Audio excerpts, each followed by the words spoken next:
Chapter 1. Broken. Numbness, that was all that Harry Potter felt. He had screamed and shouted, he had ranted and raved, but now, that all seemed rather pointless and even a little foolish to the teen as he stood and regained control over his breathing, that had become heavy and labored in his fit of rage. Numbness felt strange to Harry who, by his own admission, was always an open book when it came to his emotions, which had always been prominent, regardless of what mood he was in. But as the final delicate trinket belonging to Dumbledore simply exploded in his hand from the anger he felt, something within him broke along with it. Immediately the sadness, the anger, and the complete sense of despair had evaporated, leaving him hollow and feeling nothing. He was very much aware that he had not lost his ability to feel, but he seemed to have gained a way to control it, even detach himself from it and swallow it into the nothingness, burying it deep within him. He shook his head that had been pounding, since Tom had invaded his mind, leaving him rather light-headed and in a considerable amount of pain. "Are you okay, Harry?" Dumbledore asked in concern. "Fine," Harry answered casually. "But I would like to go to bed now. I need time to absorb everything," he explained. "Of course, my boy," Dumbledore agreed quietly. The old man watched as Harry left the office feeling a slight chill creep up his back. "I fear that what happened tonight may have affected him more than I would have expected," he spoke sadly to Fawkes. The bird trilled mournfully. He himself could feel that the boy had changed somehow, though he couldn't be sure if it was a good thing or not. Dumbledore sighed and began stroking the bird's chest absent-mindedly. "Perhaps he needs some space," he mumbled. "Though the Order will have to keep an eye on him still, it is important that he is kept safe," he concluded, popping a sherbet lemon into his mouth with another sigh. Break. Harry made his way to Gryffindor Tower and to his room, meeting no one on the way, something he was very grateful for as he didn't much feel like exchanging pleasantries with anyone. He undressed and climbed into his bed, drawing the curtains as he did so to ensure his privacy, sealing them with sticking charm as an added measure, though it took a couple of attempts get right due to his obvious tired state. He began massaging his temples in an attempt to alleviate the throbbing that was plaguing him, and began reflecting back on the night he had just had, realizing several things as he played it through from the moment he had left his history of magic exam. Firstly, he had been tricked. There was no excusing that fact. He felt a stab of anger at his own naivety but swallowed it down, something he wouldn't usually do. He would instead remain angry at himself and blame himself for being rash and acting stupidly in the heat of the moment.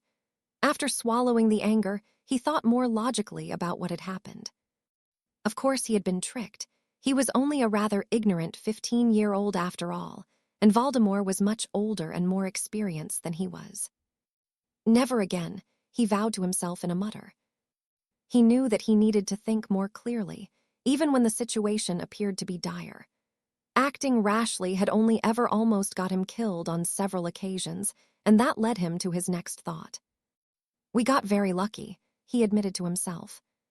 He knew that he and his friends had indeed gotten very lucky. They had gone against some of the very best that Voldemort had and escaped only injured. He was very aware of the fact that they should have all been killed and should consider themselves very fortunate that they hadn't been. He began questioning why they had gotten as lucky as they had, and could come up with no reason to why. It only served to worsen his already pounding head, so he abandoned those thoughts. His musings turned towards his friends that had accompanied him. They had been hurt by going along with him, but the expected stab of guilt never came to the young man, causing him to frown and think on it further. "I told them not to come. They came by their own accord," he mumbled in realization. Although he knew he probably should feel a little guilty at least, he couldn't bring himself to. He hadn't asked them to come, and he hadn't forced them in any way. He was sorry that they had gotten hurt, but he wouldn't shoulder the blame. He didn't personally curse them after all. That was another thing that started to play on his mind. The differences in the magic that the Order and the Death Eaters used. The Death Eaters were aiming to kill or maim, and the Order fired nothing worse than stunners. Harry shook his head exasperatedly. Even he, a naive 15-year-old, knew that a war would not be won with stunners and taking prisoners. They had already broken out of Azkaban after all. "I need to learn better magic for fighting," he declared knowingly. He surmised that Dumbledore would not like that, but it was Harry that Voldemort was coming after, and he was very much aware he was not even a fraction of the wizard that he was, again making him realize how lucky he had been in all of their encounters thus far. He would be making a trip to the library at the earliest possible opportunity. He had a ton of catching up to do. He didn't allow his thoughts to dwell on his godfather. That was a lump of sadness he was not ready to swallow. He did and would miss the man, but he wouldn't face that pain, yet knowing full well he was not up to it. But that wouldn't stop him thinking of the prophecy, something he should have known about and been prepared for, something that Dumbledore was clearly not keen on doing. In a way, Harry did understand the headmaster's reasoning for keeping it away from him, and his reasons would have been well and good had Harry actually had even had a semblance of a childhood, but the simple fact was, he hadn't. It struck Harry odd that he felt nothing towards the headmaster. He had expected at least a stab of anger at the man, but it didn't come. Dumbledore had lost much of the respect he had earned from Harry, and now, the great man that he had always been seen as by the teen was now simply inconsequential. Harry neither liked nor disliked him. He couldn't even be sure if he looked up to him the same way anymore after the revelations of this evening. Harry yawned deeply and continued on his trail of thoughts, eventually succumbing to the much-needed sleep that had been overcoming him since he had returned to Hogwarts several hours ago. Break. When he woke, he felt surprisingly good, great in fact. He managed to stab down the pang of sadness he felt at the thought of Sirius knowing he had to focus on what he had planned, a trip to the library. He was feeling particularly keen to get started on his self-improvement, and his body, for the first time in his life, held no protest at the impending and exhaustive amount of studying he was planning to do. Both his mind and body were ready for the task at hand. He reached over and retrieved his glasses from the bedside table and put them on as his stomach growled fiercely, reminding him that he hadn't eaten for a very long period of time. He was hungry, much more hungry than he usually felt, so he decided he would shower and then head to the kitchens before he went to the library. He couldn't hope to achieve much while his body cried out for nourishment. His hunger would only serve as a distraction. He fetched some clothes from his trunk and opened the curtains around his bed to be greeted by Neville, who looked relieved to see him. "Hey Neville, how's your nose?" Harry asked the boy. "Nice to see you awake," Neville replied with a smile. "Madame Pomfrey fixed it straight away," he shrugged. "What time is it?" Harry asked with a frown. He knew it couldn't possibly be that late, as the sun had clearly only rose recently. "It's 8 o'clock, Neville answered confusedly. "I didn't get in bed until 2 a.m., Neville," Harry pointed out. "I only slept 6 hours. Neville chuckled and shook his head. "It's Sunday, Harry," he informed him.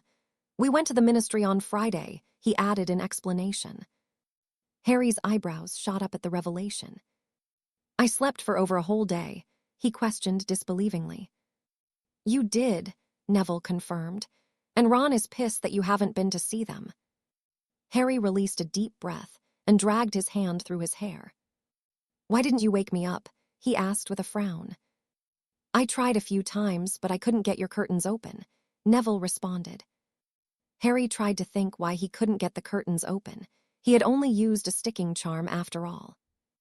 "It was only a sticking charm," Harry returned, feeling a little frustrated. "I know, but none of us could undo it," Neville explained. "Even McGonagall tried. She thought you'd put wards up. She only left you alone because Dumbledore told her to," he added amusedly. Harry just shook his head at the boy, not really understanding why his sticking charm could not be undone by a professor. "You need to fix your glasses, Harry," Neville cut into his thoughts. "Huh?" Harry asked. "They're fine," he added, being able to see everything clearly. Neville frowned this time and shook his head. "There aren't any lenses in them," he pointed out. Harry quickly removed them from his nose to see for himself. The other boy was right. There were no lenses in them. "But I can see," Harry stated dumbly. Maybe your eyes fixed themselves. Neville shrugged uncertainly. Can they do that? Harry asked quizzically. Dunno, Neville retorted. But you should probably go and see Pomfrey, he advised. Yeah, Harry conceded, lost in his own thoughts. Well, I'm going there soon. Ginny and Luna are getting out today. You should come. You can see them and get your eyes checked, he suggested. I will, Harry agreed. Just let me shower and get some food first, he requested. Okay, I'll wait and then we can go to breakfast, Neville agreed. Not in the Great Hall, Harry said a little desperately. We will go to the kitchens. He compromised, not wanting to face a large amount of people. Neville nodded as Harry left the room to shower and waited for him to return, which he did around 15 minutes later, and the two left the tower for a much-needed trip to the kitchens. After eating more food than he could ever remember eating, the duo made their way to the hospital wing to visit their friends that were still in there, and so that Harry could get his eyes looked over by the healer, something he was a little nervous about. He had no idea why his eyesight would just fix itself, or even if it was permanent. He just hoped that Madame Pomfrey could explain it to him. They entered the hospital wing to see both Luna and Ginny being spoken to by the matron, who was clearly giving them stern instructions to follow after they left. Seeing Harry and Neville enter, Ginny stepped away from Madame Pomfrey and greeted them both with a hug. How are you feeling? Harry asked the redhead. I'm okay, but my leg still aches, Ginny frowned. Ron is sulking, she added in a whisper, shooting a look over his shoulder. Harry acknowledged it with a nod before turning his attention to Luna. What about you? Are you okay, Luna? He inquired. Oh, yes, the girl replied dreamily. I'm just a little sad that we didn't see anything that Daddy could use for his article on the Rotfang conspiracy, she sighed airily. Harry shared a look with Neville, who just shook his head, urging his friend not to ask. Well, I'm glad you're okay, Harry replied, getting the hint. Luna just bounced on the balls of her feet and begun humming casually in response. Where are your glasses? Ginny questioned, only just becoming aware that Harry did not have them on. Harry took the frames out of his pocket and frowned at them. I don't need them anymore, apparently, he answered, still feeling a little confused. I was going to get Madame Pomfrey to check my eyes, he added. You were going to get me to do what Mr. Potter? The matron asked as she joined them. Well, I woke up and I don't need my glasses, Harry explained lamely. Madame Pomfrey stared at him calculatingly before ushering him onto a nearby bed. Well, it is not unheard for sight to correct itself, she began. It is quite uncommon, particularly if it is a magical affliction, she explained. Was your deficit magic-based? She questioned. I don't know, Harry shrugged. My aunt and uncle took me to a Muggle optician when I was young and they gave me these, he answered, gesturing towards the frames clutched in his hand. So you never visited a magical healer? Pomfrey asked with a frown. Not until I met you in first year, Harry replied with certainty. Madame Pomfrey huffed irritably and began mumbling about incompetence and children not receiving the correct care. Okay, Mr. Potter, I am going to check your eyes. Don't worry, it is just a simple spell so I can see if there are any issues, she explained in a calming manner. Harry just nodded and allowed her to proceed, trusting her as he always had with his well-being. As the woman began casting the spell, he felt as though his eyes had turned to a very liquid jelly, a feeling he immediately disliked. As quickly as it started, the spell ended, and he felt a wave of relief wash over him. That was weird, he concluded succinctly, shaking his head sharply. Well, it seems that your eyes are completely fine, Mr. Potter. I don't know what the problem was with them before, but it is gone, she informed him, though she was clearly confused a little herself. You should think yourself lucky. Not many people are as fortunate to have their eyes seemingly repair themselves, she finished with a thoughtful frown. Thank you, Madame Pomfrey, Harry said gratefully, relieved at the good news. Perhaps I should give you a thorough checkup, Pomfrey suggested thoughtfully. No, it's fine, Harry returned quickly, not wanting to be pulled about any further. He had had enough of that in his life already, especially under the care of this woman. Really, it's okay, he added reassuringly. Fine, she conceded unhappily. But if you feel off at all, you come straight back, you hear? She asked firmly. Harry just nodded before sliding off the bed and returning to Neville and the girls, who were now gathered around Ron. Harry could see that he was already scowling as he approached and sighed inwardly at the thought of the impending argument. Finally decided to show then, Ron growled as Harry reached them, folding his arms in his annoyance. I've been completely out of it until this morning, Ron, Harry explained. Couldn't have been that bad, Ron shrugged in reply. You weren't in here like us, he added heatedly. I was asleep, Harry reiterated. It's not like I didn't come here on purpose. So you get to sleep peacefully, Ron grumbled. It's your fault we are here anyway, he spat venomously. Ron, Ginny cut in hotly, warning her brother. Harry narrowed his eyes at his friend, surprised by how calm he was feeling. Under normal circumstances, he would be furious and would vocalize his anger without even thinking about it. Clearly the reaction that the others in the room were expecting as they looked between the two worriedly. Harry stifled the unusually small amount of rage he felt before speaking. Tell me, when did I force you to come with me? He asked the redhead calmly. At which point did I curse any of you or put that brain on you? He questioned further with a raised eyebrow. Ron frowned and muttered incoherently, clearly having no answer to those questions. I didn't, Harry answered for him, his voice maintaining its calm tone. If you remember correctly, I told you all to stay behind, but it was you that insisted on coming along, as you always have, he pointed out. I have never asked for your help, and I have never made you do anything. Yes, I am sorry you got hurt, but I'm not going to be blamed for it when it was you that came of your own free will, he finished firmly. You nearly got us killed, you got Sirius killed, Ron retorted hotly. Harry swallowed the pang of guilt and sadness he felt at the accusation, narrowed his eyes, and stepped towards Ron, allowing a little of his anger to surface as he spoke. Sirius died doing what he promised my parents he would, protecting me, and I know full well that I am the reason he was there. I don't need you pointing that out, Harry said in just above a whisper. But I will tell you what, Ron. If you want to blame me, then that's fine. But remember, you have your own brain in your head. Use it in future before you are tragically led astray, he advised, finishing with his face only 6 inches away from the redhead's own. Ron simply could not reply. He was used to Harry shouting and screaming, being quick to temper. He wasn't used to this, and it was much more scary seeing his friend so calm. A shiver ran down his spine as Harry spoke to him this way so easily, making him shudder involuntarily and swallowing deeply. Now I have a few things to do. Could one of you tell me when Hermione wakes up, please? Harry asked, eliciting a dumb nod of concurrence from Neville. Harry then made his way out of the hospital wing, leaving behind 3 dumbfounded friends in his wake. That was very unlike Harry, Luna declared, breaking the silence. It's scarier when he doesn't shout, Neville observed with a shake of his head.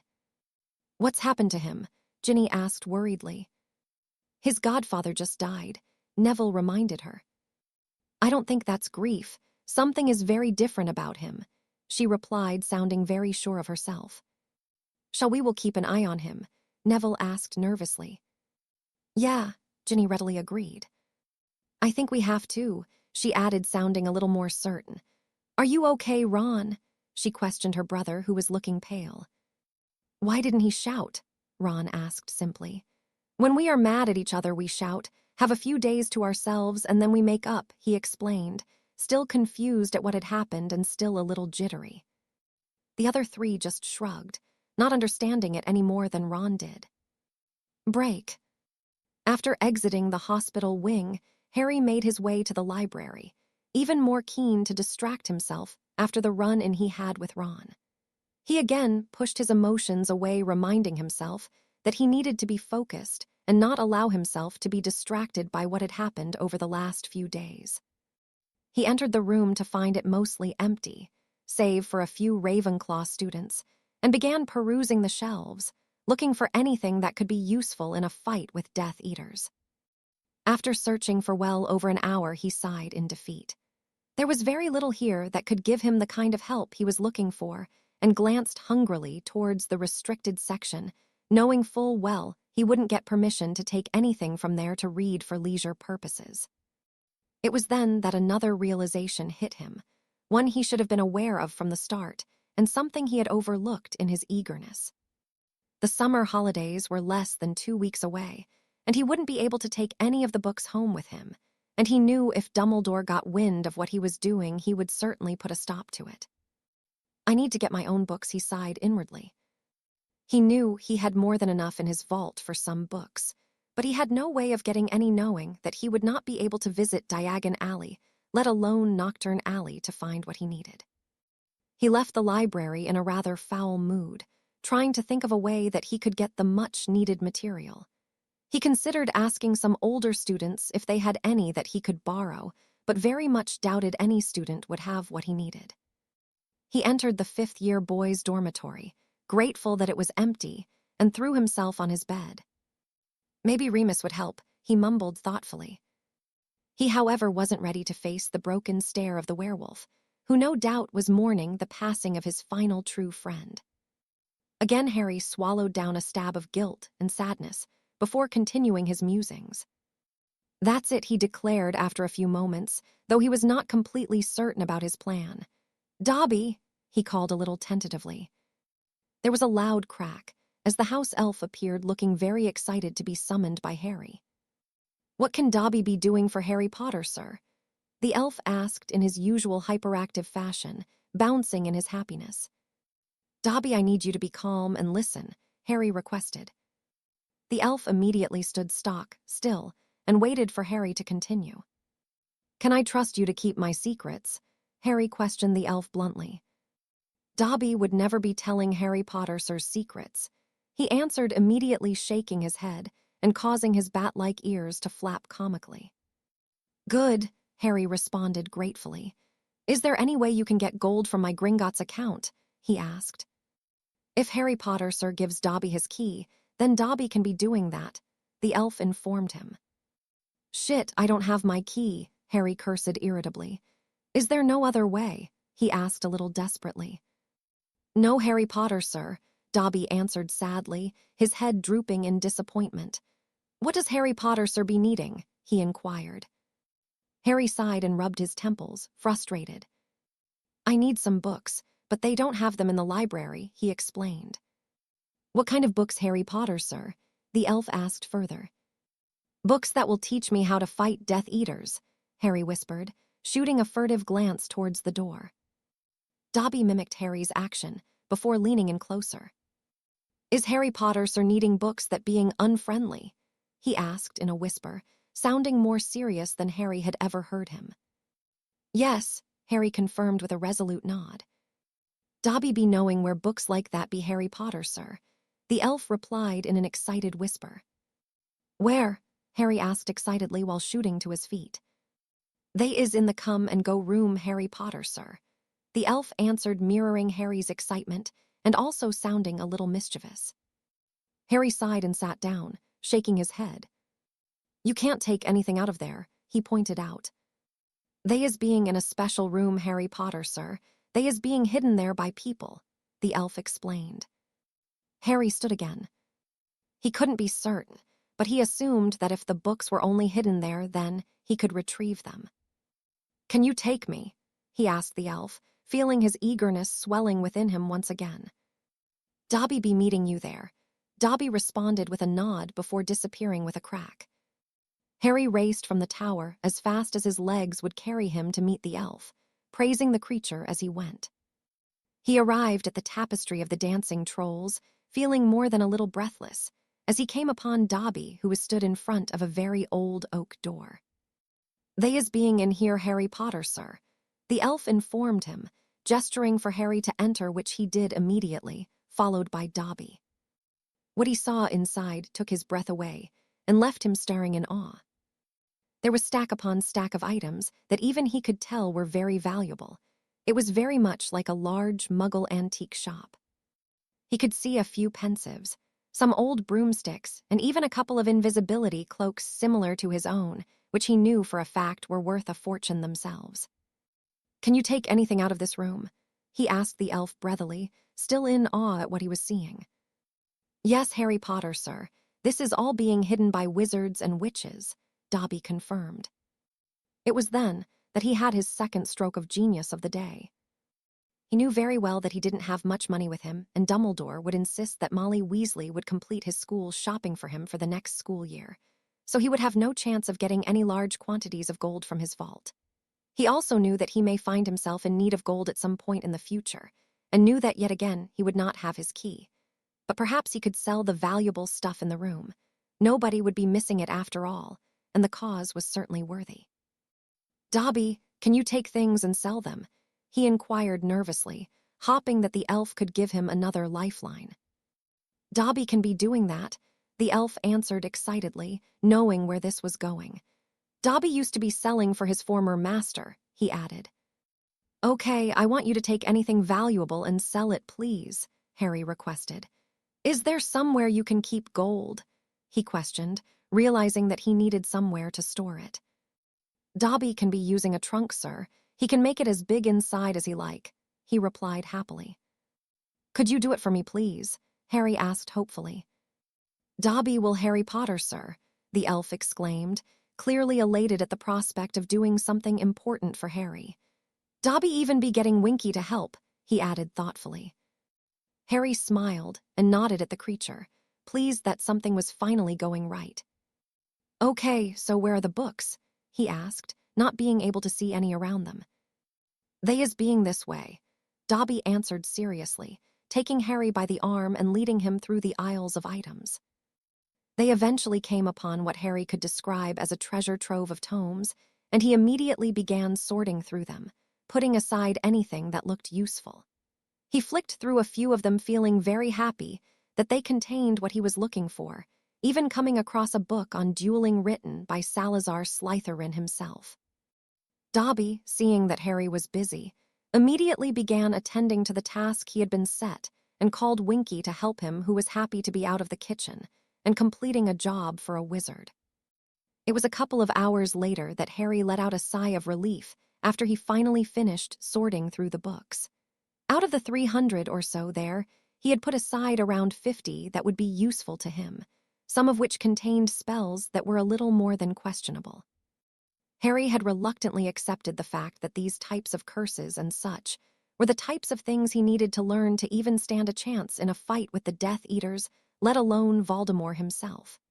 He knew that he could no longer rely on the luck he had experienced so far and needed to become a much better wizard and fighter, something he would achieve by any means necessary. With Dobby's help, he placed the books into a trunk he had found in the room and had the elf shrink it and place a feather light charm so he could keep it with him at all times. He found that he was hungry once again, and Dobby brought him lunch before he headed back to the tower to start reading through some of his newly acquired books, and to get some sleep, before going back to the room tomorrow to start on learning the spells he knew he needed to. Break. He awoke early the next morning and left the dormitory as quietly as possible to avoid waking any of the others in the room. He made a quick trip to the kitchens to get some breakfast and made his way to the room of requirement, asking for somewhere that he could practice his spell casting. The room that he was provided with was similar to the one that the DA had used throughout the year before they, of course, had been discovered by Umbridge. He removed his robes and took out the first book he had decided to attempt a few of the spells from and faced the stationary dummy that stood around 15 feet away from him. He opened the dueling book that Slytherin had written and reviewed the theory behind the first spell he wanted to try, a severing curse. The text did not go into specific details of what the effects of the spell would be, so Harry had just decided to see for himself. He was confident that he had the ability to perform, but the one drawback he had encountered was that Slytherin himself had highlighted the advantages of nonverbal casting. Something that Harry had never tried, though he had seen both Dumbledore and Voldemort use the technique in their duel, and knew that it was the first thing he needed to work on if he was to become proficient enough to face the Dark Lord himself. He drew his wand and readied himself to fire the curse for the very first time, and was not surprised that nothing happened, though it did frustrate him a little. He spent the next 10 minutes trying to curse the dummy, becoming more and more irritated that nothing was happening. He could feel his magic literally itching to escape at his will, but the buildup of magic he could feel would just dissipate as it reached his hand, leaving behind nothing but a gentle tingling within the extremity. After another 5 minutes of the same result, he felt a burst of anger well within him, and he flicked his wand towards the dummy, causing a jagged, purple bolt to erupt from his wand and strike it in the center of the chest. He did not have time to admire his work, however. As soon as the spell left his wand, under much protest, the wood within his hand grew deathly hot, and he dropped it as it began to sear his skin, causing the teen to yelp in both pain and surprise. "Shit, what the hell?" he cursed as he began blowing on his hand in an attempt to cool it. After a few moments, he managed to put his discomfort to the back of his mind and moved closer to the dummy to inspect the damage his curse had done, only to find that the head, neck, and one of the shoulders had been cleaved away from the rest, leaving behind an uneven line where the spell had separated it from the torso. Shaking his head in surprise, he turned away from the dummy and tentatively picked his wand up from the floor, pleased that it had cooled once more. He very much doubted that the spell was supposed to make his wand get so hot that it could no longer be held, but he knew he had performed it correctly, even though he had been more than a little miffed as he casted it. He decided to not attempt that particular curse for the time being and moved on to a few others, but the result had been the same. Each time he managed to cast the spell, his wand became unbearably hot, causing him to drop it once again. After it had happened for the 5th time, he decided to just work on casting the most basic spells non-verbally, which he found he could do without scorching himself, though the wand still became uncharacteristically hot, something he would certainly have to look into when he could. Break. This is how Harry had spent the rest of his days of the school year at Hogwarts. He would wake in the morning, head to the kitchens for breakfast, and then spend the rest of the day in the room working on as much as he could in dueling, something that he knew he was taking to naturally, just as he had with flying. His wand had continued to be very temperamental, so he had mostly worked on movements and stances he had found within the books and practiced putting together wand movements quickly, effectively, and as efficiently as possible. He had been left alone for the most part, as Ron had not even attempted to talk to him, even after he had left the hospital wing. Hermione had woken a week after the events in the Department of Mysteries and seemed to hold no ill feelings towards Harry, though she was insistent that Harry needed to grieve, something that annoyed the teen rather quickly. He had noticed that both Neville and Ginny would make excuses to spend time with him when he wasn't in the room, something else that bothered him. He was quite happy to spend time with the pair, but it seemed that they had no reason at all to do so other than to keep an eye on him, and Harry had had enough of that, particularly over the last year or so. He had mostly managed to avoid the two, though, when he wanted to be in the room, much to his own relief, and thought that he would be able to just board the train home without any further problems or annoyances, of which he had had his share of this year. The peaceful exit he desired was not to be, however. It had begun 2 days before the train was to take the students back to King's Cross when he was summoned to Dumbledore's office. Not completely unexpected, but not exactly a welcome distraction either. He entered the headmaster's office and took a seat opposite the man and waited for him to speak, having nothing he wanted to talk to him about himself. Dumbledore stared at the teen, speculatively for a moment before he began. "How are you, Harry?" he asked in concern. "Fine, sir," Harry shrugged. He truly did feel okay. Anytime a sense of sadness threatened to overcome him, he managed to swallow it down. Dumbledore just nodded, not at all convinced, but decided against dragging out that particular subject any further.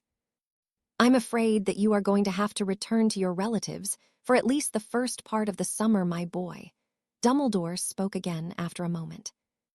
"I thought as much," Harry responded casually, knowing full well that would be happening.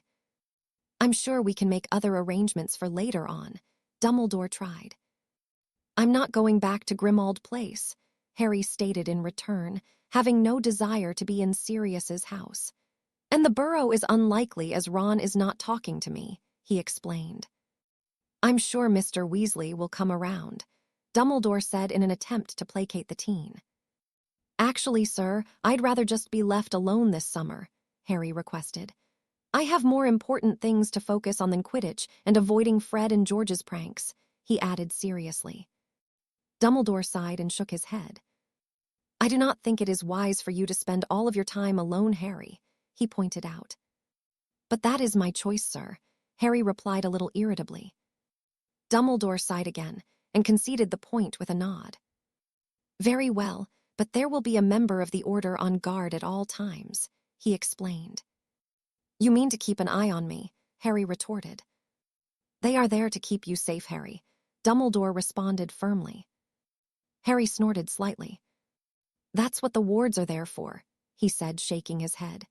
You said yourself that anyone who intends harm cannot pass them, so having a member of the Order there is a waste of time, he pointed out logically.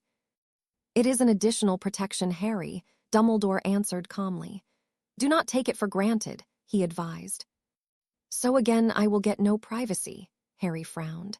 Living with them is bad enough without being watched constantly by people who are supposed to be on my side. I am not a child headmaster. I don't need babysitting. I'm afraid that is how it has to be, my boy, Dumbledore sighed sadly. Harry just shook his head in frustration. Is that all? Harry asked after calming himself. Dumbledore sighed again and nodded. Goodbye, Professor, Harry stated as he made his way to the door. It is not good to stifle your feelings, Harry, Dumbledore warned. It will only make you bitter and send you down a path that you are much better than, he added. I implore you to rethink your summer plans, he finished, clearly concerned. Harry had paused after he had opened the door, but did not turn to face the man who had addressed him. When Dumbledore had finished, Harry just shook his head at the words of the headmaster and left the room. The next bothersome thing to take place had happened as he was leaving the castle to get the train to London when he was accosted by Malfoy, Crabbe, and Goyle in the entrance hall. He was just about to exit when he was forcefully turned around by the blonde, who was clearly furious with Harry. You'll pay for what you did to my father, Malfoy hissed threateningly. Harry simply found him amusing, and not a threat whatsoever after what he had experienced over the last couple of weeks. Go on then, Harry challenged, folding his arms casually. What? Malfoy asked with a frown. Go on then, Harry urged, discreetly gripping his wand that he had stashed up his sleeve. Malfoy looked towards his two goons, who just stared dumbly back. Realizing that he would get no help from them, he reached into his pocket and fumbled as he tried to retrieve his wand. Before he could understand what was happening, the point of a wand was pressed up against his cheek, and he found his wrist in a vice-like grip. The tip of the wand was uncomfortably hot, but the blonde was too distracted by the narrowed green eyes that were boring into his own. If you threaten me again, Malfoy, then your father being buggered in Azkaban will be the least of your worries, Harry whispered dangerously. Got it? He asked, stepping closer to the boy, who just swallowed deeply and nodded. Potter, an angry voice cut in as Professor Snape approached the group. What are you doing? He questioned suspiciously. Just saying goodbye to Draco, sir, Harry replied happily, giving the boy a condescending pat on the head. Snape curled his lip in distaste at the teen. Get out of here, Potter, he instructed irritably. Harry immediately left and made his way to the carriages, even managing to board the train without any more interruptions and find a compartment to himself, which he locked and drew the blinds over the window, not wanting to be disturbed. He sighed in relief to be away from the castle, something he thought he would never do, and began to read a book on wand lore he had Dobby buy for him. He had intended on asking Dumbledore about his wand, but forgot all about it during their meeting as he became annoyed by the old man. He needed to do something soon about it, but he knew that it was not possible. There was no way that he would be able to convince Vernon to take him to London, and he knew he could not escape the confines of Privet Drive, especially if Moody was around, and he had no doubt that he would be. Break.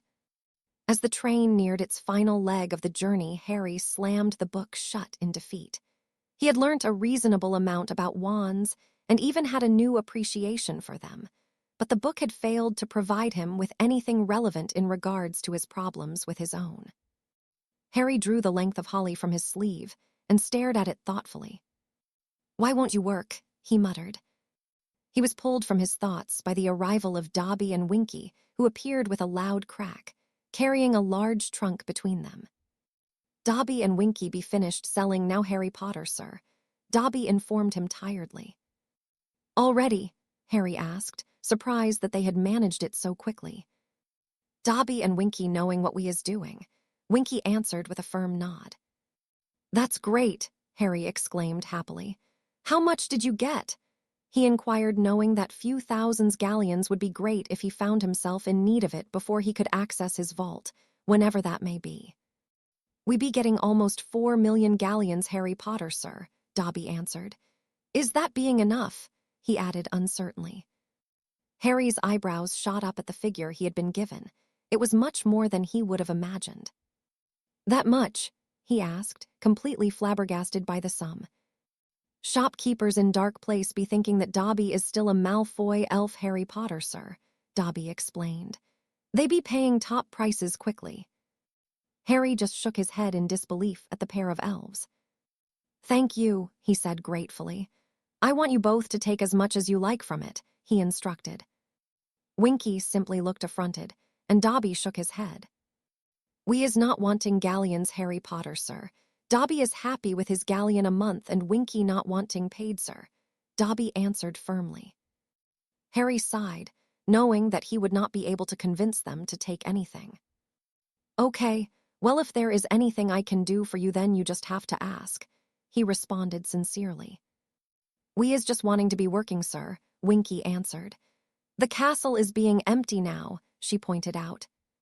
"Well, how about I will call you both if I need anything done over the summer?" Harry offered a little hesitantly. Dobby and Winky's eyes both lit up at the idea, and they bounced happily in excitement. "We is being happy with that," Dobby exclaimed before the pair disappeared with a final crack. Harry just shook his head at the two and began attempting to shrink the trunk they had brought, which he managed to do after several attempts with his ever-worsening wand, and placed it into his own trunk, along with the other trunk of books he already had in there. Soon after, the train pulled into the station, and Harry quickly left the train and exited the platform to avoid bumping into any of his friends, guessing that they had been looking for him. He wasn't in the mood to deal with Ron and his grumpiness, nor Hermione and her advice on seeking grief counseling. He had already surmised that they would not be allowed to write with him over the summer, as was the case the previous year, so he began looking for the Dursleys, just wanting to get home and continue the studying he had begun before the term had ended. He caught sight of his relatives and frowned as he saw various members of the Order talking to them. Even from where he was, Harry could see that the conversation was not a friendly one. Vernon was already a dangerous shade of purple, and Petunia was scanning the crowd worriedly, clearly hoping that no one they knew were around to see them talking to the strange group of people. Harry approached the group and situated himself between them, facing his aunt and uncle. "Go and wait in the car," he instructed calmly but firmly. "I'll handle this," he assured them. Vernon looked as though he would protest, but Petunia placed a hand on his meaty arm and gently led him away, shooting Harry what he perceived to be a look of gratitude. Harry turned to face the 4 Order members and shook his head. "My summers with them are bad enough without your interference," he spoke quietly. "All you've done is give them more of a reason to lock me up, starve me, and beat the shit out of me when they like, thanks," he finished sarcastically. "We were only trying to help," Arthur Weasley explained. "Well, don't," Harry commanded. "Dumbledore wouldn't leave you there if it was that bad," Tonks cut in disbelievingly. "Well, he does," Harry shrugged. "I just want to be left alone. I know you'll all be there on babysitting duty because Dumbledore tells you to, but I don't want to see any of you," he told them sternly. "Harry, you need to talk to someone," Remus tried desperately. "Isolating yourself from your friends won't help," he added. Harry shook his head at the man, noticing that he looked the worst that he had ever seen him. "So Hermione wrote to you," he deduced. I am sorry about Sirius Remus, I am, but I have more important things to focus on, and if you don't know what that is, then you need to take it up with Dumbledore, unless he has actually seen fit to tell any of you anything, he questioned. When none, even Moody, didn't answer, Harry shook his head. I didn't think so, he acknowledged irritably. Just leave me alone, okay? He demanded before turning and leaving the station. What the hell was he talking about? Remus asked sadly. I don't know, but I'm going to have a word with Albus. Something is off about the boy, Moody growled. What do you mean? Arthur questioned out of concern. He reminds me of a lad I knew just before he became a ruthless bastard, and a dark one at that, Moody replied seriously. The other three shared an apprehensive look. Who? Tonks asked in little more than a whisper. Me, Moody growled, a sinister grin forming on his face before he turned and walked away, every other step echoing with a deep clunk. Break. Harry could immediately see when he entered the Dursleys' car that a confrontation with the trio was on the agenda for the day. He sighed and sat in silence for the duration of the journey, watching his uncle's mustache twitch in his aggravated state. Vernon was a pathetic man, really, and was even less of a threat than Malfoy, an observation which Harry found rather amusing. The ample size advantage that the man had over his nephew had been all he had over the years, but those days were behind them now. Yes, Vernon was much larger than Harry in terms of mass and girth, but Harry was now taller than the man and found him to be nothing short of a petty bully, something that he would not be getting away with any longer. Harry had faced the Death Eaters and even the Dark Lord on several occasions, and his uncle was nothing but a nuisance in comparison. As the car pulled into the drive, Harry removed his trunk from the boot of the car and entered the house where the three Dursleys were waiting for him in the hallway. I will not be threatened by a bunch of freaks, Vernon roared, spraying an obscene amount of spittle as he did so. They have no say what goes on in my house, he added angrily. Harry sighed and shook his head at the man. I completely agree with you, he shrugged, much to the surprise of his relatives. Are you being funny, boy? Vernon asked dangerously, taking a threatening step towards his nephew. Harry quickly drew his wand and pointed it between his uncle's eyes, glaring at him. I think you'll find that it was me that put a stop to it, Vernon, he reminded the man calmly, though his voice was laced with warning. You wouldn't dare use it, Vernon proclaimed confidently. They'll throw you out of that school. I remember the letter you got, he pointed out knowingly.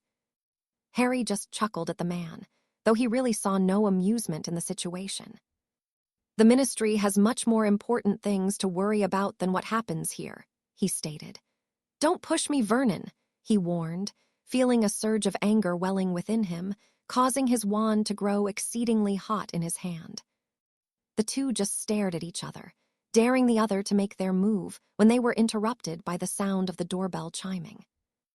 I'll get it, Petunia declared loudly in an attempt to drag the two from their standoff. Put it away, Vernon hissed as his wife approached the door. Harry lowered his wand but held it firmly in his hand, though it was still burning him. Petunia answered the door and let out a scream of horror, immediately putting Harry back on guard. Good afternoon, Mrs. Dursley. I was wondering if I might have a word with Harry. The voice of Dumbledore sounded throughout the hallway. Petunia said nothing, but opened the door to allow the man in, though she did so reluctantly. Ah, Harry, I see your relatives and yourself are catching up, he stated with a nod as he crossed the threshold. May we talk in private? He asked. Harry led the headmaster into the living, the pair being glared at by Vernon, who, for once, had wisely kept his mouth shut. I was just visited by Remus and Alastair. They are both rather concerned about you, Dumbledore began after he had taken a seat. I told them to not interfere with my relatives, that's all, Harry explained, feeling annoyed at the two men. I see, Dumbledore acknowledged. I do not believe you being here is going to work, so Arthur has kindly offered you a place at the Burrow for the duration of the summer, he explained, his eyes twinkling. We already had this conversation, sir, Harry reminded him. Young Mr. Weasley has been warned to behave, Dumbledore returned hopefully. Harry just shook his head at the man. I just want to be left alone, he sighed. If you expect me to kill Tom, then you have to let me do this, he pleaded slightly. You will not defeat Tom by taking a similar path to him, Dumbledore returned gravely. It is the love you possess that separates the two of you, he added confidently. The last person I had any love for is now dead, Harry growled in reply.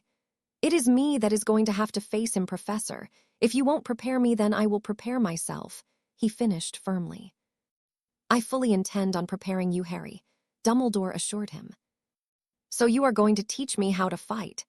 Harry asked incredulously, feeling a little excited at the prospect of learning some of the magic he had seen the man use against Voldemort. That will not be necessary, Dumbledore answered with a frown. Harry sighed again.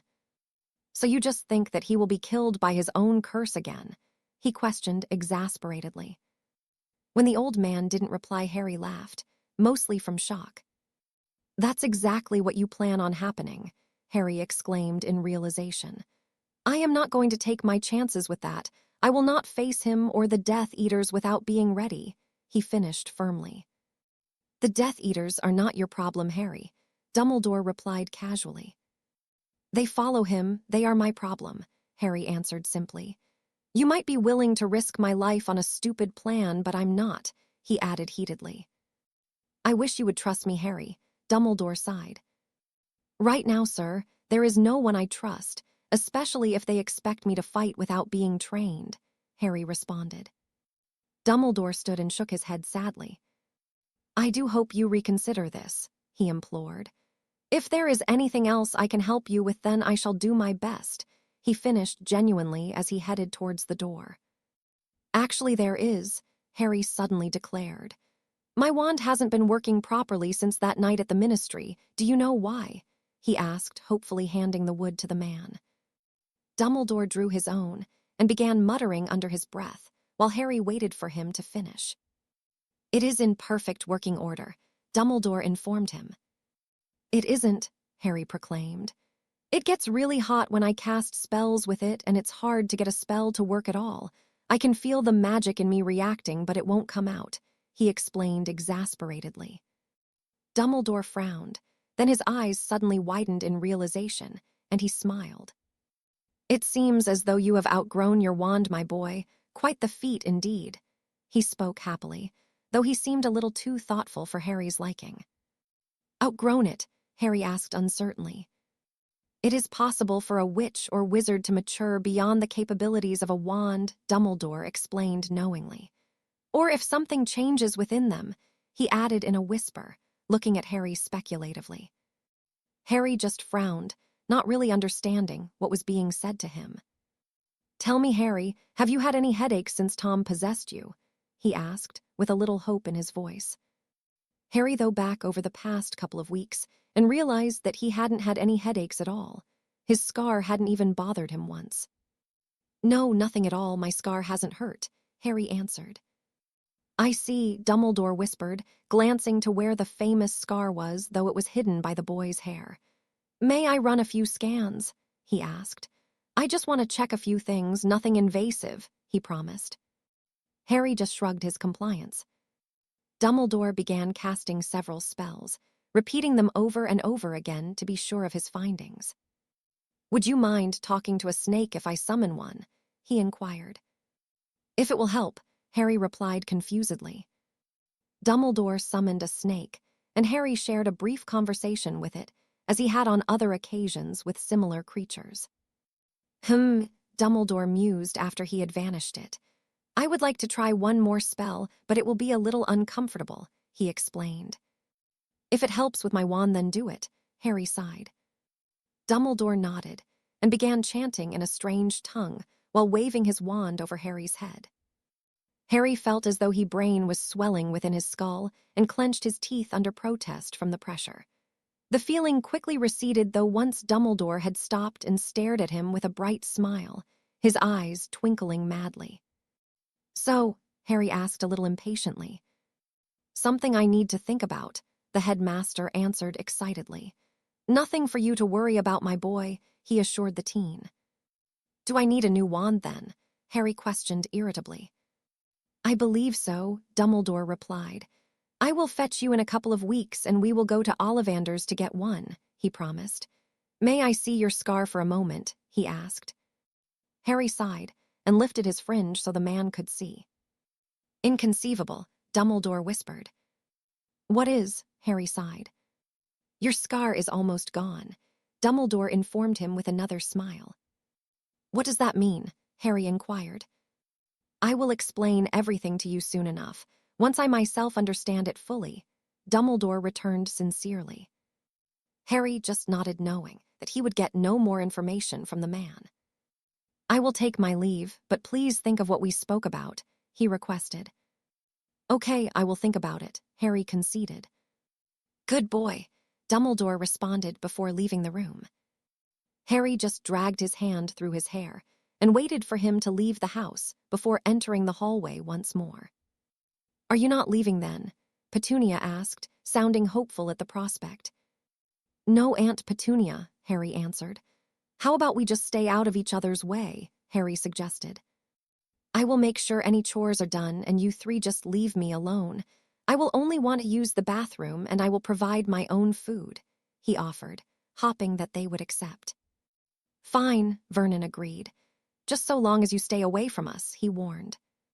Works for me, Harry shrugged. Harry passed his days at Privet Drive by waking early and spending as much as the day as possible studying, and practicing the wand movements of the spells he was learning, confident that he would be able to perform them adequately when he obtained a new wand. He had asked for the help of Dobby and Winky to complete the needed chores, knowing that what he was doing was more important. The elves had eagerly agreed to help the teen, and Winky would bring him several meals a day, something that pleased him as his appetite had certainly grown recently. Apart from not hearing from anyone in any form, there was one thing that was bothering Harry, and that was that he seemed to have a lot of pent-up energy, more than he had ever had before. He had put it down to his increase of food, but began questioning whether or not it had something to do with what Dumbledore was looking into. In an attempt to release the energy, he started exercising in the mornings, immediately noticing the benefits, as he was able to focus on his work without fidgeting as he had been. He would do push-ups and such, and even began jogging on the odd day, always being tailed by whoever was watching him at the time. He had been home from Hogwarts for almost 2 weeks, and was sat at his desk, reading the final page of the night as his alarm clock beeped, notifying him that it was now midnight. He finished the page he was reading and stretched, readying himself for the 4 hours sleep he would now get a night, not by choice mind. But it seemed that he was well rested even after what he considered to be a short sleep. He had just returned the book he had finished to the trunk when he heard 2 near inaudible pops sound within the room, and he quickly drew his wand instinctively, but he was not quick enough. He managed to get a glimpse of 2 figures in dark robes, as he turned before a jet of red light hit him, and he knew no more. Break. Albus Dumbledore sat at a table in the Great Hall, surrounded by the members of the Order of the Phoenix, preparing himself to address them in regards to Harry. He had spent the past couple of weeks pondering the boy and his discovery that somehow, by some miracle, the Horcrux within him was gone. Initially, Dumbledore had been ecstatic by the news, but soon found himself in quite the quandary. He had firstly believed that with Harry managing to rid himself of the Horcrux, the prophecy had been fulfilled, a thought that did not last very long at all. The prophecy clearly stated that one must die by the hand of the other, and neither of the two were dead yet. This also partially explained why Harry's wand would no longer work for him. It was simply no longer a match. Clearly, the influence of Tom had been much more prominent within Harry than Dumbledore had ever anticipated, to the point that it affected the primary choice of wand core for the boy, the pair sharing an exact core, of course. Dumbledore also believed that Harry had also matured above the capabilities of the wand he had, something he would ask the members of the Order that had recent contact with the boy. He himself had noticed that Harry was much calmer than he would usually be. Even when being told that he would be staying with his relatives, He did not shout or get angry in his usual fashion, but he had accepted it calmly. Regardless of anything speculative, one thing was clear to the headmaster, and it pained him to admit it. Harry would indeed need to be trained and ready to fight Tom, something that Dumbledore had never wanted to face but no longer had a choice. He could either help Harry and guide him away from a path he was heading down, or he could continue to try and control him, giving the boy no reason to trust anyone and sacrificing his innocence to be victorious, something that the old man suspected that Harry would achieve by any means necessary. Seeing that the entire order, minus Tonks, who was on guard duty, was present, he cleared his throat to begin. "I have called you all here tonight to discuss young Mr. Potter," he informed the assembled people. "What is there to discuss?" Snape asked irritably. "You said yourself the boy has demanded to be left alone to sulk for the summer.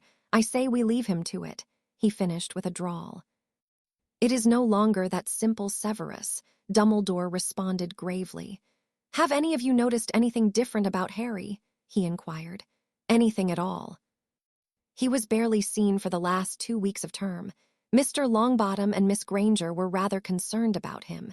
He seems to have isolated himself from everyone," Minerva pointed out worriedly. Ron also mentioned that, when he and Harry had an argument in the hospital wing, that he didn't get angry like he usually would. Molly interjected. "Yes, my observations also," Dumbledore mused aloud. "Anything else?" he added. "Just before the students left for the summer, I came across Potter and Mr. Malfoy having an exchange, though it was not explosive and loud as they would usually be," Snape answered thoughtfully. "Whatever happened left Draco with quite a burn on his cheek and rather shaken up," he explained with a frown. "I and the lad wasn't happy with us having words with his relatives. I know I am right about the boy Albus," Moody spoke darkly. "I fear that you are almost right, Alastair, but we can still prevent it," Dumbledore sighed. "You really think that Harry is turning dark?" Remus asked worriedly. "I believe that Harry is willing to do whatever is necessary to kill Tom," Dumbledore answered. "It is undeniable that he has changed. All of the evidence points that way," he surmised. "The boy is just sulking. He will be back to his arrogant self by the end of the summer, mark my words," Snape retorted. "I wish that was the case, Severus, but there is no doubt that Harry has changed permanently. I wish that it wasn't true, but it is," Dumbledore said sadly. "What do you mean? Are you sure it's not just the grief?" Arthur asked worriedly. Dumbledore sighed. "The changes are undeniable after the last conversation I had with him when Alastair brought his concerns to my attention," the headmaster began. "Harry has outgrown his wand, something that would not happen unless the changes were permanent," he explained. "So what do we do?" Remus asked, clearly concerned for the teen. "We have to help him," Dumbledore replied firmly. "We have to prepare him for the fight he will undoubtedly seek out," he explained. "He wouldn't," Molly exclaimed. "He is already preparing himself, though I do not know how. The best thing we can do is train him and help him, or he will do it alone and will only push us away if we do not," Dumbledore replied with a shake of his head. "You said that it wouldn't come to this," Remus growled angrily, pointing at the man with a shaky finger. "I'm afraid it has been taken out of my hands," Dumbledore returned disappointedly. "I am going to fetch him tomorrow, and he will spend the rest of the summer here at Hogwarts, where I will train him along with any of you that can help," he finished with a tone of finality in his voice. "I'll help," Moody declared. "If we can teach him, then maybe we can stop him taking certain actions," he concluded. "Me too," Remus agreed reluctantly. "What will you teach him?" Minerva asked. "To kill the bastard and his followers," Moody growled excitedly. Clearly, the Exorer had had enough of the passive way. The Order was fighting. Dumbledore nodded reluctantly at the crass summary that Moody gave. "I don't believe I'm hearing this," Molly interjected disbelievingly. "He is just a child and you are going to teach him how to kill," she stated, shaking her head. I bet the lad will be good at it. He has potential," Moody quipped gleefully. "More than you know," Remus sighed. The conversation did not go any further, however, as Tonks burst into the room, breathing heavily. Harry's been kidnapped, she announced, clutching her side gingerly. What happened? Dumbledore asked frantically, standing immediately. I was outside on guard duty when I saw a red spell through the window. By the time I got there, Harry and all of his things were gone, Tonks explained hurriedly. The boy has clearly run away, Snape drawled, not at all concerned. I know what I saw, Snape, Tonks answered heatedly. Dumbledore ignored the quarreling pair and called for Fawkes to take him to Harry's home instantly. It was less than 30 minutes later that Dumbledore returned looking very grave indeed. Harry had been kidnapped. There was no denying that fact, but he could not quite understand how.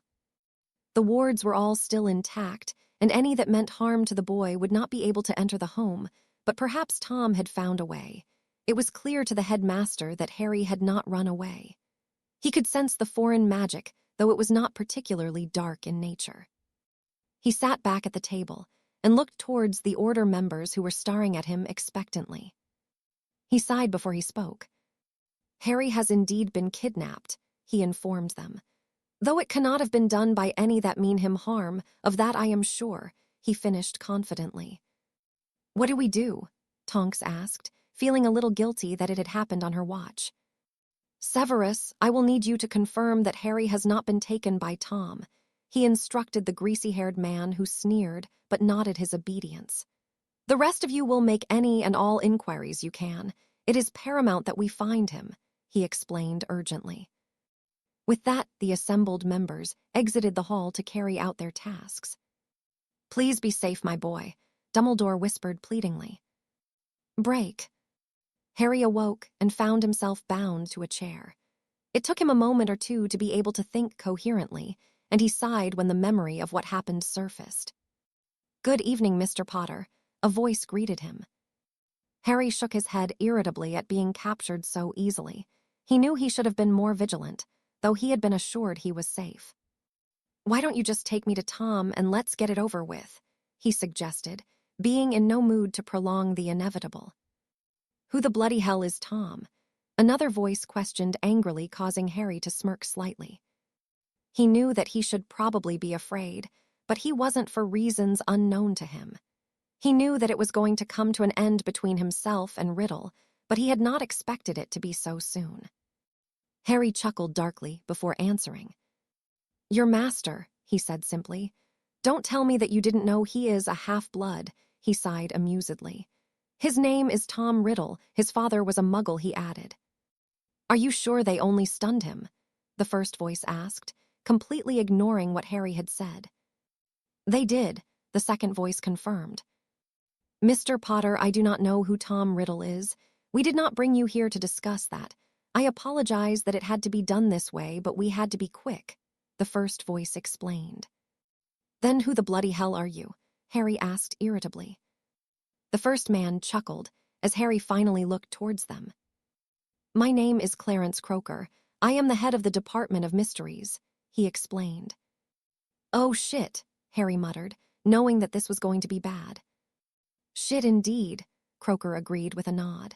You have given us a rather large headache over the past month, he informed the teen casually. Look, I'm sorry for what happened. I'll even pay for the damage we did, Harry tried, just wanting this to be over. No, Mr. Potter, that is not what this is about, Croker responded ruefully. Then what do you want with me? Harry asked worriedly. Croker sighed. It seems as though we find ourselves in a position where we must help each other out, he replied reluctantly. Though the amount of help we give you will depend on your cooperation, he added seriously. What can I do to help you? Harry questioned confusedly. I'm just a teenager, he reminded them. You can help us by giving us the contents of the prophecy you took, the second man cut in. I can't, Harry replied firmly. You will, the other man returned hotly. Or I will take it from your mind, he threatened, drawing his wand. Stand down, Fillmore, Croker commanded before turning his attention back to Harry. Mr. Potter, we need to find a way to build some trust between us, he sighed. How about I explain what we need from you, and then you share with us everything you can willingly, and then we go from there. Either way you will help us, but it will be much easier on yourself if you do it voluntarily. We will give you all the help you need," he offered. "I assure you we are on the same side," he added sincerely. From what Harry understood of the situation, he had little choice in the matter. He could either cooperate with the men and take the offered help, or he could refuse and be mind-raped by Fillmore, something that was not pleasant, as he knew from experience. "Okay," he conceded. "What do you need my help with?" he asked uncertainly. "Good man," Croker answered, clearly relieved. "Would you like a drink? This could take a while," he asked. "Water, please," Harry replied, feeling a little parched.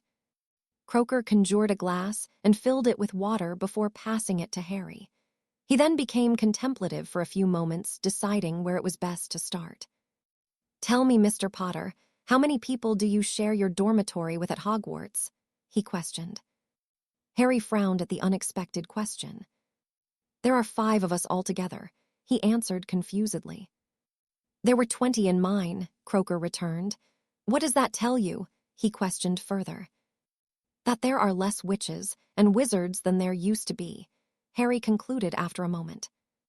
"Exactly," Croker agreed. "Why do you think that is?" he inquired. "Because of the war?" Harry asked. "Mostly yes, but it runs deeper than that," Croker responded. Harry again looked confused, causing Croker to sigh.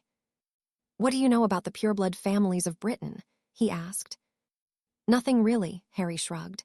"I was raised by Muggles," he explained. Croker nodded his understanding. "Well, before the last war there were around 220 pureblood families," he began knowingly. "At the conclusion of the war in 1981, there were only 50 left, and now there are only 43, he explained.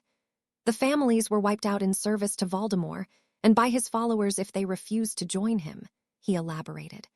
"What have you noticed about the attitude that purebloods have towards half-bloods and muggle-borns?" he questioned.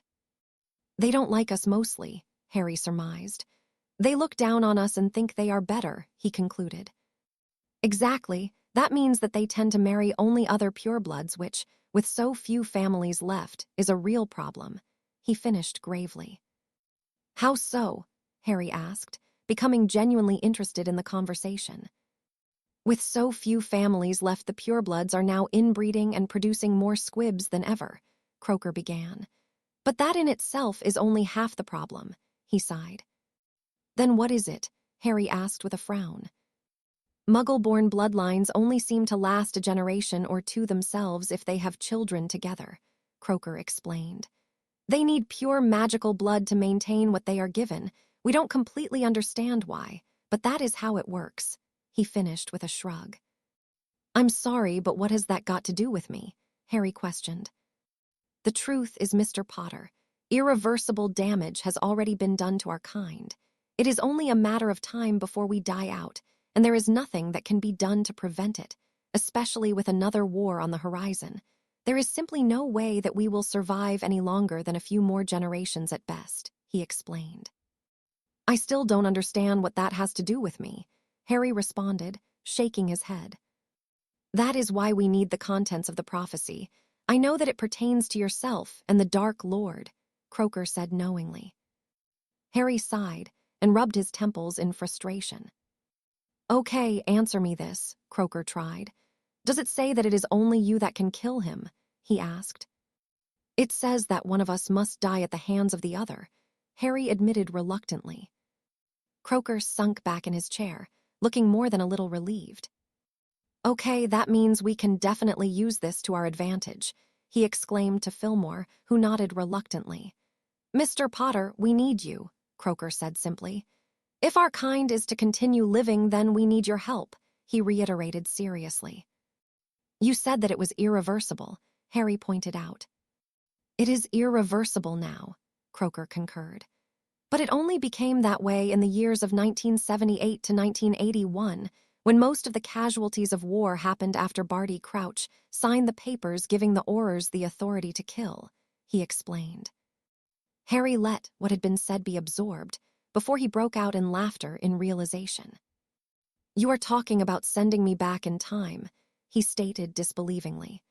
"I know for a fact that you can only go back a few hours with a time turner," he said knowingly, and continued laughing. We are deadly serious, Potter. Fillmore cut in irritably, causing Harry to curb his laughter. You're not joking, he asked weakly. No, Croaker confirmed sternly. You will be able to kill the Dark Lord before the damage to us all is done and save many lives in the process, he explained. But I'm not good enough to kill him, Harry stated bluntly. We will train you before you go, Croaker assured him. Fillmore, fetch Mr. Potter's Hogwarts transcript, he commanded. Fillmore left the room to carry out his orders, though he did not seem too happy. You are an orphan, Croaker stated after his companion had left. This opportunity will give you a chance to save your parents and even get to know them, he added. Harry's head snapped up at that declaration. We are going to send you back to 1976. You will be the same age as them, going into your 6th year at Hogwarts, Croaker explained. But I will be older by the time we are ready to send me back, Harry pointed out. That is where you are wrong, Croaker informed him, sounding a little excited. Follow me, he requested, unbinding Harry from the chair. The duo left the room, and Croaker led him down a familiar hallway and into another room, pausing as they entered. Do you recognize this room? He asked Harry. Kind of, Harry answered uncertainly, looking around the large, empty space. This used to be the room in which we studied time, Croaker explained. Used to be, Harry questioned. Yes, that was until you and your friends destroyed all of our time turners, Croaker responded. That is why Fillmore is rather hostile towards you. This was his room, and he is more than a little envious. I am sorry, I didn't mean for it to happen, Harry said genuinely. Why would he be jealous? He asked curiously. Croaker led him to one of the walls and pointed at it. Harry looked and saw that there was a grainy substance coating it. Yourself and your friends inadvertently created something rather spectacular, Croaker explained with a smile. Huh, Harry asked dumbly. This grain is actually the sand you would find within a time turner, Croaker began. Somehow you have created a space that time does not pass in. As incredulous as that sounds, it is true, he affirmed seriously. How did it happen? Harry whispered in awe. Honestly, we have no idea, Croaker shrugged. We only discovered it after the cleanup here began. One of our men walked in and seemingly came straight back out, though he claimed he had been in the room for several hours cleaning. After checking and seeing that the room was indeed clean, we managed to confirm it, he explained, clearly being confused himself by the room.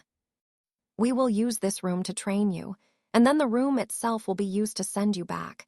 The mechanism needed is being constructed as we speak, he finished. Harry just nodded his head, not completely understanding everything that had been said. In truth, his mind was focused on the prospect of seeing his parents and Sirius alive. That was when he was hit by a sudden thought. How will I get back here when I'm done? He asked worriedly. Croaker sighed and led Harry from the room and back to the one they had begun in. He gestured for Harry to take a seat before explaining his thoughts. There is no coming back, Mr. Potter, he said bluntly. This timeline will no longer exist as you know at the moment you leave, he added. What will happen here then? Harry asked, swallowing deeply. We can't be sure, but we believe that this timeline will change to reflect the outcome of what happens and what you achieve after you go back, though we will not be aware of it. You will simply not exist here as you are now, and we will have no memory of any of this, we think, he reiterated firmly. So I go and never get to see my friends again, Harry whispered. It is a necessary sacrifice, I am afraid, Croaker said sympathetically. That is why I need you to cooperate with us. We want to help you make it as easy as possible. The fact is, Mr. Potter, you are going back either way, but we want to give you the best chance we can, he explained. The bright side is you will get to know your parents and have a life with them in some way should you be successful, he finished in an attempt to liven up Harry's mood.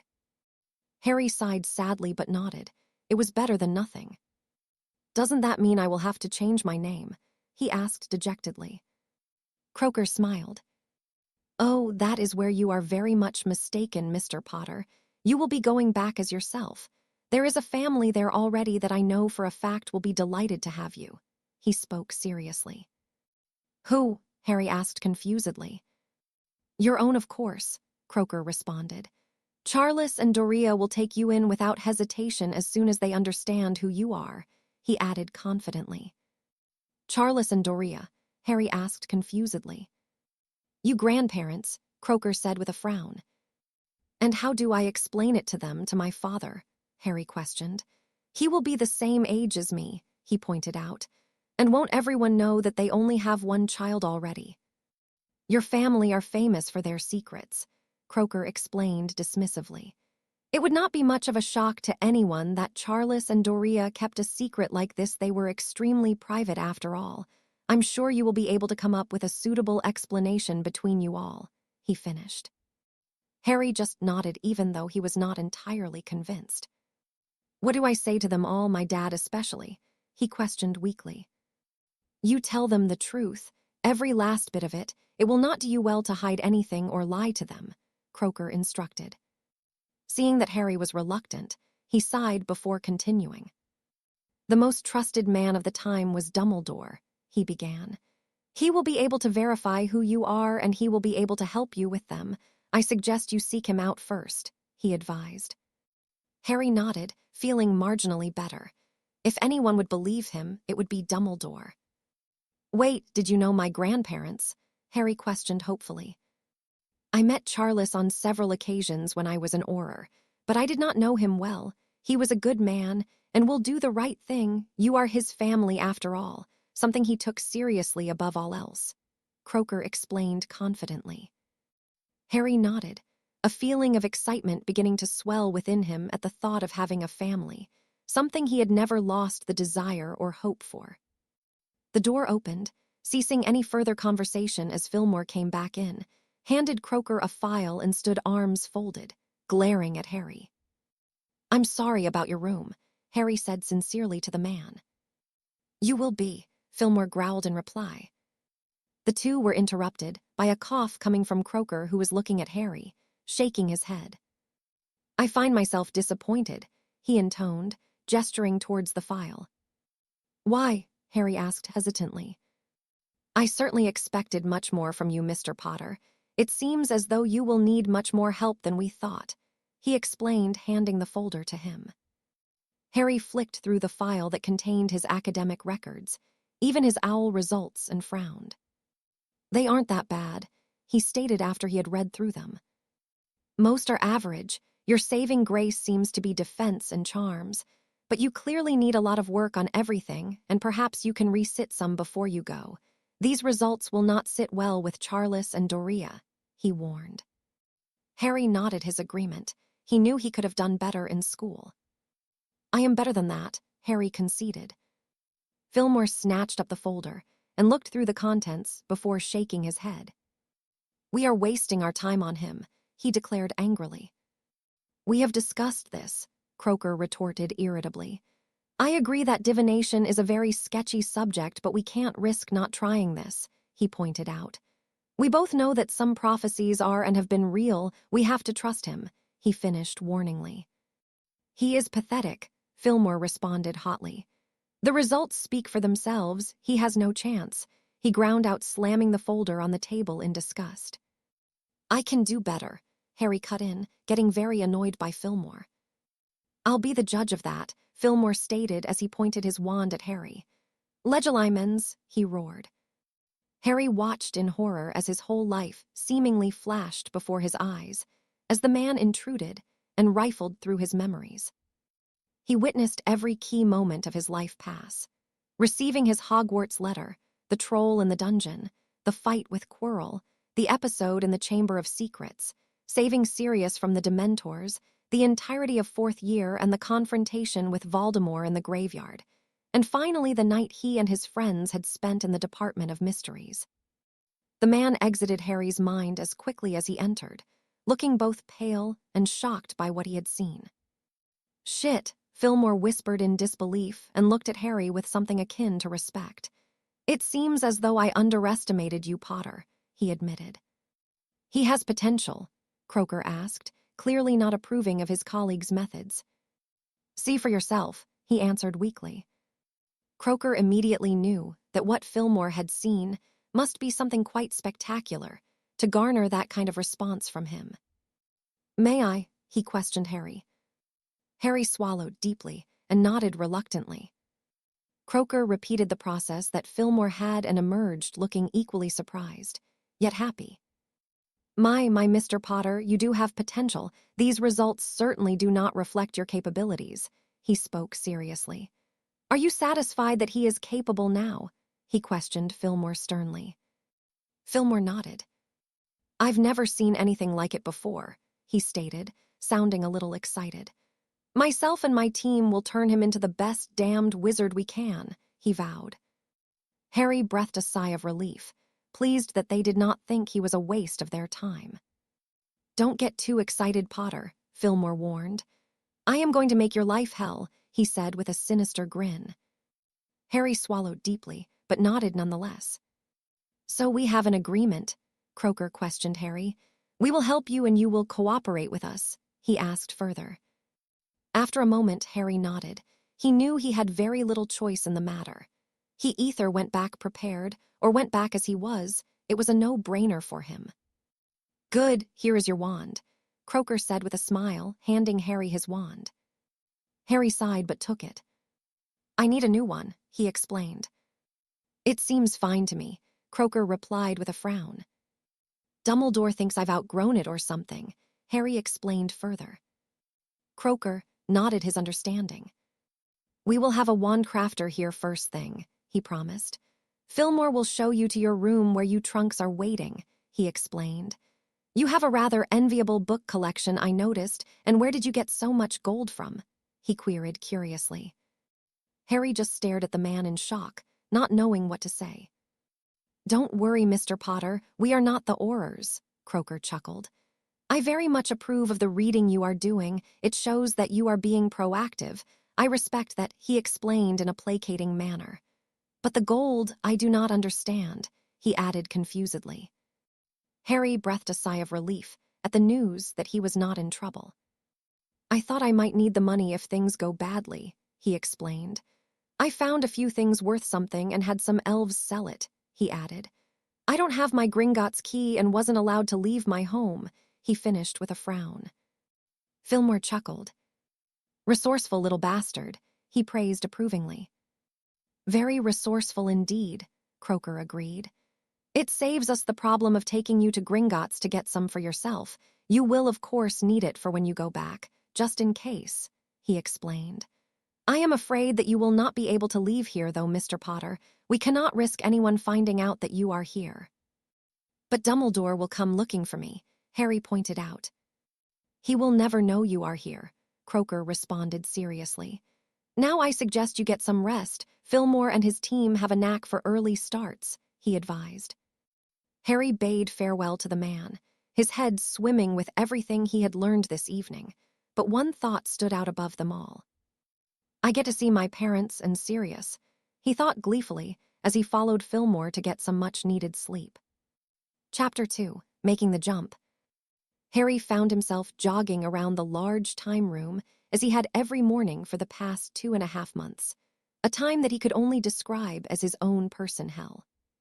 Fillmore had been very much true to his word, and had personally seen to it that Harry had been pushed as far as humanly possible, usually resulting in the teen vomiting and even passing out occasionally from the sheer amount of physical strain put upon him. Though only 10 weeks had passed, it had in actuality been 15 weeks for Harry, as he would spend 12 hours a day, every day without fail, in the time room being tutored in everything imaginable to become the best wizard he possibly could. Even after the time in the room was up, the day had only just begun. It was during this time that Croaker had insisted he did his own studying, and even gave the boy lessons on the era he would be going to ensure he was able to conduct himself accordingly and blend in so that none would become suspicious of him. Much to his dismay, he had even been forced to continue with occlumency lessons so he could defend his mind from any attempts to intrude upon it. He was pleased, however, that the lessons with Fillmore were much more pleasant and instructive than those with Snape ever were, and he even managed to become competent in the art, though he knew he would never been an expert in the field. His day would begin in the same fashion, with Fillmore waking him, using a liberal amount of stinging hexes to motivate the teen. He would then be forced to run and exercise until he dropped before he was allowed to have breakfast. After he had eaten and barely had time to recuperate, his magical tuition would begin, where he would learn all manner of spells that would be useful to him in a fight, whether they be charms, transfiguration, or curses that would give him the best chance possible to not only survive, but be successful. After this portion of the day, he would be made to sit and begin studying the theory behind the spells he would be learning the next day for a few hours, something he was very grateful for, as he would finally get a rest and could recover sufficiently before the real hardships would begin. Once this time was up, he would then spend several hours dueling members of Fillmore's team. Of none he was ever allowed to learn their identity. What he did know, however, was that these people were very good fighters, something he learnt the hard way, as the first month had passed with him constantly being bested and cursed repeatedly until he caught up to their ability. It was only his natural aptitude and the way he was continuously pushed to his full potential that even made this possible, and though he would curse the name Fillmore constantly, he was pleased with the progress he was making under the tutelage of these people. Something undeniable about Harry Potter was that he was, as both Fillmore and Croaker believed and witnessed as time went by, an extremely gifted wizard. The two men had thrown everything they could at him, pushed him to his absolute limits, but the boy did not have an ounce of quit in him, something that they became very proud of as his training progressed. After the first month had passed, they couldn't be any more pleased with the results they were having. The boy had learnt to apparate with ease and had taken everything they had been teaching him on board, even requesting more and more help. The teen had a hunger that never seemed to be satisfied, no matter how hard and far they pushed him. It was clear to them that he was dedicated to the cause, and it gave them both hope that he would be successful. He had even retaken his potions, charms, transfiguration, history of magic, and care of magical creatures exams early on in the second month here, and had vastly improved his grades, attaining an O in all but charms in transfiguration, where he attained an O+, much to the delight of Croaker. The two men had even offered him the chance to better his grades in astronomy and divination, but Harry had flat out refused to waste time studying for those. It had been difficult enough to convince him to retake history of magic, so the duo were happy to allow him to drop the subjects. Yes, Harry Potter had had a very difficult time of it, but after he had become accustomed to the new and exhaustive schedule he faced, he both excelled and thrived in the environment, though the start of the work had been more than surprising for them all. Flashback. Harry was startled awake as a stinging hex collided with the meat of his thigh, and he was unceremoniously dragged out of bed by his feet. "Move, you arse, Potter. Get running," Fillmore roared, firing another hex at the teen. Harry yelped in shock, but immediately complied, and found his route being laid out for him as Fillmore continued to fire hexes his way, chasing him towards the time room.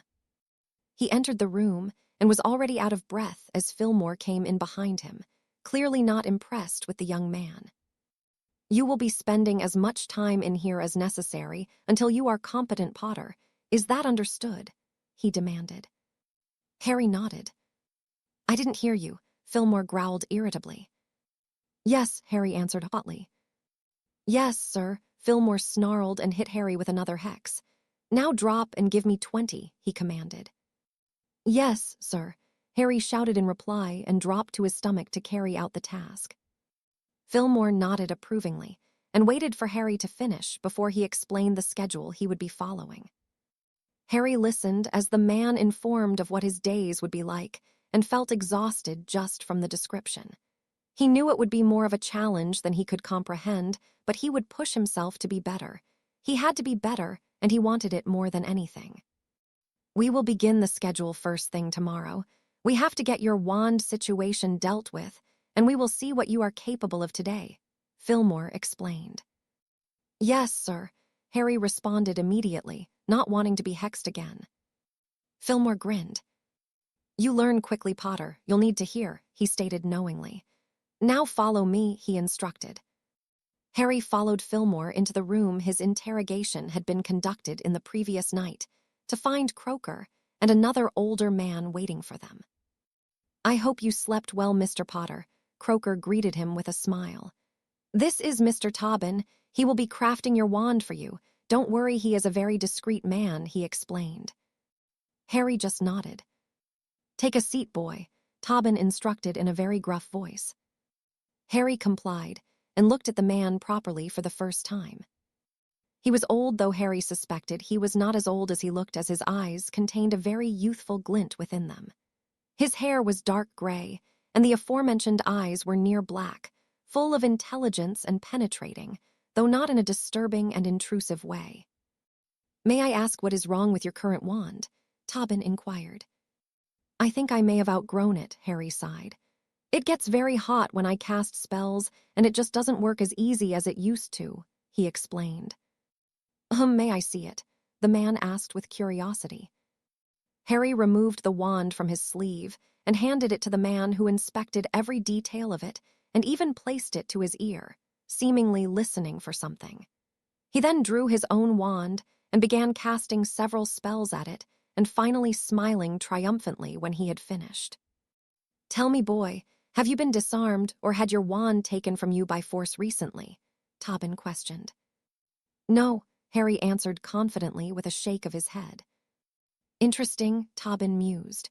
"Well, you have outgrown the wand, that is clear. It should not, however, grow hot when you cast with it. A wand will only do so when it recognizes another as its master," he explained. "But the wand chose me. I've had it since I was 11, Harry responded sadly. "Very curious," Tobin whispered. "If you have not had your wand taken from you forcefully, then it must have a brother somewhere. The master of that wand will be the master of this," he deduced confidently. Harry swallowed deeply at the realization. "Voldemort," he whispered. "Excuse me," Croaker asked with a frown. Harry sighed and rubbed his eyes irritably. "Voldemort has the brother wand. To mine, it's the same core from the same phoenix," he answered. Croaker and Fillmore shared a look of surprise, while Tobin looked at Harry through narrowed eyes. "The likelihood of two brother wands coming into contact is extremely low," he began. "Given the history between yourself and the Dark Lord, I would say that there is more to it than just that," he continued, shaking his head. "Has anything out of the ordinary happened between the two of you?" he questioned. Harry swallowed again and nodded reluctantly. "We used to share a connection. But since he possessed me, my scar has faded, and I've had no visions of what he is doing," Harry answered truthfully. "What kind of connection?" Croaker cut in with a frown. "I don't know," Harry admitted. "I used to be able to see him torturing and murdering people. It used to happen when he was angry, but Snape tried to teach me occlumency to block it out," he explained. "But it didn't help at all," he finished. The three older men looked at one another before Croaker spoke. "Go and fetch Sandy," he instructed Fillmore, who left immediately. "Mr. Potter, connections like that simply do not exist, and if you could not stop them through occlumency, then the problem was not from outside. It must have been from within yourself," he said seriously. "Sandy is our expert in obscure magic and the best in her field. She will be able to figure out what it is," he added confidently. "Mr. Tobin, we can resume this tomorrow if you have other things to do. I apologize for this unexpected outcome," he finished sincerely. "It is quite all right. I am rather curious to see this through. It is not often an anomaly like this surfaces," Tobin replied happily. "Of course you are welcome to stay. It may be useful after all. You are a very smart man in your own right," Croaker praised. It was around 5 minutes later that Fillmore returned with a short, bespectacled woman in tow. "This had better be good, Clarence. I am very busy," she growled irritably. "Sandy, this is Mr. Potter," he introduced the teen. "We need you expertise on a matter," he informed her. The woman turned and looked towards Harry with a raised eyebrow before speaking. "What is it you need?" she asked reluctantly. Croaker went on to explain everything that Harry had told him, and the woman listened with rapt attention. "So you see, we are rather stumped," Croaker finished. The woman said nothing for a few moments, clearly lost in her own thoughts. "Mr. Potter, Do you have any abilities that you cannot account for? She asked. I'm a Parselmouth, Harry shrugged. Dumbledore thinks Tom passed the gift on to me, he explained. I'm sorry, Tom, Sandy questioned confusedly. Oh, that's Voldemort's real name. Tom Riddle, Harry answered. How do you know this? Croaker asked. He told me himself, and Dumbledore knows. He used to teach him, Harry shrugged. It's irrelevant right now, Sandy cut in. Can you still speak it? She asked warily. Yes, Dumbledore already checked, Harry confirmed, growing a little nervous. I see, Sandy mused. As quick as a flash, she drew her wand and bound Harry to the chair so that he couldn't move. I'm sorry, Mr. Potter, but if it is what I think, then you could be very dangerous to us, she explained urgently. What is it? Croaker asked worriedly.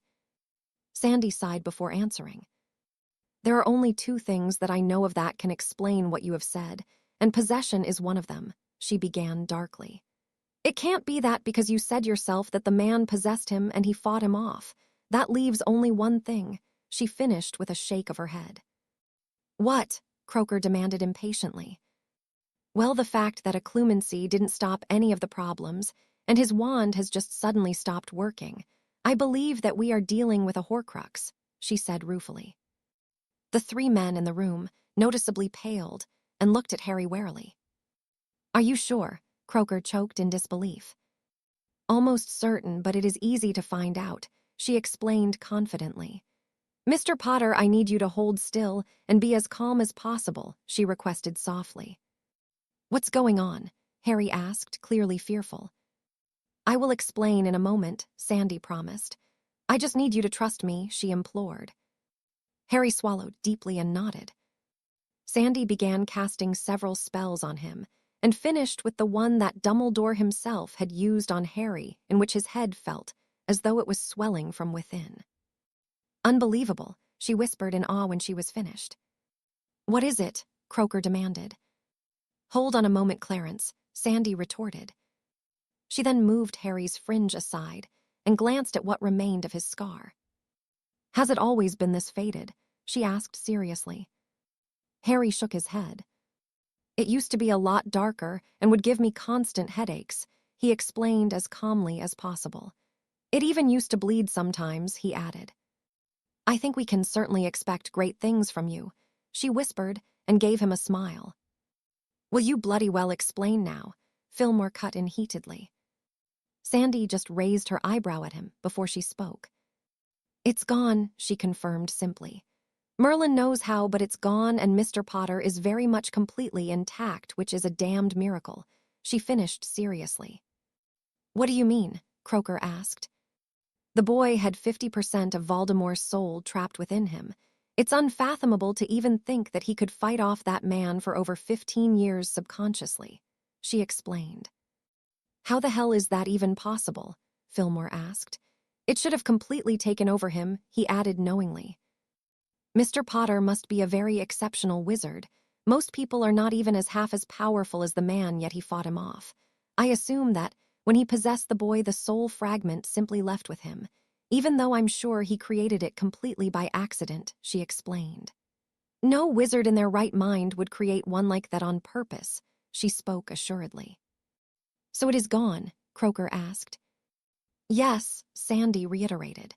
And unless he has created more since his return, then there are no more, she elaborated with certainty. The three men all sighed in relief. Will someone please explain what just happened? Harry demanded irritably. It is not at all important, Mr. Potter, Croaker assured him. We just had to be safe, but we do know why your wand won't work for you. It should never have been yours in the first place, he stated, getting a nod of agreement from Tobin. You should consider yourself very lucky, Mr. Potter, Sandy cut in. There are very few that could survive what you have, she explained darkly. Are you saying that I had half of Voldemort's soul inside me? He asked the woman worriedly. You did, but it is certainly not there anymore, she answered.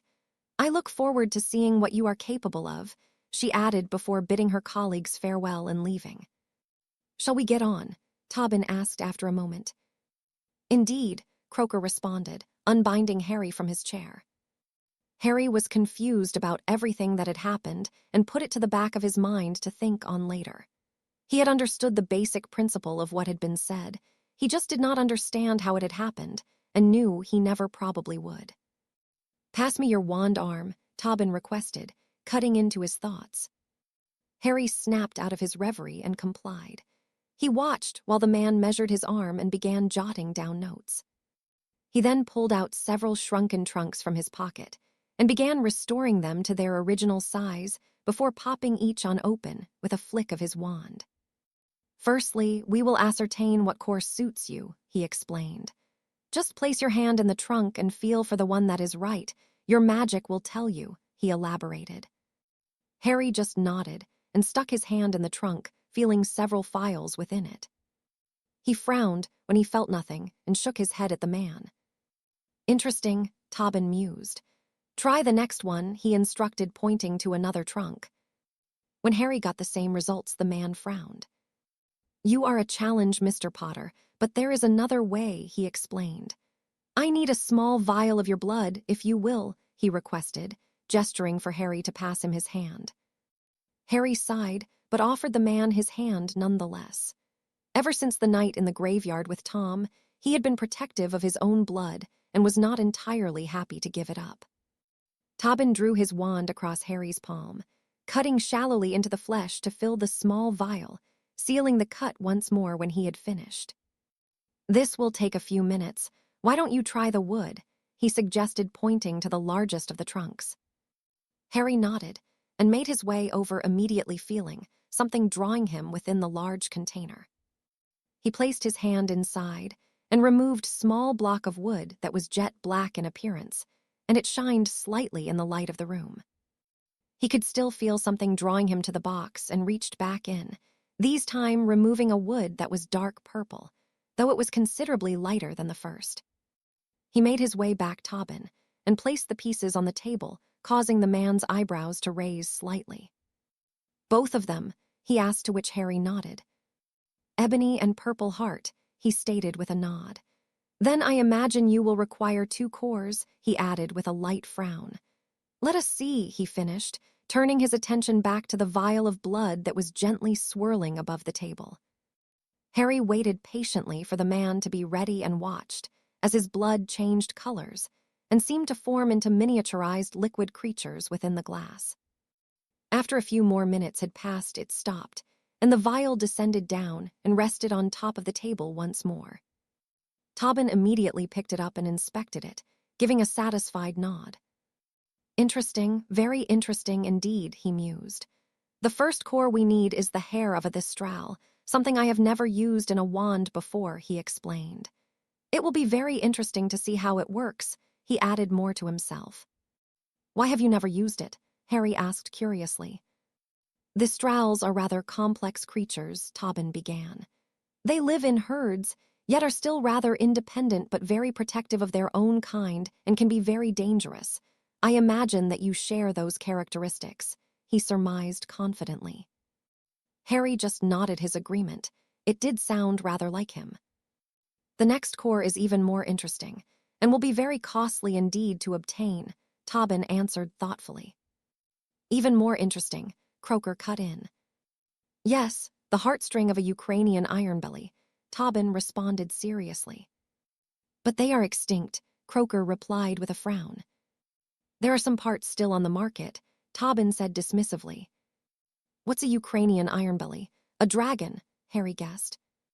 "It is," Croker answered.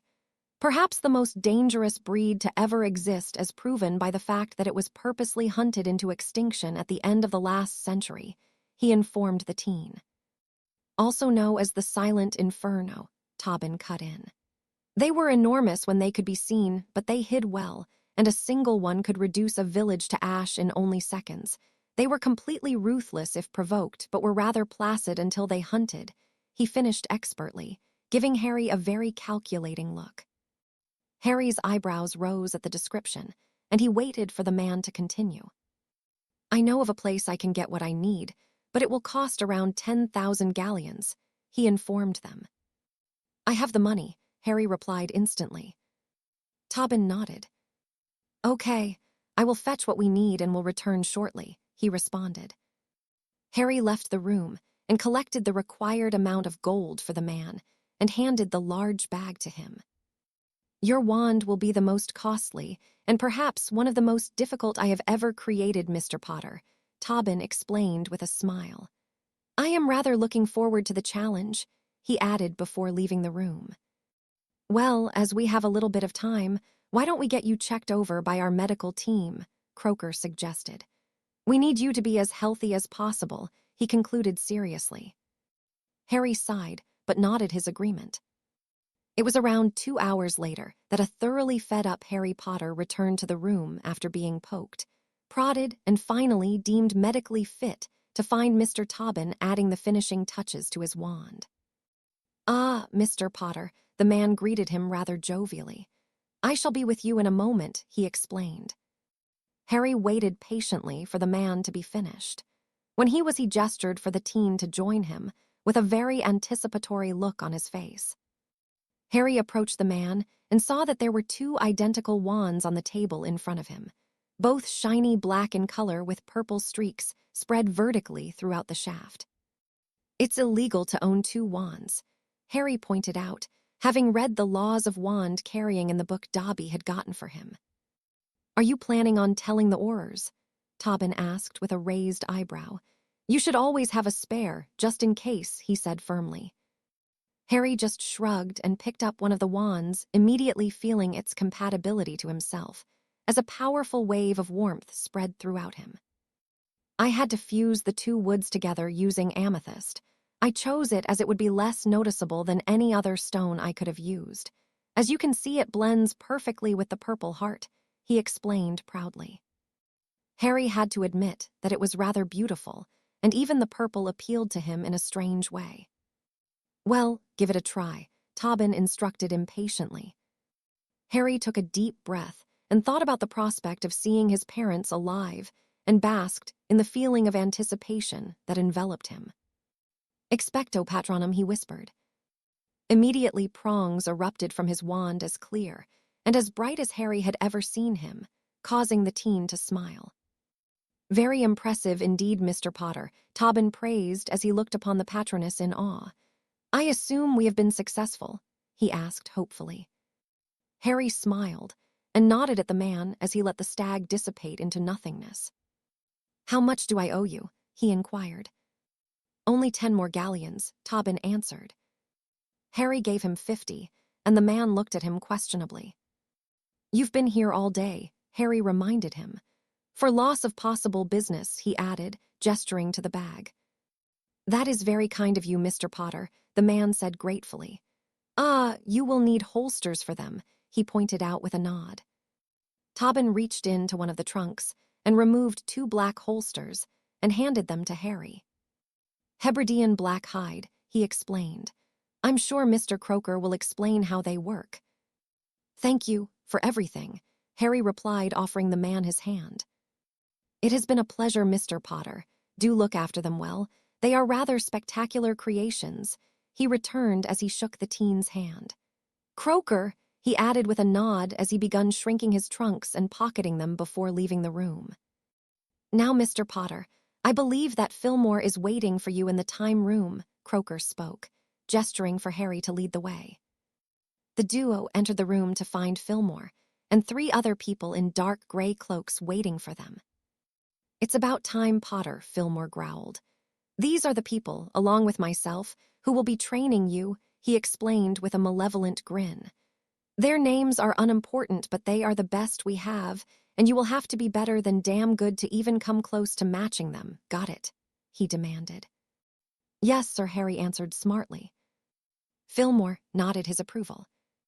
Now, let us see what you are really made of, he stated with his eyes narrowed at the teen.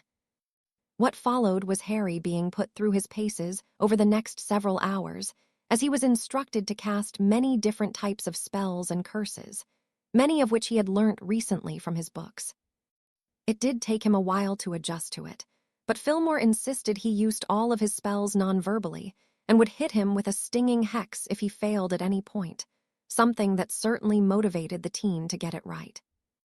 He was finally happy to have a wand that was obeying him, and the spells left his wand much more readily than they had, and the effects of the various curses and hexes he used were much more powerful than they ever had been. The biggest improvement he noticed was in his blasting and cutting spells that simply obliterated and tore the dummies he was using to shreds, impressing all of those that were watching and taking notes on his performance. Finally, after demonstrating his patroness to them all, he was instructed to stop, much to his relief. The 5 people who had been evaluating him moved to the other side of the room to discuss their observations, leaving Harry to catch his breath. The group came back around 20 minutes later, and Fillmore gave him a respectful nod, while Croaker was looking very happy indeed. "You have a hell of a lot of power," Fillmore began. "You need work on your finesse and movement, but damn kid, you've got potential. How do you feel?" he asked. "I did feel a little tired, but I'm okay now," Harry answered honestly. "Damn," Fillmore returned with a shake of his head. "That would have exhausted all of us. It will be interesting to see how much stamina we can build in you," he mused. "You're special, kid. There's no doubt about it. We will see how far we can push you," he finished with a predatory grin. "Well done, Mr. Potter," Croaker praised. "Could you answer me one thing?" he asked. "I will if I can," Harry agreed. "Is there anything else in the prophecy that you think we need to know?" he questioned. "It might be important," he added. "I think after all the help you have already given, the least I can do is give you the contents. It's not like it will make any difference here anymore," he obliged. "Thank you," Croaker said gratefully.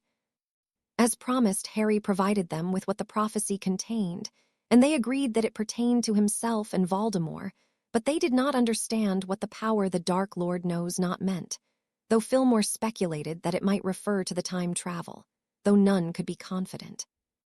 Both of the men agreed that Harry was his equal in both ability and power, and that furthered Fillmore's resolve to turn Harry into the best that he possibly could. That resolve would lead to the hellish weeks that Harry would endure, all in the name of saving the wizarding world, a much more noble cause than Dumbledore's greater good, Harry felt. End flashback.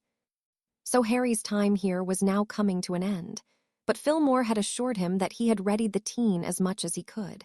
The rest was now up to him. He would have an additional 2 years at Hogwarts to improve even more so, something he was very much more than willing to do, especially since he had a room there ready and waiting for him to discover, somewhere that not even the Marauders knew about, and a room would provide him with everything he could need to continue his journey of self-improvement. He was feeling a little torn, however, and would have moments where he just wanted to go home or spend time with his friends, something he really did miss, but he knew and accepted that wasn't possible. He would do his best to swallow the sadness that would fill him at the thought of never being able to see any of them again, but he doubted that it would be a feeling that would ever truly subside.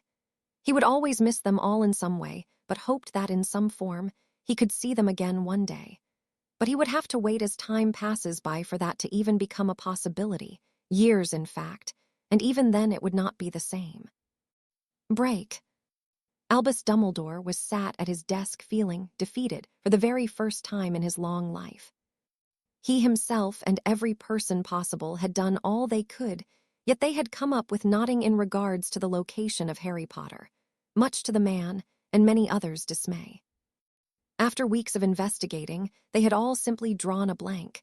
He had not been to Gringotts, nor had he contacted anyone in any way. Albus Dumbledore was stumped. He knew that it was not like Harry at all to run from his responsibilities, and was still convinced that wherever Harry was, he was very much alive.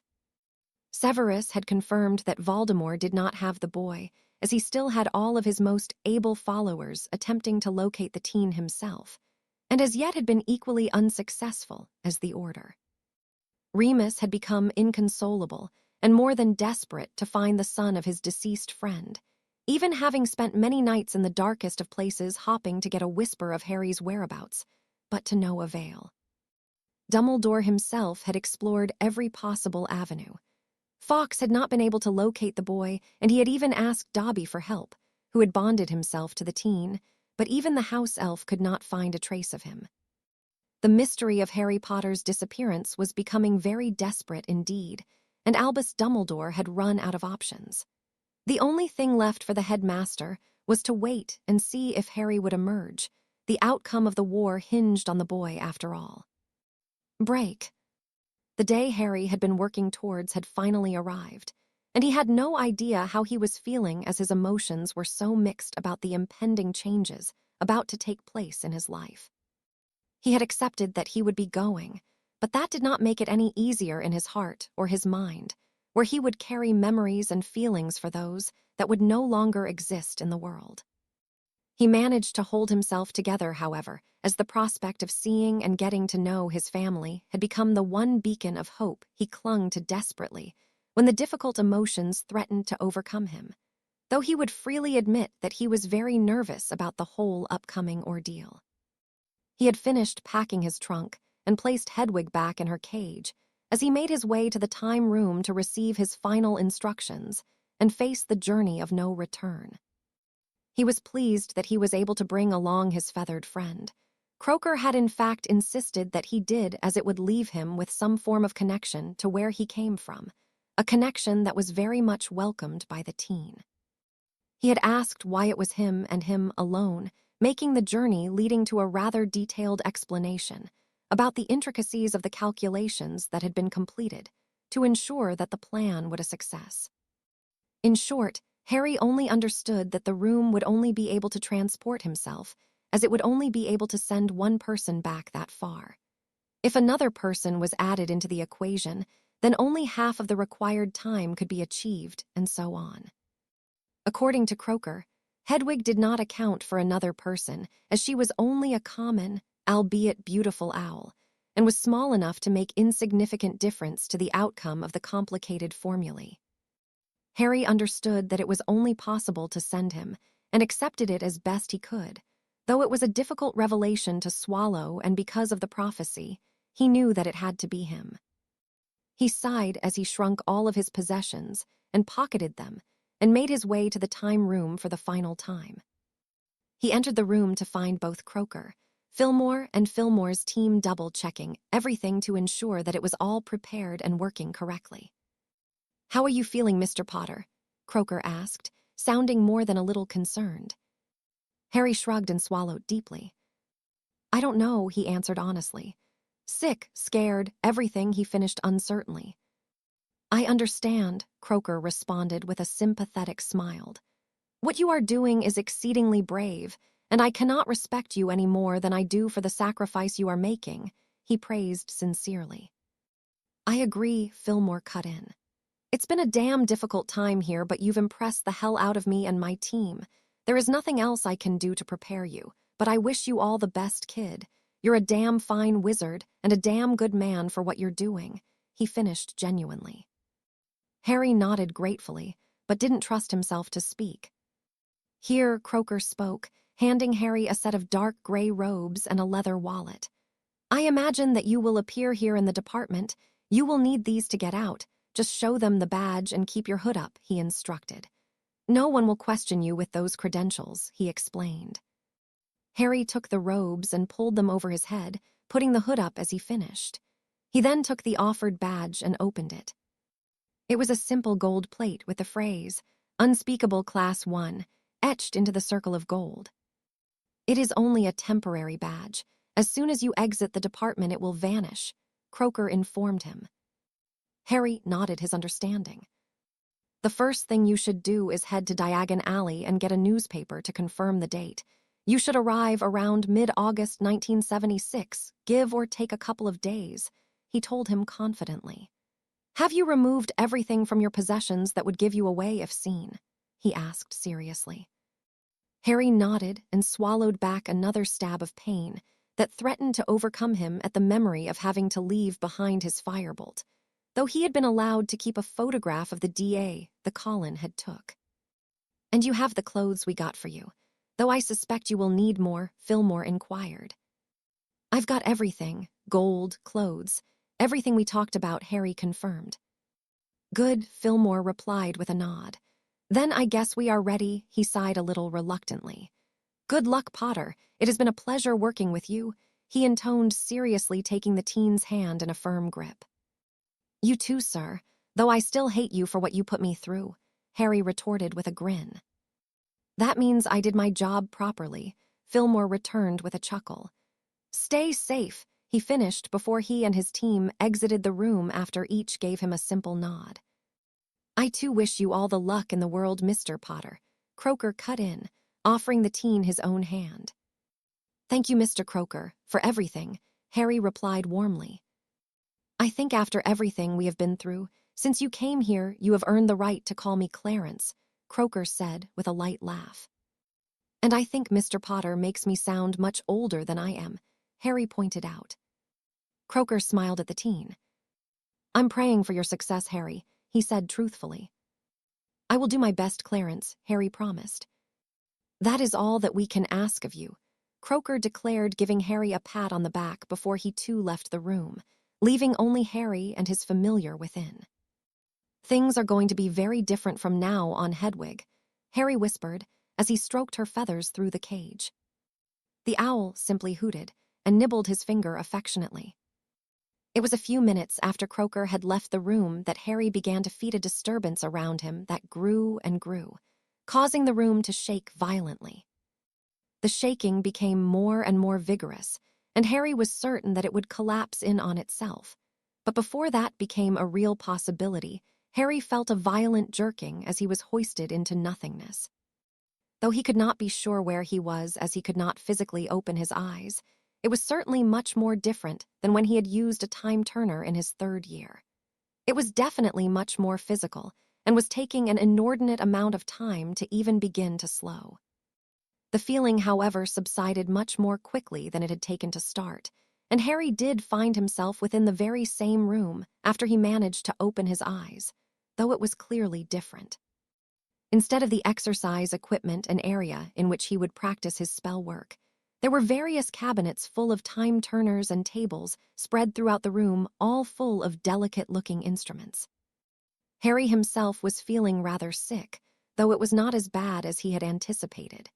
He checked that Hedwig was okay and that all of his possessions had survived the journey before proceeding to leave the room, only to run into a much younger-looking Fillmore. "Who the bloody hell are you, and what are you doing in my room?" he growled. Harry simply removed the badge he had been given and showed it to the man, whose eyebrows shot up to his hairline. "I'm sorry, sir," Fillmore professed profusely. "I didn't know," he added weakly. Harry stifled the chuckle he wanted to let out and simply nodded before exiting the room and managing to get out of the department without being hindered any further. He managed to leave the atrium of the Ministry of Magic and surfaced inside a toilet cubicle where he removed the gray cloak he had been given, ensured to door was locked, and sat on the toilet, placing his head in his hands where he simply cried silently for a time. He cried for those he had left behind, and he cried from the sheer amount of emotions he was feeling all at once. He was both sad and happy, though scared and excited. It had all gotten too much for the teen, and he knew he needed to just finally let it out. He had been strong for long enough after all. After he had managed to dry his tears and prevent any more from falling, he stood and took a very deep breath in preparation to face what was ahead of him. He was alone, and though he had Hedwig with him, he had not felt this alone since before he started Hogwarts, a feeling that he was not at all fond of. He sighed and exited the cubicle to carry out the next part of what needed to be done.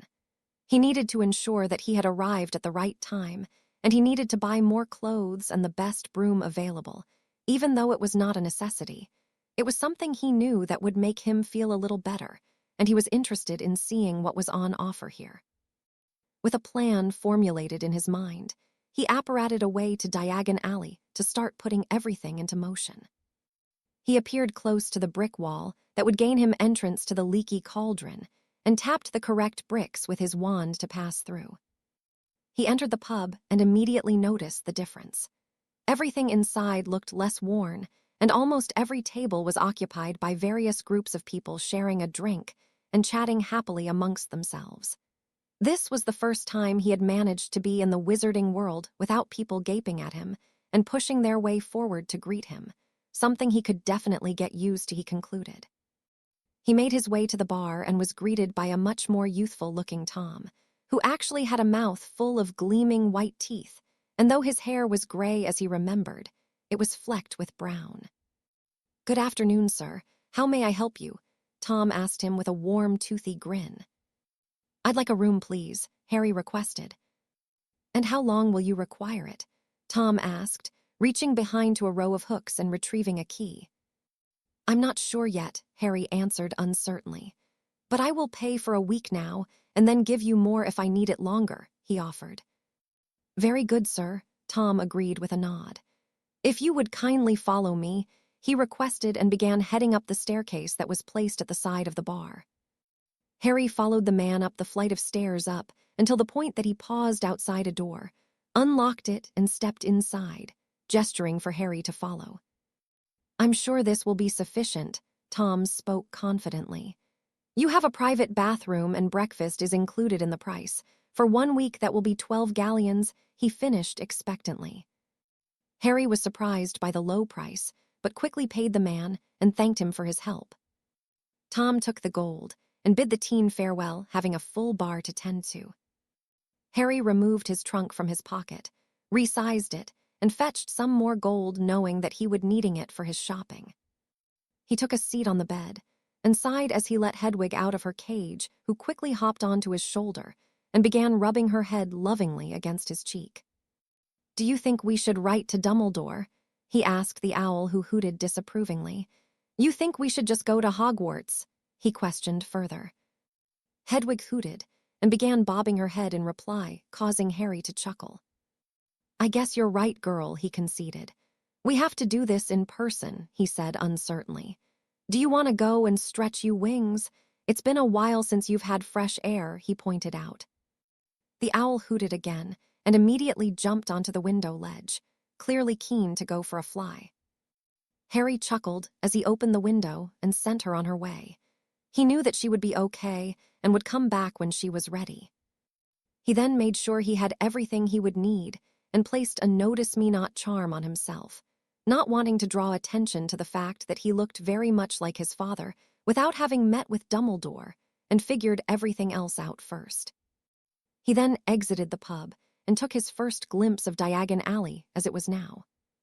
The alley itself did not look all that much different, though. There were a few different shops, and the ones he did recognize looked more recent and fresh than he remembered. He began walking down the alley and quickly found a newspaper stand where he bought the day's edition of the Daily Prophet. August 14th, 1976. It worked, he whispered in relief, having appeared exactly when he was supposed to.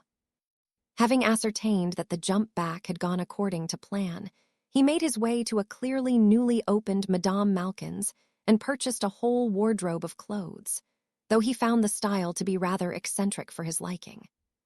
He had kept his wardrobe simple and had opted to buy fitted jeans rather than the flared ones that Madame Malkin had recommended. He was fairly happy with the rest of his purchases, as they were much more neutral and not as garish as the flared trousers, and found that they were actually rather normal in comparison, much to his relief. He also bought various types of shoes and trainers, and even managed to buy some clothes to exercise in, something he had promised Fillmore he would continue to do. After he had finished his clothes shopping, he entered Quality Quidditch Supplies and bought himself a Comet 200, the best that was available at the time, and was content with the broom, though he knew it would pale in comparison to his Firebolt. He had considered going to Gringotts to open up an account so that he could store the vast amount of gold he was carrying, but decided against it for the time being, knowing that it was likely that unwanted questions would be asked of him. He would simply have to carry it around with him, though he was not completely comfortable with the idea. With his shopping done, he returned to his room and decided that he would make his visit to Hogwarts the next day and not prolong the inevitable any further than necessary, something that he was very nervous about. Everything depended on the outcome of tomorrow, and he knew it, though the thought of the meeting with Dumbledore left him feeling more than a little anxious. Break. Harry awoke for the first time in months the next morning by his own accord, and not by being forced from his bed by several stinging hexes and expletives courtesy of Fillmore. Certainly a welcome change. It took a few moments for him to gather himself and remember exactly where he was, and sighed at what he would be facing today. But for the time being, he had his morning exercises to complete before he even wanted to dwell on anything else. He pulled on some of his exercise clothes and exited the pub, giving Hedwig a treat on his way out, and began running through the streets of Muggle London, passing Charing Cross Station, and eventually finding himself in St. James Park, where he completed a few laps of the area before making his way back to the Leaky Cauldron, where he finished up with his press-ups and other exercises. He took his shower, and though it was warm outside, he relished in the hot cascade of water that soothed his tired muscles before dressing and heading down for breakfast. "Good morning, sir," Tom greeted him with a smile. "Would you like some breakfast?" he asked. "Could I have some porridge, please, and maybe some fruit?" Harry requested, feeling rather hungry from his morning efforts. "Right away," Tom obliged with another smile. Harry began eating the food and contemplated the way in which he would handle the situation with Dumbledore. Although he had spent much time with the man over the years, this one could be rather different. The Dumbledore of his period was very open-minded, but he could not be sure how this younger version would react to him. He only hoped that he was not deemed insane by the headmaster and sent to St. Mungo's. He desperately tried to formulate a plan that would work, but could not come up with one that he was certain of, so he decided that he would take everything as it came and do whatever was necessary to ensure that the man believed him. He had to make him believe. He finally managed to steel his nerve enough to exit the pub and apparate to Hogsmeade. The walk from the village to the gates of Hogwarts felt like it lasted for an eternity, as he became wrought with nervousness once again, and continuously second-guessed himself the entire way. He finally reached the gates only to find that they were locked, and he breathed a sigh of relief at the apparent pardon he had been given, though he doubted he would have the nerve to come back again if he left. He sighed again and dragged his hand through his hair before turning to leave when he was stopped in his tracks by the sound of a very familiar voice. "What ya doin', 'ere? Students ain't s'posed to be 'ere during the summer," Hagrid informed him. Harry tentatively turned to face the half-giant, the sight of his friend warming him and giving him a sense of relief. The man looked as he always had to Harry, complete with his brown moleskin coat, though the visible skin around his eyes was less wrinkled. "Oh, sorry. I thought ye were a student, ere you look like a lad thaw goes ere," Hagrid apologized with a frown. That statement gave Harry an idea, and he inwardly thanked the man for the unintended help. "Actually, I was hopping to enroll here, and was hoping I could speak to Professor Dumbledore about it," Harry replied with a smile. "I dunno no bout that," Hagrid returned uncertainly. "These gates are s'posed to stay locked," he explained. "I'm happy to hand over my wand," Harry offered. It was then that a large, heavily salivating dog bounded up to the gate, wagging its tail madly, trying to get Harry's attention. "Hello there," Harry said in greeting, and began stroking the monstrous thing through the bars. "You're a messy boy, aren't you?" he chuckled as the dog continued to drool, leaving a puddle on the ground between them. The dog barked happily as Hagrid pulled the behemoth away. "Get back, Dozer, ruddy dog," he grumbled. "Dozer?" Harry asked with a raised eyebrow. "All he does is sleep," Hagrid answered with a shake of his shaggy head. Harry deadpanned. "I can't be just lettin' ye in, but I can check why Professor Dumbledore if e'll see ye," Hagrid decided. "Okay," Harry answered nervously. "Yes, stay, Dozer, and keep the lad company," Hagrid instructed the dog, who immediately bounded forward to once again get a fuss from Harry. "I figure ye a good lad," Don, like many, Hagrid mused aloud before he turned away and headed towards the castle. Harry waited nervously and stroked the dog absent-mindedly until Hagrid returned around 15 minutes later and begun to unlock the gates. "Sorry 'bout thaw, but can't be too careful these days," he explained. "Professor Dumbledore says he'll meet ye. Juice, keep ye wand away," he advised. "I understand," Harry returned. "It would be foolish for anyone to try and attack Dumbledore, though. I don't have a death wish." Harry chuckled, knowing that a bit of flattery towards the headmaster would go a long way with the half-giant.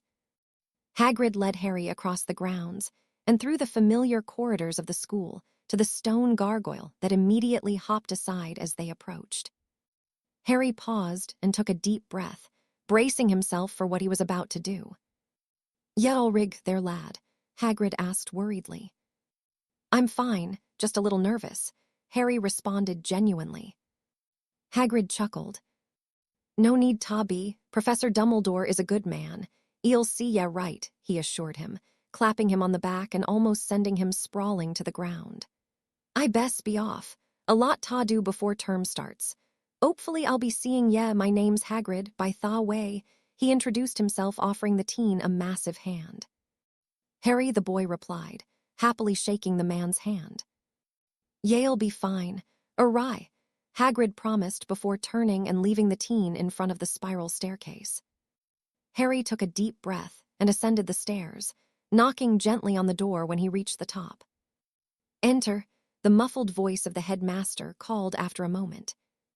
Harry hesitantly opened the door and stepped into the office to see that it looked as it always had, though the man sat behind the desk looked a little younger than Harry remembered. "What can I do for why?" The man paused, and his eyebrows rose significantly as he caught sight of Harry. "My, you look very much like a student here," Dumbledore observed with a calculative stare. "The resemblance is almost uncanny," he added in awe. Harry swallowed deeply before speaking. "That's kind of why I'm here, sir," he replied, not knowing how to begin. Dumbledore noticed that the teen was clearly apprehensive and offered him a warm smile.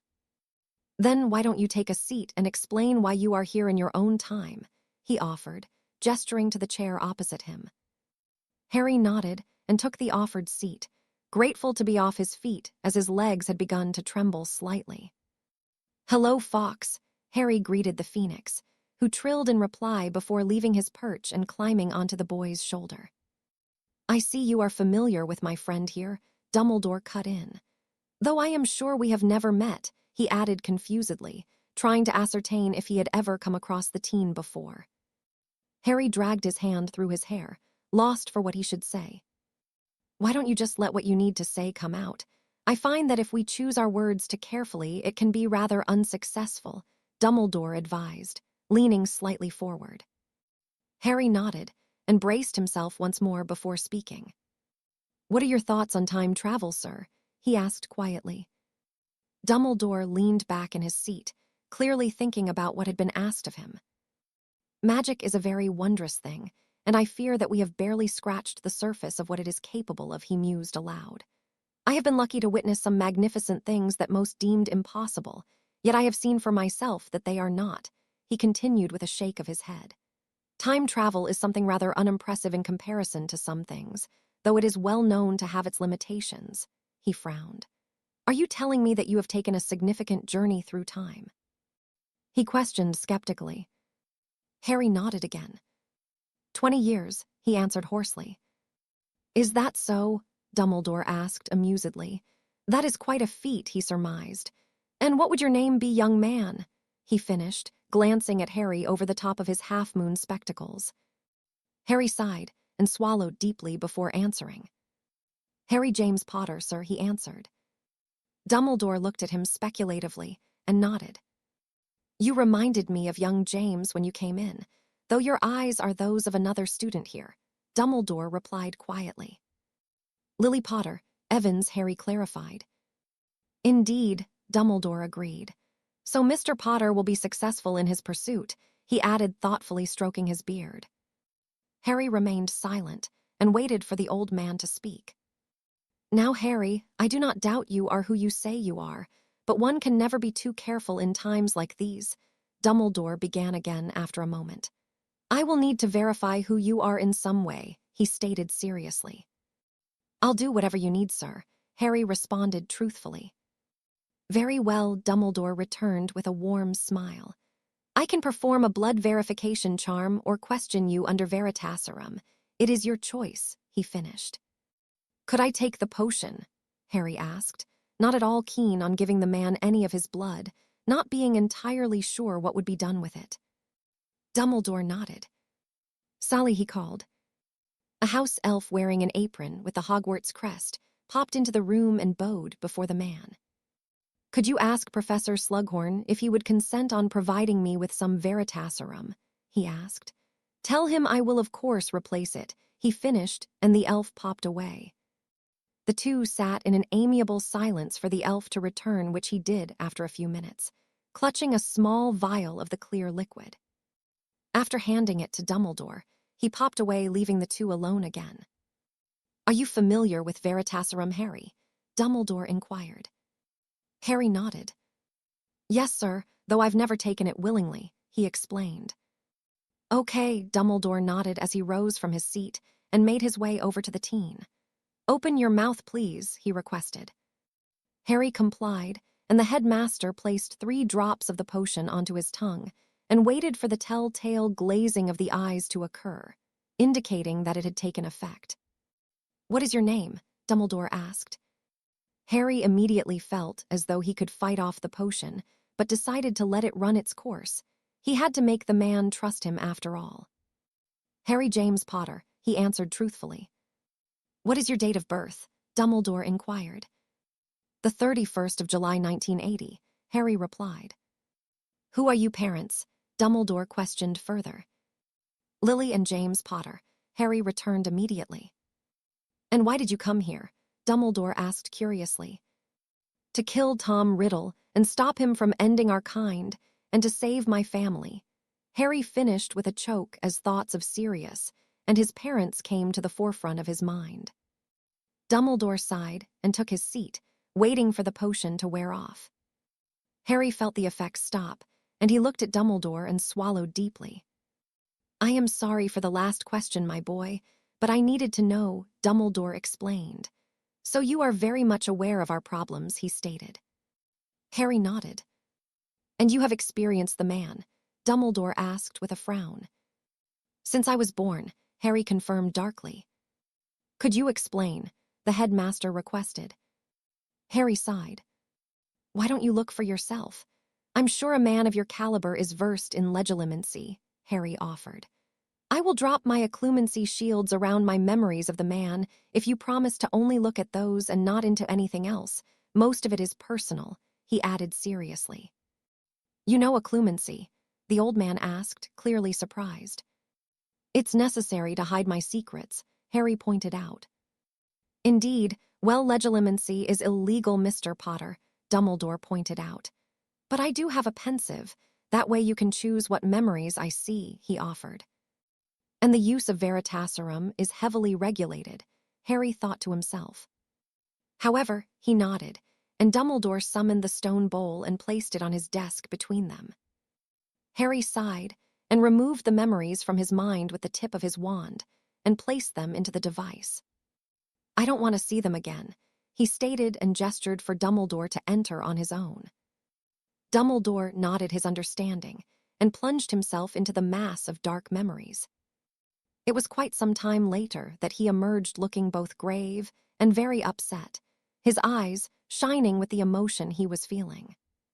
Without saying a word, he opened a drawer at the bottom of his desk and poured himself a generous measure of brown liquid and drained it in one. While the headmaster was busy, Harry took the opportunity to retrieve and replace his memories. I am very sorry for the difficult life you've led, Harry, Dumbledore whispered sincerely. But killing him for revenge makes you no better than him, he added pleadingly. It's not just for that.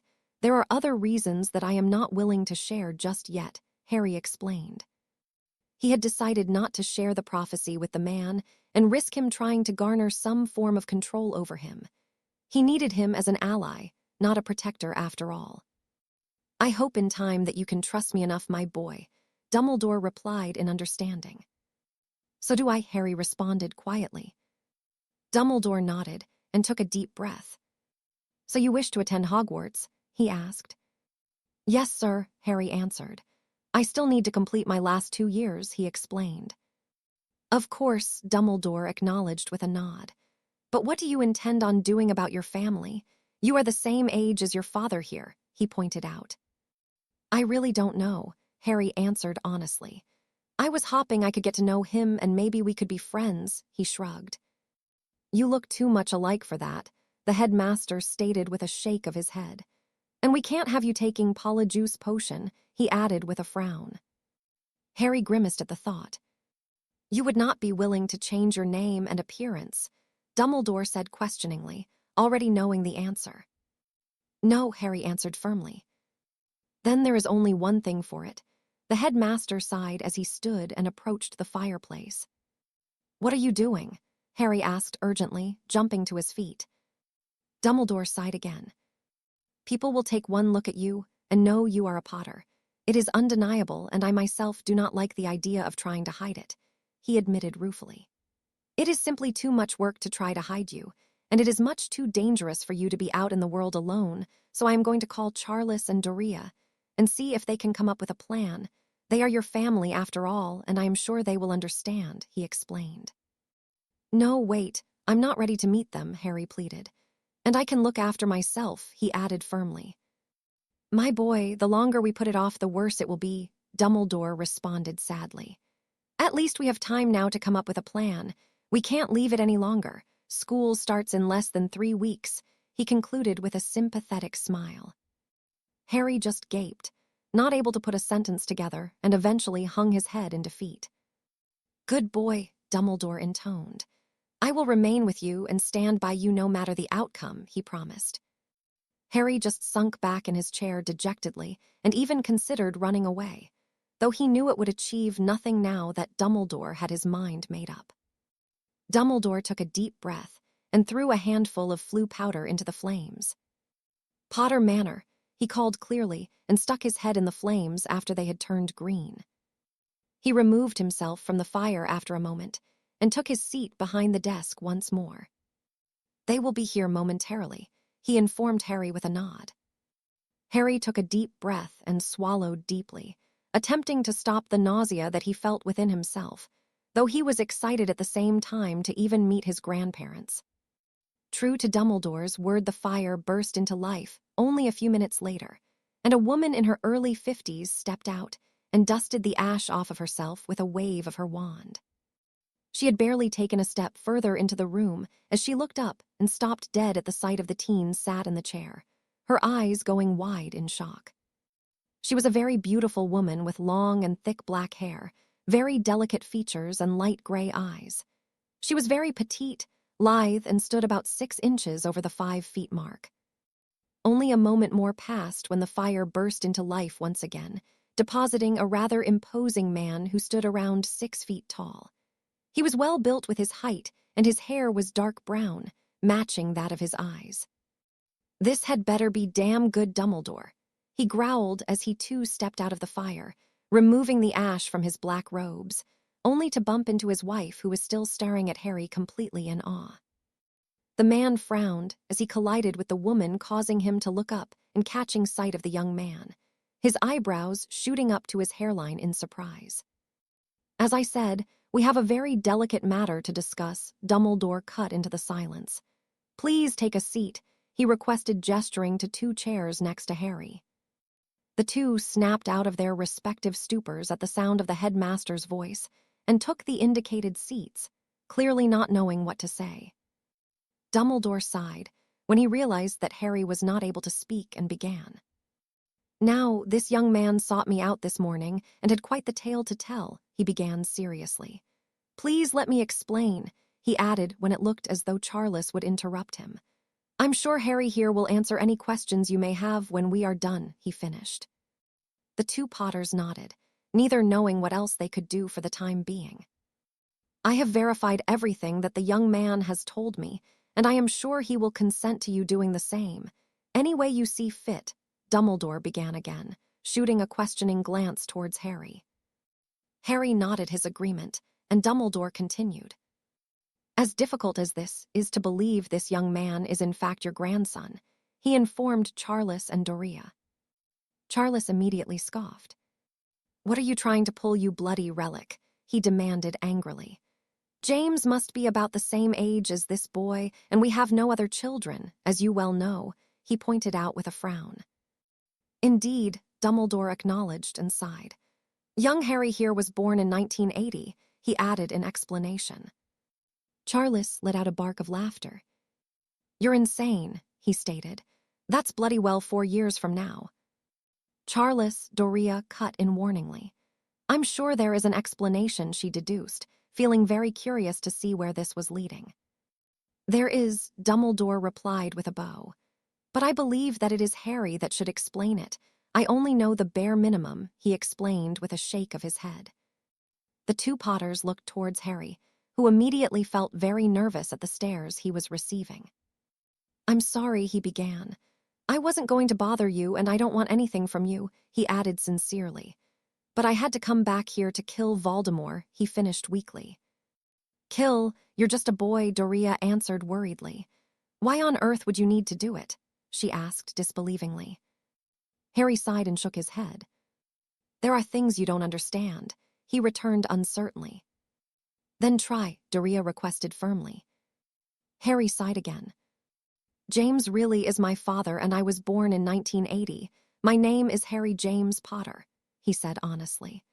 Voldemort killed my parents when I was a year old, and he tried to kill me but failed. He has tried to kill me ever since, he concluded hurriedly. James was killed, Doria asked fearfully. Yes, Harry confirmed. My mother also, and I was raised by my mother's family, he explained. Why the hell would you not have been raised by us? Charles cut in angrily. You were already dead, and I never even knew about you until a few months ago, Harry replied with a shrug. Doria shook her head and looked at the boy sadly. But that doesn't explain why you have to kill him, she pointed out. It's complicated, Harry responded, shooting a glance at the headmaster, indicating he did not want to discuss certain things with him present. I'm sorry, but we need to understand, Doria insisted. Harry nodded. Do any of you know legilimency? He asked, not being able to think of another way to show them what he wanted to explain. I do, Charles answered. I'll drop my occlumency shields, and you can see for yourself why I have to do it, but a lot of my memories are not pleasant, he warned. I won't stop you going through anything you need to. I just want you to see I'm telling the truth and not trying to swindle you in any way, he finished sincerely. You know occlumency? Charles asked, clearly surprised. Harry just nodded. Charles and Doria shared a look, and the man nodded resolutely. Okay, he agreed. It will put any doubts to rest, he shrugged. He removed his wand and looked at Harry speculatively. Legilimens, he whispered and dove into the boy's mind. Dumbledore immediately conjured a glass and filled it with the same brown liquid he had drunk earlier. He placed it on the desk in front of Charles's chair, causing Doria to look at him worriedly. I saw some of his memories earlier. I fear your husband will need it when he is done, he explained seriously. Doria just raised an eyebrow at the headmaster and waited for her husband to finish. She hated legilimency, but understood the necessity of it right now. Harry watched as his whole life played in front of his eyes in a blur. He did not know how long it lasted, but he knew a considerable amount of time had passed when it was finally over, his head pounding under protests of the strain. Dumbledore and Doria watched for close to an hour as Charles and Harry just stared at each other, while the man went through the boy's memories at will. When Charles had finished, he extracted himself from Harry's mind and immediately stood, turned away and walked towards the wall, shaking uncontrollably. Charles, Doria called worriedly. The man just shook his head and turned to face Harry, his eyes full of tears as he just stared at the boy in both horror and utter disbelief. Charles, what did you see? Doria asked. She knew instantly that it must be terrible. Her husband was the strongest man she knew. He himself had seen war, and he had never been in this state. Charles, she said pleadingly once more. Charles turned to look at her and swallowed deeply. What did you see? She questioned again. Things that no one should see, especially not a boy, he answered cryptically. How the bloody hell are you alive? He asked Harry weakly. Harry was rubbing his temples in an attempt to alleviate the throbbing in his head. I've been lucky, he sighed. Charles shook his head. That was more than luck. he stated, noticing the drink on the desk and downing it in one. "You're a hell of a wizard," he finished, taking a deep breath. "I just wanted you to see that I'm telling the truth," Harry explained. "It's like I said, I don't want anything from you. I just wanted to meet you and maybe be friends with my dad," he added sincerely. "I don't doubt you are telling the truth," Charles replied in a whisper as he took his seat and placed a hand on Harry's shoulder. "But I can't let you fight him. You're just a boy. It shouldn't be your problem," he said firmly. "You saw for yourself that it is," Harry pointed out. Charles just looked at the boy and sighed. The boy was only 16, and he had seen more than any man should ever see. He should be worrying about homework and having fun with his friends, not planning on fighting a murdering maniac, and all because of something as foolish as a prophecy. Charles certainly did not hold divination in high esteem. He could see that the boy would not be swayed. Clearly he was stubborn, very much like his wife. "You have 2 years left of school. Why don't you finish that and just see how things go?" he suggested. "It will at least give you time to prepare," he added. "That was my plan," Harry returned. "I was going to come back to Hogwarts, that's why I came here today. I didn't mean for any of this," he explained. "And that is the main problem we have to deal with," Dumbledore cut in. "As you can see, the resemblance between young James and Harry is very similar. That is the reason I asked you both here. I mean, it is possible that we could use a glamour to hide the similarities," Dumbledore suggested. Charles shook his head and frowned. "That is not fair on the boy, and all it would take would for him to be stunned, and they fail," he pointed out. "He shouldn't have to hide who he is. He's been through enough," he added with a sad sigh. "We can't say he is an illegitimate child either. He would be persecuted," Doria cut in. "Yeah, and so would we," Charles pointed out. "I don't want to cause any trouble," Harry piped up, realizing the problems he was causing. "Nonsense," Charles replied. "You are family, regardless of where or when you come from," he stated firmly. "I didn't even have any siblings, so we can't even say you're a nephew," he added with a sigh. "Well, we have to think of something. The boy could pass for James's twin," Doria said exasperatedly. Charles's head shot up at that, and he looked at his wife with a smirk. "Say that again," he requested. "What, that he," she paused mid-sentence, "could pass as James's twin," she finished in a whisper and looked at Harry speculatively. "Whoa," Harry piped up in realization. "No, just no," he finished disbelievingly. "It could work," Doria concluded, ignoring Harry's protest. "How would that work?" Harry asked weakly. "It could," Charles agreed. "No one knew about James until we sent him to school except for Diles, who is now dead, and Arcturus. He was the only who came to our house when James was growing up," he finished with a sigh. "We can always tell him," Doria suggested. "He would understand. It's family, Charles. He would understand," she reiterated. Charles nodded. "We can just say that we sent him away to be privately tutored. Hell, the boy is more than talented to make that believable," Charles pointed out. "The boy is a damn prodigy," he added sincerely. "We can just say we brought him home because of the war. We wanted him close," he concluded triumphantly. "I would advise against informing Mr. Black," Dumbledore cut in gravely. "This is family business, Dumbledore," Charles retorted irritably. "It no longer concerns you," he added in a no-nonsense tone. Dumbledore simply shrugged and remained silent. Doria sighed. "That's all well and good, but you are forgetting one thing," she said with a shake of her head. Charles frowned and looked at his wife questioningly. "James," Doria reminded him exasperatedly. Charles deadpanned. The two sat in silence for a while, until Charles spoke again. "We tell him the truth," he said simply. Doria frowned at him and shook her head. "He's 16, Charles. You can't put that on him," she sighed. "We can't lie to our son, Hal. He deserves a chance to get to know the boy. It's not like he needs to babysit him. It might even make him bloody well grow up some," he responded. He sighed before he carried on speaking. "I'm not saying it will be easy, far from it, but it will be worse if we try to hide it from him," he pointed out. "We are family. No matter how we are related, we have to look out for each other. It's small enough without lies and secrets amongst ourselves." He finished with a sad shake of his head. Honestly, it's okay, Harry piped up once again. I can just change my name and wear glamours, he offered, though he felt reluctant doing so. You'll do no such thing, Charles responded firmly. You're a Potter, he added simply. This is just causing problems, and I didn't want that, Harry said sadly. I don't need anything and I'm okay. I have more than enough gold to buy myself a house when I finish school. Maybe we should just forget about this, he suggested and stood to leave. He really did not want to cause problems for his family. He had only come here to enroll at school, perhaps find a much-needed ally in Dumbledore, and had been thrown into this unexpectedly. And what about us? Doria asked, emotionally getting to her feet.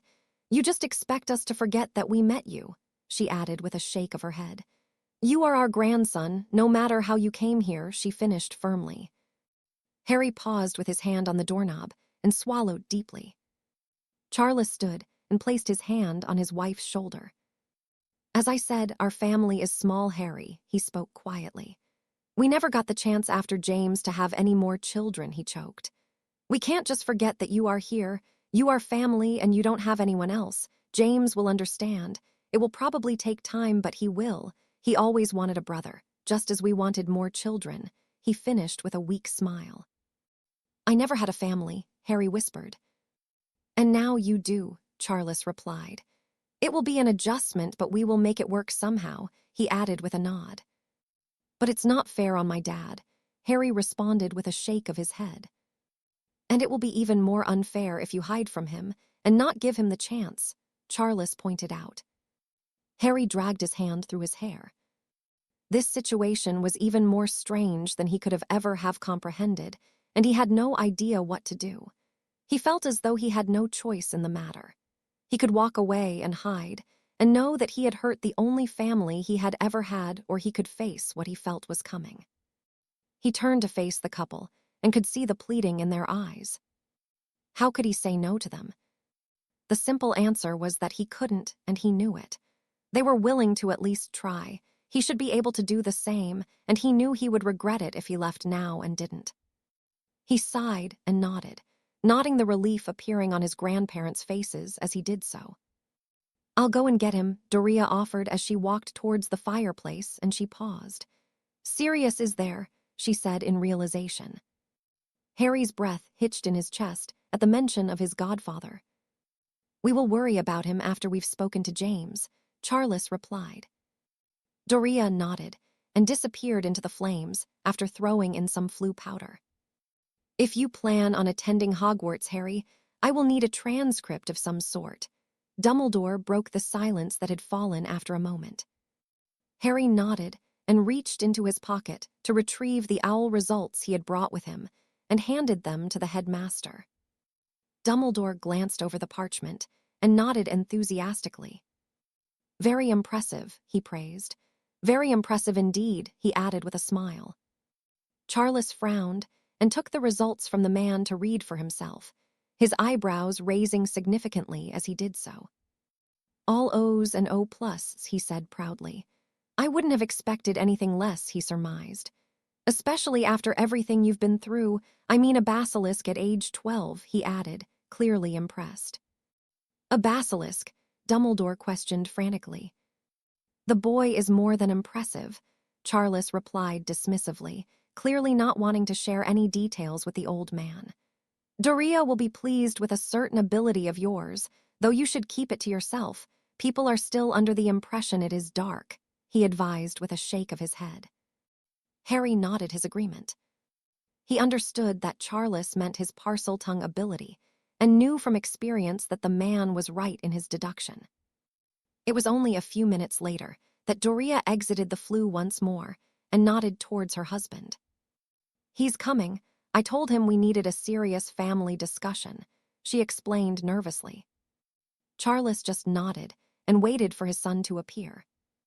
The fire sprung to life after only a moment, and Harry got the first glimpse of his father in person.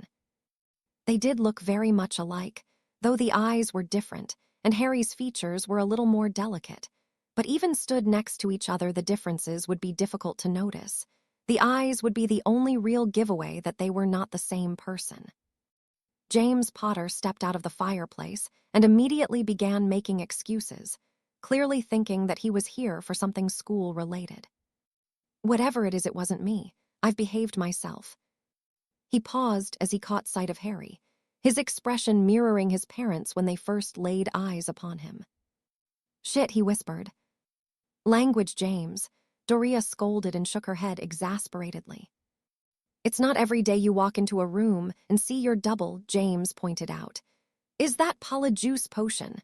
he asked, walking closer to Harry and looking at him in awe. "No, James, and stop prodding the poor boy," Doria answered. "This is what we need to discuss with you. Take a seat," she requested seriously. "So I'm not in trouble?" James asked, looking relieved.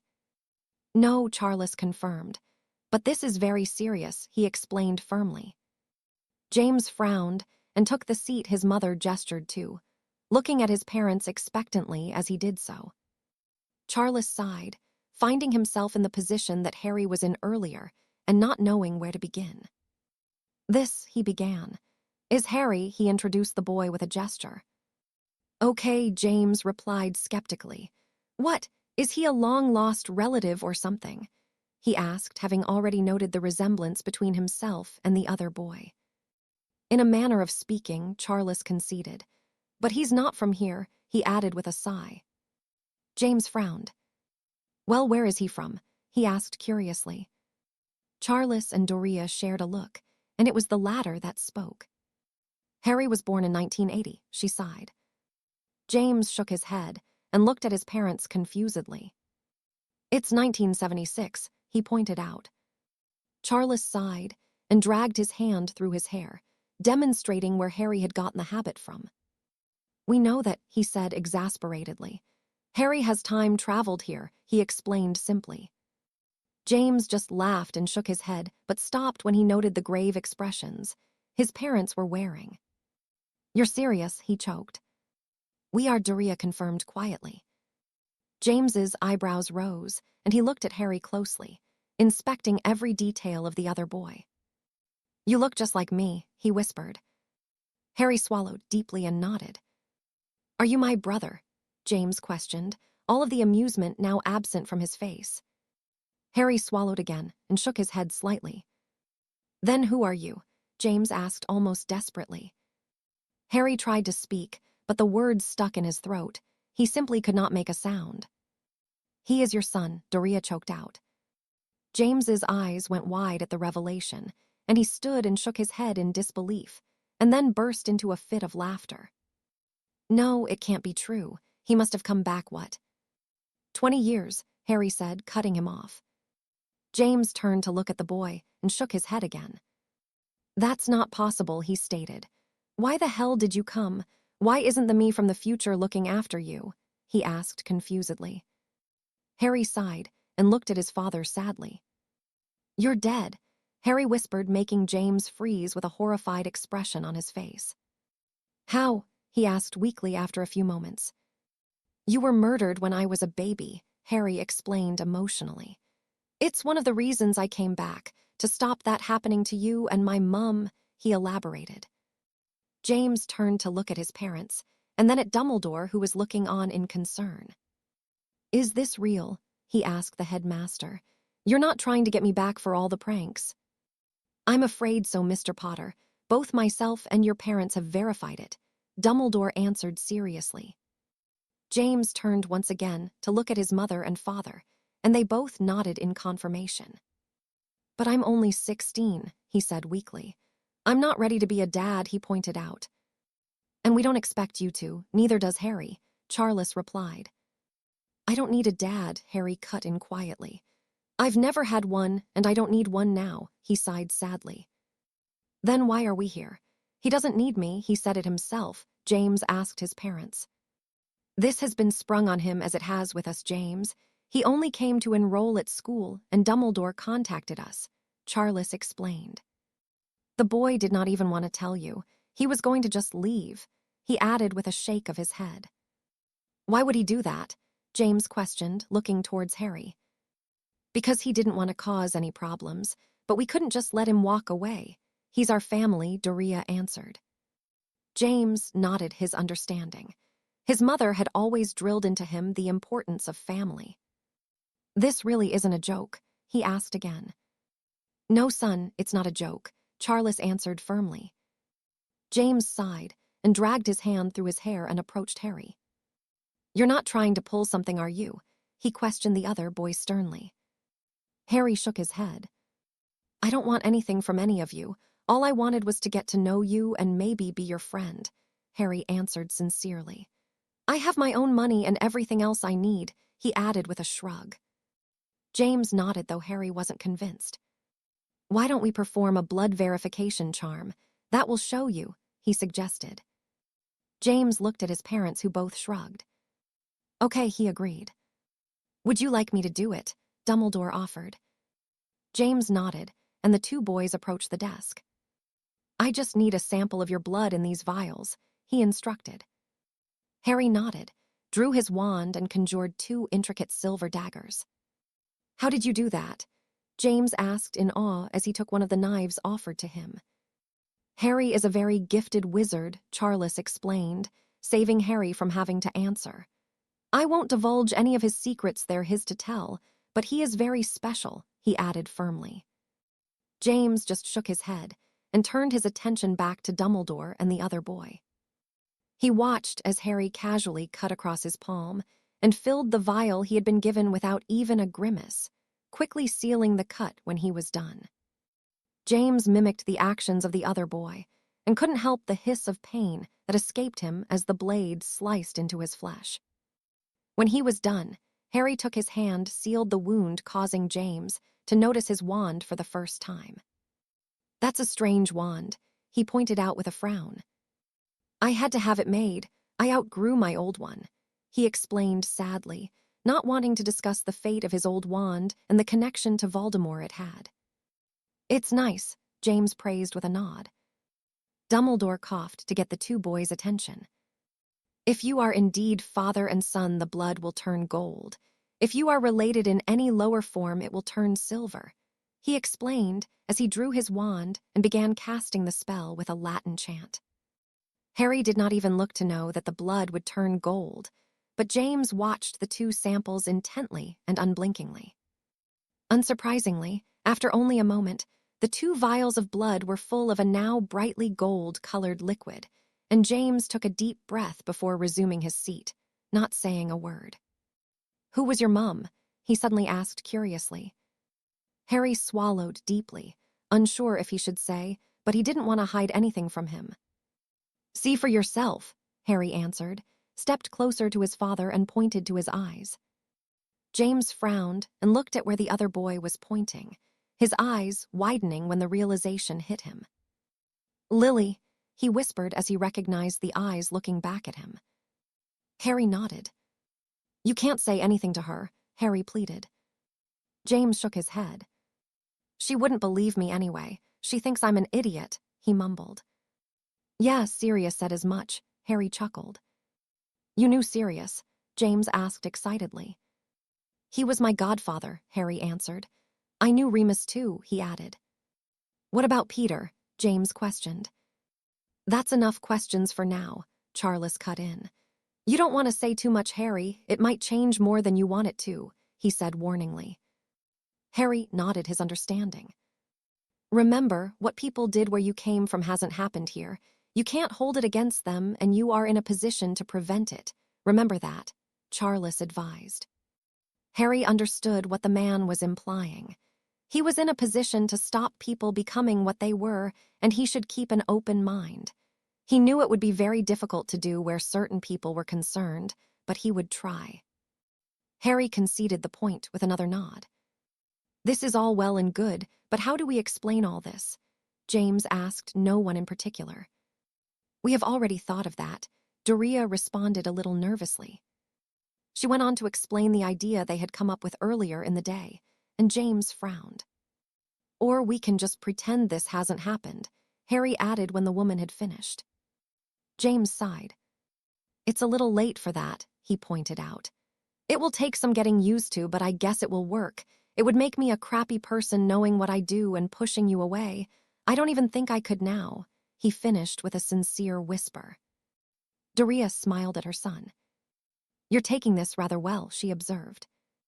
James shrugged. "You always told me that family is the most important thing," he replied. "And it will be one hell of a prank," he continued with a smirk. "And as long as I don't have to change nappies," he finished with a mischievous grin. Doria shook her head exasperatedly. "When are you going to grow up, James?" she asked irritably. "Never," the boy answered simply. Doria shook her head again. "How do we tell Sirius? He is living with us after all," she questioned with a hint of concern. "Sirius doesn't do talks like this," James responded with a shake of his head.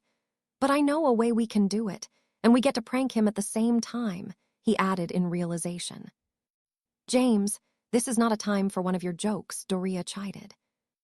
"Mum, I know Sirius better than anyone. If we try to explain it like this, he will freak," James said confidently. "We need to make it as small a thing as possible. Trust me," he implored. Doria looked towards her husband, who shrugged. "He might be right," he conceded. "Fine," Doria agreed reluctantly. "But don't push it too much," she warned. James just smirked. "How do you feel about pulling your first prank?" James asked Harry with a grin. Harry shook his head. "Why have I got a feeling that I'm not going to like this?" he sighed. James just smirked again and began putting his plan together. "Where are you staying, Harry?" Charles questioned. "I don't think you said." "The Leaky Cauldron," Harry answered. "It's only a few weeks until school starts," he shrugged. "Well, if we are going to pull this off, then you had better get your things and come back with us," Charles suggested. Harry nodded. The man did have a point. "I'll go with you," James offered. "It gives us a chance to get to know each other a bit," he shrugged. "Okay, but come straight back here, and don't let him drag you in the Quidditch shop," Doria said to Harry. "I already got my broom," Harry responded. "You play Quidditch?" James asked, his eyes lighting up. It was Harry's turn to smirk. "Youngest seeker in a century," he answered casually. James choked and shook his head. "What house were you in?" he questioned. The three adults in the room all leaned forward, just as curious to know. "Gryffindor," Harry replied, though he was tempted to make the boy wait. James visually breathed a sigh of relief. "I thought you might have been a snake," he muttered. "James, how many times do I have to tell you that not all of them are bad? I was in Slytherin," Doria cut in heatedly. "Yeah, because you're sane," James mumbled cheekily. "Excuse me," Doria asked, looking at her son through narrowed eyes.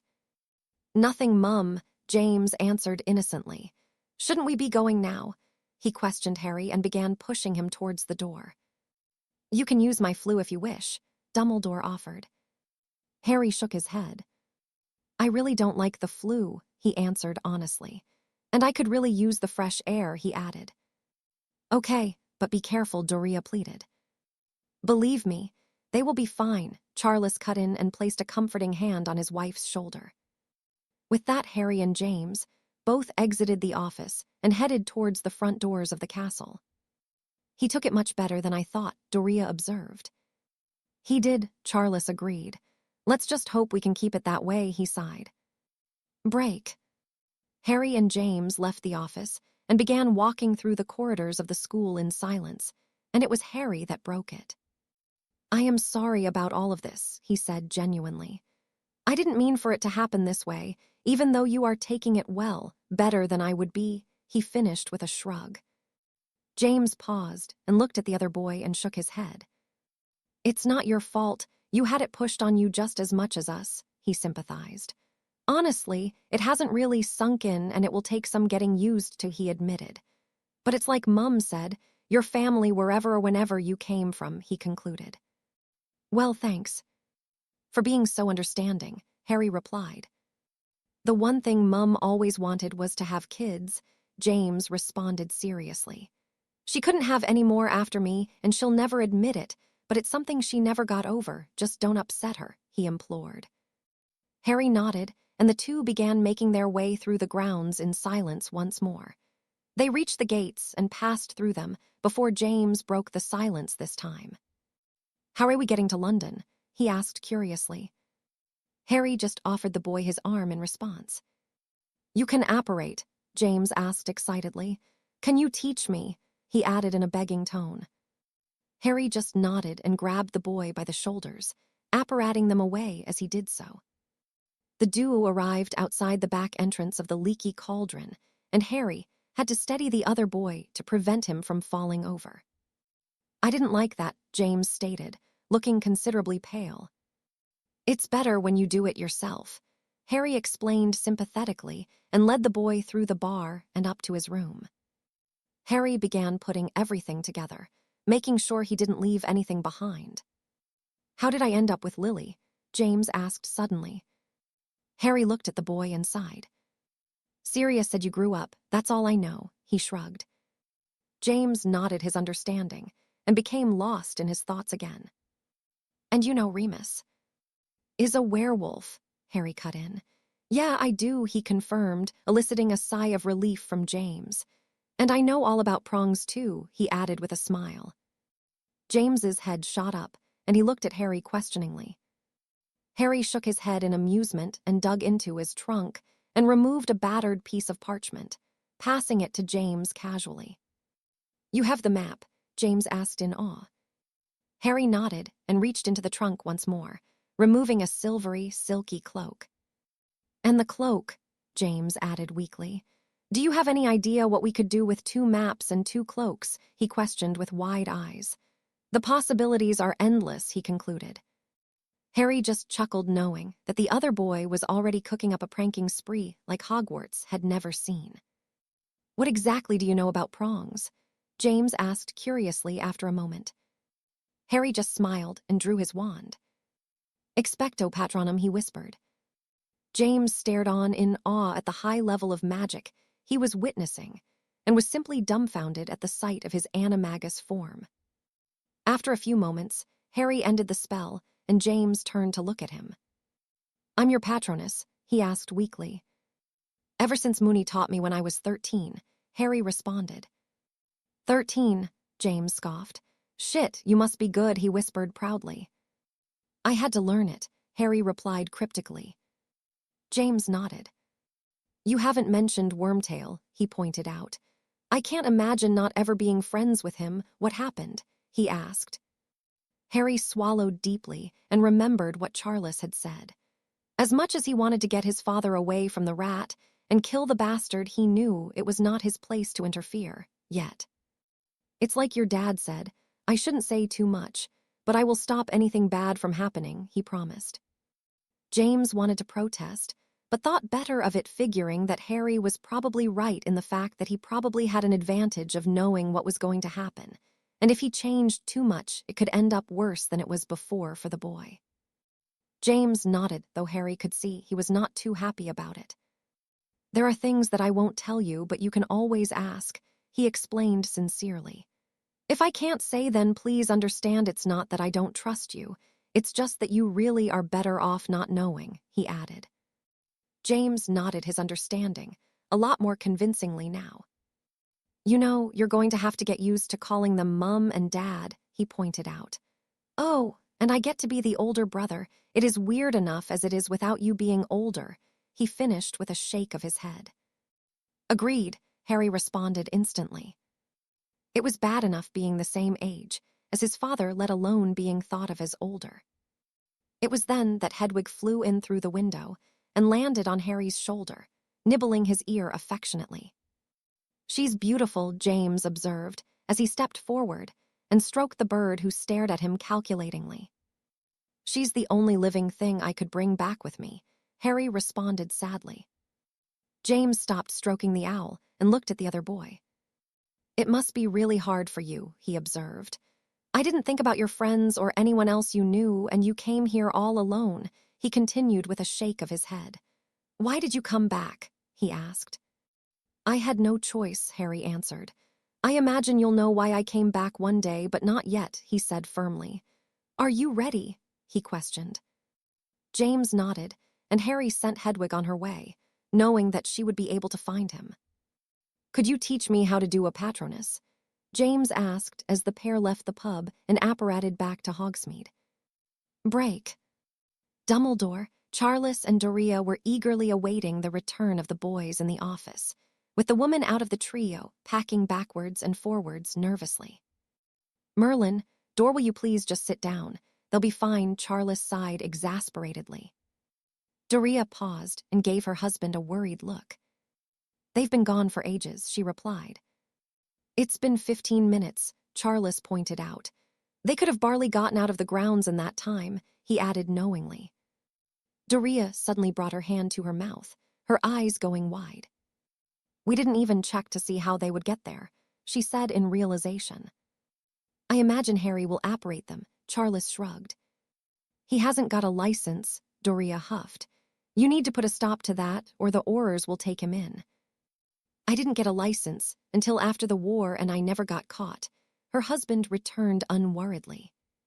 Charles, Doria growled. All right, I'll have a word, he grumbled, dragging his hand through his hair. You have to remember he's not your son, he reminded her firmly. For all intents and purposes, he is, Doria responded. Charles sighed. You have to tread carefully with him, Dor. He never had a mother growing up. Damn it, he slept in a cupboard for 10 years of his life, he explained angrily. He what? Doria asked dangerously. I shouldn't have said anything, Charles replied with a shake of his head. Just be careful, please, he pleaded. He's not like James. He might be only 16, but he's far from being a child. Just don't try and mother him too much. I don't think he wants that, and it's bloody confusing enough as it is, he finished. Then the boy needs to learn how to be a child, Doria retorted. I agree, Charles returned. Hopefully spending time with James and Sirius will mellow him. Merlin knows he needs it, and not be so damned focused on killing that bastard, he concluded sadly. Why does he think it has to be him? Doria asked sadly. Not here, Charles warned. But he has more than enough reasons to want to. I understand that, but just not yet, he finished lamely. The couple were interrupted by the sound of laughter coming from the stairway, and Harry and James entered the room mid-conversation. He didn't really do that, Harry asked while holding his sides. He did, James answered seriously. McGonagall loved that tin and bang. A few fireworks later, and I'm in detention for a month, and Sirius gets away with it, he explained with a shake of his head. Harry just laughed and stopped when he realized that they were back in Dumbledore's office, tapping James on the shoulder to get his attention. Doria was looking at the pair of them disapprovingly, while both Charles and Dumbledore were attempting to hide their smirks. And just how did the pair of you get to London and back? She asked with a raised eyebrow. We apparated, Harry shrugged. Doria frowned and James face palmed. Rule number 1, never admit anything to Mum. Deny everything because you will get the same punishment either way, he whispered, with a shake of his head. Thank you, James, Doria growled. There will be no more apparating until you get a license, not unless it's an emergency, she added firmly. Harry shrugged. I prefer flying anyway, he responded. What broom did you get? James asked. Did you bring one with you? They wouldn't let me bring mine. It would have been a dead giveaway, but I got a Comet 200, Harry answered. James nodded his approval. Are you two ready to go? Charles asked the pair. Yeah, just follow Harry's lead when we get back, James instructed. Oh, and I'm the oldest, he explained. Both Charles and Doria shook their heads. The address is Potter Manor. You've got our blood, so the wards will let you pass, Doria informed Harry. Harry nodded his understanding, and both Charles and Doria bade Dumbledore goodbye before exiting through the flue. Thank you, Professor, for everything, Harry said sincerely to the old man. Dumbledore gave him a warm smile. It all worked out for the best, he responded happily. Oh, and although you were in Gryffindor before, you will have to be sorted, to keep up the pretense, of course, he informed Harry. Harry swallowed and nodded, knowing that he could pretty much convince the hat to put him wherever he wanted to go. You'll be a Gryffindor again, James said confidently before entering the flames and disappearing. Harry nodded and followed the other boy to meet his 16-year-old godfather for the first time. Break. Harry exited the flue and actually managed to not fall to the ground face first for the first time in his life, much to his relief. Charles and Doria were waiting for him, and he felt a tap on his shoulder. "Take these," James whispered, handing him his glasses from under the invisibility cloak. Harry took them and shook his head uncertainly. "Are you sure about this?" he asked worriedly. "It's the best way," James said confidently. "Trust me, I know him," he reiterated. Harry had to agree. Although he knew Sirius, this was not the same man from his time, who had spent 12 years in the company of the Dementors. Harry nodded and put the glasses on, and allowed himself to be guided through the stately home by James. They eventually came to a lounge room, and Harry caught sight of his godfather as a teenager for the first time. He looked very much how Harry remembered, though this Sirius was definitely much healthier and considerably less gaunt-looking. He took a deep breath and walked into the room, picking up a Quidditch magazine he spotted on the table. He took a seat opposite the boy, who was sprawled over a couch reading a book of his own, and didn't even look up to greet Harry as he arrived. "So, what did Dumbledore want?" Sirius questioned offhandedly. "He apologized for the month of detention I served for McGonagall's tin," Harry shrugged. "He said he now knows who did it, and they will be punished when school starts," he added, relieved by his own fast thinking. He heard James, stifling his laughter from just behind him. Sirius immediately sprung to his feet with a look of horror on his face, and was about to speak until he caught sight of the other boy and simply gaped at him. "You know," Harry cut in, "you shouldn't stare at me like that. People are already starting to talk about you," he said seriously. Sirius's eyes bulged within their sockets, and he began to babble incoherently, which was fortunate as James let out a snort of laughter, still hidden underneath the cloak. "What do you mean people are talking?" Sirius questioned angrily. "Well, it's understandable," Harry shrugged. "The hair products, the scent charms, and the trousers you wear are rather snug," he reeled off casually. "You know me, Prongs. I've been with more witches than you. Moony and Wormy combined," Sirius spoke desperately. "For all I know, you could be overcompensating for something," Harry pointed out. He then put down the magazine and looked at the other boy, who was still looking horrified. "Look, I don't have a problem with it," he stated genuinely. "But just so you know, not my thing, though with those cheekbones you could be quite a pretty girl if you made the effort," he finished with a nod. Harry could hear James snickering from behind the chair, and he coughed in an effort to hide the sounds coming from the hidden boy. Sirius whimpered slightly and then looked towards the other boy, frowning once more, his eyes suddenly going wide after a moment. "You're not James," he said flatly. "What the hell are you talking about, Padfoot?" Harry asked irritably. It was then that Doria entered the room, and Sirius immediately turned to address her. "Aunt Doria, look at James," he requested, sliding his wand into his hand. Doria turned to look at the boy and shrugged. "Yes, that's my son Sirius," she observed questioningly. "That's not James. It looks like him, but it's not," Sirius pointed out desperately. "For Merlin's sake, Sirius, I think I know what my son looks like," Doria huffed indignantly. Sirius shook his head. "His features are more delicate, and his bloody eyes are green. James has brown eyes," Sirius tried desperately. "And you wonder why people are talking about you," Harry cut in a disappointed tone. By now James had clearly had enough, and could no longer hold in his laughter as it escaped from him, and he removed the cloak to reveal himself, his eyes full of unshed tears. "That was bloody gold," he declared, patting Harry on the shoulder. Sirius stared between the two boys with a look of complete disbelief and confusion on his face. In his dumbfounded state, he managed to point at them both and stammer out random noises, not even being able to formulate a single word. "Who the hell are you?" he managed to stutter out, his gaze shifting between the two near-identical boys. "This," James cut in, "is my brother, Harry," he introduced the other boy to his best friend. Sirius's eyebrows rose, and he shook his head. "You don't have a brother," he stated flatly. I've known you since first year and been here the last 2 summers. You've never once mentioned a brother, he pointed out. It's a family secret. Was a family secret, James corrected. Why would you need to keep a brother a family secret? Sirius asked confusedly. James sighed and dragged his hand through his hair.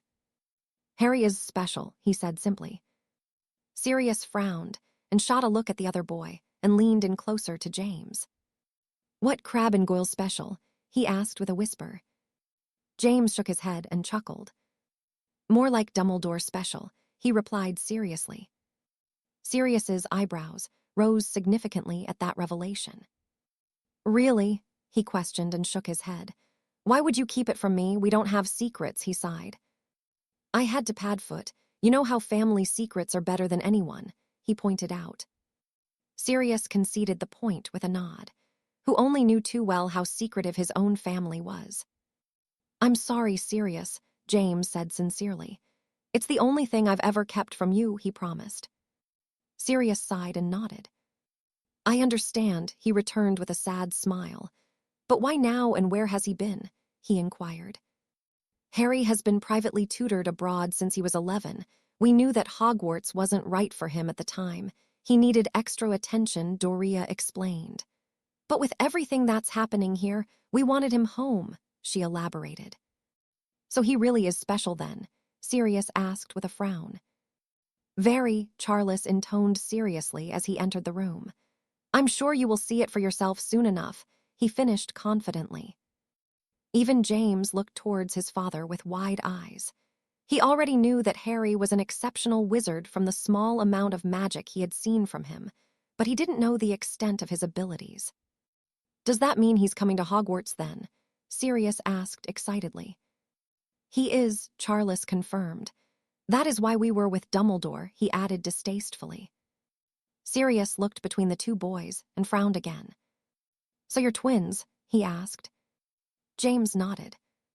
He's younger, he explained. Even up close you look so damn similar. It's only the eyes that give it away, really, and you look a bit bigger, he pointed out with a look to Harry. Oh, I'm Sirius Black, by the way, he introduced himself, offering Harry his hand.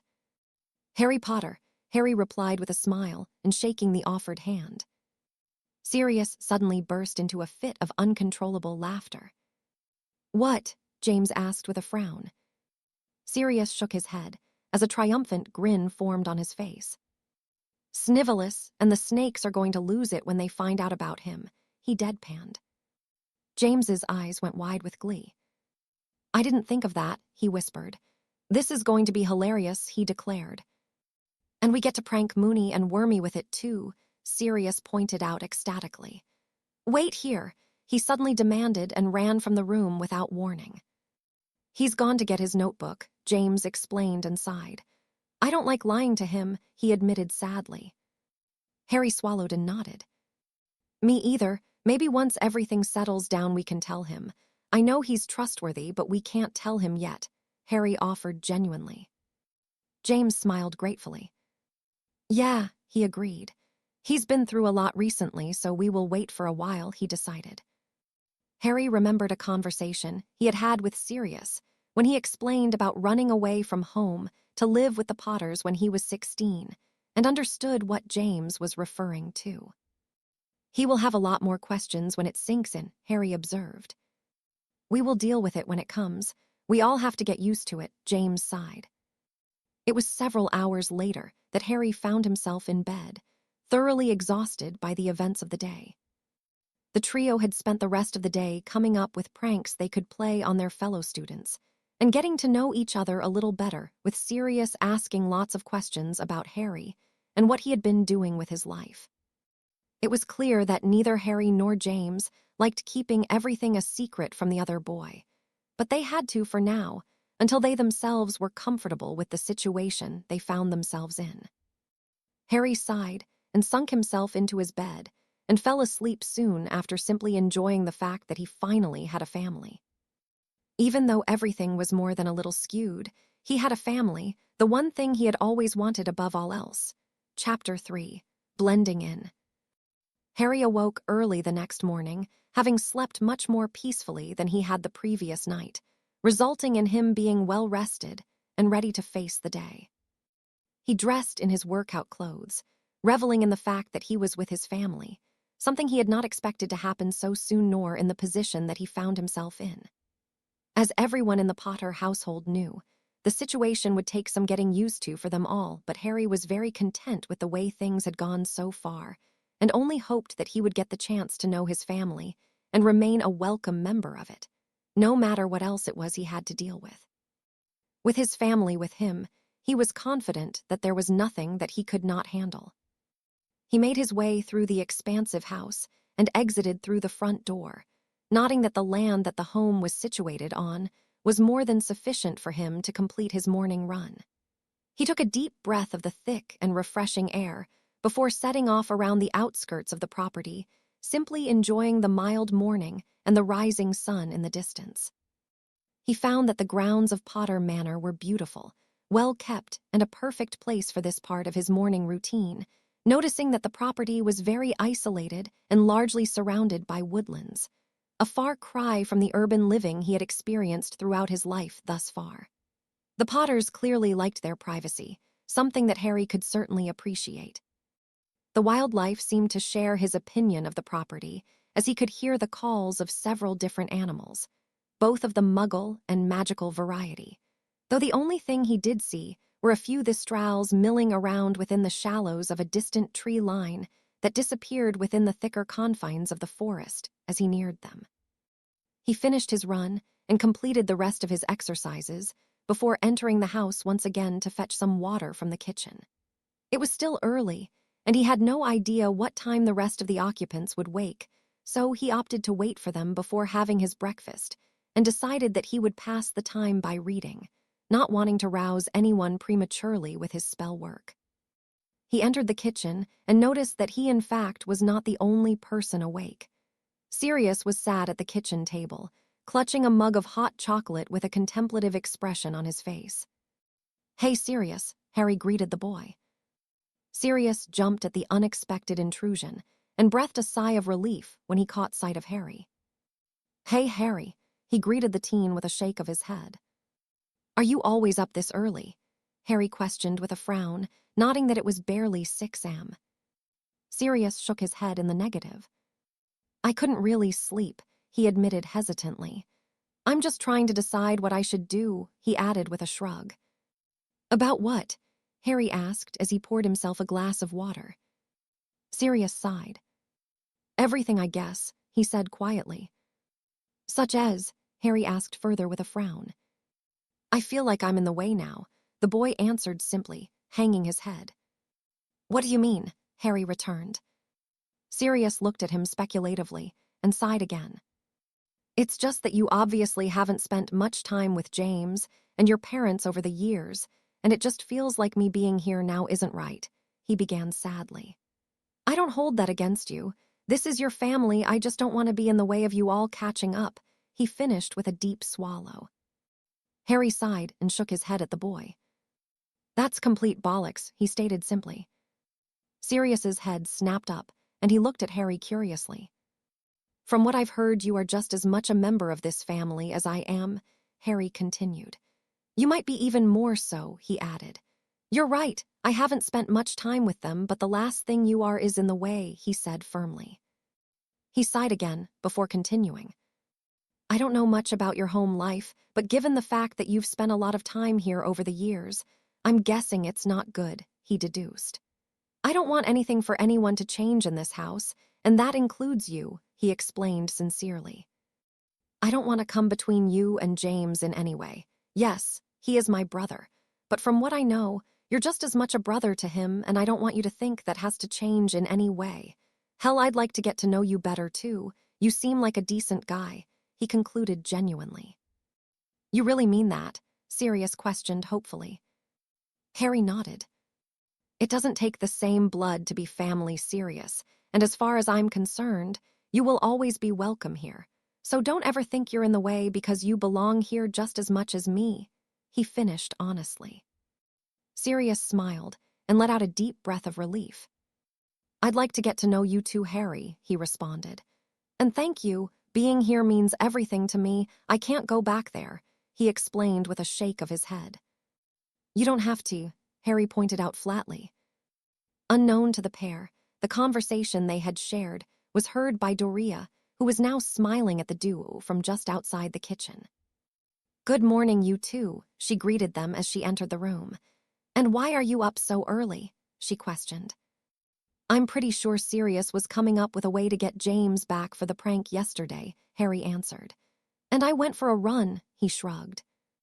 Where did you run? Doria asked urgently. Just around the grounds, Harry answered with a frown. Doria's eyes went wide. Oh, I'm sorry, Harry. We should have told you not to go out there before sunrise. There are sometimes some unfriendly creatures closer to the house, she explained apologetically. You mean the Thestrals? Harry asked curiously. You saw them, Doria questioned worriedly. Are you okay? Harry shook his head. Thestrals are only dangerous if you provoke them, he replied. I've ridden one before, he added casually. Doria shook her head at the boy, but didn't question him further on the matter. From the very little that Charles had shared with her, she knew that riding a Thestral was a very small thing. What's wrong with you? Harry asked Sirius, noting that the boy was pouting slightly while staring into his cup. My hot chocolate is cold, he huffed. Are you not a wizard? Harry chuckled. Aunt Doria took my wand, Sirius muttered unhappily. And why did I take your wand, Sirius? Doria cut in with a raised eyebrow. Because I hexed James after he hexed me, Sirius grumbled. And what did you learn? She asked expectantly. That muggle wedgies should not be given magically, Sirius sighed, although the smirk he wore contradicted his opinion on the matter. And that grin is why I still have your wand, Doria pointed out. Sirius pouted again. Can you at least warm up my drink? He pleaded as both James and Charles entered the kitchen. No, Doria answered simply and took a sip of tea. Sirius looked affronted by the very thought of drinking cold hot chocolate and looked towards Harry pleadingly. All right, Harry chuckled as he picked up Sirius's mug and warmed the contents before passing it back to the boy. Sirius just stared at him incredulously. What? Harry questioned. You just did wandless magic, Sirius stated disbelievingly. Can you teach me? He asked excitedly. I can try, Harry agreed. But there are very few people capable of doing it, and it's very limited to certain spells, he warned. Sirius nodded enthusiastically. He's going to teach me how to do a Patronus, James cut in eagerly. You can do that? Doria questioned with raised eyebrows. Harry just nodded. I want to learn that too, Sirius piped up. Harry just shook his head and chuckled again.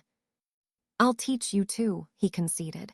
But again, it takes a lot of power to be able to do it, he explained. Can I see? Sirius asked keenly. Harry shared a look with James, who nodded his consent. Harry didn't want to give away the boy's secret to his parents. He was sure they would not be happy to learn that he had been dabbling in potentially dangerous magic.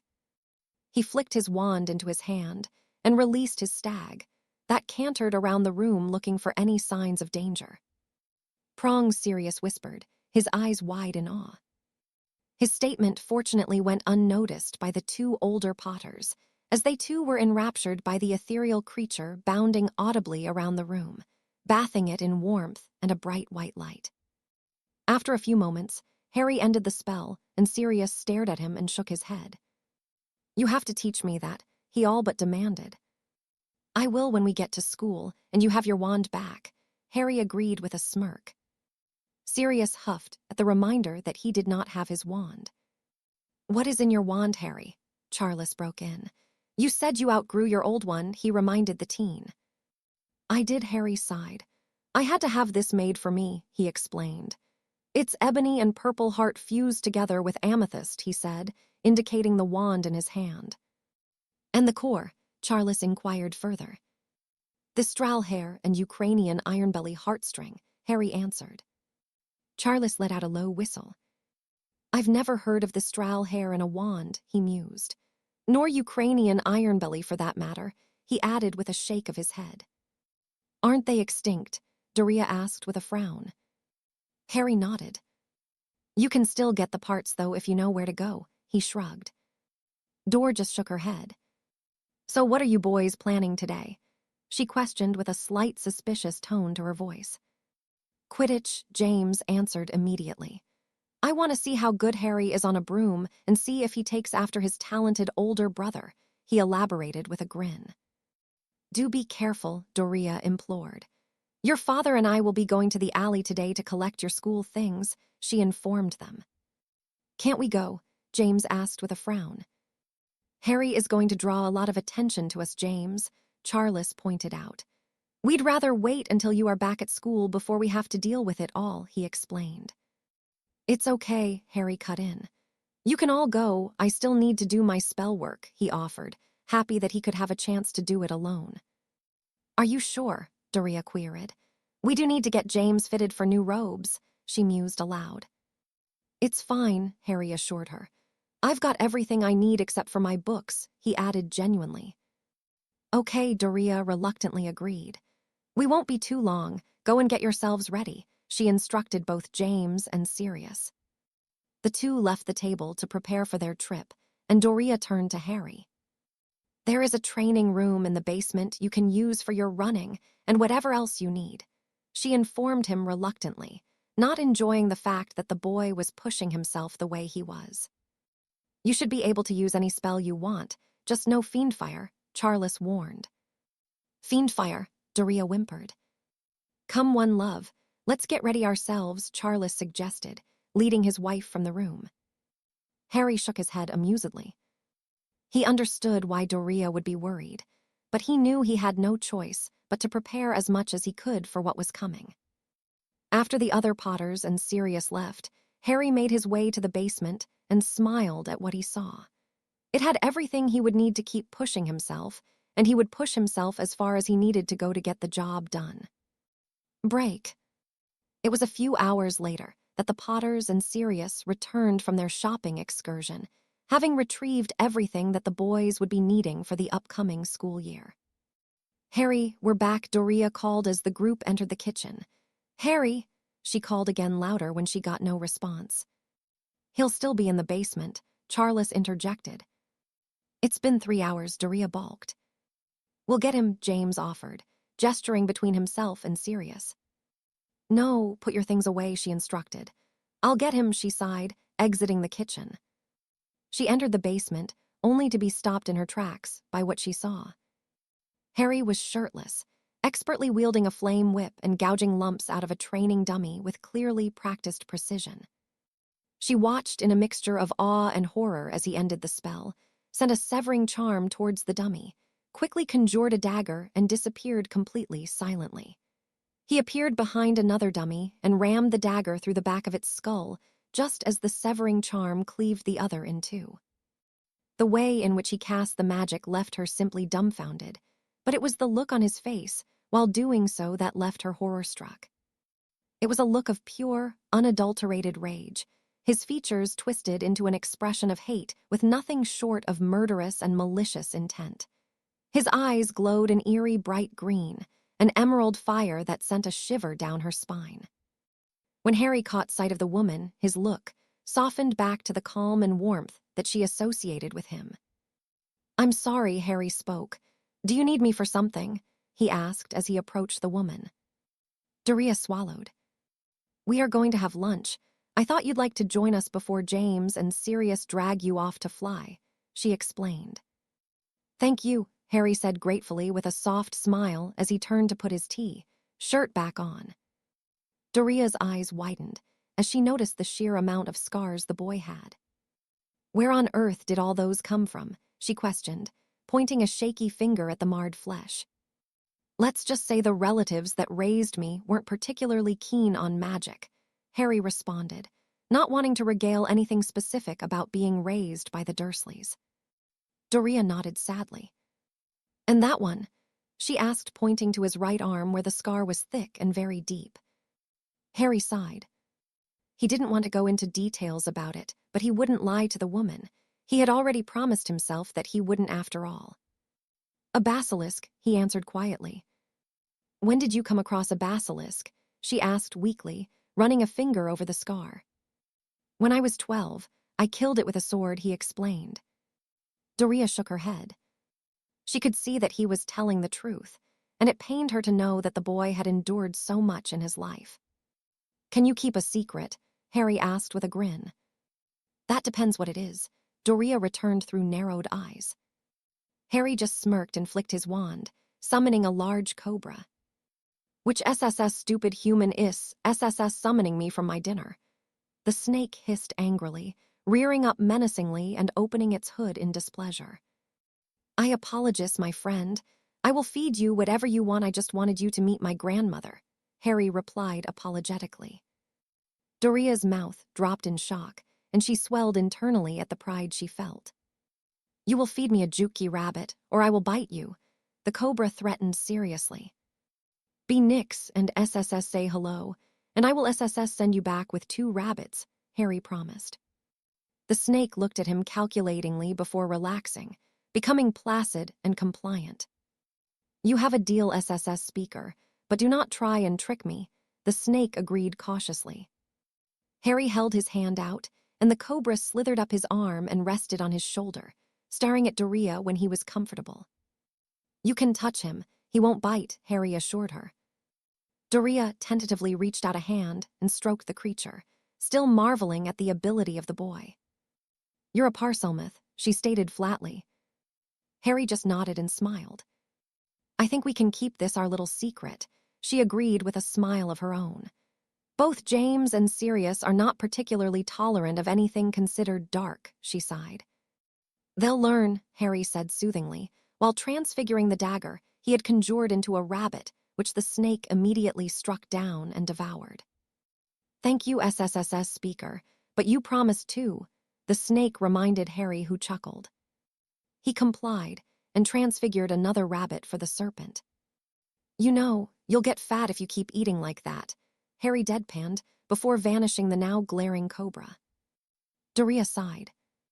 You know, I wish you didn't feel like you had to do all of this, she said sadly. So do I, Harry whispered.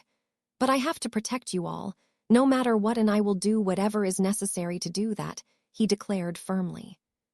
Doria nodded. I know, she mumbled emotionally. You're a good boy, Harry, just please try to be careful, she pleaded as she pulled him into a hug. Harry immediately stiffened, not being used to such affection. I'm sorry, Doria stammered as she pulled away, noticing how tense the boy was. Harry shook his head. No, I'm sorry. I'm just not used to it, he explained with a smile that didn't reach his eyes. He saw the look of anguish on her face, and he sighed, and pulled her into a hug as best he could. I guess I should get used to it, though. He conceded and couldn't stop a smile forming on his lips as the woman returned the hug happily. You should, Doria mumbled. Now how about we get some food before Sirius eats it all, she suggested only half-jokingly. Harry chuckled and led the way into the kitchen where the other members of the house were eating. It's okay, he hasn't shoved it all down yet, Harry observed loudly as the pair entered the room. What do you mean? Sirius questioned with a frown, his mouth full of food. How do you know I meant you? Harry returned. Sirius just shrugged and reached for the plate of chicken, which Harry wandlessly summoned away from the boy and offered it to Doria. Oi, Sirius yelled, obviously affronted. We are going flying, Harry reminded him. If you eat much more, you'll spew, he warned. Sirius just huffed and pouted. I always tell him that, but he doesn't listen, James cut in. He eats like a niffler too, he pointed out. I do not, Sirius whined petulantly. Half of your food is on your top, James sighed, gesturing to the soiled garment. I have a healthy appetite, Sirius proclaimed. For a hippogriff, Charles piped up, causing both James and Harry to snort amusedly. Sirius shook his head. It's bad enough with 2 of you against me, but 3 is just unfair, he sighed in mock sadness. Don't worry, Sirius, Harry comforted the boy with a pat on the shoulder. We still get to have some revenge on James for the prank he pulled on you yesterday, Harry pointed out. Sirius's eyes lit up mischievously. What? James questioned fearfully. You were in on it too, he reminded the pair. It was your idea, and you're supposed to be a good influence on me. You're older," Harry responded with a grin. James looked towards his parents, who merely shrugged at his predicament. "Thanks," he muttered sarcastically with a scowl. "Maybe you deserve a taste of your own medicine," Doria replied. "Now why don't you go flying and forget about your silly pranks?" she suggested with a raised eyebrow. James immediately shot to his feet and ran to fetch his broom. "Come on, Harry," Sirius encouraged. "Let's see what you're made," he requested, taking the boy by the arm and leading him from the room. Charles chuckled. "They are in for a surprise," he stated gleefully. "What do you mean?" Doria asked. "Come and watch, you'll see," Charles answered with a smirk. It was less than 5 minutes later that found the Potters and Sirius on the grounds of the manor ready to take flight. "I haven't flown this yet. Just give me a minute to see how it is," Harry requested, gesturing to his brand new broom. James and Sirius both shrugged, and Harry kicked off from the ground for the first time in months. He immediately felt comfortable on the broom and instinctively knew what it was capable of. It was no firebolt, but it was very good considering it was a much more basic model. "Okay, release the snitch," he instructed James, who was holding the tiny ball in his hand. He did, and Harry counted to 10 before he tore after it, pushing the broom to its very limits. The others watched on in sheer amazement as Harry pursued the snitch, never losing sight of it once. They watched as he corkscrewed, rolled and climbed with ease, gasping as he became little more than a dark speck in the distance. Harry was having the most fun he had had for a very long time and was not aware of anything other than the snitch. His attention focused solely on the glint of gold. The snitch descended vertically at full speed, and Harry followed it knowing that it was his, and it would not elude him any longer. He caught the ball and only just managed to pull up in time to avoid crashing, the tips of his toes skimming the grass below. He grinned triumphantly as he turned to face the others, only to be caught off guard by 3 looks of shock and a smirking Charles. Doria shook of her shock, and it was replaced by a look of relief. "Can you not do anything safely?" she questioned weakly. "You damn near gave me a heart attack," she chided, smacking him on the shoulder. Harry could see she was going to go on a rant, so he put a stop to it by pulling her into a hug. "Sorry, Mum," he said sincerely. Doria choked on her next words and just hugged the boy tightly, not knowing what to say. "How did you do that?" James asked with a whisper. "Good genetics," Harry shrugged with a grin. James smiled and shook his head knowingly. "Merlin's balls, that was bloody amazing," Sirius proclaimed. Harry just shrugged and dragged his hand through his hair. "Are we having a game then?" he asked. James nodded enthusiastically. "Dad, are you in?" he questioned the man. "It's been a while," Charles mused. "Oh, go on then," he conceded with a smile. The 4 males spent the afternoon flying, while Doria watched and continuously shook her head and covered her eyes as they performed risky and flat-out dangerous moves. But she was very pleased that things were going well considering that Harry had only been with them for less than 2 days, yet he was already fitting in nicely with the dynamic of the home. Break.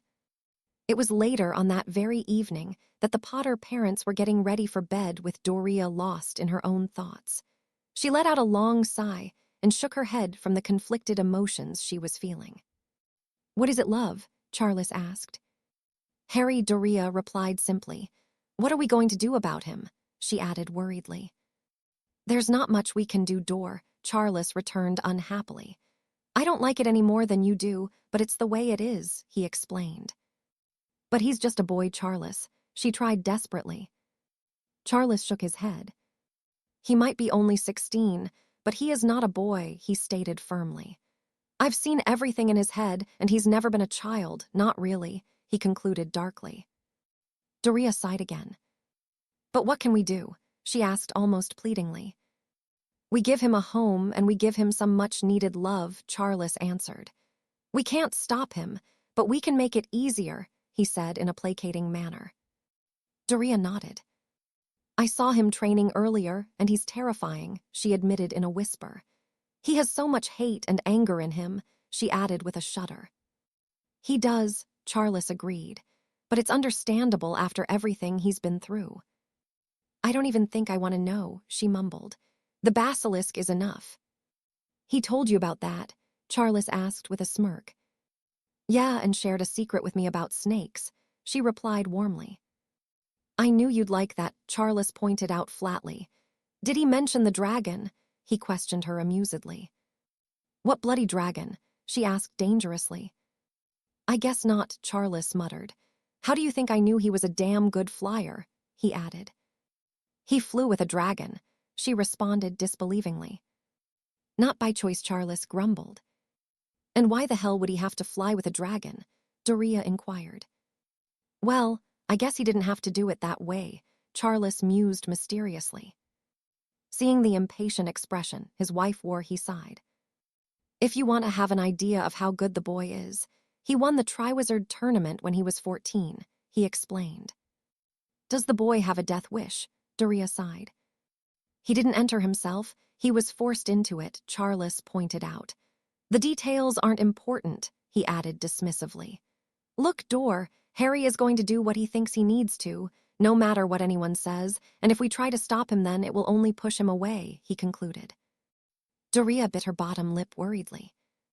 I just don't want him to lose himself. He's a good boy, Charles. I can see it, she said confidently.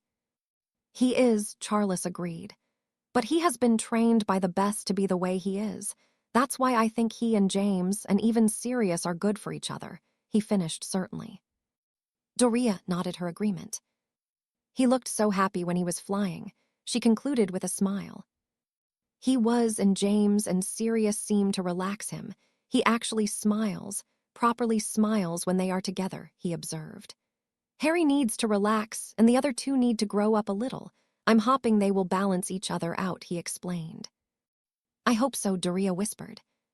She hated the fact that Harry was shouldering so much responsibility, but knew herself that he could not be stopped no matter how much she wanted to. She just hoped that Charles was right, and that they could just be there for him when he needed it. Her husband was right about the dynamic of the trio. They did seem to balance each other out well, something she was pleased by. She just prayed that it would continue when they arrived at Hogwarts. Break. The rest of the holidays passed in a similar fashion. Harry would train in the morning, and then the trio would pass the rest of the day by flying and just spending time together, growing more and more close as the days passed. The only thing of real note that occurred was when Harry received a short missive from Dumbledore requesting that he make his way to the castle with the first years for the sorting, much to the annoyance of Charles. Flashback. The family had just sat down to breakfast a few days before the start of term, was due to begin when they were interrupted by the arrival of an owl that immediately flew to Harry and offered the boy its leg. Harry took the letter, read it and sighed. What is it? Doria asked. Dumbledore wants me to go with the first years across the lake when we get to Hogwarts, he explained. What bloody difference will that make? Charles questioned irritably. He'd get to the castle just fine in the carriages, he pointed out. Maybe he just wants Harry to experience everything properly, Doria cut in. Charles shook his head and turned to face Harry. If Dumbledore takes more of an interest in you beyond being your headmaster, I want you to write to us immediately, he instructed firmly. Harry just nodded his agreement. He, of course, wanted Dumbledore as an ally, but did not want the man attempting to control him in any way. Good, Charles stated. Because if he doesn't keep his crooked nose out of our family business, so help me I will curse his wrinkled old arse, he vowed angrily. Charles, Doria scolded. He's an interfering old git, Charles retorted heatedly. Take a walk and calm down, Charles, Doria instructed sternly. Charles sighed and nodded before exiting the kitchen, still grumbling about Dumbledore. Dad's not a fan of Dumbledore. He thinks he's a wankstain, James explained. James, Doria growled warningly. Dad's words, not mine, James shrugged. Doria just shook her head. End flashback. The group found themselves on platform 9, 3/4, 15 minutes before the train would depart. James hidden under his invisibility cloak, so that the trio could prank Remus and Peter, someone Harry that was not looking forward to meeting. "Have you got everything?" Doria asked sadly. "Yes, Mum," Harry replied with a smirk. Doria smiled and shook her head. Harry calling her that never failed to make her smile happily. "I do wish you would come out of there, James," Doria sighed, looking to where she believed her son was. "No," James answered petulantly. Doria shook her head again. "What about you? Have you got everything, Sirius?" She questioned the boy with a raised eyebrow. "Maybe," Sirius shrugged. "I'll send anything I find," she responded. "Do try and behave, all of you," she said warningly. "We will," Harry and Sirius answered in unison with matching mischievous grins. "Can I have a quick word, Harry?" Charles cut in. Harry nodded and stepped to the side with the man. "Remember what I said about not holding things against people," he reminded the boy. "I know it's hard, but please try. Peter is one of their best friends. Maybe you can help him," Charles implored. "It will make things very difficult between you all if you're hostile towards him," he explained. Harry nodded reluctantly. "Okay," he conceded. "But if he steps out of line, then he's fair game," Harry warned. "Agreed," Charles responded. "Just try and give the boy a chance. You have the opportunity to maybe help him. He's not as strong as the rest of you. Maybe having you around will be enough," he shrugged. "Maybe," Harry agreed, though he definitely had his doubts. "Good boy," Charles praised and pulled the boy into a hug. "The house is going to be empty without you boys there," he mused sadly. "We will be home for Christmas," Harry reminded him. Charles smiled. "It will be your first family Christmas. Expect Doria to go overboard," he warned. Harry shook his head amusedly. "Thank you for everything," he said sincerely. "Your family, Harry," Charles returned casually. "And no matter how we look at it, you are our son. That's how it feels to both myself and Doria," he explained. "She insists she is too young to be a grandmother," he added with a whisper. Harry laughed. "It's a good thing that I don't see it that way then," he chuckled. The duo returned to the other group, and Doria shot Charles a questioning look. "Father-son talk," Charles shrugged. Doria nodded and smiled. "You'd best get on the train then," she instructed sadly. Harry pulled her into a hug. "We'll write," he promised. "And you will see us at Christmas," he reminded her. "I know," she sighed. "I'll miss you all," she added sincerely. "What even cleaning up after that slob?" Harry asked, pointing at Sirius. "Oi," Sirius protested. "Even that," Doria agreed with a chuckle. "Come on, Sirius. Let's get you on the train before you somehow make a mess on the platform," Harry declared, taking the boy by the arm who huffed grumpily. "Bye, boys," Doria called after them. Harry and Sirius waved as they entered the train to find an empty compartment. They were around halfway down the length of the train when a compartment door slid open, and the occupant leaving walked straight into Harry and fell straight onto their backside. Harry's breath hitched in his chest as he immediately recognized the long red hair of his mother. He quickly shook himself from his shock and offered the girl his hand. "Sorry about that," he said sincerely. "I didn't see you there," he added. "It's okay," Lily replied, taking the hand and pulling herself to her feet. She caught sight of Harry and immediately pulled her hand away disgustedly and scowled at him. "Like you didn't do it on purpose, Potter," she growled irritably as she pushed her way past them. "Excuse me, I don't think we've met," Harry returned confusedly. Lily huffed. "You're such an arse, you know. Just leave me alone," she demanded angrily. Harry shot a look towards Sirius, who just shrugged. "Evans," he clarified. "She hates James, but he loves her," he finished in a swooning tone. "Ouch," he yelped as James kicked him from under the cloak. "Come on," he sighed, rubbing the back of his leg. The trio managed to find an empty compartment a little further on and took their seats to wait for the other two boys. "How long do you think it will take for them to work it out?" James asked excitedly.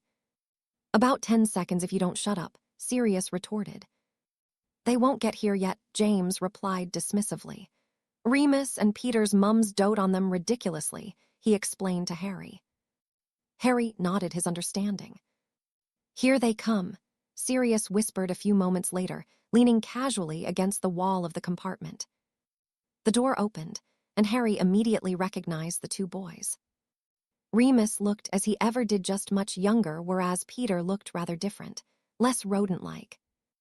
Maybe spending so long as a rat made him look more like one, he mused to himself. "Your mum finished wiping your nose, then Moony," Sirius stated questioningly as they entered. "Oh, shut up, Padfoot," Remus grumbled, taking a seat opposite Harry. "She actually did wipe his nose," Peter snickered.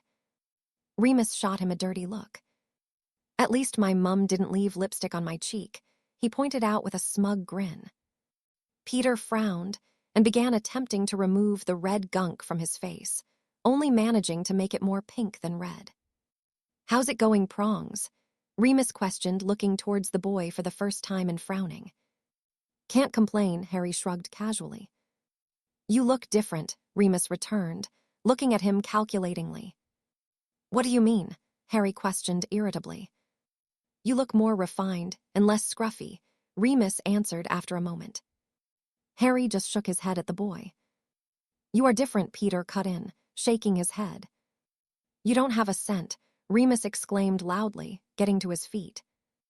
"I told you we shouldn't have used scent charms," Harry sighed. "What do you mean?" Remus asked worriedly.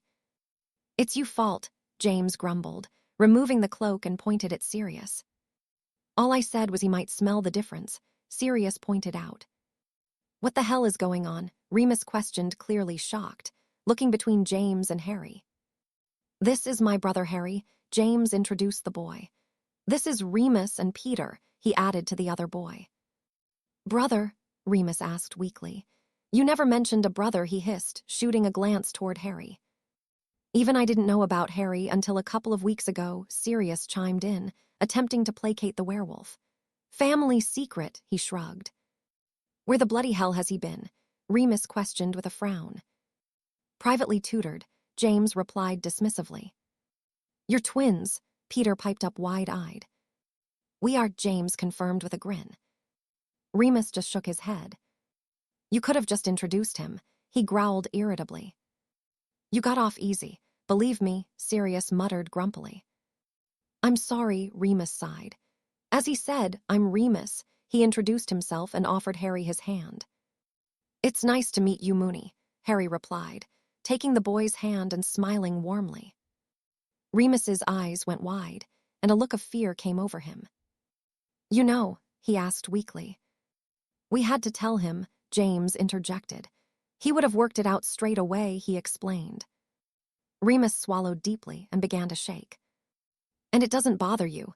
he questioned Harry, looking down at the floor. "Not at all," Harry answered sincerely. "Your secret is safe with me," he promised. Remus breathed a sigh of relief and nodded gratefully. "Thank you," he whispered emotionally. "One of the greatest men I knew was a werewolf," Harry mused.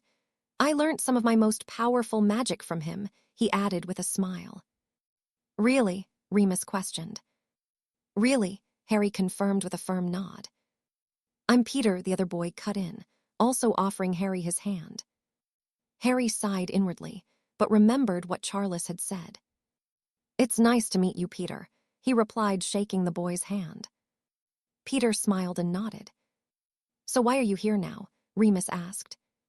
"Mum and Dad wanted me home because of the war," Harry shrugged. "Why were you privately tutored?" Peter inquired. "Because he's gifted," Sirius answered dismissively. "We have things to plan," he stated. "You have all year to grill him," he finished with a shake of his head.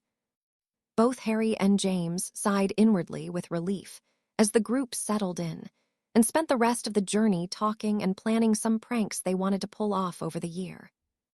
Break. The group departed the train after it had pulled into Hogsmeade, and Harry split away, reminding James and Sirius that he had to go with the first years. "You better be in Gryffindor," Sirius grumbled. "I couldn't stand it if you were a snake. You would bring shame on us all," he warned with a smirk. "I might ask the hat to put me in Slytherin just to piss you off," Harry replied casually. "Mum would love it," he shrugged. Sirius looked affronted as James pulled him away, shaking his head at the boy. With that, Harry made his way towards the large silhouette that was Hagrid on the other end of the platform. "Hello there, Uri," the half-giant greeted him with a smile. "Hey, Hagrid," he responded happily. "Professor Dumbledore told me y'd be here. Ya got it worked out then?" he asked. "Yeah, I'm sorry I didn't tell you my real name. Family secret and all," he explained. "No worries," Hagrid said dismissively. "I understand thaw," he added. Harry just smiled and got into a boat by himself, noting that it seemed much smaller than when he had used them in his first year. But then again, the small children around him were tiny. "I couldn't have been that small," he thought to himself with a shake of his head. He immediately noticed that there was at the very least triple the amount of first years now compared to when he started, and the problem that Croaker had explained to him was immediately apparent. He shook his head at the thought as the boats began to move across the surface of the lake. Before he knew it, the boat trip was complete, and Hagrid was leading the large group up to the front doors of the castle, banging on them with his large fist once he had reached them. The doors opened, revealing a much younger-looking Professor McGonagall, who looked at the students calculatingly before nodding her head, seemingly pleased. "Thank you, Hagrid," she stated neutrally before ushering the students in. She began speaking to them all, and Harry immediately recognized the words as being exactly the same speech she gave to him on his first day of Hogwarts. She must have practiced that a lot, he mused internally. His thoughts were interrupted as the stern witch descended on him. "I assume that you are Mr. Potter," she addressed him, tight-lipped. "I am," Harry confirmed. "You will wait in here to be called," she explained.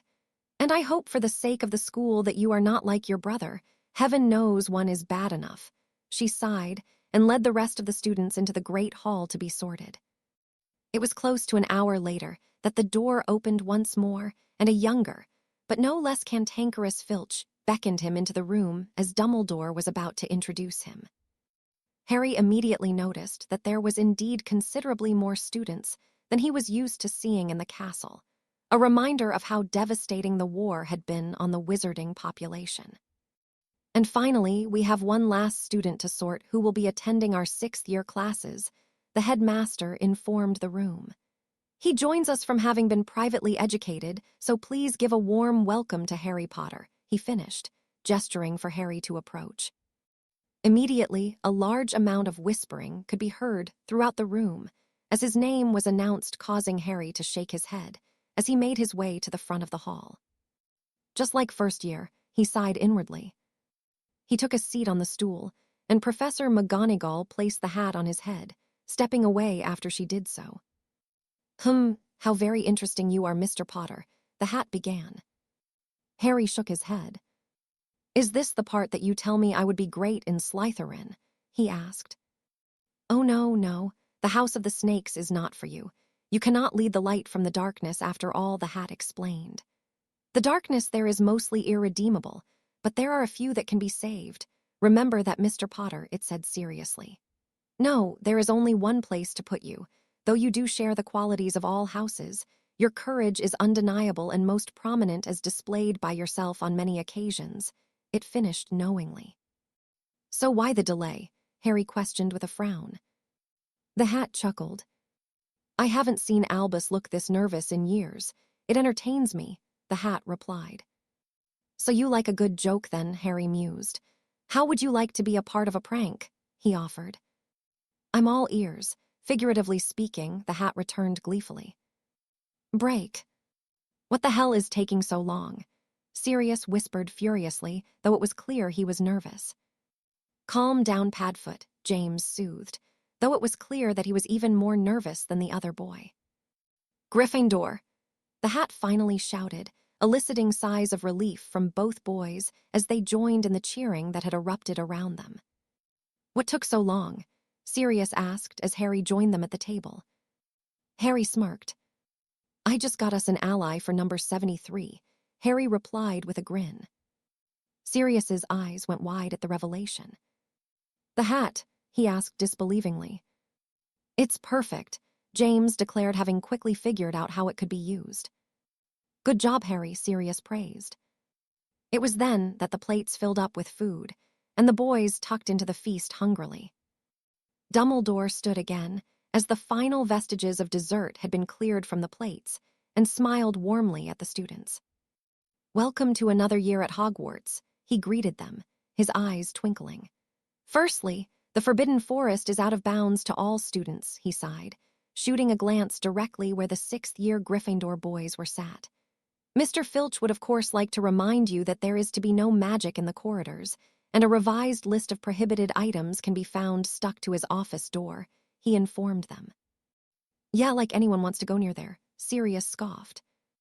"I would also like to welcome back Professor Mortlake, who has consented to return after a year away to teach defense against the dark arts," Dumbledore added. "Ah shit," James whispered. "What?" Harry asked with a frown. "Mortlake is a bastard, and he hates us," Sirius cut in with a rueful shake of the head. "We did spike his pumpkin juice with hair-growing potion," Peter pointed out.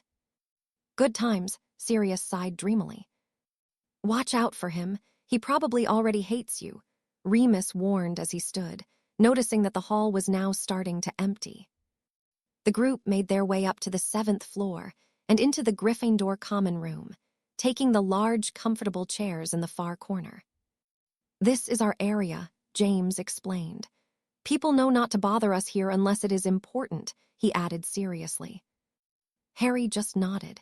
He knew that the Marauders had always been popular, but he didn't realize it was to this extent. "Ah, there's Frank," James cut into his thoughts. "He'll want to meet you, and we can get you a trial," he explained excitedly. "Oi, Frank," he called loudly, getting the other boys' attention. Harry immediately recognized Frank Longbottom as he approached them. He was very similar looking to Neville, and Harry smiled at the thought of his old friend. "Hey, James, or is it Harry?" Frank greeted with an amused frown. "Family secret," James shrugged. "Understood," Frank replied knowingly, not questioning the issue further. "So you must be Harry," Frank stated, offering Harry his hand. "I am," Harry confirmed, shaking the offered limb. "Frank Longbottom," Frank replied. "Head boy," he added with a smirk. "Sell out," Sirius mumbled. "I'd watch it, Black. You'll find yourself scrubbing toilets without magic," Frank warned with a grin.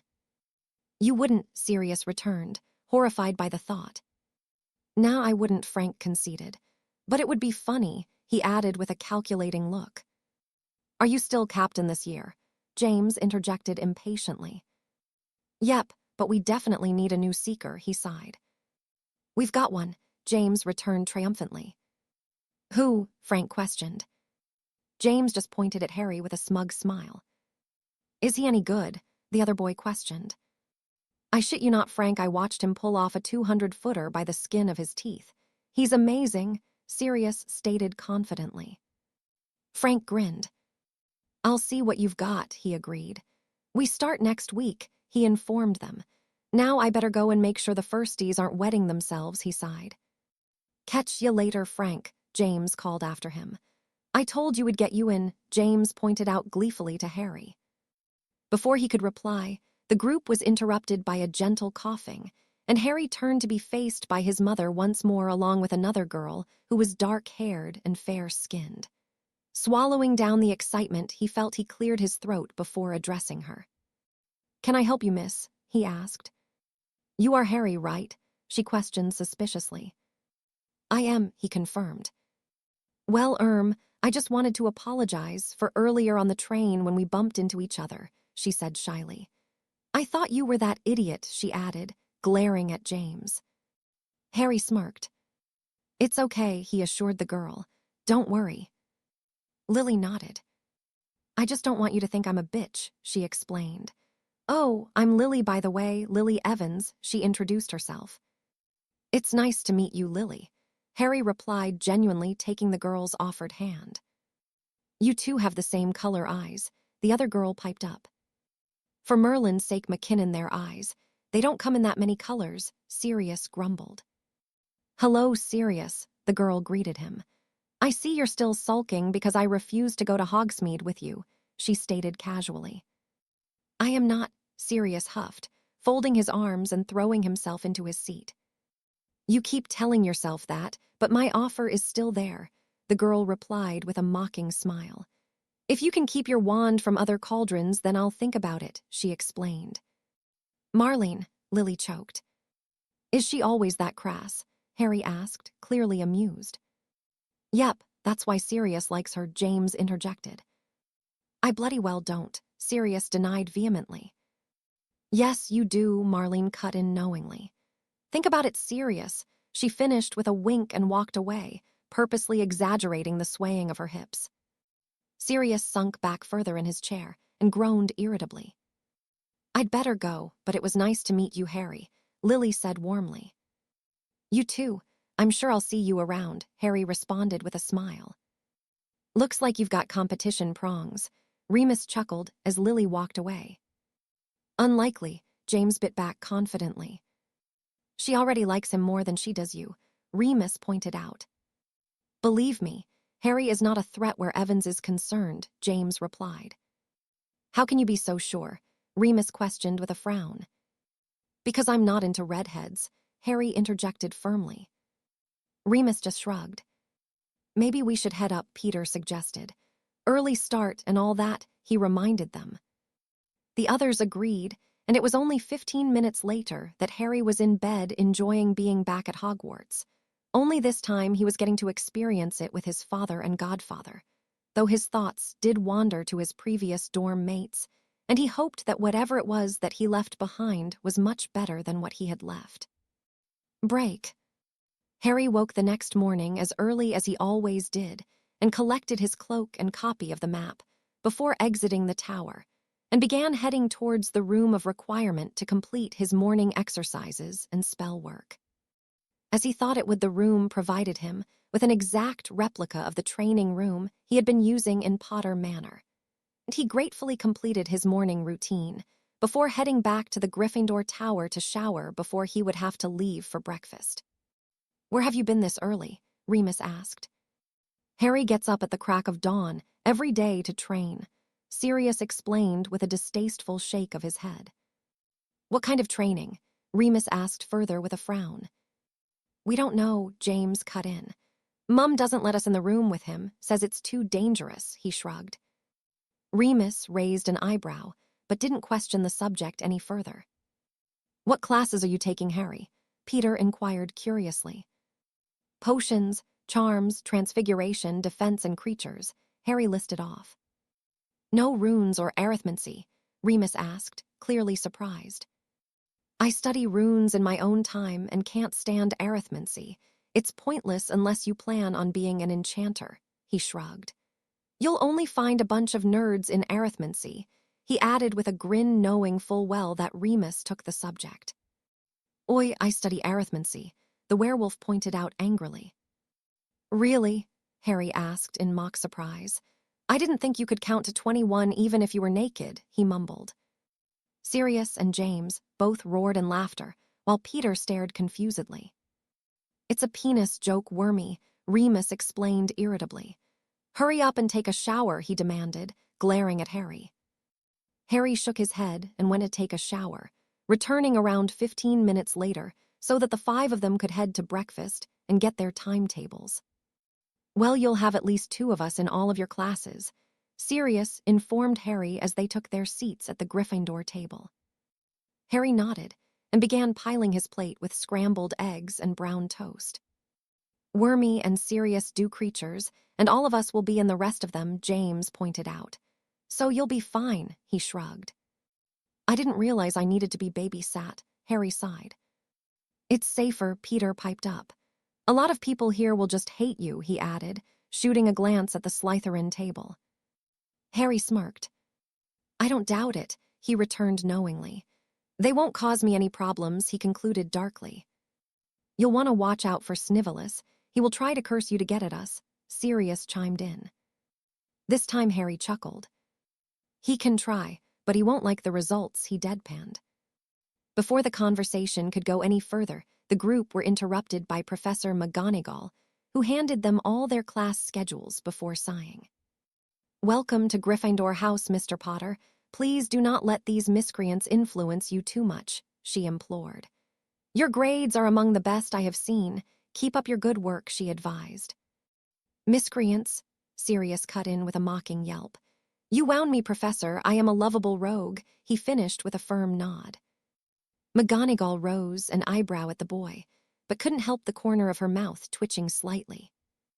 You are a reprobate, Black, she surmised. The only thing lovable about you is that we will finally be rid of you in 2 short years.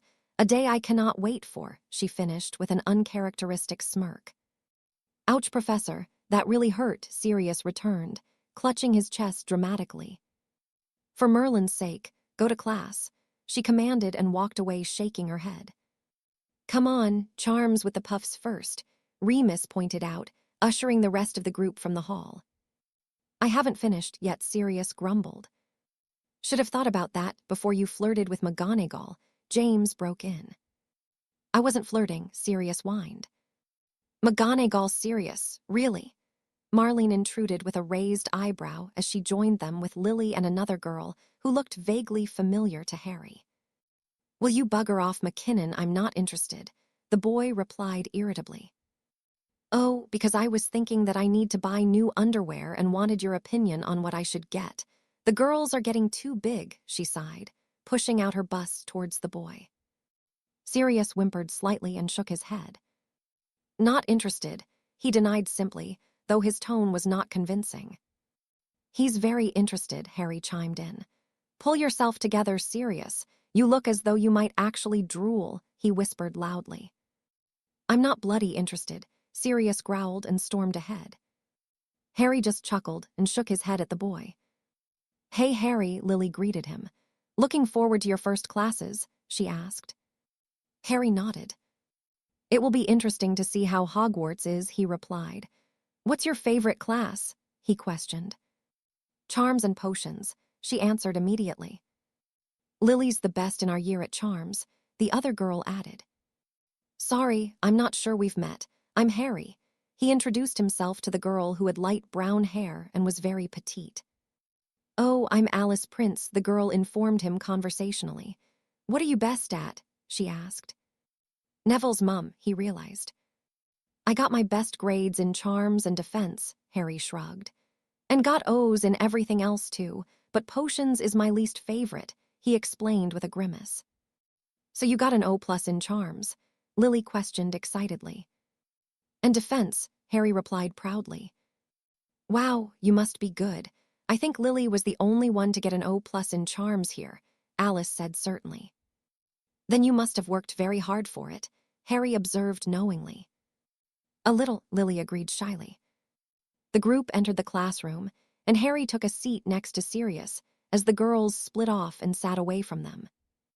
Still sulking, he inquired. I'm not sulking, Sirius growled. You're supposed to stick up for me, not help that banshee, he added, shaking his head while glaring at Marlene. We both know that you would have done the same if you were in my position, Harry pointed out. And it's so obvious that you like her. You can't stop looking at those blue eyes, he added with a smirk. She has brown eyes, Sirius retorted. My point exactly, Harry returned triumphantly. The others laughed as Sirius turned red and began mumbling incoherently.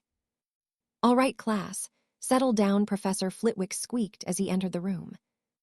The diminutive man looked exactly as Harry remembered, down to the white hair that rested on top of his head. He clearly didn't age much over the years. Today we are going to recap the spells we learnt last year, Flitwick informed them. I want you to start with the Aguamenti charm, and then we will go from there, he explained.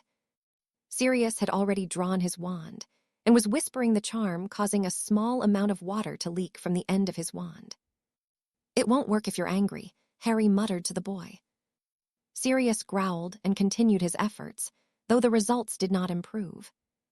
Aguamenti, he hissed angrily, causing a powerful jet of water to erupt from his wand and sending the unprepared boy flying from his seat. On my command, Mr. Black, Flitwick sighed. You fired prematurely, he pointed out. Probably not the first time, Peter muttered. The rest of the group looked at the boy in shock before bursting into a fit of laughter. Clearly Peter did not make jokes often. Bloody hell, Wormy, Sirius deadpanned. I can't even be mad at you for that one, that was good, he conceded reluctantly. All right, settle down, Flitwick chided with a shake of his head. We will do it one at a time, he decided. Miss Evans, he called. Lily approached the front of the class and performed the spell perfectly on her first attempt, as did most of the class.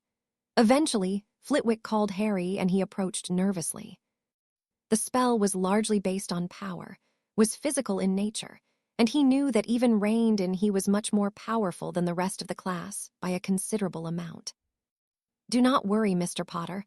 I'm sure you will be fine, Flitwick soothed, sensing the boy's nervousness. Professor, you might want to get them to put shields up, he whispered warningly. Even when I hold back, it's quite powerful, he explained. I'm sure it will be okay, Mr. Potter, Flitwick said comfortingly. Harry nodded his head reluctantly and sighed before flicking his wand into his hand and releasing a large burst of water from the tip of his wand, soaking most of the people in the room, including the professor, as it rebounded violently off the wall he was aiming at. The students stared at him in complete shock. Even Flitwick was surprised. That was you holding back, he choked while water dripped from him liberally. I'm sorry, I did warn you, Harry pointed out. I won't ask you to demonstrate full power, the professor responded seriously. Did you do that silently? He asked with a light frown. My tutors were insistent on it, sir, Harry responded. Very impressive, the professor observed. Take a seat, Mr. Potter, he instructed. Bloody hell, Harry. I thought Sirius was joking when he said you were gifted, Remus balked. Sorry, Harry replied, and began drying them off with his wand. Yes, that is a very good idea, Mr. Potter. We will learn the drying charm as the situation calls for it, Flitwick announced, giving Harry a speculative look. The rest of the class passed reasonably quickly, and soon enough Harry, along with Peter and Sirius, were heading towards his first Care of Magical Creatures class of the year. How did you get so powerful? Peter asked as the trio made their way out of the castle. Harry shook his head. You are born with it, he shrugged. But power doesn't mean much, it only influences certain types of spells, he explained. What do you mean? Peter questioned. Well, anything that has a physical effect like a blasting curse will be more destructive than average, but things that take finesse like intricate transfigurations aren't affected by the amount of power as much, he elaborated. That's why I train so much. I have a ton of power, but everything else takes just as much work, and I want to be the best wizard I can be, he finished with a hint of determination. Peter nodded his understanding. But it is helpful during duels, Sirius broke in. That's the thing it is most useful for, Harry agreed. But again, you want to be equal in all aspects of fighting, he said knowingly. You can be the most powerful wizard in the world, but you can be beaten if your opponent is quicker at movement and faster with their wand. That's why I work on all of it, he informed them. I want to see you duel, Sirius all but demanded. I don't duel, Harry returned seriously. Dueling is a sport, I fight, he added firmly. What's the difference? Peter inquired. Fighting has no rules, and you aim to win by any means necessary, Sirius whispered, his eyes wide. Exactly, Harry confirmed darkly as they reached the paddock or where the class would take place. All right, class, gather round, Professor Merrythought instructed. He was a rather squat man, probably around 60 years of age, and was covered in a variety of scars, even missing a few fingers. The class that consisted of Gryffindor and Ravenclaw students complied, and the man continued. Today we will be studying a creature that most of you won't be able to see, he explained excitedly. Harry smiled in recognition, knowing immediately what it was they would be working with. Wait here and keep back, the professor told them firmly as he disappeared into a thicket of trees, emerging a few moments later leading a Thistral towards them. The class looked at the squat man as though he had gone insane when he seemingly returned empty-handed. How many of you can see this beautiful fellow? Merrythought questioned jovially. Out of all the students, Harry was the only one to raise his hand. Mr. Potter, I do hope you are much more responsible than your brother, he stated flatly. Would you care to explain the Thistral to the class? If you can, of course, he asked. Harry sighed. Thistrals are considered dark creatures because you can only see them if you have witnessed death, he began. But that is a load of crap, he added with a shake of his head. There was a lot of murmuring amongst the students after the concept of death was mentioned. And what is your opinion on them? Merrythought inquired interestedly. They are very gentle and intelligent creatures that are simply misunderstood because of their association with death. But you would not want to provoke one. It would probably be the last thing you do, he finished sincerely. My thoughts exactly, the professor replied with a smile. You sound as though you have experience with them, he said questioningly. I do, Harry confirmed with a smile, remembering riding one of the creatures. What does it look like? A blonde Ravenclaw girl asked. Ah, of course, Merrythought exclaimed. This is what one looks like for those of you that cannot see it, he explained, unrolling a large piece of parchment with a drawing of the beast etched into it. That's creepy, the girl surmised, shivering slightly. It's beautiful, Lily disagreed. Indeed, Merrythought concurred. Probably one of the most misunderstood creatures in our world, he mused sadly. They are truly wonderful and very loyal if they are respected, he finished warningly. I want you to spend the rest of the class discussing the physical characteristics of it and what you think of them, he instructed. What do you think, Wormy? Sirius asked. I think it would eat me the first chance it got, he replied worriedly. So would Moony, but you still knock around with him, Sirius pointed out. I won't even ask what you think, he added with a look towards Harry. You like weird things, he concluded with a shake of his head. I have to hanging around with you, Harry returned smartly. Why can't you let me have the last word? Sirius grumbled. I will if you ask out McKinnon, Harry countered. Will you bloody shut up about McKinnon? Sirius retorted heatedly. You should just do it, Padfoot, Peter advised. The sexual tension between you two is disgusting. I'm sure I can smell the hormones coming from you both, he finished with a cringe. Imagine how bad it must be for Moony. Poor guy, Harry cut in. Peter chuckled. I didn't think of that, see, Padfoot. You're being a bad friend now, he chided mockingly. I swear I will curse the pair of you in a minute, Sirius growled irritably. Fine, Harry conceded. But you should just do it, he suggested. Sirius spent the rest of the class in silence, occasionally glaring at the two others. Once the class had been dismissed, the trio made their way to the Great Hall for lunch, where they met with Remus and James. How was Creatures? Remus asked as he helped himself to some potatoes. Fine, Harry shrugged. Only because you didn't have to put up with you idiots, Sirius grumbled moodily. What did they do now, Padfoot? Remus sighed with a smirk. They won't shut up about McKinnon, he huffed irritably. We won't until you admit you like her, James chimed in. I do not bloody like her. I'm not like you with Evans, asking her out every 5 minutes, he pointed out. She'll cave eventually, James returned confidently. Not likely, Potter, Lily called from further up the table.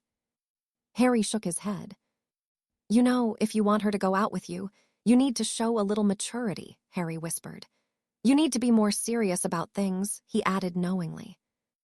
I'm always telling him he should be more me, Sirius piped up with a grin. Harry face-palmed and shook his head. A name joke, really, he sighed. He always does it, Remus explained. He's the only one that thinks it's funny, though, he said exasperatedly. It is funny, Sirius griped. Hurry up and finish. We have to get to defense next, Remus replied with a shake of his head. The group finished their lunch and made their way to the 4th-floor corridor, where they would have their first lessons with the Slytherin students. A stupid idea in Harry's opinion, knowing that this was the most dangerous class, and there was certainly no love lost between the two houses. Upon entering the classroom, Harry caught his first glimpse of the people he knew would one day become prominent members of Voldemort's inner circle and most vicious Death Eaters. All of them very much looked like younger, yet healthier versions of their older selves, particularly those who had ended up in Azkaban for the duration of the Dark Lord's absence. Among the students was Avery, Rookwood, the Lestrange brothers, and Severus Snape. The most noticeable to Harry, however, was Bellatrix, and he had to exercise all of his restraint not to curse the girl sitting there. She was certainly the one in which the differences were most apparent. For one, she actually looked healthy, and her hair was not dead and lank as he remembered. She was very regal-looking with very delicate features, her near-black eyes shining in their youth with more than a hint of violet within them when they were caught by the light. He grudgingly admitted that she was indeed a very beautiful witch, though the thought disgusted him to his very core. Strangely to the teen, she was not sitting with the rest of the people he had always associated her with. She sat alone at the front of the class, simply ignoring everyone else in the room, something that Harry was very grateful of, because he was not entirely sure that he could trust himself not to kill her if she provoked him in any way. He shook his head and took a seat with James and the others at the back of the classroom, but their entry had not gone unnoticed, and Rudolphus, along with Snape and Rabastan, glared at the Gryffindor boys with loathing clear on their faces. Harry, for the life of him, could not work out why Rudolphus was even here. He knew for a fact that the boy was 2 years older than his brother. Must have been held back, he deduced amusedly. Another blood traitor, Rudolphus said loudly and purposely, clearly wanting for the group to hear. It's disgusting that you get to call yourselves purebloods, he concluded disgustedly. Harry quickly grabbed the back of James's robes to prevent him from attacking the boy, knowing that was exactly what Rudolphus was waiting for. It talks, Harry returned with mock surprise. And there was me expecting nothing more than a grunt, he sighed. You better watch it, Potter, whatever one you are. I'll curse you, Rudolphus warned. How on earth did you get sorted into the House of Cunning? Harry questioned seriously. You have the looks and the subtlety of a troll, not to mention the table manners apparently, he added with a shake of his head and a distasteful grimace at the boy's soiled robes. He leaned a little closer before continuing. You now, Lestrange, just because you have basted yourself in gravy, it doesn't mean you are going to be spit roasted too. But judging by the arse-kissing Snape and your brother give you, I'm sure they'd be happy to give it a go, he shrugged with a smirk. The majority of the students were clearly trying to stifle their laughter, but largely failing. Rudolphus was clearly having to think about what Harry had said. He clearly knew that he had been insulted, but he didn't quite know how. Harry noticed this and decided to add insult to injury. Merlin Ruddy, if you are the best that your father had to offer from his clearly lacking nutsack, then he must be as impotent as you are, he continued again with a shake of his head. Shit, I bet even your mother agrees with me that she should have swallowed the night you were conceived every time she sees what a buffoon she spewed from her loins, he finished mockingly. The students in the room could not hide their laughter any longer, and most of them burst into peals of it. Even Bellatrix's mouth twitched in amusement, though Lestrange's cohorts found no humor in the humiliation. I'll fucking kill you, Potter, Rudolphus suddenly roared, shooting to his feet and trembling with unsuppressed rage. The laughter stopped, and Harry casually and discreetly slid his wand into his hand. I don't know, Ruddy, he deadpanned. If your aim with your wand is anything like your aim with a spoon, I think it is everyone else in the room that needs to worry, he pointed out. Rudolphus growled angrily and was about to raise his wand when he was interrupted by the arrival of Professor Mortlake. Sit down, Lestrange, he demanded. You can kill Potter after class, but you won't do it on my time, he added firmly. For Merlin's sake, boy, you were a 6th year when I was here last. You should focus on actually completing school, not picking fights, he finished exasperatedly. Rudolphus took his seat, but continued to glare at Harry, who gave him a subtle wink, causing the boy to turn a shade of purple that Vernon Dursley would be envious of. Mortlake gave the boy a final shake of his head before he took his place at the front of the class, and Harry got his first real look at the man. He was a tall and wiry man with very sharp, icy blue eyes. His hair was dark gray and brushed backwards on his head, and he was around his late 40s to early 50s at most. Listen up, he commanded loudly in a no-nonsense tone. This year will be very busy, and if you can't keep up, then you are gone. No excuses, he announced seriously. He began packing back and forth at the front of class before he spoke again. Dumbledore has insisted that we go into more detail regarding dark creatures in class, though you should have already done this, he pointed out irritably. So that means that we will be doing things a little differently, and the work we would usually cover up until Christmas will be completed in your own time, he informed them. There was a collective groan at that announcement, and the man narrowed his eyes at the class.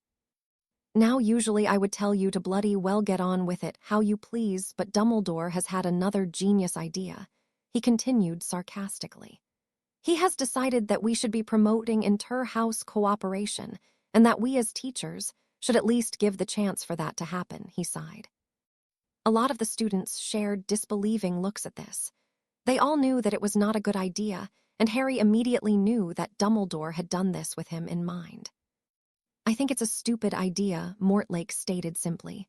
But that is not my call, and there is also no guarantee that will happen with the way I have come up with, he explained. We will get to that at the end of the class, he finished, clearly bothered by the subject. First, we are going to go over the basics of what you should already about dark creatures, he announced. You, Potter, he called. What me? James questioned. Not you, I already know you are an idiot, Mortlake growled. The new one, he confirmed. Apparently you are rather gifted in the subject, the only student to get an O+ owl in 3 decades, he revealed casually. Let us see what a private education can achieve, he decided skeptically. Harry sighed, inwardly, knowing he was about to be quizzed by the man, and waited for him to continue.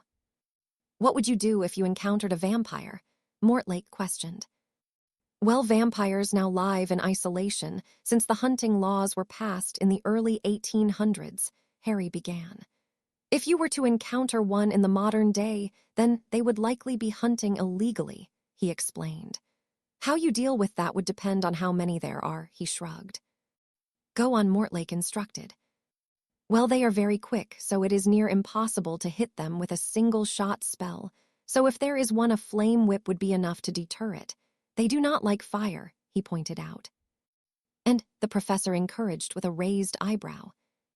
If there are more than one, you need a very powerful and widespread fire spell, he elaborated. But the regenerative ability of them mean that they can walk through most flames and be healed within moments, he added knowingly. So what fire would you use to defeat a group of them? Mortlake asked through narrowed eyes. Fiendfire, Harry replied simply. Most members of the class looked at him critically, some horrified that he would even suggest using the cursed fire. Mortlake shook his head. Very, very few wizards can control fiendfire, he pointed out. That would be both foolish and reckless if you are not capable. Harry shrugged. What about Dementors? Mortlake inquired. Well, if you can't produce a good enough Patronus charm, then you should get out of there as quickly as possible. There is no other defense, Harry responded seriously. And what are the effects of the creatures? Mortlake prompted. The first thing you notice is the cold, no matter how warm it is, Harry began again. Then you will feel as though you will never be happy again as they begin to suck away every positive emotion you have, and then the worst memories you have ever experienced will play over and over again in your mind, he concluded darkly. Doesn't matter if you know occlumency, Snape cut in with a smirk. Harry shook his head. You can be the best occlumens in the world. It makes no difference, Harry replied. If you spend enough time in their presence, you will lose your mind and you will probably beg for them to kiss you. They are the foulest creatures in existence, he finished with a swallow. The entire class were enraptured by the description that Harry had given of the beasts. Even Mortlake was paying rapt attention and could not fault anything he said. The man shook his head and looked calculatingly at him once more. What about Inferi? He asked with a triumphant grin. What's an Inferi? Lily asked curiously. Harry sighed and thought back on what he had read about them when he came across the term in a newspaper article that Croaker had given him. Inferi are created by a form of necromancy dating back to the early ancient Egyptians. I believe it was Farouk that used them first in battle, he mused aloud. He shook his head before continuing. They are basically animated corpses that are largely impervious to magic and will only be found in large groups if the creator is smart, he surmised. They can only really be defeated by fire, or small groups can be destroyed if you have a powerful enough blasting curse to dismember them, he concluded thoughtfully. Mortlake grudgingly nodded his agreement and shot a glance towards Remus before smirking. "And what about werewolves?" he asked, the smirk never leaving his face. This immediately annoyed Harry, and he seethed inwardly, as the man had clearly put him in the position on purpose, so he decided to have a little fun with the man. Now that would depend again, he concluded. On what exactly? Mortlake growled. Well, if the werewolf in question had taken the wolfsbane potion primarily, he revealed with a mocking nod. Very few know of that potion. How did you become aware of it? Mortlake asked suspiciously. One of my tutors was a werewolf and told me about it, Harry lied smoothly. Internally, he scolded himself for the slip when he remembered that the potion was a few months away from being available to the public. Mortlake just narrowed his eyes at the teen and gestured for him to continue. Well, any responsible and conscientious sufferer of lycanthropy will take steps to ensure that they are isolated and secure at the full moon, he began again. If you come across a werewolf, then, it is very likely that they purposely placed themselves near to a populated area so they could kill or turn people, he added with a shake of his head. In that case, you need to be able to conjure silver, or have a silver dagger or sharp object handy, he explained. But fighting a werewolf is not a good idea. They are very fast and very powerful, he pointed out. Even if you manage to stab it, it will not die immediately unless you get it in the heart or brain, he elaborated. It is best if you use the disillusionment charm coupled with scent-concealing spells and run, he concluded. And just out of interest, what would you do if the filthy beast had taken the potion? Mortlake questioned, again annoying the teen greatly. Harry smiled. Well, if I was outside and I encountered the fellow, I'd probably conjure a ball and teach it to play fetch. All dogs like fetch, he deadpanned. The Marauders and most of the class laughed at this, clearly amused by the thought of a werewolf chasing a ball. Mortlake shook his head exasperatedly. And what if you came upon one in your home? Surely you would not play fetch, he sighed. Oh no, Professor, you couldn't allow the creature to be in your home, Harry answered seriously. Mortlake smirked and nodded his agreement. They are rather smelly, and I imagine have the tendency to urinate on things, Harry continued with a mocking shake of his head. In that scenario, I would probably conjure a collar and lead and take the little bugger for a walk. We can't have him pissing on the furniture, can we? He shrugged. James, Sirius, and Peter roared in laughter, as did most of the class, while Remus looked both shocked and slightly worried. Mortlake shook his head. That will be 10 points from Gryffindor, he growled. And there was me thinking you may have some promise, he added exasperatedly. Harry just shrugged. It was definitely worth it to him. All right, listen up while I explain how else you will be spending your time up until Christmas, Mortlake demanded as he made his way back to the front of the classroom. The class fell silently and waited for the man to inform them on what they would be doing. You are going to be put into pairs, and each lesson you will be given 5 curses each to research and write about away from class, he explained. Your partners will be determined completely by random. I have written all of your names on a piece of parchment, and they will be placed in this, he announced, pointing to a chalice on his desk that very much resembled the goblet of fire, though it was much smaller. The cup will fire out 2 names at a time, and they will be the pair. There will be no changing of partners, he finished firmly. He then placed all of the names into the cup, and it glowed as a bright green flame erupted within. The first pair he called as the cup spat out the first pieces of parchment. Is Snape and Avery, he announced. The boys in question were clearly happy with the pairing and shared a knowing smirk. The tongue of flame expelled another 2 names, and Mortlake cleared his throat before speaking. Pettigrew and Rookwood, he said simply. Peter sighed, and Rookwood shook his head irritably. Next we have the 2 Lestrange brothers. Mortlake spoke again after another 2 names had emerged. The two brothers were clearly happy with the announcement. "Next we have Potter and Black," he called.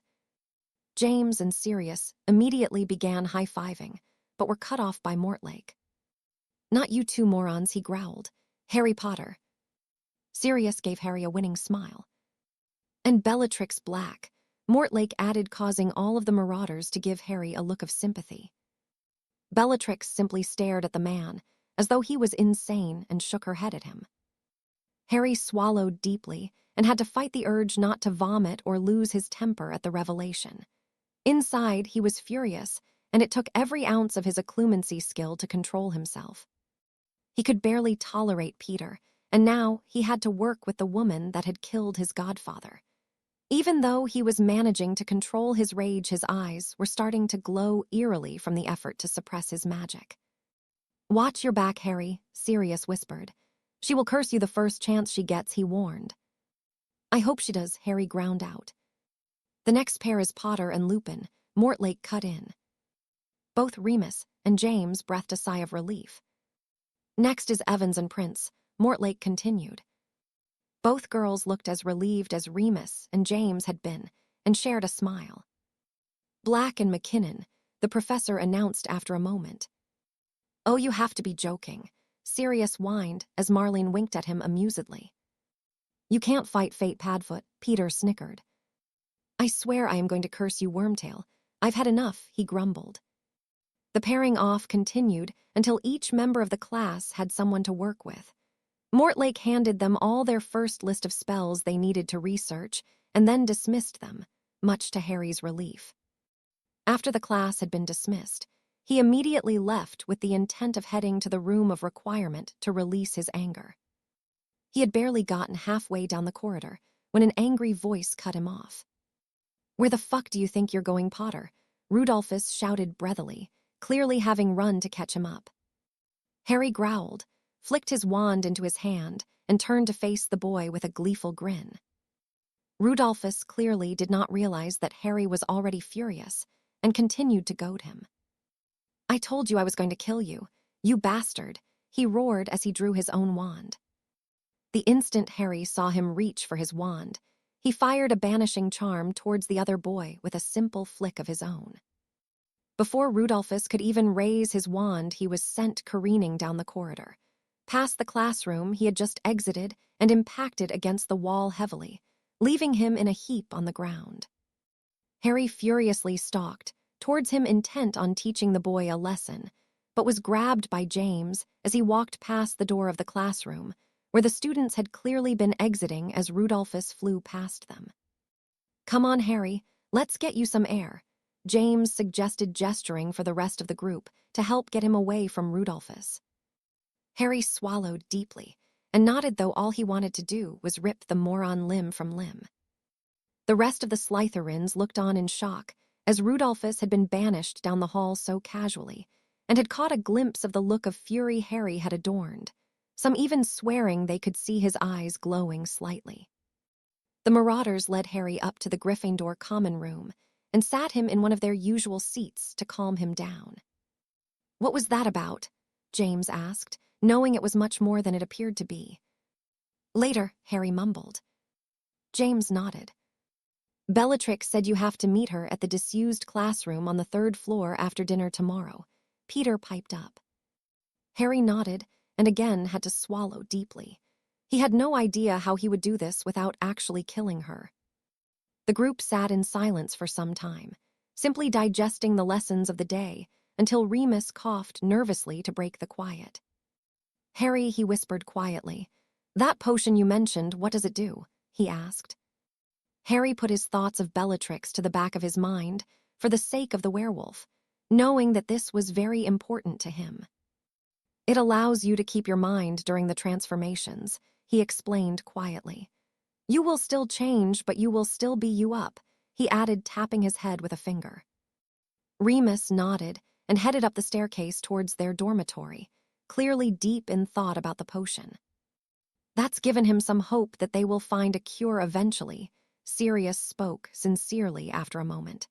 "It means the world to him knowing that there are some still working on it," he concluded with a sad shake of his head. That reminds me, it's full moon the week after next, James whispered. Do you have a form? He asked Harry curiously. Harry nodded, having been working on it since Croaker had told him he would be coming here. I can change everything apart from my head, he sighed exasperatedly. What's your form? Sirius questioned curiously. You'll have to wait and see, Harry answered coyly. Is it bigger than me? James cut in. Harry nodded. Okay, Peter will help you with the head, Sirius decided. His was the hardest to get, but he did it before all of us, so he's probably best, he shrugged. Peter nodded his agreement. Okay, Harry agreed reluctantly. Come on, let's get Remus and head to dinner, James suggested. It was several hours later that found Harry in bed, not being able to sleep as his thoughts were on two people he had vowed to kill if given the chance. Peter was much more different than he had expected, and he may have even started to like the boy if he wasn't continuously reminded of what he had done to Harry throughout his life, and now Harry would be having help from the traitor completing his animagus form. Harry shook his head at the irony of the situation. And of course, there was now the fact that he had been paired with Bellatrix to complete schoolwork, something that he had not been prepared to face at all, and someone he thought he would be able to avoid for the foreseeable future. As far as he was concerned, Bellatrix was one of those irredeemable people that the Sorting Hat had mentioned, and he had no desire to be around her in any way, not at all confident that he could stop himself from killing her. He sighed and decided that he would simply have to do his best for the time being and deal with it if it became a real problem, though he was a tiny bit curious to see how the girl was as a teenager before she became the completely insane lunatic he had become accustomed to seeing. He sighed and punched his pillow into a more comfortable shape. Whatever tomorrow would bring, he would just have to handle as best as he could. He would get the work done as soon as possible so that he could spend a minimal amount of time in her company. He had no choice after all. Chapter 4, Encounters. The following morning dawned bright and early as Harry exited the castle to complete his morning run around the lake, somewhere he hadn't visited as yet since his arrival at Hogwarts. More than anything, he wanted some fresh air and to clear his head before he approached the day, knowing that he needed to be thinking as clearly as possible, particularly when it came to meeting Bellatrix later to complete the assigned work for defense against the dark arts. He arrived back in the dormitory a while later, pleased that he had decided to take his run outside and complete his spell work later in the day. He did only have potions to go to after all. He had decided that, despite how difficult it may be, he would give the girl the benefit of the doubt, the same courtesy that he had granted to Peter, even though he knew it would be very difficult. He had prepared himself for months to be able to face the rat and had barely a day's notice to come to terms with the Bellatrix situation, something he knew he should have prepared for, just in case. He exited the shower to be greeted by the rest of his dorm mates, who were as excited as he was about their partnerships, except of course for James and Remus, who had been paired together. Seriously, I bet McKinnon somehow fixed it so I would be stuck with her, Sirius grumbled. For Merlin's sake, Padfoot, will you just shut up about it, James sighed. It's all you've talked about since yesterday. We all know you're really happy about it, so why don't you get your victory jig out of the way and move on, he suggested exasperatedly. Sirius scowled at the boy and launched his pillow at him. If anyone has reason to complain, it's Harry, Remus broke in sympathetically. True, Sirius conceded with a firm nod. And Peter, James pointed out. Peter shook his head. Augustus and I grew up together. He won't be much of a problem, the smaller boy shrugged. You never mentioned that, Sirius replied with a frown. We haven't been friends since we were little, Peter explained. But we will at least be able to tolerate each other. It's Harry that needs to watch out, he advised. Yeah, just don't turn your back on her and get out of there as quickly as possible, Sirius suggested. Believe me, she will curse you for no reason, he warned. Harry shook his head. I'll handle it, he sighed. And it's only until Christmas, he reminded them. Thank Merlin, Sirius muttered. The boys headed down for breakfast where they were joined by Lily, Alice and Marlene, much to the annoyance of Sirius. "Isn't it bad enough that I already have to spend more time with you?" he asked as the girls sat down. "Oh, stop pretending you're upset, Sirius," Marlene chided. "Lily wanted to speak with Harry about something," she added. "What can I do for you?" Harry inquired curiously. "Well, Professor Flitwick asked me to give this to you," she began, handing him a small leather book. "He said it will help control your power a little more," she explained. Harry gratefully took the book. He had been trying to find the text for some time now, but it was rather rare. "Thank you. I think I need this," he chuckled. Lily just nodded and gave him a warm smile. "I also wanted to ask what you know about the Fadelius charm," she stated questioningly. "I'm trying to research it, but there's almost nothing in the library besides what it does," she sighed. "Do you want the spell itself and its origins?" Harry asked. "Can you get them?" she questioned excitedly. "I can write them down for you," he shrugged in reply. He had the spell itself in one of the books he had liberated from the Room of Requirement, but it was largely a book on very offensive protection charms and not exactly written with friendly intent in mind. Certainly not a book he should have or loan out to a fellow student. "You know it," she requested, her eyebrows raised. "I will write it down for you later, but don't try to cast it. I know that you are a gifted witch, but you need to be more than exceptionally powerful to do it.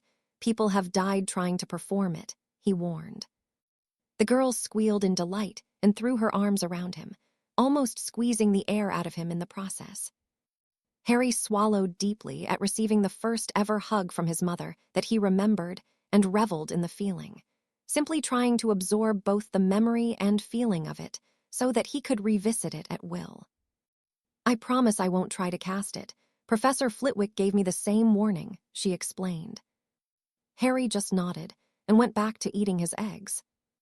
"Harry," Peter called, "what are you planning on doing after Hogwarts?" he asked.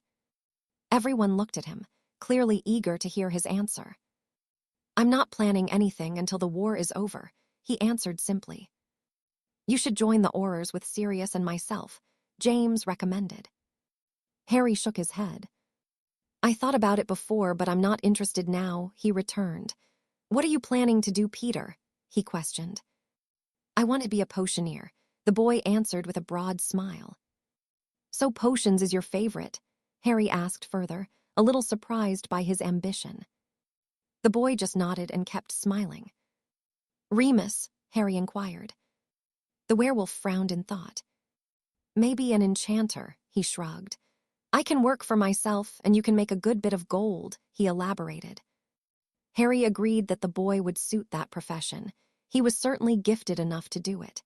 He just hoped that it would work out for him this time around, as his life had not been so kind to him when Harry had met him as a defense professor. "Come on," James sighed. "Potions."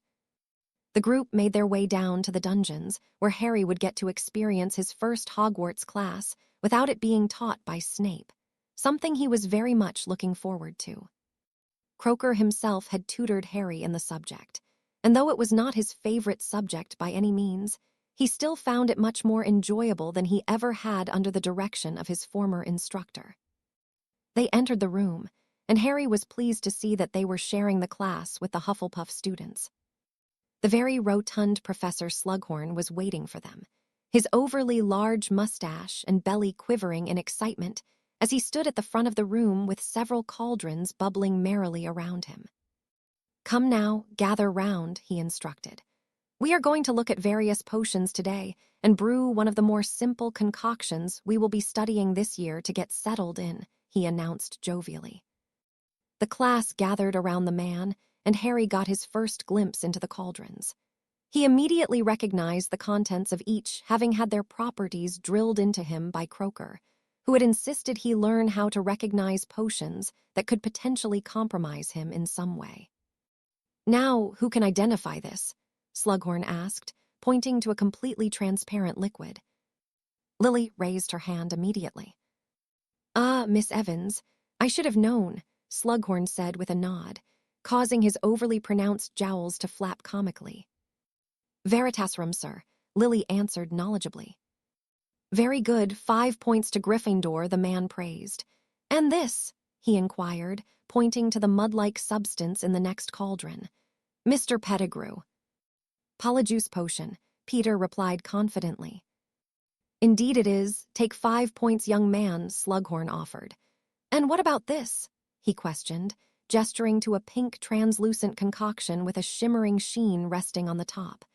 "Mr. Potter," the man implored, looking at Harry.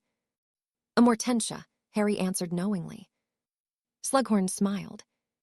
"The most powerful love potion known to man," he stated simply. "The smell of the potion is dependent on what it is that attracts us," he explained. "I myself smell pineapple, suede, and mint," he informed them. "What is it you smell, Mr. Potter?" he inquired. Harry smirked. The truth was he didn't really recognize anything of what he was smelling. He was sure there was some kind of berry, but it was not one that was particularly sweet. It had a more musky aroma about it. "That is rather personal, don't you think, sir?" he asked with a chuckle. "Almost as personal as asking about another's wand," he pointed out. "Oh ho, touché, young man," Slughorn responded good-naturedly. "Take 5 points for yourself," he finished with a smile. "What about that one, sir?" Marlene asked, pointing to the smallest of the cauldrons that contained a gold liquid swirling within. "Oh ho, indeed, Miss McKinnon," he exclaimed. "Can anyone explain this one?" he asked curiously. Seeing that no one else was going to raise their hand, Harry did, and was immediately prompted by Slughorn to continue. "It's Felix Felicis, liquid luck," he informed them. "One of the most difficult potions to brew and highly toxic," he explained. "Well put, Mr. Potter. Take another 10 points," Slughorn praised again with another smile. "Now usually I would offer a vial of this as a prize for the best brewed potion of the lesson, but it has recently been placed on the restricted list, so I am no longer able to," he sighed. "However, we will be brewing the draft of the living dead, and do be very careful. It is a very volatile mixture," he warned. Harry set to work on his potion and brewed it the way that Croaker had taught him, using the instructions the man had provided him with personally, and achieving the best potion he had ever brewed in class. By the end of the session himself, Lily and Peter had all been giving an outstanding for their efforts, though Harry could see that the other two's potions were certainly better than his own. He was simply pleased that he could do as well in a subject that he had previously been rather abysmal at, even if the reason for it was the constant criticism by Snape and interference by the Slytherin students from his time. After potions had finished, the Marauders all had other lessons to attend to, so Harry opted to get the rest of his training completed while he had the time. He decided that he would work more on controlling the power of his spells, using the book that Flitwick had given him. He knew that he was wasting power at times, and although he never really tired, it could become a factor if he found himself in a drawn-out fight. Which was certainly going to happen in all likelihood with what the future held for him, and who he knew that he would be fighting. Break. Charles Potter exited the training room after an exhaustive workout, something he had been dedicated to ever since he could remember. It was something that he liked to focus more on when James was at all school more so, and was a little more negligent towards during the holidays when he would much rather be spending time with his son, as this quality time was severely limited for most of the year. He sighed as he became lost in thoughts about the other boy that had recently came into their lives. Harry was different. There was no other way to put it. The boy had experienced nothing short of an awful upbringing, and it pained the man to know that a member of his family had had to endure this in any way. What did surprise him was the resilience the young man had demonstrated throughout his life, but this did not stop the older Potter worrying about the boy. He knew that Harry would not be compromised on his goals, and he also knew that he would do whatever was necessary to complete said goals. He was worried about the sacrifices that the boy would make to see the end of his own suffering. He sighed again and dragged a hand through his hair as he entered the living room to be greeted by the sight of his brother-in-law. That did not take long, he mused. "I've heard some rather strange news, Charles," Arcturus began with a frown. "It seems that you have apparently acquired a new son recently, one that claims to be James's twin. Care to explain?" he stated questioningly. Charles gestured for the man to follow him into his study and took a seat opposite him, deciding how and what exactly he should say. "You mean Harry," he said simply. Arcturus just nodded. Charles drew his wand and conjured 2 large tumblers, passing one to the other man before reaching into one of his desk drawers and removing a bottle of fire whiskey. "That bad, huh?" Arcturus inquired. "Not bad, no. It's just one hell of a story," Charles replied seriously. "I can explain how and who he is, but I won't share anything further," he warned. "Harry does not trust many, and I don't want to break the trust he has shown me," he finished firmly.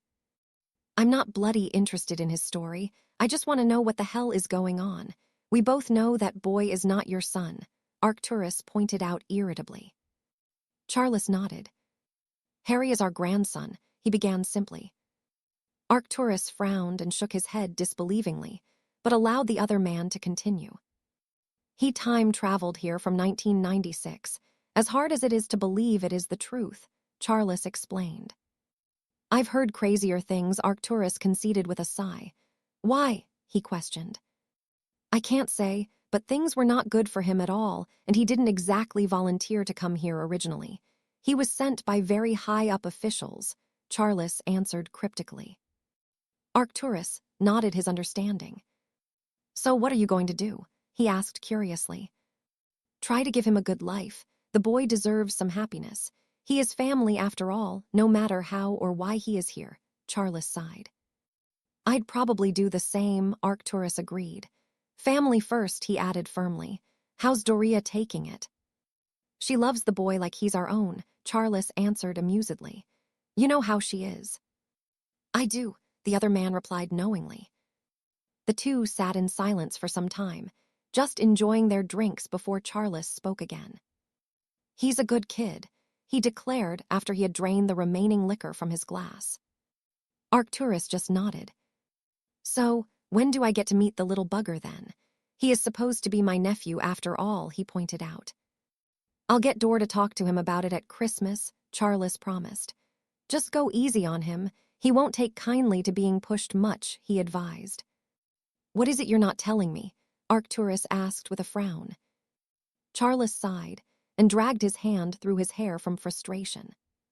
"I can't really say much, but the boy is very gifted, and he's had to be just to survive up until now," he explained coyly.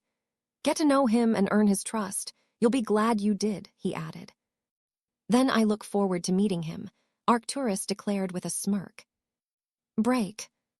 Harry entered the Gryffindor common room after he had finished his training, to find that the Marauders had also completed their lessons for the day and were sat in their usual seats, poring over some parchment. "What are you guys doing?"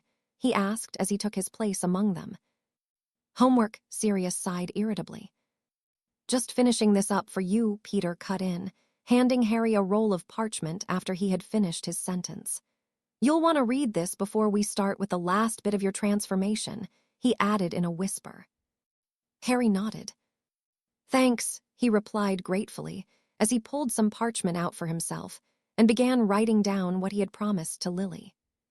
They sat this way for some time until they had all completed their tasks and breathed a collective sigh of relief. "So when are you going to teach me the Patronus charm?" Sirius questioned Harry eagerly. "You can do a Patronus charm," Remus interjected, clearly impressed by the advanced magic. Harry simply nodded his response to the werewolf before turning to face the other boy. "How about we start tomorrow after Transfiguration?" he offered. Sirius nodded enthusiastically. "And the wandless magic," he reminded him. Harry sighed. "Okay, but don't get your hopes up with any of them. You have to be powerful and be able to focus enough to even have a chance," he warned. "Hey, what about us?" James broke in with a frown. "I can try and teach all of you, but it's unlikely you'll all be able to do it," Harry pointed out. "We will find a room to practice in," he shrugged. The other boys shared a grin of eager anticipation before Remus reminded them. It was almost dinner time, so they left the common room and made their way down to the Great Hall.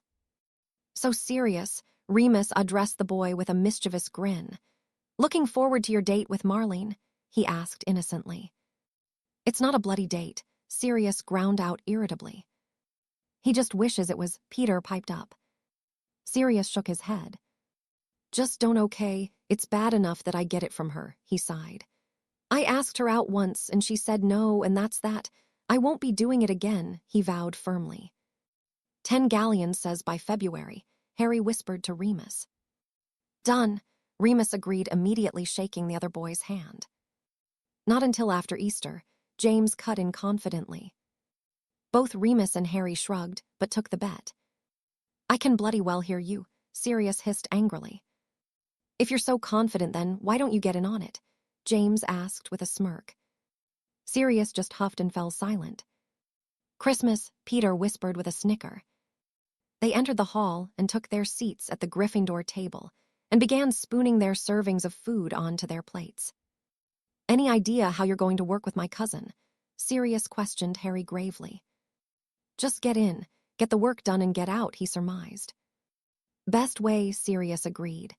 And avoid eye contact. I swear her stare will freeze your soul. She must be part Dementor or something, he finished with a shiver. She's not that bad, Remus sighed. Just don't look at her too much, and whatever you do, do not make jokes. She doesn't like jokes, does she, Sirius? He questioned with a grin. Sirius just shook his head. And don't try to flirt either, he warned. I wouldn't put it past her to claim your stones as a memento of your time together, he added severely. Believe me, the last thing I would do is flirt with her, Harry replied seriously. What kind of girls do you like, Harry? James asked suddenly. I don't really have a type, Harry mused aloud. But I might have a crack at McKinnon if Sirius doesn't get in there quickly, he concluded jokingly. You bloody well won't, the other boy retorted heatedly before he inwardly scolded himself for his outburst. The others just laughed at him victoriously. You know, Peter, you might be right with your Christmas prediction, Remus quipped. Break. Knowing he could no longer put off his meeting with Bellatrix, Harry tentatively exited the Gryffindor Common after receiving some final sympathetic looks from the rest of the group, before removing his copy of the map from his pocket and checking that he was not about to be ambushed. He would not put it past the Lestranges to do so, or even Bellatrix to help them. After seeing that she was indeed alone on the 3rd floor, he sighed deeply and made his way to where she was waiting for him. He steeled himself before opening the door and entering the room to be greeted by the sight of the girl herself, sat at a table, surrounded by various sheets of parchment. You know, it is rather rude to keep a lady waiting, she spoke casually, though Harry could tell she was irritated with him. I wasn't aware there was a lady waiting, Harry shrugged in reply. Bellatrix narrowed her eyes at him. Very funny, Potter, but it doesn't change the fact that you are late, she retorted. It's after dinner, Harry pointed out. You didn't actually give a specific time, he added. It means that when the plates are clear, you get your stuff and come here, Bellatrix growled. Then you have my deepest apologies for the misunderstanding, my lady. Harry bit back sarcastically, giving an elaborate vow. The girl narrowed her eyes at him again, but there was a hint of amusement in them. Your sarcasm needs work. The brutal honesty approach you used on that buffoon Rudolphus was much better, she praised genuinely. Well, I imagine that spending time with you will give me plenty of chances to improve, Harry shrugged, ignoring the compliment. And I'm surprised you haven't cursed me yet for embarrassing him, he added seriously. The only time I've thought about cursing you is for being late, she returned with a frown. And now for your poor attempt at sarcasm, she continued. Rudolphus is a moron and got exactly what he deserved, and there's definitely more to you than meets the eye, she finished confidently. How the hell did she end up married to the Pratt? She clearly cannot stand him, Harry questioned internally. Something must have happened for it to have happened, something big. He decided to put that away to think about further later, but something certainly was not adding up about the entire thing. And why would you think there is more to me? We have only been speaking for a few minutes, he reminded her. I watched you yesterday. You're not like my cousin and those other Gryffindor idiots you spend time with, she replied with a shrug. How so? Harry questioned curiously. Bellatrix sighed and placed her quill down before looking at him calculatingly. Firstly, you didn't immediately attack him when he insulted you, and you even stopped your brother from being his typical obtuse self, she began. Harry grudgingly nodded his agreement. Clearly, she was observant. Secondly, you drew your wand and was ready to defend yourself if by some miracle he could understand what you were saying, she continued. Also, you didn't confront him. He confronted you like the fool he is and tried to attack someone he knew nothing about, and he paid the price, she added. True, Harry responded simply. See, that makes you different. That was more of a Slytherin move, she returned curiously. And you are somewhat interesting considering no one knew you existed until a few days ago, she elaborated thoughtfully. Family secret, Harry shrugged. Bellatrix just nodded. Don't care, she stated. So, clearly you have some preconceived notions about me. What have you heard? She asked.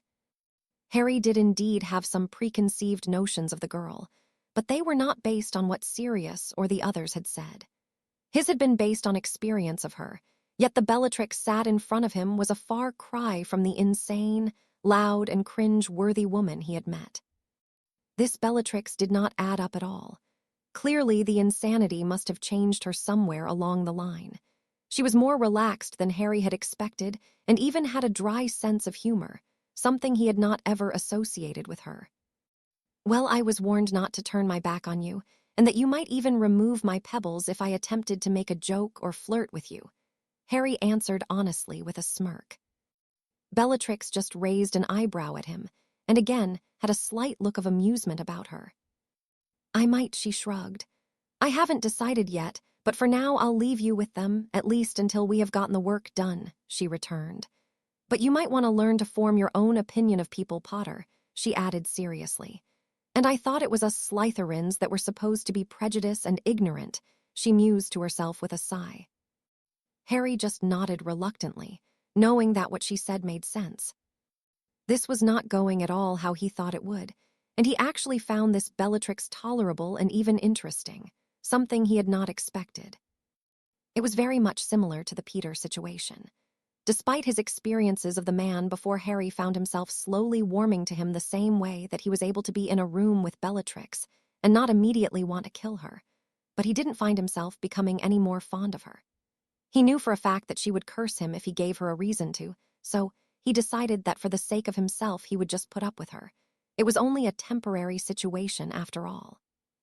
He shook his head and tried to clear the conflicting thoughts he was having. Although he could see that this Bellatrix was different, he couldn't entirely remove the image of her as the lunatic she would become. Shall we get on, he suggested. That way I can get back and show them that you haven't cursed me, yet, he added. Bellatrix just shrugged and removed the list of curses they had been given to research. Blood-boiling curse, she asked. Harry nodded his agreement. Oh, and you can go to the library and get the books next time, she informed him. Fair enough, Harry agreed with a sigh. What do you know about the curse? She asked with a frown. It's not in any of these books. Harry pondered the curse for a moment, trying to remember its origins. It was created in the early 18th century by a Polish mediwizard named Jerk Siusilla as a treatment for hyperthermia. But as with a lot of medical spells, it can be used offensively, he began. If cast verbally, its results depend on how much power you will into it, but non-verbally takes that control away, and it will solely depend on how powerful the caster is at their maximum, he continued thoughtfully. You don't have to be at all powerful to kill someone with it, as the blood in the human body has to stay around 37 degrees Celsius, and any difference of a few degrees either way can kill you if left untreated, he concluded confidently. Well, if you keep that up, I might just leave you intact, Bellatrix stated, clearly impressed by his knowledge. That would be appreciated, Harry replied with a smirk. Keep up with those smart remarks, and I'll take them and boil them. It would definitely add to my reputation, she surmised with a smirk of her own. It was around an hour later that they completed the assigned work and both packed away their things and readied themselves to lead. Well, it looks like you get to keep them today, Bellatrix sighed in mock disappointment. I can see why you got an O+, but I guess there's always next time, she finished with a grin. Harry breathed a faux sigh of relief. Well, if you like, I could just limp for a few days, then that way your reputation won't be tarnished, Harry offered sarcastically. No, I would know that it wasn't real, and my reputation to myself is all I really care about, but thanks for the offer. I'd rather find a reason to do it for real, she quipped. Well, maybe you'll get lucky, Harry shrugged. Or maybe I've been lenient today, Bellatrix countered. Harry narrowed his eyes at her and shook his head amusedly. Same time next week, he asked. No, Bellatrix responded. You'd better be on time next week or I will reconsider my generosity, she warned with a raised eyebrow. Harry left the room and thought back over the past couple of hours and how surreal the experience had been. Initially, he had been ready to just curse the girl, but he quickly found her to at least be bearable, much to his own confusion. She was actually rather entertaining to talk to and was clearly very intelligent and witty. How did that girl in there turn into what she did before? He questioned himself, frustrated. He grudgingly admitted that his time with her had been interesting and that she had been right to some extent about the preconceived notions thing, but she was of course not aware that Harry knew what she would become one day. Harry was confused and had a million questions swirling around his mind. He decided not to dwell on the topic. It was not important after all. He again reminded himself that it was only temporary and would be a waste of his time looking into it any further. He would only have to see her once a week for an hour or so at a time, and then it would be over with. He entered the Gryffindor common room to be immediately approached by Remus, James, and Peter, who were all looking rather concerned. Merlin, Harry, we were about to come and get you, James informed him seriously. I was only gone a couple of hours, Harry responded. We were done in an hour, Remus cut in. She didn't curse you then, he asked worriedly. No, but there's always next time, as she pointed out, Harry sighed, though he was still a little amused. Well, how was it? Peter questioned. She doesn't like any of you, Harry said flatly. But then again, I don't really think she likes anyone, he added thoughtfully. For Merlin's sake, McKinnon, can we just get this done now? The irritated voice of Sirius sounded throughout the room. Remus, James, and Peter snickered. They've been there for 2 hours, and Marlene has spent the whole time winding him up, Remus explained through his laughter. Harry looked over and could see that Marlene was grinning mischievously, while Sirius looked as though he wanted to tear his own hair out. The tension between them is disgusting, Remus continued. It actually makes me queasy, he added with a grimace. Harry just shook his head in sympathy and made his way over to Lily. Hey, Lily, he greeted her. As promised, he intoned, holding out a piece of parchment to her. It's blank, she pointed out with a frown. Tap it with your wand. I put a signature charm on it so that only you can read it, he explained. Lily did, as she was instructed, and her eyes lit up in awe and excitement. How did you do that? She questioned. That's really advanced, she stated. I'll teach you at some point, Harry offered, having purposely put the charm on it as an excuse to spend more time with her at a later date. He knew that she would be interested in learning the charm he had used. Thank you, she replied excitedly and threw her arms around him. You sure you haven't got anything to worry about with Evans and Harry? Remus asked James seriously. Not even remotely, James answered with a smile aimed at the pair in question. Remus just shook his head, not understanding his friend at all. James would usually be very jealous of any boy that gave Lily their attention, but he seemed sure that Harry was no threat at all. He knows his brother better than anyone else, I guess, he mused to himself. Break. It was the next day, after a transfiguration lesson spent reviewing fifth-year material, that found Harry and the Marauders in an empty classroom on the 4th floor, where he would attempt to teach them how to cast a Patronus charm. Okay, you have to remember that this is very, very advanced magic, and only few are even capable of producing it, he began seriously. You have to think of your happiest memory and allow that feeling to wash over you completely before you will even begin to be able to get any results, he instructed firmly. If you do manage to produce something then, that in itself is a hell of an achievement, he finished. Is everyone's different? Peter piped up. Harry nodded. Your patroness usually reflects something that means the most to you, or what you most resemble in animal form, Harry answered. It could be something that makes you feel safe, or something that is relatable to yourself, he added. Can we see yours so we can get an idea? Remus requested. Harry nodded, drew his wand, and immediately cast his patroness. That's you, Remus said dumbly, looking at James. James just nodded proudly. That's why he trusts him with Lily. Harry would never do anything to hurt him, Remus surmised. That's all I can really tell you, Harry broke in once more. It will take a while to even get a wisp of a shield, so just work on it, and remember it is all about the emotion and basking in it. If you can do that, and you get no results, then you just aren't powerful enough, he concluded with a shrug. How long did it take you to get it? Sirius inquired. It took me a few months just to get a shield, Harry answered. But I could do it in less than a year, he added. And you were 13 when you learned it? A red-faced James asked incredulously. Harry just nodded. Peter and Remus just shook their head disbelievingly. The group spent a couple of hours in the room, with none of the boys yielding any results, but none were disheartened by the attempt, as Harry had pointed out that it takes a lot of work. They exited the classroom and made their way back to Gryffindor Tower, all pleased that the lessons for the week had been completed for all of them. They entered the common room to be greeted by Frank Longbottom, who had clearly been waiting for them. First practice is on Monday, he informed them. 6 o'clock, don't be late, he added sternly before walking away. Harry smiled. He truly could not wait to play Quidditch again. It was nice that himself, James, and Sirius had played a few pickup games before coming here, but it wasn't the same as playing it at Hogwarts with a full team and competing against the other houses. He did wonder, however, how different it would be. This was a whole new team after all. In fact, all of the teams were different.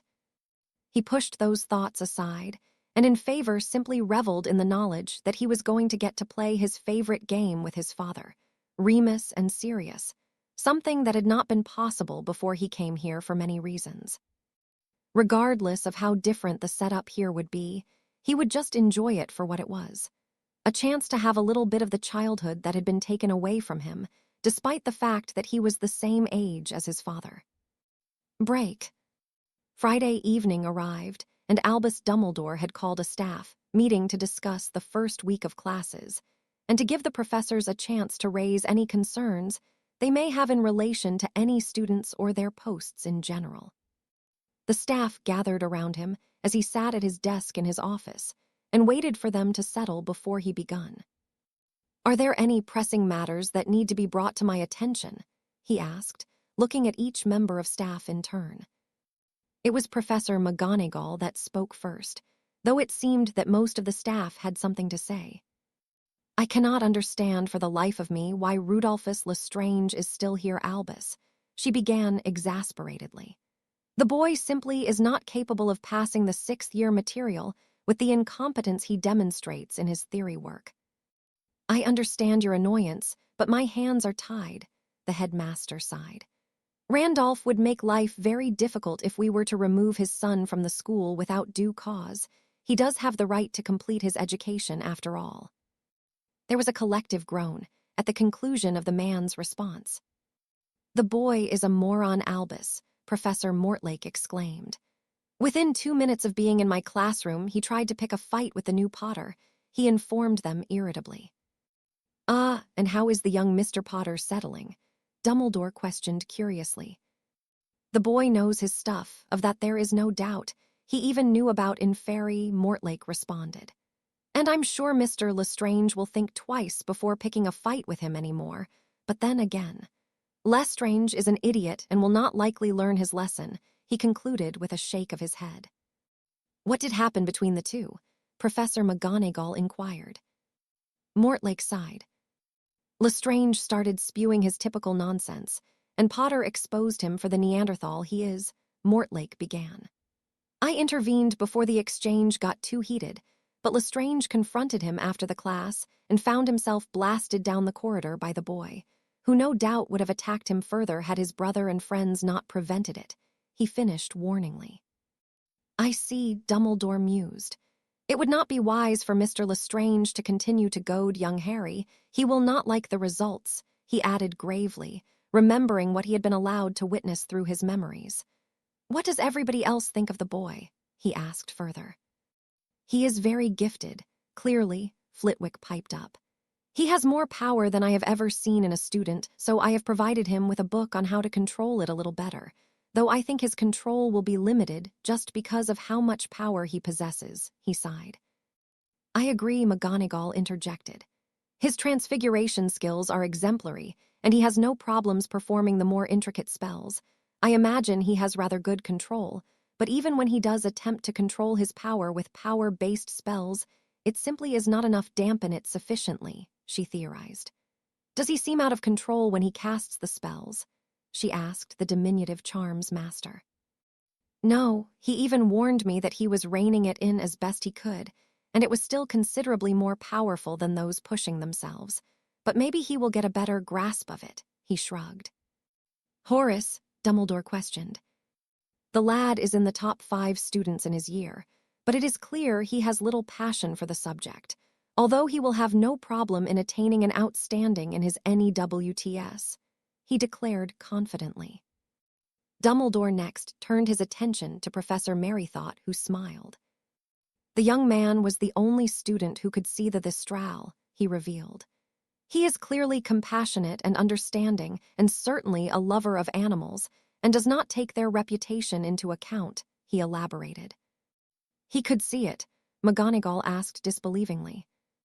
Young Mr. Potter has witnessed several unpleasant things throughout his education, Dumbledore sighed. Where has the boy been educated? Mortlake broke in with a frown. I have no idea, but he is certainly more than capable, Dumbledore returned. I suggest we keep an eye on him, however. I do not believe that he is dark in any way, but he certainly is not light-minded, as I believe Mr. Lestrange would have discovered had the other Gryffindors intervened, he stated seriously. Break. Monday evening arrived, and Harry was making his way down to the Quidditch pitch with the others. Peter did not play on the team, but he was an avid fan of the sport, something that surprised Harry.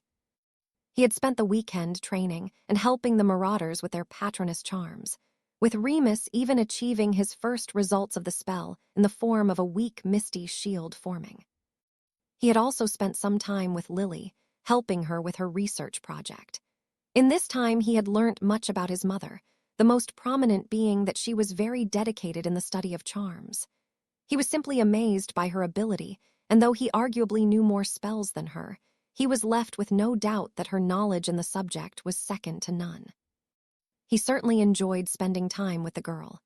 She was an interesting person to talk to, warm and very kind, a welcome escape from the continuous teasing and taunting that the boys inflicted on each other continuously, although he would not trade his time spent with them for anything. The defense lesson that day had consisted of a lecture about giants and how one would escape from them if you were not capable of fighting one, which very few were. Rudolphus and the rest of his cohorts had spent the duration of the lesson shooting Harry death glares, though none attempted to confront him again, something that Harry knew would not last long. Harry had no doubt that they would eventually, and that he would just have to make sure that he was ready when the time came. Rudolphus was too stupid to learn from his mistakes and not antagonize him any further. Although the constant starring bothered him, he managed to completely ignore them as he had more important things on his mind, namely Quidditch and the first team practice of the year. The group reached the pitch, and Harry was introduced to the other members of the team. Of course, there was Frank Longbottom himself, who played Chaser along with James, and a fifth-year boy named Malcolm Singleton, who looked as though he should be a beater. He was of a large build with blonde hair that was cropped short with very bright blue eyes that oozed friendliness. Sirius and Remus were the two beaters, and the keeper was an even larger boy than Singleton. He was well over 6 feet tall and was a mass of solid muscle. He was introduced as Albert Kilburn, a 7th-year boy. "All right, lads, fall in," Frank commanded. "We'll take it easy today and get rid of the cobwebs from the summer," he informed them. "Standard set up and let's see what Harry is made of," he added with a smirk. "First match is against Slytherin in October, so we need to be ready for the filthy bastards," he sighed. "Who's their team this year?" James asked. "Same as last," Frank responded. "The Lestranges as beaters, Black, Avery and Mulciber chasing, Selwyn in goal and Rookwood as seeker," he explained. "Great," Sirius huffed irritably. "Black?" Harry questioned. "My brother Regulus," Sirius grumbled bitterly. "I didn't know you had a brother," Harry stated in surprise. "Family secret," Sirius returned with a smirk. "He's a prick anyway. He's no brother of mine," he declared vehemently. Harry just shook his head. "Come on, up we go, boys. Let's get on with it," Frank instructed. The team spent a couple of hours in the air running standard drills, while Harry chased the snitch around the pitch, catching it with ease on several occasions and impressing the rest of the team deeply in the process. "Shit, you weren't joking about him," Frank exclaimed once they had landed and grouped together once more. "Where the hell did you learn to play like that?" he asked seriously. "I've never seen anything like it," he finished with a shake of his head. Harry shrugged. "I've always been comfortable on a broom," he deadpanned. "Well, I think it's safe to say that we have no worries with the snitch this year. He is way out of everyone else's league by miles," Frank declared gleefully. It wasn't long after that the practice ended, and Harry and the rest made their way back up to the tower to relax for the rest of the evening and start putting some final touches on pranks they were planning. "What about this one?" Sirius asked, pointing to one of the pranks they had been working on. Harry sighed and shook his head. "I've said it more than a few times. That is not a prank. That is just being a bastard," he pointed out. "Well, the gits deserve it," Sirius grumbled. "Look, if they do something bad enough to provoke it, then that's fair enough. But targeting single people like that is just malicious. That's why people think you're just bullying," Harry replied knowingly. "Well, then you pick one that you approve of," Sirius challenged heatedly. "Fine," Harry agreed and began leafing through the sheets of parchment.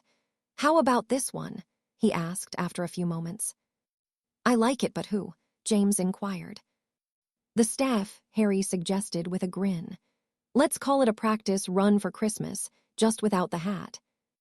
"You're mental," Remus interjected.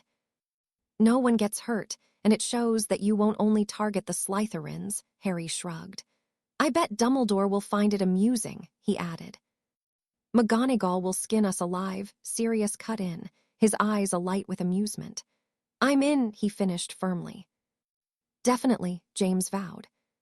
"Why not?" Peter shrugged. "Damn," Remus whispered. "If this goes wrong, you're taking the blame for this one," he informed Harry. "Works for me," Harry returned with a chuckle. Break. It was the following evening that found Peter making his way to the second floor to meet Rookwood so they could complete their defense assignment for the week, though the boy couldn't see why he was bothering, especially if it turned out to be anything like it had the previous week. He had arrived as instructed, and Rookwood had simply told him to research the final 2 spells on the list, and the pair completed the work in silence. It had only taken the duo around about an hour to finish, and Rookwood had simply grunted his approval before leaving.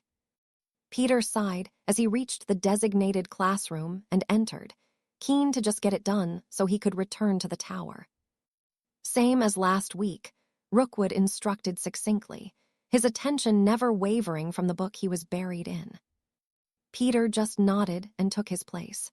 Perhaps it was better to do it this way and avoid the idle chit-chat. It had been years since the boys had spoken after all, so he took a seat and began working on his section of the spells. It was around half an hour into the session that he noticed that Rookwood was staring at him speculatively, and Peter frowned at the boy. "What is it, Augustus?" he sighed impatiently. "I'm just trying to work out how you ended up in Gryffindor," Rookwood replied curiously. "Because that is where the hat put me," Peter shrugged.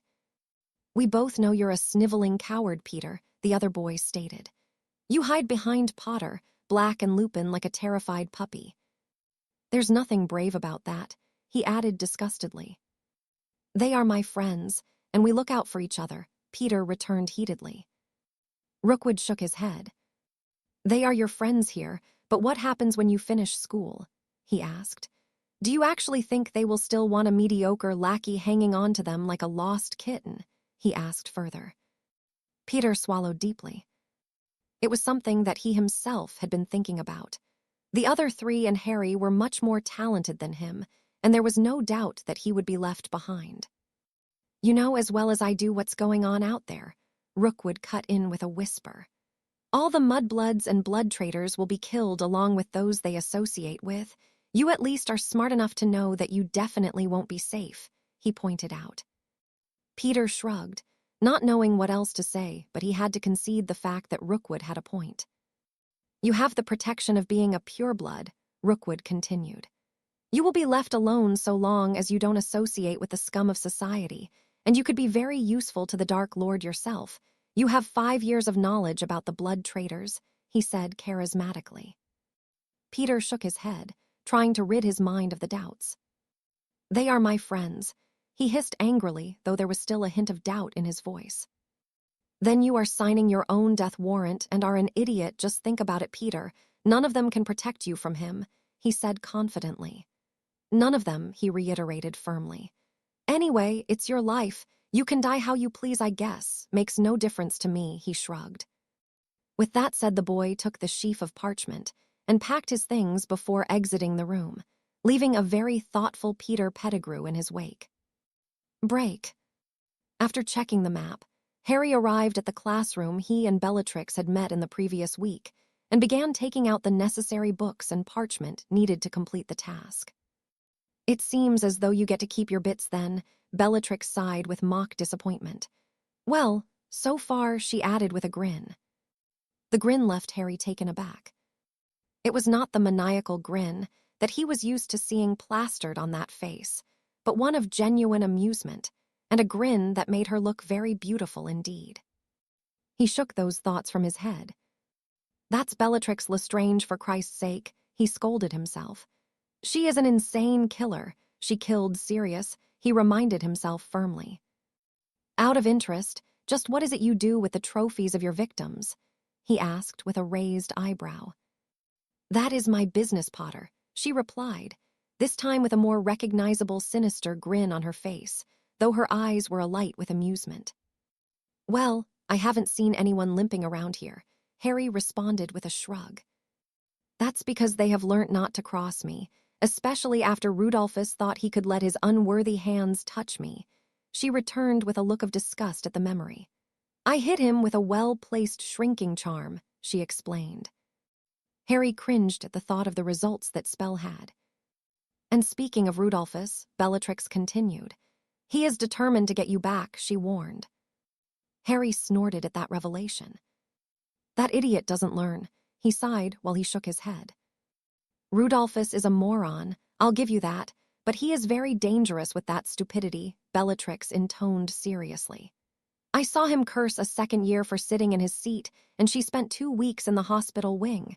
She informed him, clearly not approving of the boy's actions. What the hell did he curse her with? Harry asked. It must have been bad for her to be there for that long, he pointed out. No one knows, she shrugged. But he got 2 months detention for it, she explained. That's it, Harry questioned angrily. Obviously the curse could have killed her or she would have been out a lot quicker, he added knowingly. Dumbledore gave the punishment personally, Bellatrix revealed.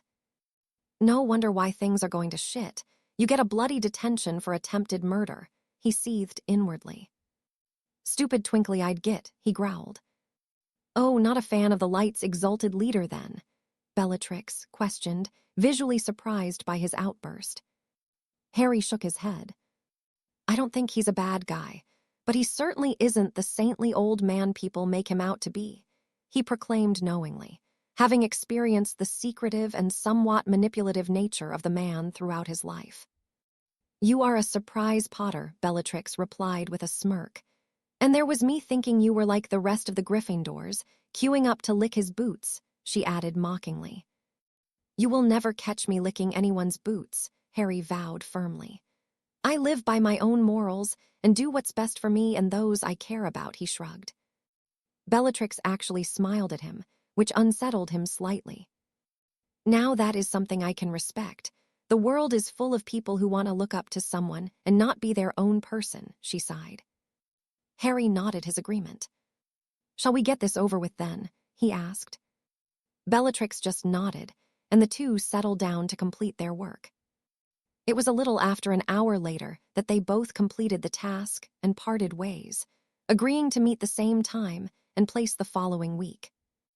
Harry left the meeting feeling rather confused and experiencing mixed emotions.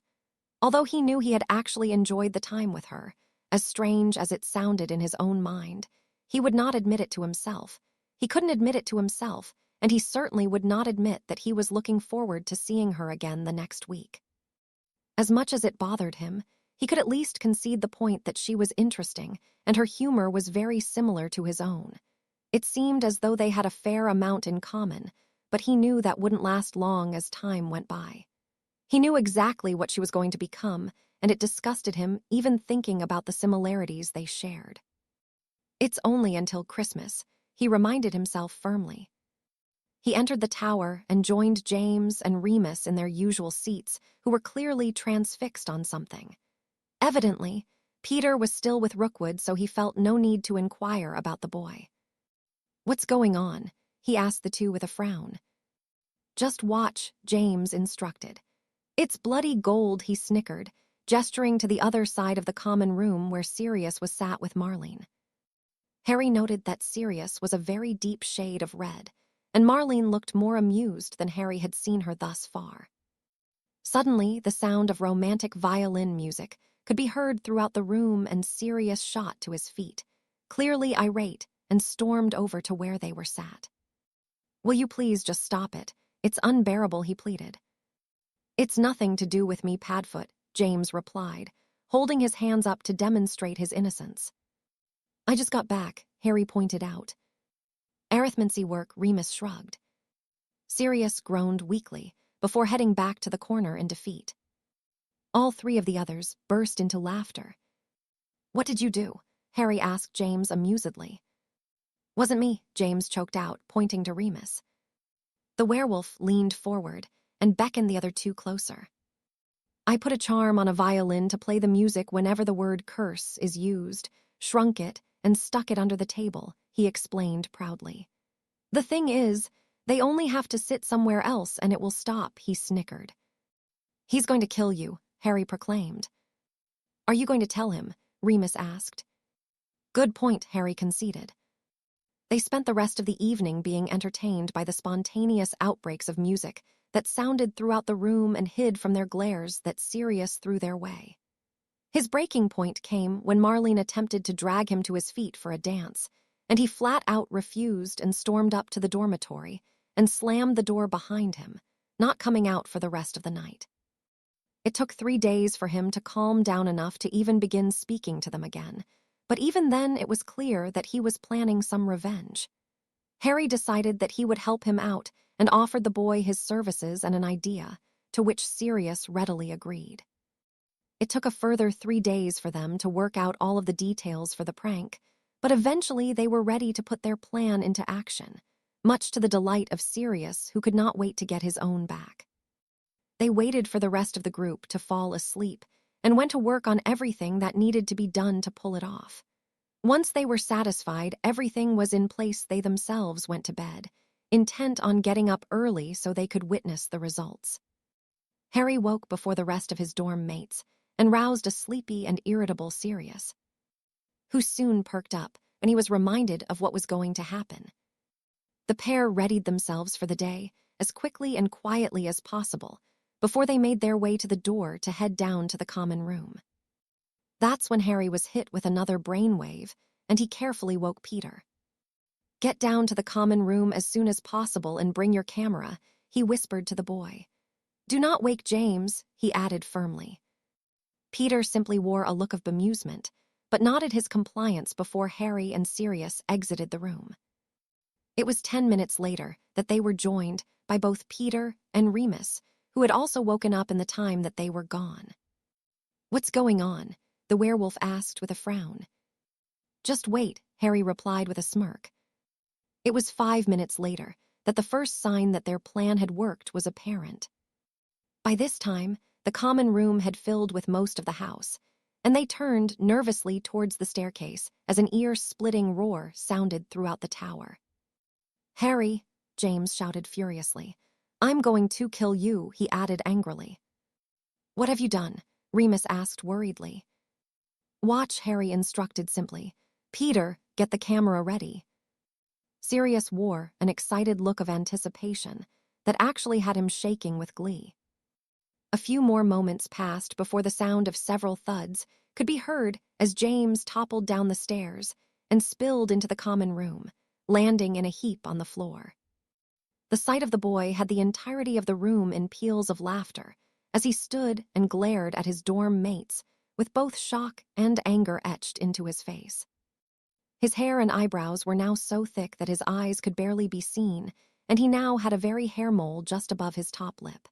His ears had grown to a comical size, and his nose was in a similar state. The icing on the cake, however, was the t-shirt he wore that simply read, "The Ugly Twin," which presence became apparent as Harry approached him and removed his jacket, revealing the same shirt that read, "The Pretty Twin." "Say cheese," he chuckled as he wrapped his arm around the other boy, nodding towards Peter as he did so. Peter took the nod as his cue and snapped a picture of the pair, handing Harry the photo as it printed. "One for the family album, don't you think?" he asked James, who simply scowled at him. "Why would you do this to me?" he growled. "Revenge for the prank you got Sirius with when he first met me," Harry shrugged. "But that was weeks ago," James whined. "Yup," Sirius agreed with a grin. "Had to get you back, though." James pouted. "Well, when the hell will it wear off?" he asked desperately. "Maybe a few hours," Sirius guessed. "But the t-shirt in a day or two," he added uncertainly. James just shook his head and headed back up to the dorm room, clearly no happy with the rest of them. "You know, I might send this to Mum and Dad," Harry mused aloud, reminding himself that he did indeed have to write to them anyway. "You do realize he won't let this lie," Remus cut in. "He will," Harry responded confidently. "If not, he will get it much worse." Remus shook his head and sighed. "I hope so," he declared. "We don't want to be pranking each other when we haven't gotten anyone else yet," he pointed out. "Halloween," Harry reminded him simply. The other three boys grinned at the thought of what they were planning. Break. Tuesday evening arrived quickly as the week had flown by in a blur. Planning and pulling off the prank along with training, Quidditch practice, and working on the Patronus charm with the others had left Harry continuously busy, though he managed to make time to help Lily out with her project when he could. He arrived in the usual classroom before Bellatrix and had everything ready to begin before she arrived, which she did 5 minutes later, and the duo settled down to start their assigned spells for the week. "You know, you haven't once asked a single thing about me in all the time we've spent together," Bellatrix pointed out. Harry frowned in thought and realized that she was in fact right. He had not asked her anything. "Probably because I know all I need to," he mused. "Okay," he conceded, placing his quill on the desk. "What is it you want to do when you're finished school?" he asked, genuinely interested in what the girl's dreams and ambitions had been before she became a mass murderer. Bellatrix tapped her chin with the end of her quill, clearly thinking hard about the question. "Maybe a duelist, or I'd like to write my own books," she answered uncertainly. "One of the two," she added, sounding a little more confident. The duelist revelation did not surprise Harry in the slightest. Despite she was completely insane, he could respect the fact that she was very formidable with a wand from what he had seen. The fact that she was considering writing her own books did surprise him, however, that he had not expected at all. "Interesting," he responded. "What about your family?" he asked further. He of course knew that Narcissa was her sister, and she had another one who would end up being Tonk's mother. "I have 2 sisters, Narcissa and Andromeda," Bellatrix began, her eyes full of care and love for the two, something that Harry could not even fathom she had any understanding of. Andy is in the year above us and is planning on being a lawyer, and Sissy will be a healer, I think. She's so caring and good with potions, she explained, clearly proud of her siblings. And your parents? Harry inquired curiously. My mother is great, and she always encourages us to do what we want and what will make us happy, Bellatrix spoke fondly. My father wants us to be the perfect housewives and marry into a rich pureblood family, she added with a sneer. Harry deadpanned.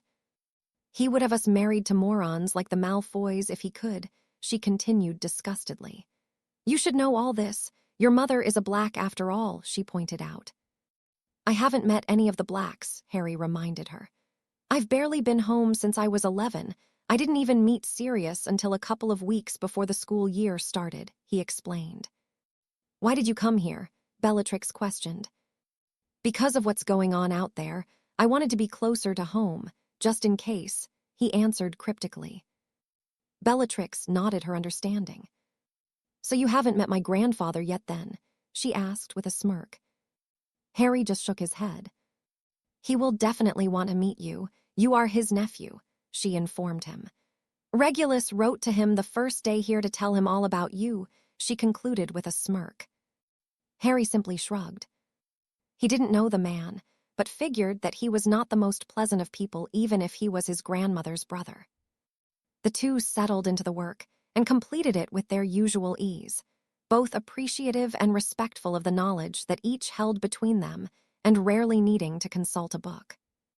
They exited the room to head to their respective common rooms, agreeing once again to meet in the same place at the same time the next week. Harry entered the Gryffindor common room and took his place with Remus and James in their corner, both of them immersed in their own work. Not being entertained by Sirius and Marlene this week, he asked as he took his seat. Nah, they're boring now, James sighed. It seems as though Sirius has learnt to tolerate her, he added disappointedly. Harry shot a glance towards the pair in question and noted that James was right. The pair seemed to be working together in a companionable manner.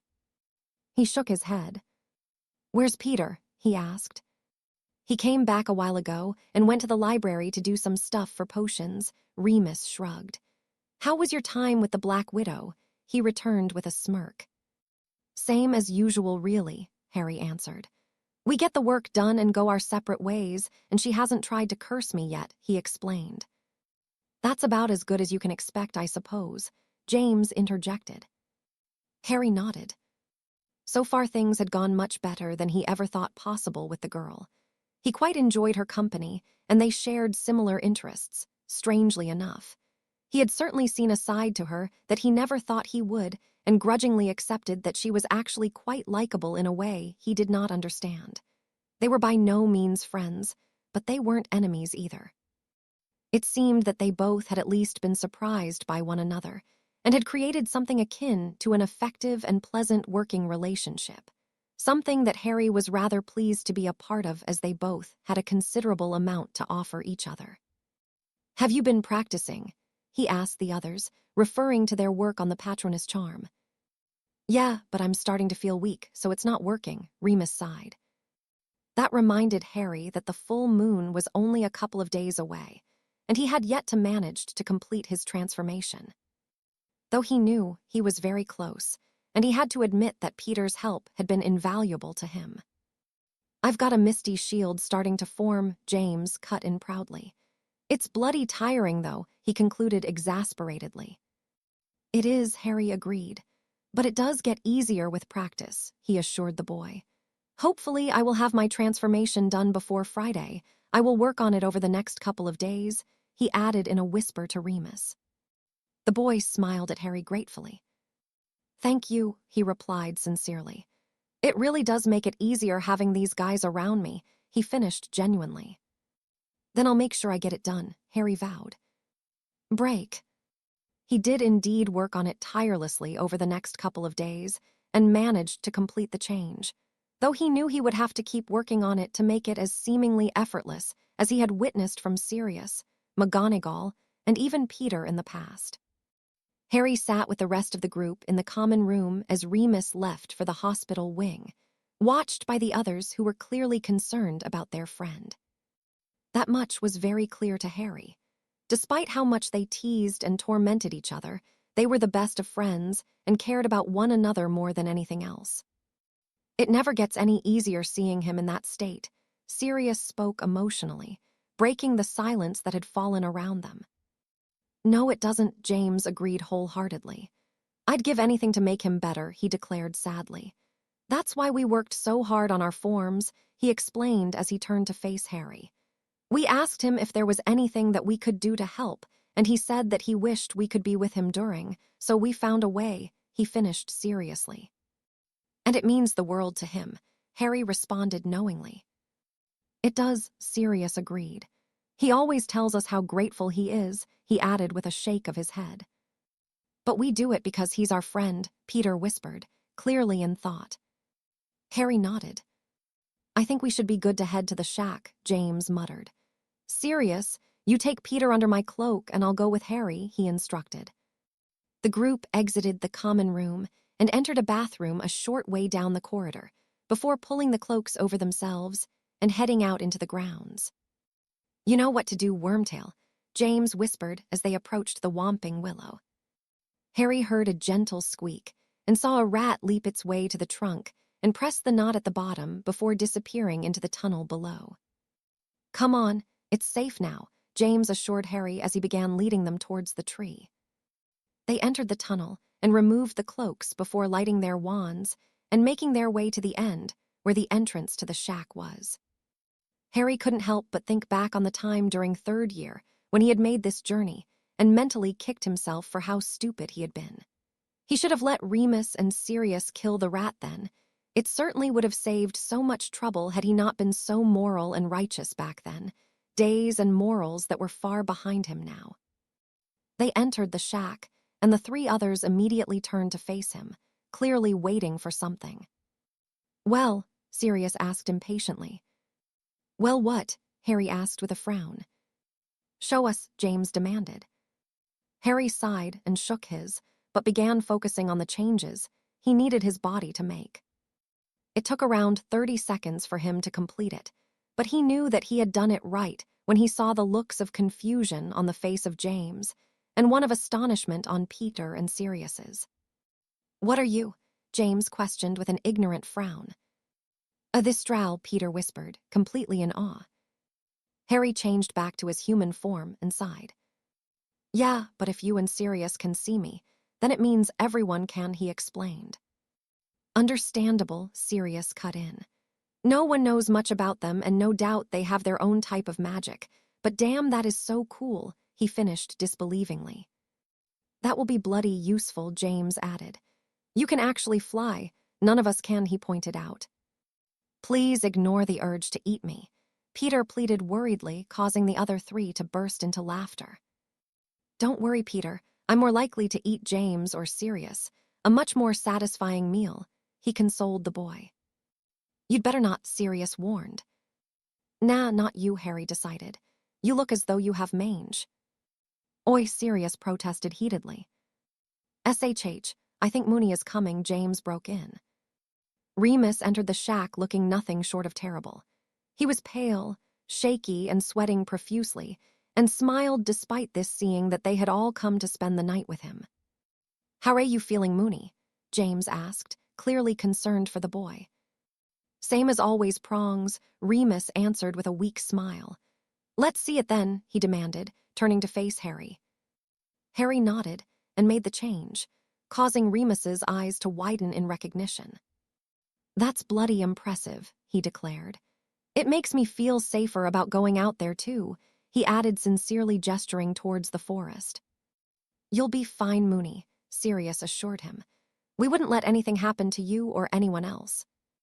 I know, Padfoot, Remus sighed. I just wish we didn't have to do this. Well, we do, so let's make the best of it as we always have, James suggested, patting his friend firmly on the back. Thank you, guys. You know it means everything to me that you do this right, he asked. Something you tell us every month, James pointed out. But yes, we know, he added softly. The boy began trembling a little more violently, and James stepped away. "Change," he instructed, and soon enough the 4 others were in their forms. Harry watched in a mixture of horror and complete sympathy as Remus fell to the ground, and began screaming as his body began convulsing and changing from that of a 16-year-old boy to one of a grotesque human-wolf hybrid. Once the change was complete, the creature simply trembled on the ground for a moment and whimpered, clearly in a lot of pain. Sirius whined sadly as James began to paw the ground irritably, waiting for him to stand. It was several moments later that he did so, and released a howl of both anger and hurt before turning his attention to the others in the room, his eyes freezing in a calculating glare on Harry. The werewolf approached him and began sniffing curiously in an attempt to discern if the scent was familiar, and if the animal in front of him was a threat in any way. Evidently, it decided that it wasn't as it turned away, and decided that it wanted to roughhouse with Sirius, who happily complied. After some time, they exited into the grounds of the school and led the werewolf into the forest, where they spent the night simply running through the trees and enjoying the crisp, nighttime air in their forms, making sure they returned to the shack in plenty of time before the sun came up. Harry was as happy as he could ever remember being in his entire life. He had heard from both Sirius and Remus how special these moments were, but the description in no way did the actual experience justice, and he reveled in that feeling as the boys returned to the dormitory, under the guise of the cloaks, to get some much-needed rest. Break. The weekend came and went with the group mostly relaxing and recovering from their night in the forest. Remus, in particular, was exhausted, as he always was after the full moon, but he was in very good spirits. Something had definitely changed within them, and they had grown closer than ever, having experienced the most sacred thing to them, and Harry, now being a part of that, had formed a new kind of bond. Although they had all been welcoming towards him, it was clear to Harry that they had now moved on in their relationship, both as a unit and with each member individually. Remus was so grateful that Harry had not changed his mind about him after seeing him at his worst, something that had worried him. But Harry had come through and shown him the kind of person he was. He was loyal, caring, and even as protective of the boy as he was his own brother, and just as much as the others were. Sirius had known him the longest, but even he had been surprised how well Harry had dealt with everything, and had not even hesitated to join them, and promised that the secret would stay with him. Sirius could be dense at times when it came to emotions, but he had no doubt that Harry had meant every word and genuinely cared for them all the same way they cared for each other before he had even come along. Peter, too, could not be happier with how everything had turned out, and even looked up to Harry considerably. He was more gifted than all of them, but he did not have any of the arrogance that both James and Sirius still had, though he had more right to boast than any of them. He not only respected the boy, but he actually liked him and always felt safe around him. Even when they were around the Slytherins, during and after defense classes. James was simply proud of the other boy, and he swelled with that pride as he watched Harry interacting with his other friends. He truly belonged with them, and it felt as though he had always been a part of the group. Harry just absorbed every moment and detail he spent with them, knowing how special it truly was to be a part of everything they shared, something he had dreamed about since he was a child, when he would lie in bed at night and wish he had a family. He had one now, and it meant everything to him, and he would not allow anything or anyone to take that away again. This time he was ready to prevent it, and he would do it, no matter what it took. Charms passed in the usual fashion, as Flitwick had them practicing concealment charms and having each student attempt it in front of the class. The charms themselves were not particularly difficult to cast, but they could be tiring to maintain if one had little experience with them. Harry had demonstrated a perfect disillusionment charm that rendered him near invisible, much to Professor Flitwick's delight. He had been given 20 points for his effort and promised a much more difficult set of spells to attempt if he continued to impress the way he was. Creatures passed similarly, with the class studying a baby unicorn that was simply stunning. It was bright gold and glowed gently in the dull, late September morning. They had been instructed to take notes on the properties of the animal and the differences and similarities it shared with its adult counterpart. A rather relaxed and enjoyable lesson for all. Defense, as usual, was spent discussing a creature of sorts, this week being werewolves, and being glared at by the Slytherins. Harry had grown rather bored by them all, but couldn't help the itch he felt to just simply curse them. Rudolphus, Rabaston, and Snape in particular were really trying his patience at times, but he found that if he smiled at them it would really get under their skin, so he made sure he did it often. He was relieved when Tuesday morning came along, and he knew he only had potions to attend, and then he could spend his day training before he had to complete the defense work with Bellatrix in the evening, as he had for the 3 weeks prior. Slughorn had the class brewing a blood-replenishing potion, one that Harry had become familiar with throughout his training with the unspeakables and lessons with Croaker, who had insisted he learnt the most useful medical potions, should the need to brew them ever arise. Once he had completed that, he made his way to the room of requirement to work on his spells. He had been focusing on his power and had managed to make some improvement, though he knew there was little else he could do to dampen it on physical and impact spells. Not that he would really need to, as he would only be using them in combat situations, and he certainly was not planning on taking prisoners. He was running around 10 minutes late when he reached the classroom, having not had time to shower before dinner, so he had rushed one before coming. He entered the room to find Bellatrix already working on the spells they had been assigned. "Sorry I'm late. I was running a bit behind," he explained apologetically. "Just do the last 2 on the sheet," she returned irritably, not even looking up to acknowledge him. "What, no threats of dismemberment?" he asked jokingly. "I've got more important things to think about than you being late, so just get on with it, then we can get out of here, you idiot," she growled. Harry just shook his head. Clearly she was not in a good mood today.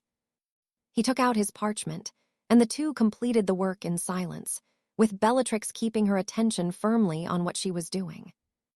"Done," Harry declared as he finished writing the final sentence.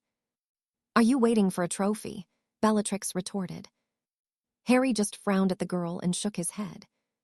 "Fine," Harry sighed. "Same time next week?" he questioned. "Whatever," Bellatrix answered simply. Harry packed his things away, wanting to get away from her and the mood she was in. He had barely stepped into the corridor when he felt something impact against his shoulder and immediately felt blood running from a deep wound where the cutting curse had hit him. He turned only to see a furious-looking Bellatrix glaring at him the same way her older counterpart had in the Department of Mysteries, her wand aimed directly at him. He barely got a glance at her when his attention was dragged away from the girl by a furious voice. "You thought you'd get away with cursing me, you bastard," Rudolphus Lestrange spat as he came out of the adjoining classroom. He was instantly joined by Rabaston and Snape as they came from 2 others, and now had him surrounded. Instinctively, he raised a silver dome shield that protected him on all sides and growled in fury. He had been tricked, the one time he hadn't checked the map and he had been ambushed by them. He was furious with them, but he was more mad at himself for being so lax and neglecting his usual level of vigilance. He should never have trusted Bellatrix, and because he had, even though it was a small amount, he had paid the price. The pair weren't particularly close, but he felt betrayed by the girl and again felt a wave of fury overcome him as the first spells impacted against his shield. He had of course been prepared for such an attack during his training, but he hadn't considered the fact that he would need to use it at school. He growled again as another series of spells reverberated against his shield, and he could hear shouts of rage coming from his attackers as his shield did not even waver under the onslaught. He switched control of the shield so that he could maintain it wandlessly and began twirling his wand around him, building his power as much as he could. After a third salve struck against his barrier, he dropped it and ducked, releasing his spell at the same time. A sound much like that of a cannon blast sounded throughout the castle, and the floor and walls around him cracked under the power of his spell. After the smoke and debris had cleared, he looked around him, wand at the ready only to find his 4 assailants completely unconscious and he immediately bound them all in thick ropes to ensure they could not attack again should they wake. He had just finished and was ready to tend to his wound when Dumbledore, along with the entirety of the staff, rounded the corner with their wands drawn. "What is the meaning of this, Mr. Potter?" Dumbledore demanded. "These bastards attacked me," Harry ground out angrily. "I only defended myself, and as you can see, I was very lenient with them," he pointed out. He took a step closer to the headmaster before he spoke again. "Next time I won't be," he growled, his eyes glowing dangerously. Dumbledore swallowed deeply before speaking. "What happened?" he asked gently, wanting the boy to calm down.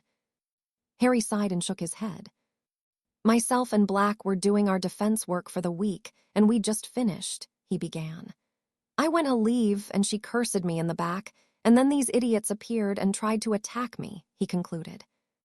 "I see," Dumbledore mused, stroking his beard in thought. "Rest assured they will be punished, Mr. Potter," he promised. "Now, I think you should head to the hospital wing to get that looked at," he suggested.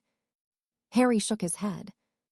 He had a very good idea of what Dumbledore's idea of a punishment was, but knew there was little he could do. He only had himself to blame after all for his laxity and putting his trust in the wrong people.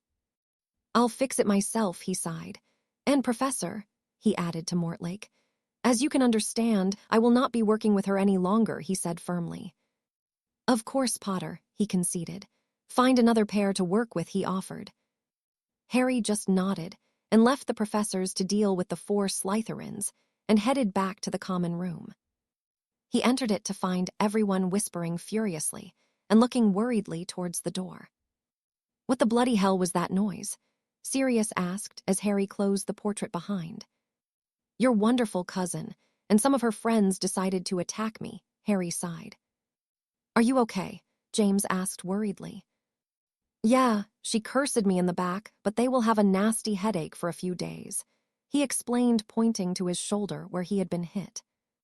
"Shit, you should go to the hospital wing," Sirius declared. "That's really deep," he added with a grimace. Harry shook his head. "Just help me get my shirt off. I can fix it myself," he instructed. Sirius and James shared a look, but Remus stepped forward and helped him remove his shirt, while the rest of the house looked on in morbid curiosity. "Can you place the tip of mine in the center of it?" he asked Remus, who immediately guided his hand to where it needed to be. He then thought of the skin-knitting charm that Fillmore had taught him, one he had invented himself, and the wound sealed immediately, only leaving behind a red mark to indicate where the wound had been. "Here, let me clean it for you," the werewolf offered as he began siphoning off the congealed blood. "Harry, where did you get all these scars?" he inquired with a raised eyebrows. "Just here and there," Harry answered dismissively as he pulled his bloodied shirt back on. Remus shared a look with the others, but did not ask further. "What spell did you use that made that much noise?" Sirius questioned. "It's a modified concussion spell, and depending on how powerful you make it, will leave people out cold for a while. I imagine they'll be out until lunchtime tomorrow," he mused. "Are you okay, Harry?" Lily cut in, clearly concerned about the boy. "I've had worse," Harry shrugged. "Now, if you will excuse me, I'm going to shower and wash the smell of blood off me," he added before heading up to the dormitory. "Where did all of those scars come from?" Remus questioned James. "I don't know," the other boy sighed. "I don't know much about Harry's education, and I was told not to ask," he explained. "What kind of education leaves you looking like that?" Sirius wondered aloud. "Merlin knows," James whispered sadly. Break. The few weeks after the attack had passed quickly for Harry as he once again immersed himself into his training, now with a new purpose about him. He had vowed that he would not allow himself to be caught off guard and leave himself vulnerable for an attack like that again, and his mood had reverted back to had it had been the night Sirius had been killed. Outwardly, he was completely impassive and unshakable, but on the inside he was seething and continuously had to swallow back the anger. As he had suspected, the Slytherins that had attempted to harm him had only been given 2 weeks' detention each, something that did nothing to quell the fury he was a-feeling, and he had happily joined James and Remus to continue the defense work, now completely ignoring that Bellatrix even existed, not even sparing her the briefest of glances in lessons. When he wasn't training, which was now a rarity, he spent time with the Marauders as he had, but also more time with Lily, helping her with her project and just getting to know the girl, something he was greatly enjoying.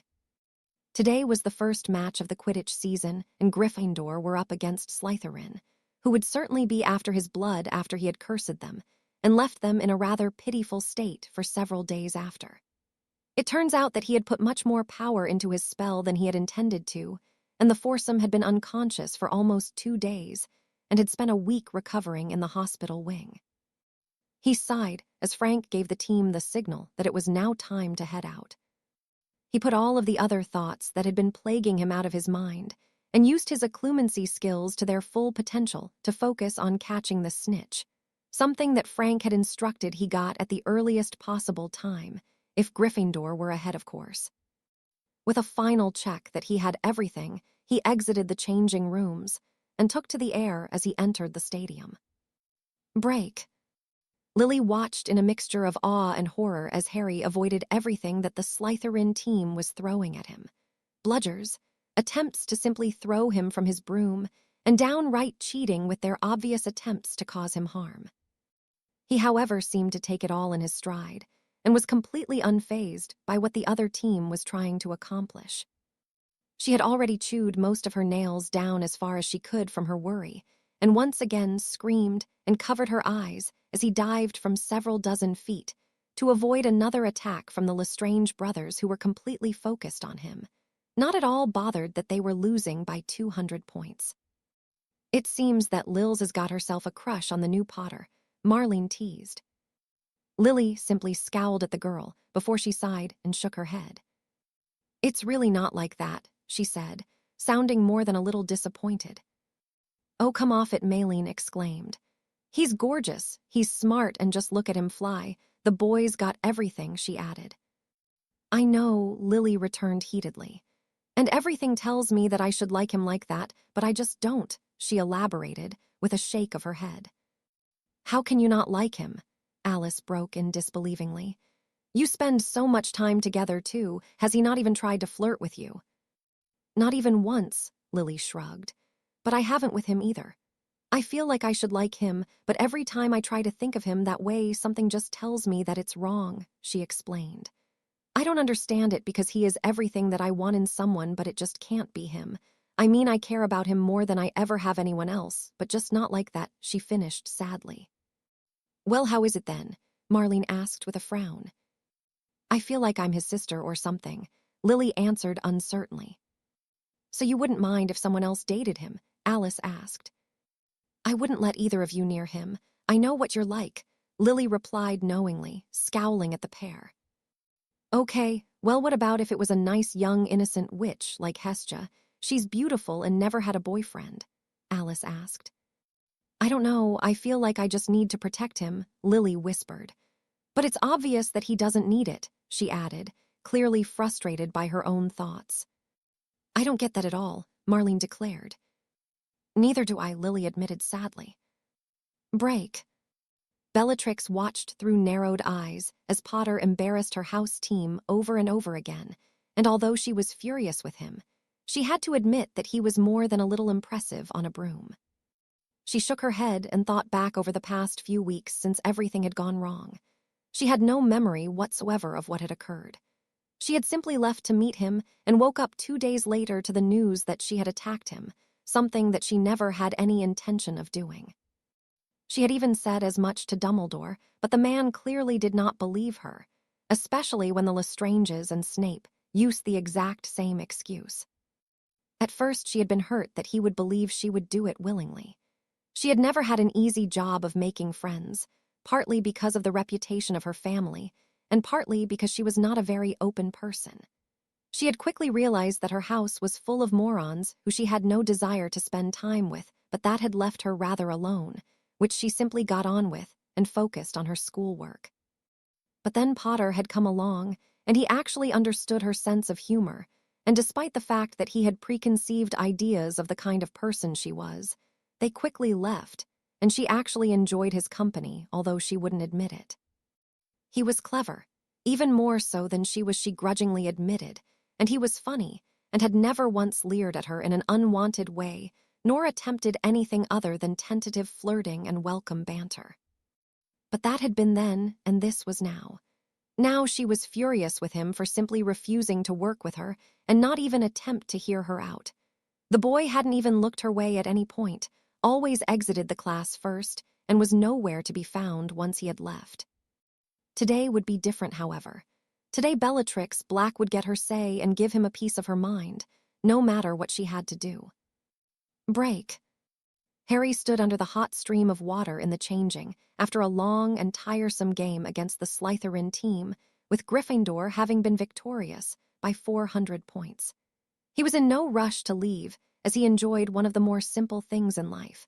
A hot shower to help alleviate the aches and pains he had accumulated over the past week of pushing himself to his limits. Eventually, he turned the water off and stepped out of the cubicle, dried himself off, and pulled on some clean underwear and trousers before taking a seat on a bench.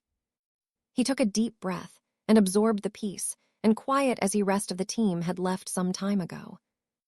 He truly had pushed himself harder than he ever had. He knew he had been a little negligent with his training since he had arrived at Hogwarts, but those days were certainly behind him now. He had become more vicious, less hesitant, and more dangerous in his pursuit to be the best fighter he could be. Any emotion he felt was swallowed, as he had learnt to do before he came here. It was for the best after all. He had a job to do, and there was nothing that was going to stand in his way. He heard the door to the changing room creak as it opened, and his wand was in his hand immediately, aimed at the person now standing in the doorway. "Come to have another go?" he asked neutrally, though he had narrowed his eyes. "For Merlin's sake, Potter, if I wanted to curse you, do you think I'd ask the Lestranges of all people to help? I'd do it myself," Bellatrix ground out angrily. "That's exactly what you would do, you and your future husband," he seethed inwardly. He said nothing, but kept his eye on the girl. "I have no idea what happened that night. I left the common room to meet you, and that's all I remember," she explained irritably. Harry just shrugged. "A likely excuse," he replied internally. "Is that the excuse you gave to Dumbledore?" he asked. "It's the truth," Bellatrix returned heatedly. "Rudolphus and the rest said the same," she added with sneer. "Why are you even here? It's not like it actually matters," Harry bit back. Bellatrix swallowed deeply and actually looked a little hurt, an expression that changed quickly to anger. "Fine," she shrugged. She turned around but paused at the door. "You know, I thought you were different," she muttered. "It turns out you're just like everybody else, a prejudiced and ignorant git," she finished before exiting the room and leaving Harry alone once more. As far as Harry was concerned, it didn't matter if she was telling the truth, but he knew for a fact he was more mad at himself for being caught out than he was at her. This was Bellatrix Black, the future Mrs. Lestrange, who had taken away the most important person he had ever had. He knew he was being a complete arse to her, but he would not take the same chance that had come back and bit him already. He just couldn't. It was only a temporary thing anyway. As soon as Christmas came, they would have had no reason to ever speak again, he reminded himself. The one thing that he would grudgingly admit was that he did miss working with her. Working with James and Remus was fine, but it just wasn't the same. Yes, they would laugh and joke, but it felt like there was something missing, and the fact was it was Bellatrix, and Harry was very much aware of it. There was just something about her that he didn't understand. It was something that appealed to him, and actually made the prospect of completing the tedious work enjoyable and something to look forward. He didn't know exactly what it was about Bellatrix Black that had this effect on him, but it was something that he missed having. He shook his head firmly. "It's better this way," he reiterated as he pushed the memories of her and the insane woman she would become to the front of his mind. Break.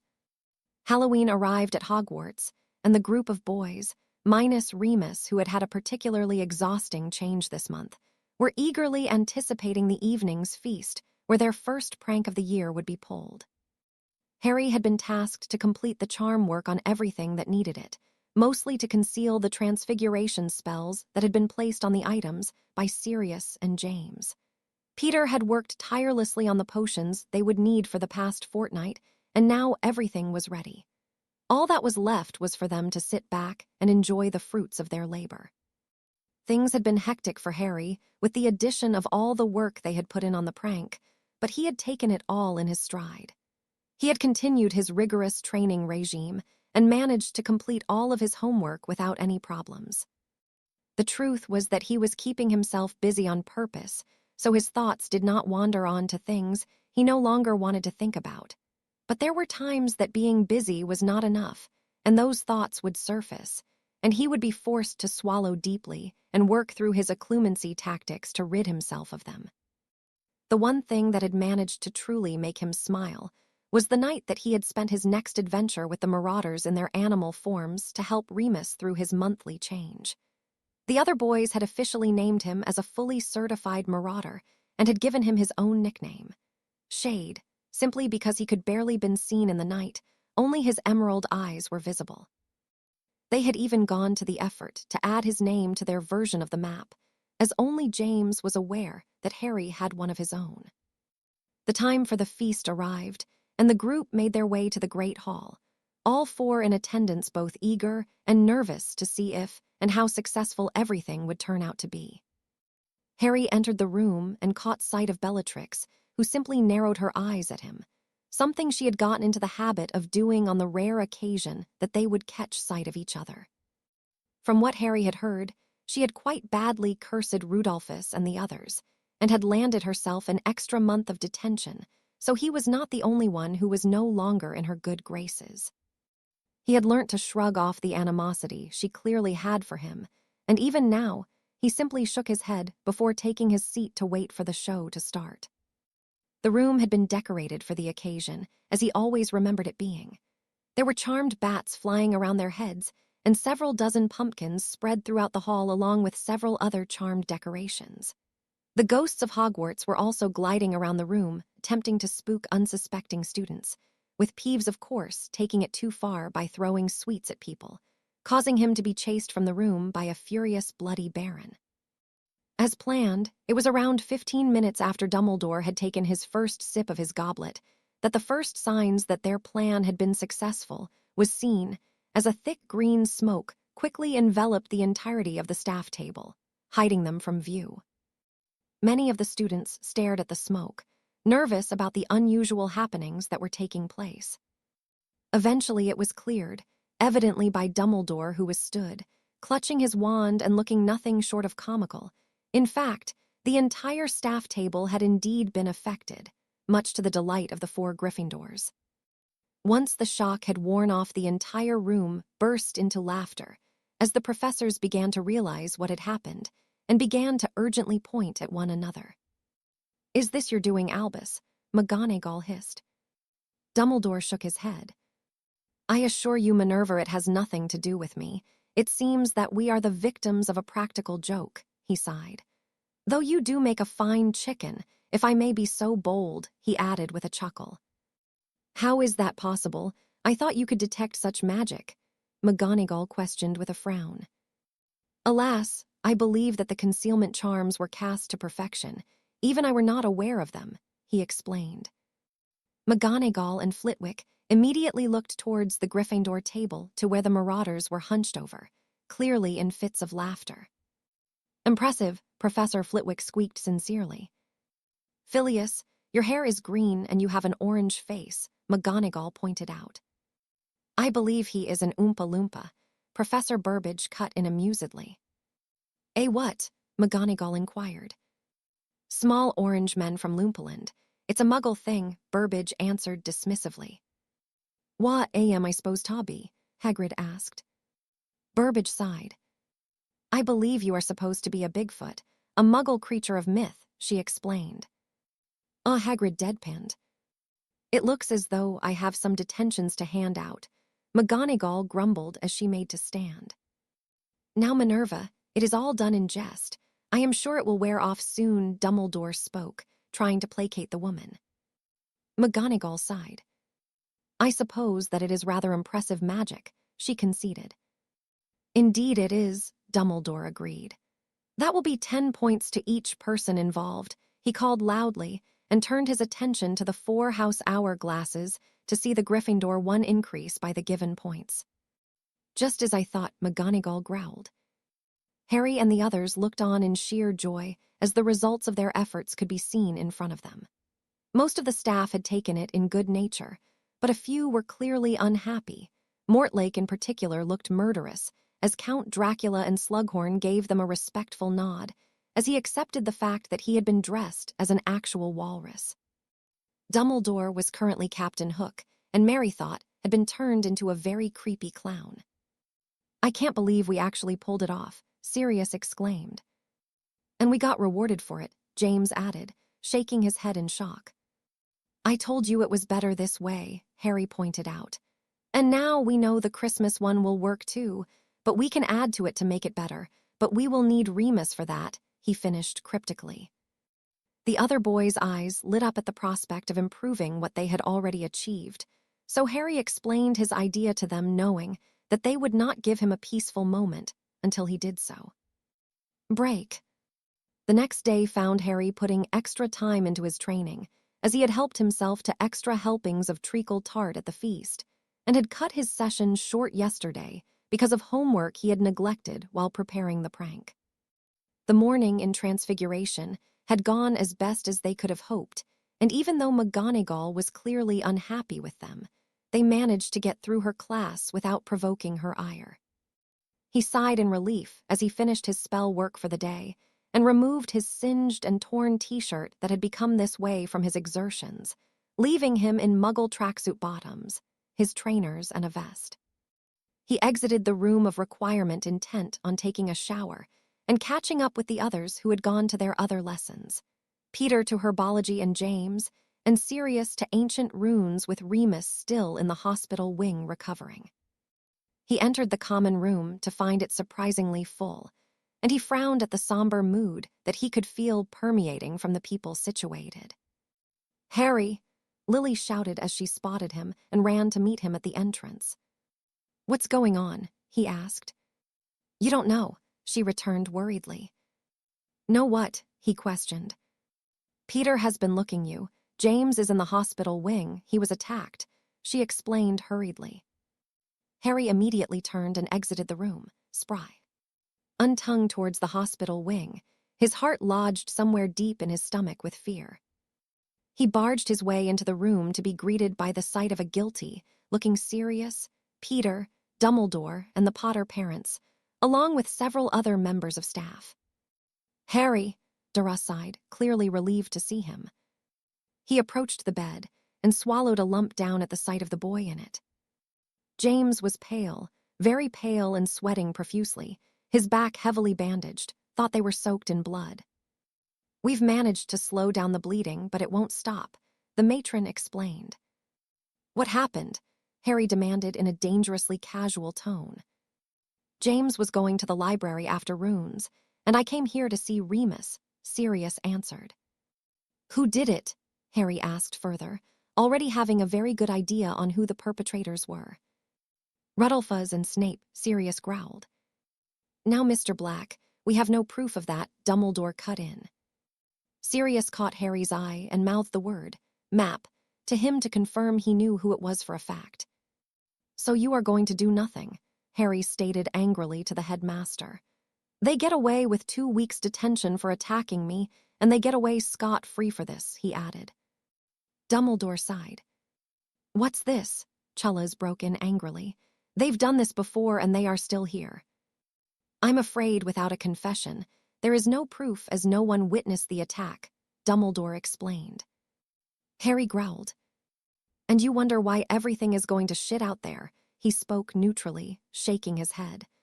They get away with it in here, they do not learn Dumbledore, he elaborated. You are far too soft, he finished sternly. Now, Mr. Potter, they are children. They deserve a chance to change their ways and learn from their mistakes, the headmaster tried. And how many times must they make these mistakes, Albus, before they learn? McGonagall piped up. Dumbledore just shook his head. So they try to kill him and you will do nothing, Harry hissed, his anger beginning to rise. Look at him, he commanded. He is half bloody dead and you will not act. Have you checked their wands? He asked furiously. I am not able to do that without their parents present, and I imagine they would clear the spells from them, Dumbledore answered. This did nothing to appease Harry, and his rage continued to boil further inside him, his eyes beginning to glow dangerously. So a confession will do it, he asked casually. I'm afraid it is the only thing that will work, Dumbledore sighed. Fine, Harry agreed, and exited the room quickly. Shit, Chella's cursed. We have to go after him, Dor, he warned urgently. The members of staff, along with the Potters, Sirius and Peter, followed Harry from the room, not knowing what it was he was going to do. Harry exited the hospital wing and took a few shortcuts to the Great Hall, where the students were eating dinner, immediately spotting the Lestranges and Snape laughing, clearly at what they had done to James. Rubusdun spotted him first and alerted the other two to his presence, and all three of them shot to their feet and drew their wands.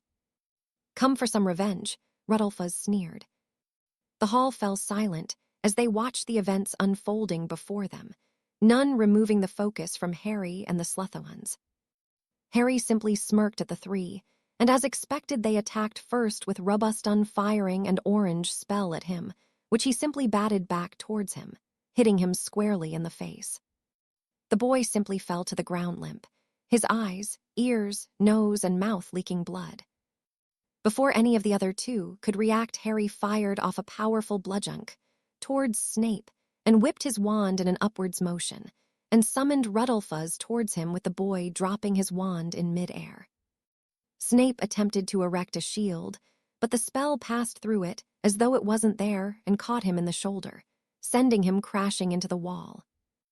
Rudolphus landed in front of Harry, and he grabbed the boy by the throat, dragged him to his feet, and placed his wand between his eyes. Now, which one of you bastards cursed my brother? He asked casually. Now don't lie to me or I will start breaking bones, he warned with a whisper. It was then that the occupants of the hospital wing arrived and stared in shock at what they saw. Both Rubusdun and Snape were not in a good state, and Harry had Rudolphus by the throat, clearly attempting to get information from the boy. Dara had been the first in the room and had caught the final words that Harry spoke, and she became fraught with worry, not wanting Harry to get himself in any further trouble. Harry, please don't, she called weakly. Harry ignored her and continued his interrogation. It was Snape, Rudolphus gasped. He used a curse that he invented, he added frantically. What curse? Harry demanded. I don't know, but he said it won't stop bleeding until it's countered, he choked out. Harry felt his rage boil over, so the bastards had tried to kill him. The end of his wand began to singe the skin between Rudolphus's eyes, and he hissed in pain. Dumbledore made an attempt to step forward, but he was stopped by the firm grip of Chella's, who drew his wand as he pulled the headmaster back. You will not intervene, he hissed. Your lack of inaction has caused this, and it is now a family matter. Do not make me curse you, he threatened. Harry, Dara called again. Please stop. He told you what you wanted to know, please. Do it for me, she pleaded. Harry looked towards the woman and swallowed deeply. He didn't want to upset her any more than she was. You are very lucky that my mother is here, he whispered to Rudolphus as he turned back to face him. He pulled the boy closer, so they were almost nose to nose, before he spoke again. But if you even look at my brother in a way I don't like again, I will fucking flay you alive, got it? He questioned the boy. Rudolphus swallowed deeply and whimpered before nodding his understanding. Good, Harry growled and let the boy fall to the ground where he shook uncontrollably. He then made his way around the Slytherin table, the occupants avoiding him as he did so, and roused Snape, dragging the boy to his feet and leading him towards the door. You may want to get the other Lestrange some help, he suggested to Dumbledore. Still think he can be redeemed after firing that curse? He added irritably. Dumbledore recognized the curse immediately and managed to counter it in time for it to not cause too many problems. A few days in the hospital wing and a few blood-replenishing potions would be sufficient. Definitely more to him than meets the eye, Bellatrix mused, completely in shock by what she had seen. Break. The next few days were particularly trying for Harry, his family and friends, as they waited for James to regain consciousness. Snape had grudgingly applied the counter curse and had had his wand confiscated, only to allowed to have it for his lessons, and had been given detention every night for the rest of the year. Harry himself had received a month's worth of detention, but he did not care. All he cared about was that James was safe. Nothing else mattered to him right now. It seemed that everyone in Gryffindor had been to visit the boy, and all seemed to be handling Harry's outburst better than he had anticipated, most claiming that had he not done what he did, then James probably would have died. They understood that he had been emotional and probably would not have acted in the way he did under normal circumstances, still seeing him as the ever-polite boy he had always been to them all. It was on the third day that James finally woke and looked at all of those gathered with a frown. "I didn't miss Christmas, did I?" he asked worriedly. "James, it's only November," Dora explained. "So we're still on then?" he questioned, looking towards the rest of the Marauders. "On for what exactly, Mr. Potter?" McGonagall asked suspiciously. "Nothing, Professor. Are you sure he's not delirious?" Sirius asked the matron. Harry breathed a sigh of relief and simply fell asleep in the chair he was sat in and had refused to leave for the past few days. Chapter 5, A Black Christmas. The rest of November passed without any further incident. It seemed as though the Slytherins that had been causing problems had been suitably cowed, for now. It took a few weeks for James to be fit enough to leave the hospital wing due to how much damage had been done to him courtesy of the curse, and everyone agreed that even though Harry had acted rather rashly, he had done the right thing. But thankfully things had turned out well in the end, and Harry had completed his assigned detentions with Filch. The man had attempted to have Harry clean out the bathrooms without the use of magic, even resorting to confiscating his wand to ensure that it was done. Harry, however, simply used his spare wand to complete the task and spent the rest of the time reading and adding new spells to his already impressive arsenal. As November gave way to December, the weather outside the castle seemed to have changed overnight, from blustery winds and sporadic rainfall to near-blizzard conditions that would see the braver of the students spending their time having snowball fights and the more discernible avoiding the treacherous conditions as much as possible. Professor Merrythought, a man well known for his love of the outdoors, had even postponed outside lessons due to the poor weather, and instead opted to have the class study inside, where he would bring along a selection of much more delicate creatures for them to study. All in all, things had settled into a peaceful routine for the occupants of the castle, and many were looking forward to spending time with their families in the upcoming holidays that would be starting the very next day. Harry was among those that craved time away from the castle, something he had never expected to desire. But the time at Hogwarts leading up to the festive period had been stressful and difficult for the most part, and he was certainly in need of a break away where he could spend time with the other Potters and not have to be on guard continuously. Before that could happen, however, there was one last thing that needed to be done before the Marauders could leave, and that was the prank they had been planning since arriving at the castle. The tedious legwork had been done as they had tirelessly planned and put all of the finishing touches onto the details, and all they could do now was wait and hope that it was once again taken in the spirit that it was intended. It was only a bit of fun, after all. The time for the feast arrived, and the Marauders were among the first students to reach the Great Hall, not wanting to miss any of the festivities. As they took their seats, Dumbledore gave them a calculative glare, a gentle smile, and amused shake of his head. Clearly, he had suspicions that something was going to happen, though he made no effort to prevent it. "Do you think he knows?" Sirius asked worriedly. "Definitely," Harry answered. "I doubt you'd get him with the same trick twice." "Why isn't he stopping it?" Peter questioned confusedly. "Because he's game for a laugh," James surmised. "He knows we wouldn't do anything harmful." I bet McGonagall will do her nut this time, Remus interjected. Nah, even if she does, Dumbledore will stop her, James responded confidently. Then you won't mind taking the blame for this one, then Remus challenged. No can do, Moony. I have plausible deniability. I've been in the hospital wing, James pointed out. I think it's your turn to take this one, Remus, Peter cut in. You put the extra piece to it. But it was Harry's idea, Remus grumbled. I have no idea what you are talking about. The last full moon must have addled your brains, Harry replied in an innocent whisper. Traitors, the werewolf mumbled. When the students and staff were settled, Dumbledore took his place at the podium to address the room as he always did on such occasions. It seems that the winter holidays are finally upon us, he began. I truly hope that once we all return to resume our studies that any unpleasantness that has plagued us thus far this year can be forgotten, and we can move on. We must stand united through difficult times, such as we are now facing after all, he continued seriously. But now, we have a feast to indulge in, so let me be the first to wish you all a very merry.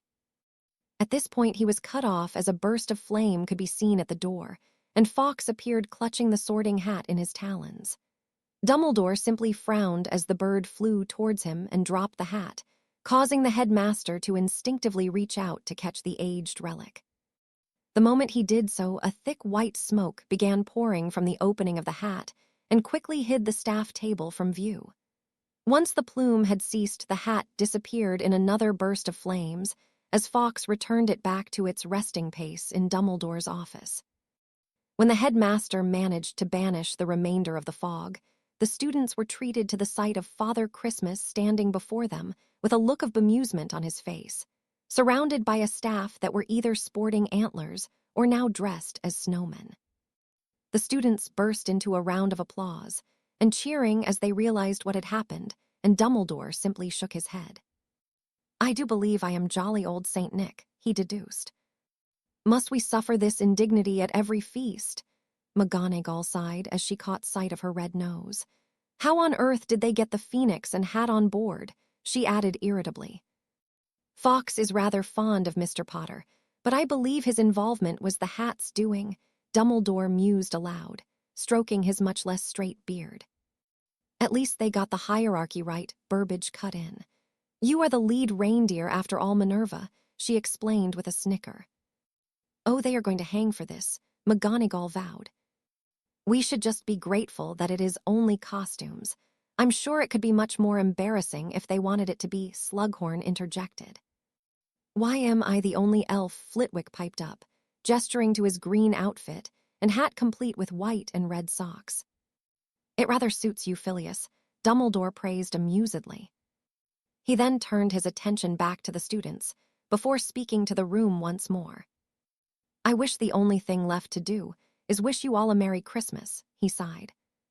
The moment he mentioned the word Christmas, an orchestra could be heard throughout the room playing, Santa Claus is coming to town. Dumbledore simply shook his head and took his seat, not wanting to trigger anything else. That was amazing, Sirius declared. How did you get the Phoenix involved? He asked Harry. That was nothing to do with me, Harry denied firmly. The hat must have done it. Damn, that hat is cool. Maybe we can get him a wash or something, Sirius shrugged. Break. It was the next day that found the boys settling into a compartment aboard the Hogwarts Express, ready to make the journey home for a couple of weeks. Thank Merlin, James sighed. No offense, but I'm looking forward to sleeping in my own bed in my own room. I'm just grateful that I don't have to rub that ointment into your back anymore, Sirius grumbled. Hey, you won the coin toss fair and square, James pointed out. Lost James, I lost the coin toss, Sirius reminded him heatedly. You should feel privileged that you had the opportunity to get such an up-close view of a fine specimen, James replied. You should consider yourself lucky that it wasn't my arse, he added. Sirius visibly cringed at the very thought. So what are you guys doing for the holidays? Harry asked Peter and Remus. My parents and myself are going to Sweden, Peter revealed excitedly. Just a quiet one for me and my family this year. Just what I need, Remus explained, clearly content with his plans. "And you will be graced with my presence," Sirius piped up, looking at Harry amusedly. "Great, just what we need. A dog pissing up the tree," he returned sarcastically. "I don't piss on things," Sirius growled. "We all see you doing it, Padfoot," James broke in. "And we can smell it in the forest. You definitely piss on trees," he finished accusingly. "There's just so many. It's hard to ignore," Sirius whined. "Well, if the Christmas tree smells like it, I will curse you or neuter you," Harry warned. "You wouldn't," Sirius exclaimed worriedly. "How will the witches of Hogwarts cope? What would they do without me?" he questioned dramatically. "You mean Marlene," Peter interjected. "That's it," Sirius declared. "That's the last time any of you mention her, or so help me I will curse you all," he threatened. "Oh, come off it, Sirius. We all know you actually enjoyed working with her," James stated. "I didn't have a bloody choice, neither did Harry or Peter," the boy pointed out. "How was it working with Rookwood? You never mentioned it," he inquired. Peter shrugged. "He only really spoke to me once," he explained. "After that he just told me what to do." "Well, thank Merlin it's over with now," Sirius sighed. The journey passed pleasantly for the group, as they played a few games of exploding snap and gobstones, talked amongst themselves, and started planning a few more pranks for when they returned to school. Soon enough the train arrived at King's Cross, and they pulled their trunks down from the rack and made their way onto the platform to meet the Potter parents who were waiting for them. "See you in a couple of weeks, guys," James called to Peter and Remus as they exited with their parents. Both boys acknowledged the farewell with a wave as they left. "Coming with us, Sirius?" Doria asked, shooting a glance further down the platform where Walburga was greeting Regulus. "If that's okay," Sirius answered nervously. "Always," Doria replied with a warm smile. Sirius breathed a sigh of relief before they themselves headed for the exit to flew home. They arrived at Potter Manor and were about to head upstairs when they were called back by Doria, who was looking a little nervous. "We've been invited to the Black home for Boxing Day," she revealed with a sigh. Sirius simply looked horrified by the idea, and James did not look any happier. "It's okay, Sirius, you don't have to go," she placated the boy. "And neither do you, James," she added. "But you do, Harry," she finished with a shake of her head. "Why?" Harry asked with a frown as both Sirius and James were looking very relieved. "Your Uncle Arcturus wants to meet you," Charles answered. "He's promised it will be a small affair, so there is no need to worry," he assured the boy. "Unless you have something against corporal punishment and complete disdain for anything fun," Sirius muttered. "Sirius," Doria warned. "It's not that bad." "Tell that to my left arse cheek. I swear it has been numb since I was 5, and he hit me with that stinging hex," he grumbled. "I swear you can't be related to him, Aunt Doria," he finished disbelievingly. "You haven't seen her angry yet," Charles mumbled. Doria shot the man a glare. "It will just be immediate family, and we won't have to stay long," Doria explained to Harry. He sighed and dragged his hand through his hair, but nodded. "It's not like I have a choice, is it?" he stated. "Bellatrix said he'd want to meet me," he added with a frown. "Well, at least you will know one person there," Charles pointed out. "She's the one who cursed me in the back," Harry retuned. Charles deadpanned. "Well, I'm sure you'll be okay," he tried. "So I take it you aren't coming," Harry stated questioningly. "Someone has to keep an eye on these two," the man answered. "It looks like I have another gift to add to my list," Harry sighed. "Have you not done your shopping yet?" Doria asked. Harry shook his head. "I didn't go to Hogsmeade. I had detention," he reminded her. "I'll go to Diagon Alley soon, but you'll have to tell me what to get for him." Doria nodded. "You can go unpack your things now," she allowed. The boys gratefully left the conversation and headed up the stairs. "That's some bad luck there," Sirius said sympathetically. "It can't be that bad," Harry countered. "It's worse," James disagreed. "Believe me, you will never want to go back. Once is enough," he explained seriously. Harry just shook his head. He had certainly dealt with worse in his life than dinner with family members. Dinner with the Dursleys could not be any better than dinner with the Blacks after all. Break. It was a few days after the revelation that Harry would be spending Boxing Day with the Blacks that found Harry in Diagon Alley to complete his Christmas shopping.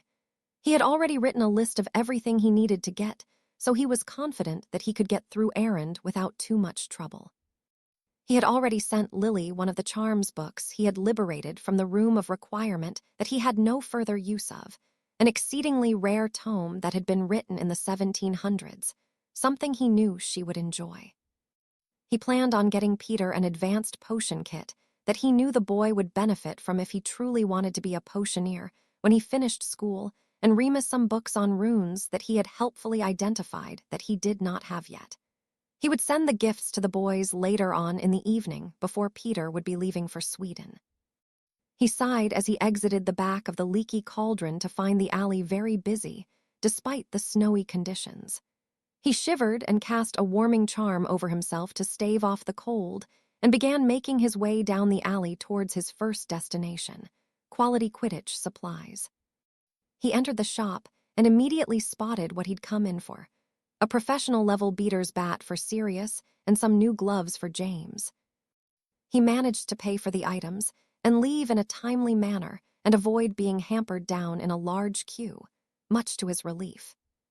He then made his way to Flourish and Blots to procure the books he had planned to get for Remus, and again seemed to have very little trouble in entering and exiting the store within 10 minutes. Clearly, books were not high on the agenda of the day for most people. The apothecary turned out to be a little busier than he had anticipated, but the only real issue had been the size of the shop. It was not equipped to handle such a high volume of customers that had somehow managed to squeeze inside. Nonetheless, he managed to obtain what he wanted without too much trouble. With only 2 more stops to make, he entered a small jewelry store and purchased a simple white gold band complete with a few emeralds embedded into the metal for Doria. He planned on adding several protection charms to it, so she would be much safer should she ever be attacked, something that he worried about. He was aware that she was a capable witch, but he also knew how ruthless Voldemort's supporters were, and how dangerous the times they lived in were. He exited the store and immediately reapplied his warming charm and frowned as it had very little effect. He was certain that he had cast the spell correctly, but cast it once more to make sure, but to no avail. Shit, he cursed in realization, as he began scanning the sky and the crowd that were clearly not aware of what was happening, though they had apparently noticed the sudden drop in temperature. At the first sign of the Dementors, the members of the public began panicking and running in the opposite direction of which the creatures were approaching from. Within the crowd, Harry spotted a young blonde girl who had seemingly froze in place, simply staring at the approaching horde, too scared to even move.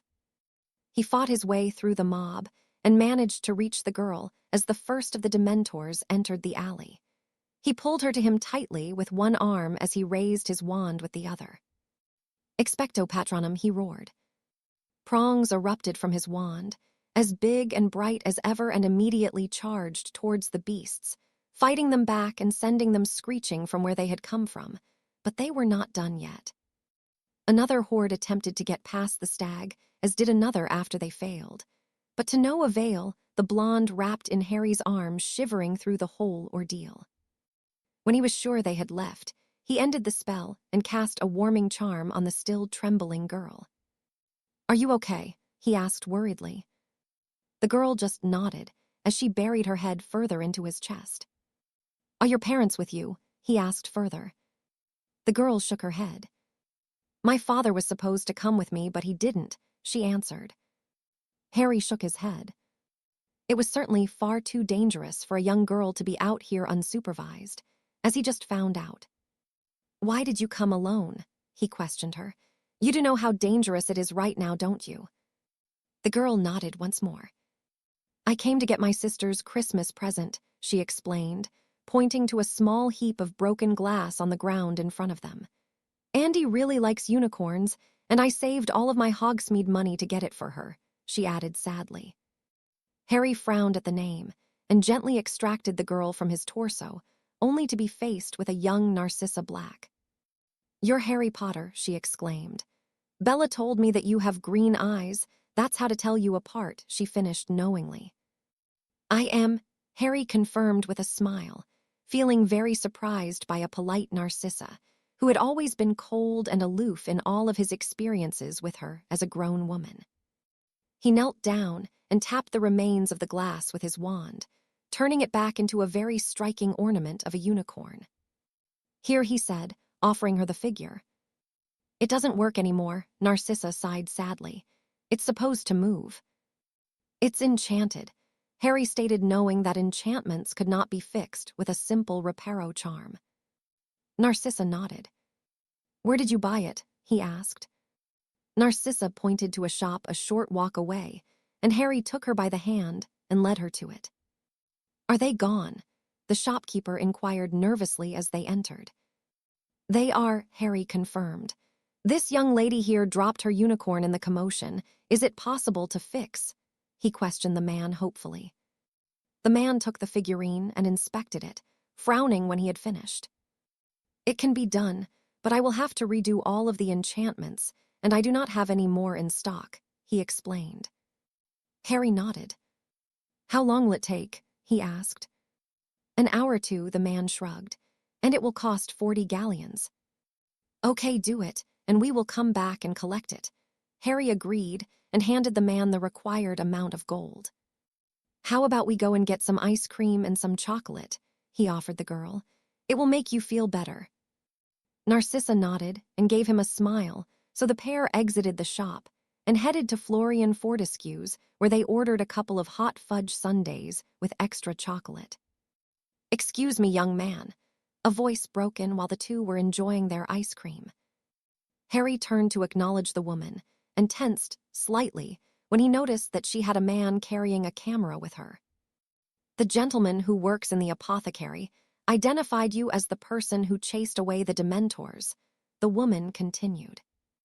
"I have no idea what you are talking about," Harry replied immediately, seeing that Narcissa was going to answer on his behalf. "We have just arrived here, so he must be mistaken," he added firmly. "I see," the woman sighed. "I apologize for the intrusion." The two left them alone once again, and Harry continued to eat his ice cream. "Why didn't you tell them it was you?" Narcissa asked disbelievingly. "I don't want to be in the newspaper," Harry answered simply, remembering his most recent experiences with the press. "Oh," Narcissa exclaimed, and began spooning the sugary treat into her mouth once more. The duo stained silence for a few moments before the young girl spoke again. "I think you're really nice, even if the people in my house say mean things about you," she proclaimed. "I bet they do," Harry responded amusedly. "Bella says that those idiots got what they deserved for hurting your brother," Narcissa continued. "And I don't think you're mean." "I'm only mean to people who deserve it," Harry explained. "I wouldn't ever hurt anyone without a reason." Narcissa nodded. "Thank you," she whispered shyly. "For saving me and getting Andy's present fixed," she added. "Well, we can't have your sister getting a broken present for Christmas, can we?" Harry asked with a chuckle. "No," Narcissa agreed. "But it was really nice of you. You didn't have to," she pointed out. "It looks like I got a new friend out of it, so it was worth it," he replied with a smile. Narcissa smiled. "I'd like to be your friend," she declared happily. "Then it looks like we both made a friend today, Narcissa," Harry returned warmly. The girl shook her head. "Only my father calls me that. Everyone else calls me Sissy," she pointed out. "Well, everyone calls me Harry, or Potter if we aren't friends," Harry explained. "So I can call you Harry then," Narcissa stated with a beaming smile. Harry nodded.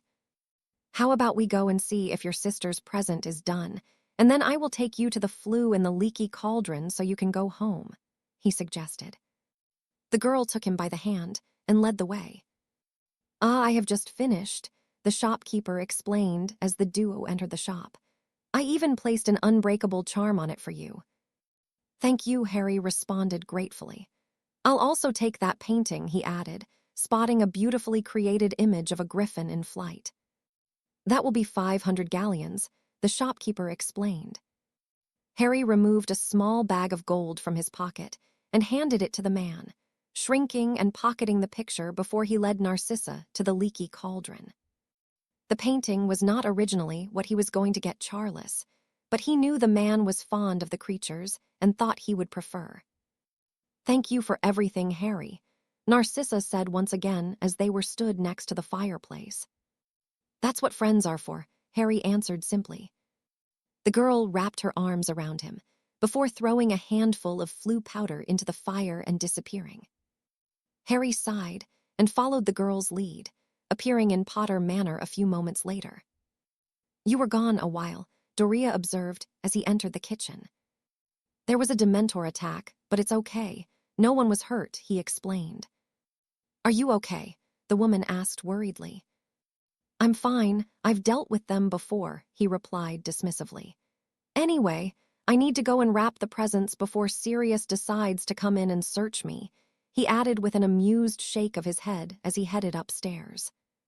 Doria simply watched the boy leave and shook her head sadly at his retreating back. It did not surprise her in the slightest that he had encountered the creatures before, but it didn't make the confirmation any easier to take. Break. Harry was rudely awoken before sunrise on Christmas morning by an overzealous Sirius who was evidently very keen on starting the day as soon as possible, of course by opening presents.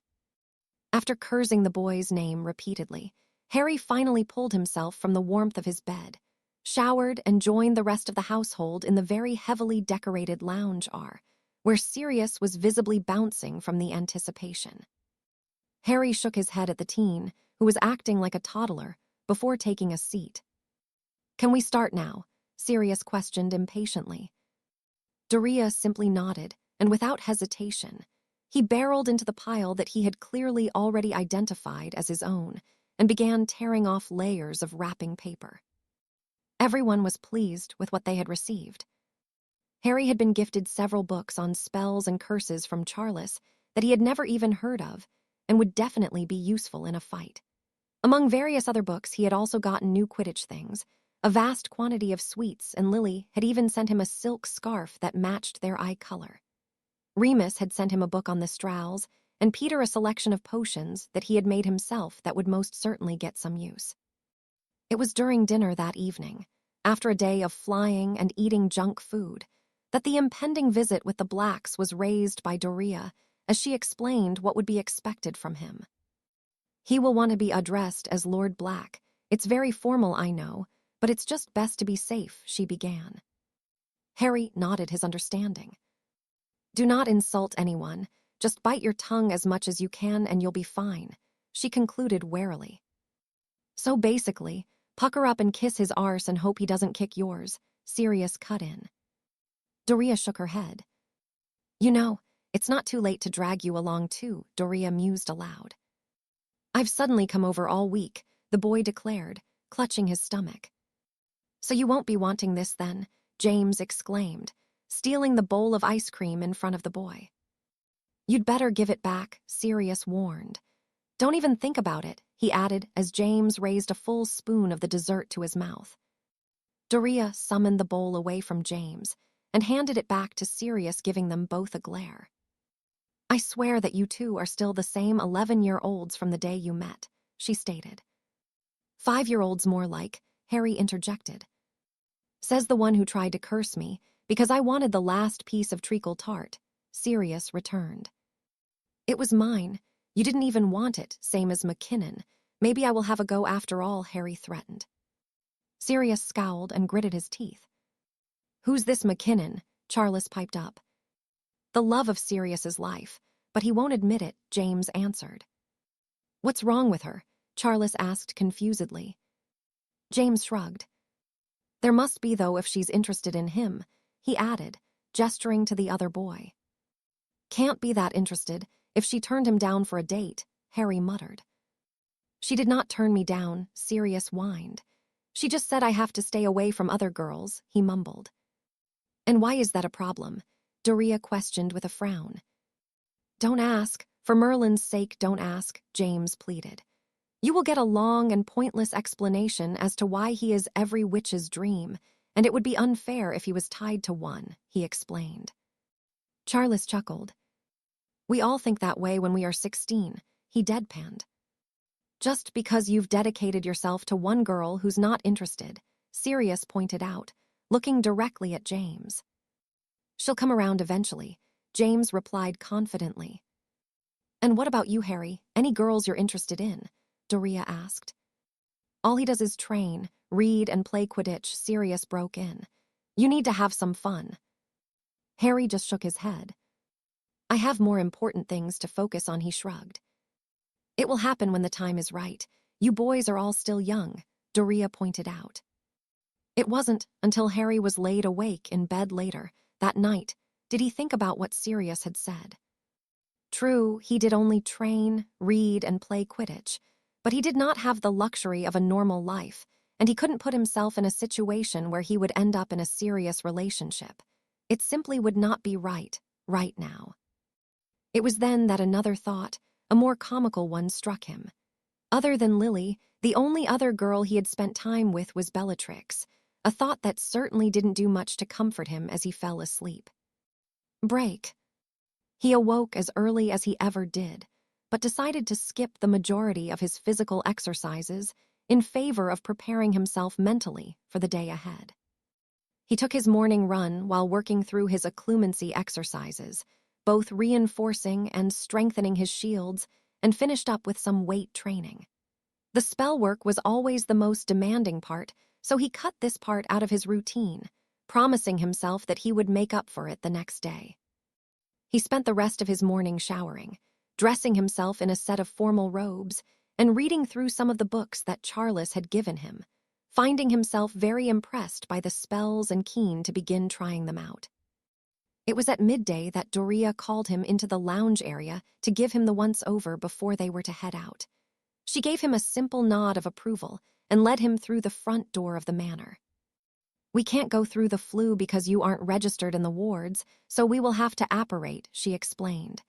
Do you know where Grimmauld Place is? She asked. Harry nodded and swallowed deeply, remembering that the last time he was there was with Sirius the Christmas before he had been killed. Okay then, take my arm, she instructed, offering the teen the limb. It will be okay, I promise, she added before disapparating them away. They arrived in the familiar square that was situated in the center of Grimmauld Place, and Harry could already see the house marked number 12. Clearly, it was not under the Fadelius charm at the moment. As they approached the house, Doria pulled Harry back, drew her wand, and began muttering several spells in various languages. You can only be taken through the wards by a willing member of the Black family, she explained. Unless my brother adds you to the scheme permanently, then it must be done this way every time, she added warningly. Harry just nodded and allowed the woman to lead him through the front door and into the hallway. It looked exactly as Harry remembered, down to the heads of former family elves mounted on the wall, and even the troll leg umbrella stand, though it was not dilapidated at this time. Doria paused as they reached the kitchen door and gave his hand a gentle squeeze of encouragement and a warm and slightly apologetic smile before she entered the room with Harry in tow. Again, the room looked exactly as Harry remembered it, but it was certainly much better kept than when Sirius had lived here.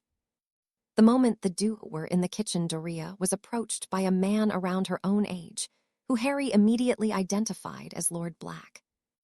The man had a very strong presence about him and gave the teen the impression that he should not be crossed. He carried himself proudly and stood about the same height as Harry himself, and the most noticeable feature about him was his steely gray eyes, which were calculative and very sharp. Doria, he greeted her with a warm smile and a hug. I'm glad you could make it, he said sincerely. Doria returned the hug and looked at her brother speculatively. I had very little choice, if I remember correctly, she returned gently with a soft chuckle. Lord Black just rose an eyebrow at her and shook his head amusedly. No James or Charles, he inquired. Sirius is still with us, and James insisted on staying with him, Doria sighed. And as you know, they are rather mischievous, so Charles is keeping an eye on them both, she explained. The little bastard isn't welcome here anyway, a scathing voice cut in. Harry recognized the woman he had only ever seen in portrait form, Walburga Black.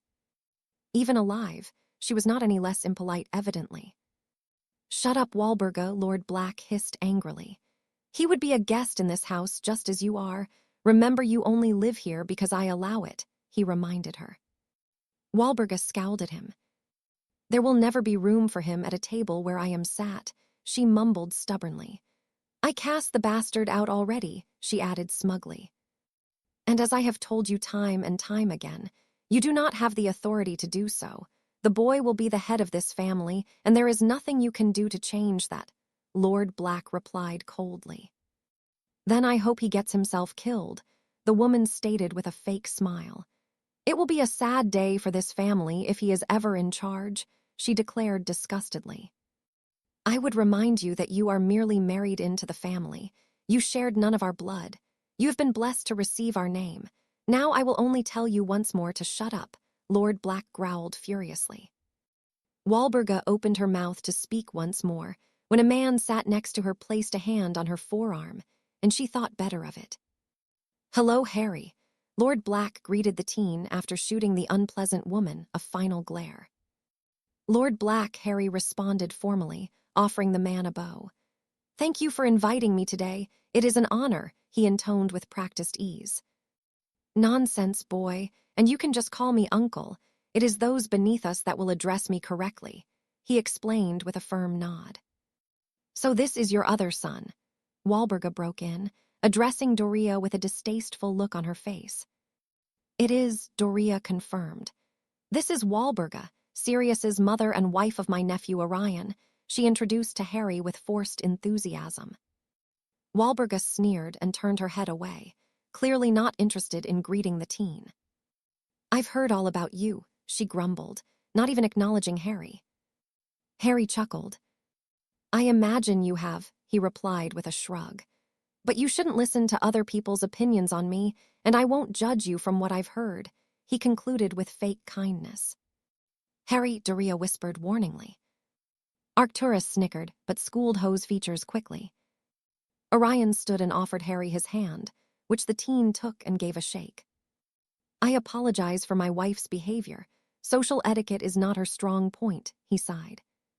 "Apology accepted, Mr. Black," Harry replied cordially. He got the impression that Orion was very much used to having to apologize for the woman, and had no reason to add to his already clearly stressful life. "This is my son, Regulus," Orion continued, gesturing to the boy Harry recognized from the Quidditch match. Regulus stood and offered Harry a slightly shaking hand, obviously more than a little nervous by the other teen's presence. "Hello," he said quietly. "It's nice to meet you, Regulus," Harry returned. Regulus nodded stiffly before taking a seat. "This is Melania, the Lady Black," Doria cut in. "Wife of my brother," she finished with fondness in her voice. The lady was petite with very delicate features and was beautiful. Her smile was welcoming as she bowed her head in greeting. "It is my pleasure, Lady Black," Harry intoned, taking the woman's hand and giving it a gentle kiss. "My, you are a handsome one, aren't you?" Melania observed. "And a gentleman, too." "And this," Doria added, "is my younger sister Cassiopeia," she explained, indicating the final person sat at the table. The woman stood and took Harry's hand, gently, before pulling him into a hug. "It's just Cassie," she said with a warm smile. "It's nice to meet you, Harry." "You too," Harry replied with a smile. "Is Pollux not coming?" Doria asked Arcturus. "He should be, but the boy is always late," the man answered irritably. "Come, Harry, take a seat here," he offered, pulling the seat out on his right from the head of the table. Harry took the seat and was joined by Doria, who gave her brother another calculating stare before she sat next to the teen. Before Arcturus could speak again, Walburga beat him to it, much to the man's obvious annoyance. "Why have we only just become aware of the boy?" she questioned Doria demandingly, taking a sip of her tea and waiting for an answer when she was done. "Family secret," Doria answered sweetly. "Are we not your family?" Walburga returned. "Potter family secret," Doria answered. For Merlin's sake, Walburga, I have already explained this to you. Arcturus broke in irritably. I do not like being kept in the dark, the woman grumbled. Well, none of the family knew about him besides myself, Arcturus said firmly. And it is not your business to question family things. Walburga huffed indignantly, but spoke no more. She simply stared at Harry through narrowed eyes. It was then that the kitchen door opened, admitting a lithely built man who looked very much like Arcturus, though younger, and sporting a pointed goatee beard. Behind him came 4 females, 2 of which Harry recognized as Bellatrix and Narcissa Black. He deduced that the other younger female was Andromeda, who looked very much like the middle sister, but her hair was a shade or 2 lighter. Narcissa's eyes lit up the moment she saw Harry, even though it appeared she had recently been crying. Hello, Harry, she greeted him excitedly. Hello, Sissy, Harry returned, still finding it very strange that the young girl who was smiling so brightly could ever turn into the cold woman he knew her to be. And how is it that you are on such amicable and familiar terms with my daughter? The man questioned Harry with a sneer. Before Harry could respond, it was Narcissa that explained. It was Harry that rescued me from the Dementors with his big reindeer thing, she answered happily. And then he even got Andy's present fixed and bought me ice cream to make me feel better, she added. The man just grunted. Then it seems that you are in young Mr. Potter's debt, Pollux. Arcturus broke in, giving Harry an appreciative nod. Pollux just frowned.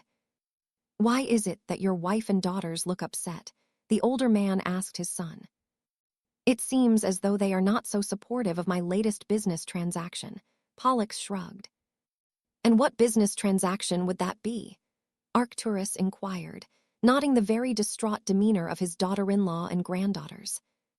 I set them up in marriage contracts with prominent families for the betterment of our own, Pollux answered dismissively. The reactions at the table were a mixture of shock and horrified at the revelation. You did what?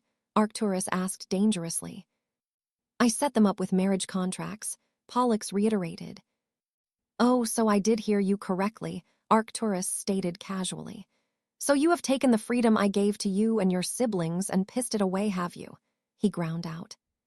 Father, these families are amongst the most affluent in our community, the younger man tried. What is your last name? Arcturus questioned simply. Black, Pollux answered confusedly. Arcturus nodded. There are no families better than ours, you imbecile, he roared, slamming his hand on the table. They are my daughters. I will decide what will be done with them, Pollux hissed. As the head of this family, it is my choice, Arcturus bit back furiously. And what families have you decided to align yourself with? Actually, it is no longer your choice, Pollux responded coldly. I have taken steps to ensure that you must sign it, he added with a smug grin. The girls will be married into the Yaxley, the Lestrange and the Malfoy families, he finished gleefully. And what steps have you taken? Arcturus asked through gritted teeth. The contract must be signed today, or the contents of the family vault will be transferred equally into theirs, Pollux explained. And how did you manage that? Arcturus returned neutrally. You have granted us all with complete access to the vault, Pollux pointed out. I can move as much money around as I like, he explained further. Give it to me, the older man ground out. Pollux removed 3 separate sheets of parchment and handed them to his father, who read them and shook his head. You fucking moron, he spat. You've essentially handed over the damn key to our vault, and where in the contract is the stipulation that the contents of our vault will be forfeit if I refuse to sign? He finished furiously. I signed a different contract for that, Pollux explained. Arcturus gestured for him to hand it over, which he did reluctantly. 500,000 galleons for your 3 daughters, he stated disbelievingly. A stipend of 10,000 galleons to be paid weekly to each family. Please don't tell me you were stupid enough to sign this for pocket change only, the older man pleaded. And why am I only aware of this now? This is dated from September, he pointed out angrily. I was instructed not to inform you of the arrangement because you would refuse, Pollux replied. And no, I did not only get the money, I am promised an introduction to someone who is at the forefront of the new pureblood movement, he added contentedly. I am sure he will be along with the others shortly. What is the buyout? There's always a buyout option, Arcturus returned knowingly. 1.5 million galleons, and a duel with a champion of their choice, Pollux informed him. So that is why you held off telling me until today when it has to be signed, Arcturus growled. I can't even get to the bank. It's fucking Boxing Day, and even the goblins don't open today, he continued angrily. It wouldn't matter, Pollux shrugged. You wouldn't be allowed to duel their champion anyway.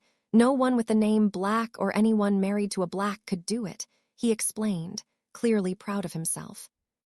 That was obviously done to stop Charles from fighting on our behalf, Doria deduced. Pollux nodded and smirked again. I despair, Arcturus stated. How did we raise such a selfish little prick? He asked his wife, who was visibly upset. I did this for our family, Pollux hissed. No, you did this for you and your fucking greed.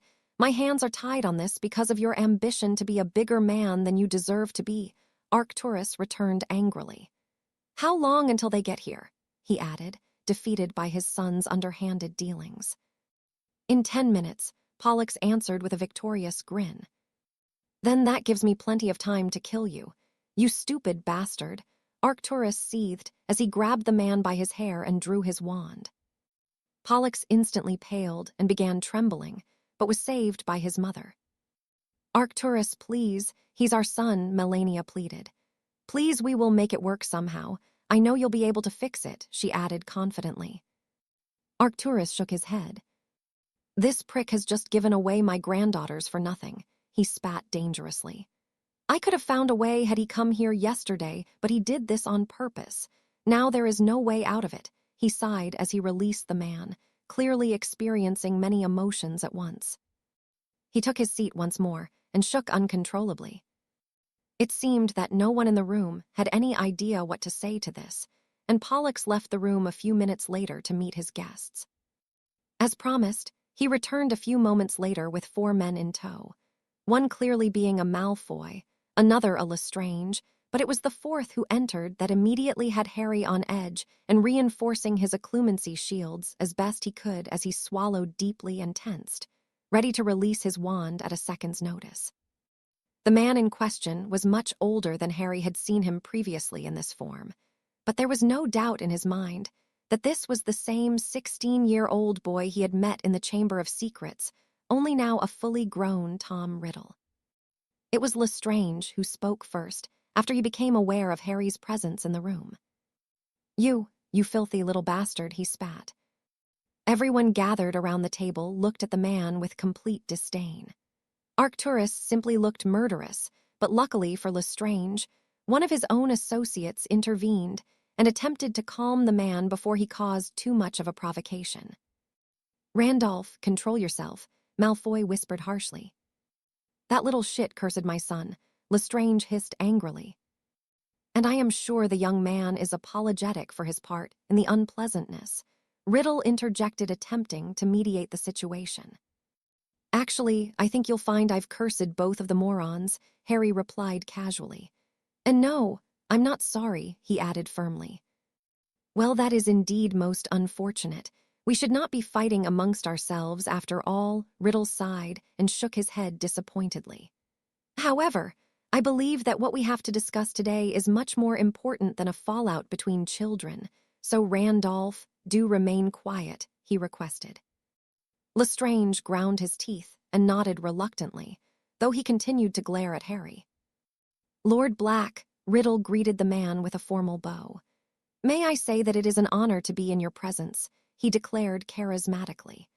I do apologize for intruding on this joyous occasion, but it is the only way I could garner an audience with a man of your station and prestige, he finished with another elaborate bow.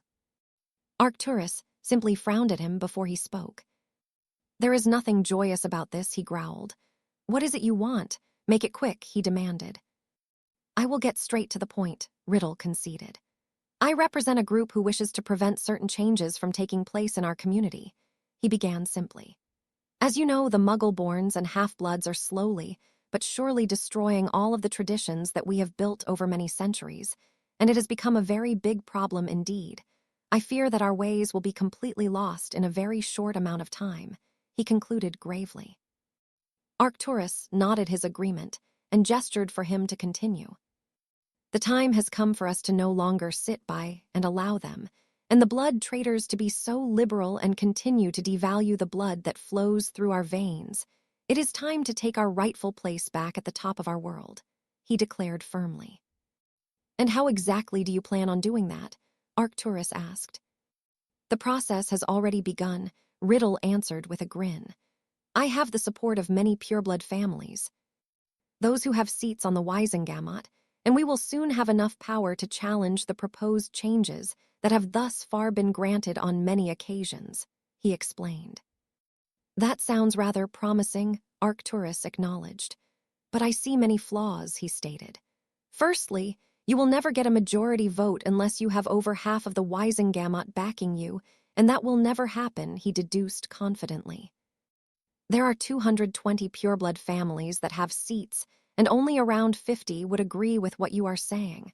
120 of them will be completely opposed to you because they sympathize with them, and the other 50 will be neutral and more likely to side with the sympathizers, he explained knowingly. Riddle nodded thoughtfully. But then isn't it our job to show them why we are needed to ensure our perseverance and prosperity? He asked. The world we live in is no longer our own. We need to fight for our traditions, he finished passionately. Arcturus nodded once more and gave the man a speculative stare.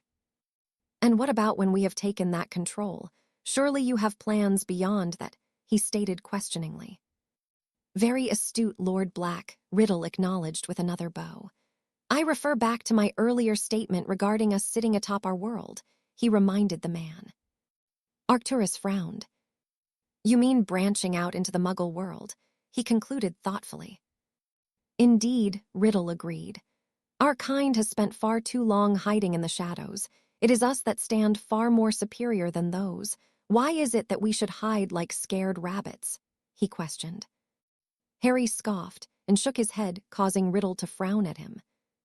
I believe my nephew has something to say on the matter, Arcturus sighed amusedly. I apologize, Uncle, and mean no offense, but might I assume that you are rather ignorant of the Muggle world? Harry asked. I am, Arcturus conceded. I thought so, Harry intoned. But that is not what is bothering mostly, he added with another shake of his head. Then I am interested on what you have to say on the matter, Arcturus returned with a smile. And the opinion of a child matters, Pollux cut in angrily. Age means nothing over experience, and I believe my nephew has something important to say, or he would not interfere in such a manner, Arcturus stated firmly. His opinion means much more to me than yours right now, Pollux, he added coldly. Go ahead, Harry, he instructed the teen, shooting a final glare at his son. Harry nodded and sighed internally. He knew that Arcturus was slowly but surely buying into the charismatic demeanor of Riddle, and he knew he had to prevent that happening. He knew what he said now could certainly have a significant impact on how things would be from here on. The day had gone badly so far. He needed this to go right, so he would choose his words carefully while making sure he exposed Riddle for what he truly was. If I may, I have a few things I observed earlier that aren't quite clear, mister. He questioned Riddle, keen to see what alias he would use. Gaunt, Riddle answered simply. How very original, Harry mused inwardly. Gaunt is it? Arcturus inquired. I thought the family had died out, he added with a frown. I am unfortunately the last of my line, Riddle sighed, flashing a family ring to prove his identity. Clever, Harry conceded reluctantly. Should have at least disguised yourself, though. Very arrogant as usual, he observed. Indeed, Arcturus intoned with a slight bow of his head. Well, Mr. Gaunt, I think we established earlier that politically you have no chance of achieving your goals, Harry began again. How is it you plan on being successful if you cannot do it through legitimate authority? He questioned, pleased to see a flash of irritation cross the man's face. That is a good question, Arcturus acknowledged agreeably. Myself and my associates are very determined to reach our goals. Riddle answered cryptically. And that would include the use of violence, I assume. Harry returned with a raised eyebrow. If necessary, Riddle confirmed reluctantly. There were more than a few looks of surprises by those gathered. Which brings me to my next point, Harry continued.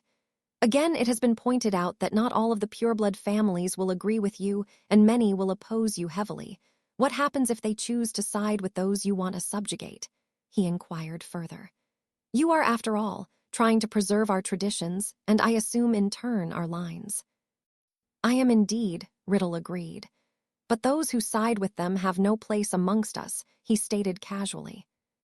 Harry nodded and frowned. So you will happily see those you are attempting to preserve killed if necessary to reach your goals? He questioned further. I sincerely hope that it does not come to that, but yes, if it becomes a necessity, Riddle sighed in forced sadness. So what you are doing is not about blood at all. It is simply a bid for power for yourself and your associates, Harry pointed out. I believe you are misinterpreting what it is I have said, young man. Riddle returned patronizingly, though Harry could see he was getting annoyed. Actually, what my nephew is saying makes perfect sense, Arcturus interjected with a frown. Okay, Harry spoke up once more. Let us assume that I have completely misunderstood you, he offered. But surely even you can see that the idea of attempting such a coup is foolish and completely counterproductive in preserving our respect lineages. How so? Arcturus asked before Riddle could speak. Well, as you pointed out, there are 220 pureblood families. Harry began again. Arcturus nodded. Well, if we are very generous and say Mr. Gaunt manages to secure the support of 100 of those, what do you think will happen between the now two factions? He asked. Arcturus's eyebrows rose significantly in realization. War, I imagine, he deduced. You mean like we are already seeing? Mr. Gaunt himself confirmed that he has already began work on his plans, Harry reminded him. Arcturus frowned. What is your point, Harry? He questioned curiously. My point is that even if it is about maintaining the pureblood doctrine and traditions, that the majority of purebloods will be killed in the pursuit of it, thus making it counterproductive. And on top of all that, there is the Muggleborns and half-bloods to consider also, he pointed out. The mudbloods are of no consequence, Lestrange growled. We are purebloods. We are better than them, he surmised sternly. Harry sighed. Even I didn't think you could be so ignorant, he muttered. Albus Dumbledore is a half-blood, and I dare say one of the most powerful wizards to be seen in many generations, Harry stated, purposely using the man as an example. He is a muggle-loving fool, Lestrange spat. And yet he could destroy you in a heartbeat if he chose to, Harry shrugged.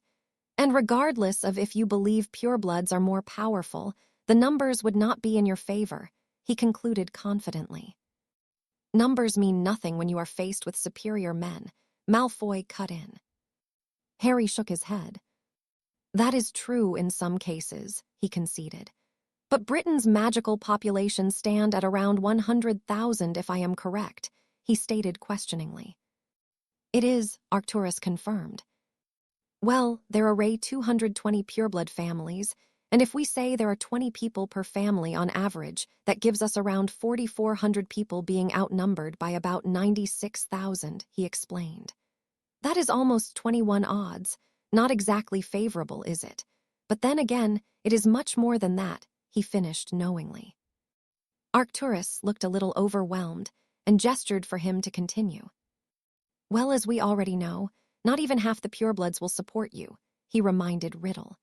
So the odds are less in your favor. I imagine you will have a maximum of 1,000 supporters, he concluded. Even if your belief that purebloods are superior rings true, then those odds are completely insurmountable to overcome, Harry concluded thoughtfully. But I guess a man of your intelligence has already reached that conclusion, he assumed.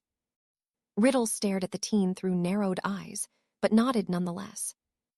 I have indeed, he confirmed warily. I have support from outside of Britain, and we are not looking to fight in open warfare, he added cryptically. Ah, so you mean you will stage strategic attacks and eliminate prominent figures from the shadows. I believe that is something the Muggles call terrorism, very frowned upon, even by wizards that would be deemed disgraceful, Harry surmised. If it becomes necessary, then that is what we shall do, Riddle stated dismissively. Harry nodded, pleased he had the man exactly where he wanted him. And that brings us to your overall goal of standing atop of our world, Harry continued. If by some miracle you manage to exert your will here, how do you plan on taking over the Muggle world also? He asked, genuinely curious to know what approach he would take. Muggles are foolish. We are far more than they will ever be. We have wands, Lestrange broke in passionately, waving his wand dramatically to prove his point. Put your wand away, you moron, Arcturus hissed. The wards will obliterate anyone it deems acting threateningly, he explained. Lestrange paled and swallowed deeply before placing his wand gingerly back in his pocket. Your ignorance really is astounding, Harry sighed. Yes, we have wands, but they have weapons much more destructive than ours, and they number in the millions.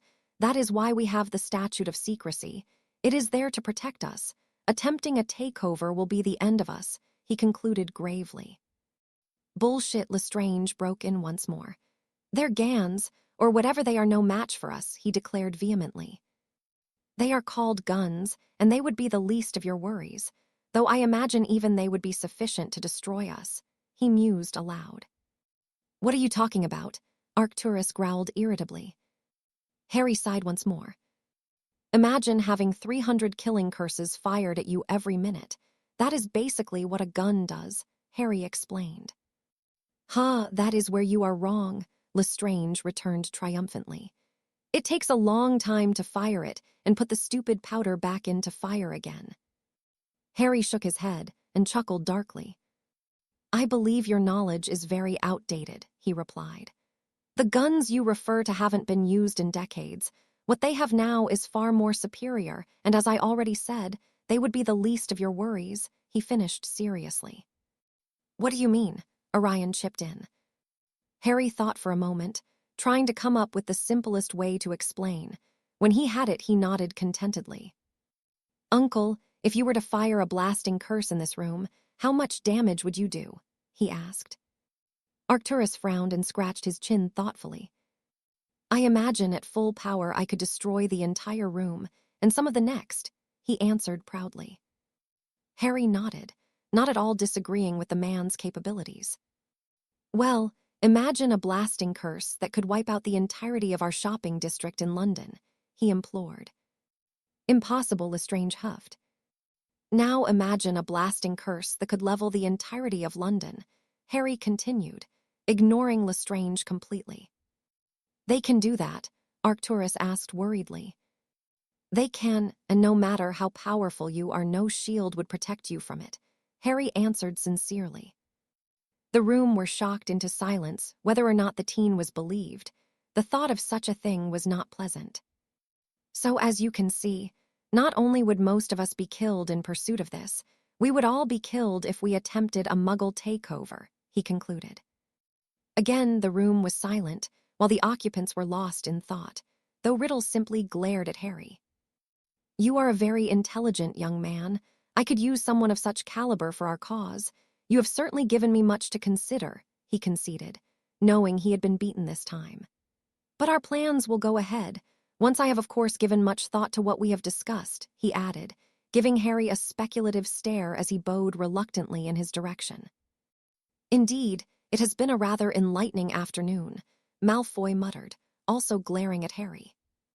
I do hope I can gain an audience with you once again, Lord Black, once things have moved in a much more decisive direction, Riddle requested. Arcturus simply nodded dismissively. Riddle once more turned to Harry and gave him a calculative stare.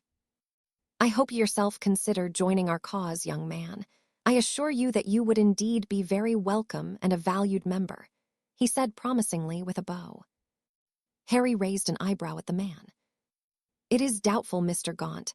I am rather fond of living, he returned firmly. Riddle glared at him once more. You know, my family has a rather insightful saying that I believe you would do well to listen to, he intoned thoughtfully. What saying would that be? Harry inquired curiously. If you pull on the tail of a snake, you should be prepared to face its bared fangs, Riddle hissed in Parseltongue. Harry smirked amusedly, and again reinforced his occlumency shields as he felt a probe of passive legilimency.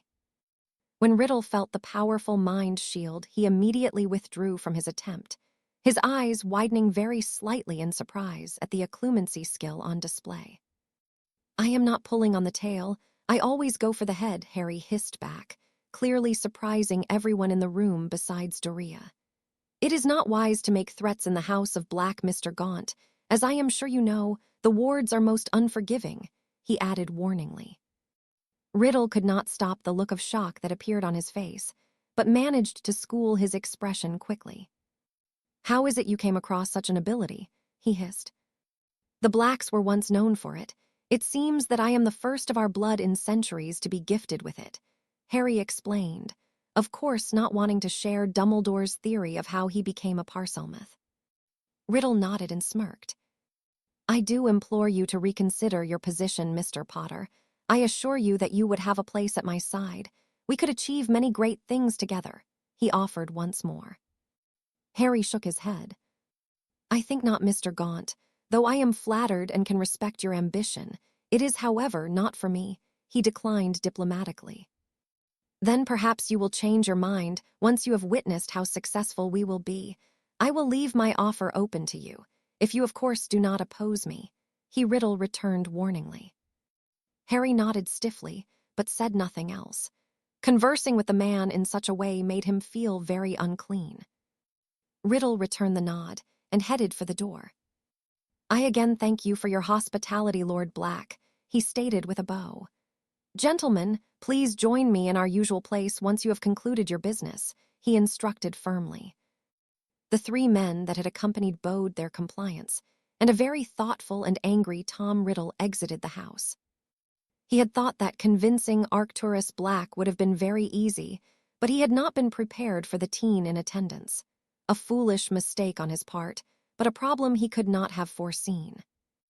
I should have prepared for every possibility, he scolded himself before apparating away from Grimmauld Place. Break. Shall we get down to business then? Malfoy questioned the still shocked room. Arcturus growled angrily. And what if I refuse, or have the wards simply kill you? He returned threateningly. Then the life of your granddaughters and son would be forfeit, Malfoy returned smugly. It is all in the contract that your son has already signed, he pointed out. Arcturus shot a scathing look at his son, who looked a little pale and fearful under the scrutiny he was facing. I regret the day that you were born into this world, you little shit. I gave you everything, and this is how you repay myself and your mother, he asked rhetorically. As of today, you are not my son. You are a disgrace to this family, he spat. Pollux shrugged. I have done what is best for us, he growled, pointing to himself and his children. This family has become a joke under your leadership, and I am tired of living in your shadow. I can make my own way, and I will, he vowed. Mr. Gaunt will be successful, and I will be right up there with him, he declared proudly. Arcturus simply shook his head at his son and turned to his granddaughters. I wish there was something I could do, he said sincerely. This house will always be open to all of you should you need it, and I am sorry it came to this. My wish was for you all to marry a man of your choice, and your father has taken that from you. My hands are tied, he finished in defeat. Harry sighed inwardly, the thoughts he himself was having. This is it, he mused. This is what made Bellatrix and Narcissa what they are. He sighed sadly at the thought of the young blonde becoming what she undoubtedly would. I hope you bastards suffer for this. Arcturus ground out to the three men who would now take control of his granddaughters. Just sign the contract, Black, Lestrange demanded. Arcturus swallowed deeply and picked up the blood quill that had been procured for the signing. Wait, Harry interrupted the proceedings, already chiding himself for what he was going to do. But he knew it was the right thing. He knew he had no choice in the matter unless he wanted things to be considerably worse. This is not your concern, boy, Lestrange spat angrily. The buy-out clause, what was it again? Harry inquired. 1.5 million galleons. and a duel with a champion of their choice, Arcturus sighed. But it is too late for that. We took the steps to ensure that it would not be a possibility, Malfoy added. It was Harry's turn to sigh. And no one of the name Black, or anyone married into the family, can duel, he inquired. Exactly, Malfoy confirmed gleefully. Harry shook his head in disbelief at his own conclusion. He removed his shrunken trunk from his pocket, resized it, and placed it on the table, removing several large bags once he had done so. 1.5 million galleons, he explained, gesturing to the vast amount of gold. I'll fight, he finished seriously. The three men looked nothing short of furious at this unexpected obstacle. You are just a boy, Malfoy hissed angrily. I have the gold and I said I will do it. You can't change the contract now, Harry returned firmly. Arcturus looked at the boy in complete shock, but was clearly proud of him. Harry Doria cut in weakly. This isn't a duel that you would have at school, she explained unnecessarily. I know, Harry replied simply. So take your money and piss off, he commanded the three men. You stupid boy, you should never have gotten yourself involved in this, Malfoy spat angrily. Harry just shrugged. I have a few terms for the duel, he stated. As is your right, Malfoy conceded reluctantly. There will be no spectators. It will be only myself and your champion present, he began. Malfoy narrowed his eyes, but nodded his agreement. We will both have only our wands. Nothing else, Harry continued. Of course, Malfoy agreed. And I want 2 weeks minimum to prepare, along with the name of your champion, Harry concluded. Malfoy nodded his agreement, though he was clearly not happy by how things were turning out. Done, he growled through gritted teeth. Lestrange chuckled darkly. It's your funeral, Potter. You are only delaying the inevitable, he said confidently. Harry just shook his head at the man. Come, gentlemen, Malfoy implored. We have other things to attend to, Lord Black. Until next time, he bade farewell. The name of your man, Harry stated questioningly as they reached the door. Malfoy smirked smugly. Antonin Dolohov. He answered, simply eliciting a gasp from the gathered Black family members before the trio exited the house. Harry, what have you done? Doria choked. Before Harry could answer, he was confronted by an apoplectic Pollux. You stupid bastard, he screamed as he prodded the teen firmly in the chest. You have just ruined all of the hard work I have put in. Harry plowed his fist into the man's sternum, grabbed him by the throat, and pushed him firmly against the wall. No, you prick, I just saved your daughter's lives, he whispered dangerously. I promise you now, if you try and do something so fucking idiotic again, your father will be the least of your worries, understand? He asked dangerously. Pollux simply trembled under the young man's glare from his glowing green eyes and whimpered slightly. Harry gave him a final look of disgust before allowing the man to slide to the floor in a heap. Arcturus gave him a nod of approval before sighing. Dolohov is a world champion duelist, he informed the teen. I know, Harry returned. Arcturus nodded and then shook his head despairingly. Are you sure you can handle it? He asked worriedly. Harry nodded. It would certainly be a real test of his abilities, but if the prophecy was true, then Dolohov could not kill him, and he would have to if he wanted to win. Arcturus sighed once more. You really are full of surprises, he stated. A Parselmouth, he questioned. I am, Harry confirmed. And what is it that Gaunt said to you? The older man inquired. Harry dragged his hand through his hair. Gaunt is not his name. Did none of you recognize him? He asked. When no one spoke, he sighed before explaining. His name is Tom Marvolo Riddle. There's a picture of him in the trophy room at Hogwarts. He got an award for special services to the school, he informed them. I don't understand, Arcturus responded confusedly. That is why I had to do what I did. Your granddaughters would have been in his service, whether or not they wanted to be, if they were to marry into those families, Harry replied. What does Riddle have to do with it? Cassie broke in, clearly just as confused as everyone in the room seemed to be. Harry drew his wand and wrote the name Tom Marvolo Riddle in the air in flaming orange letters before flicking his wand and rearranging the way Riddle had in the Chamber of Secrets. Everybody in the room gasped loudly at the revelation. That was him, Arcturus questioned frantically. It was, Harry confirmed. He himself is a half-blood. Bastard, Arcturus whispered. And you bought him into our house. He roared at Pollux, who was still on the floor trying to steady his breathing. I didn't know, the man wheezed breathlessly. Arcturus shook his head at his son. Mr. Potter, Pollux's wife, broke in nervously.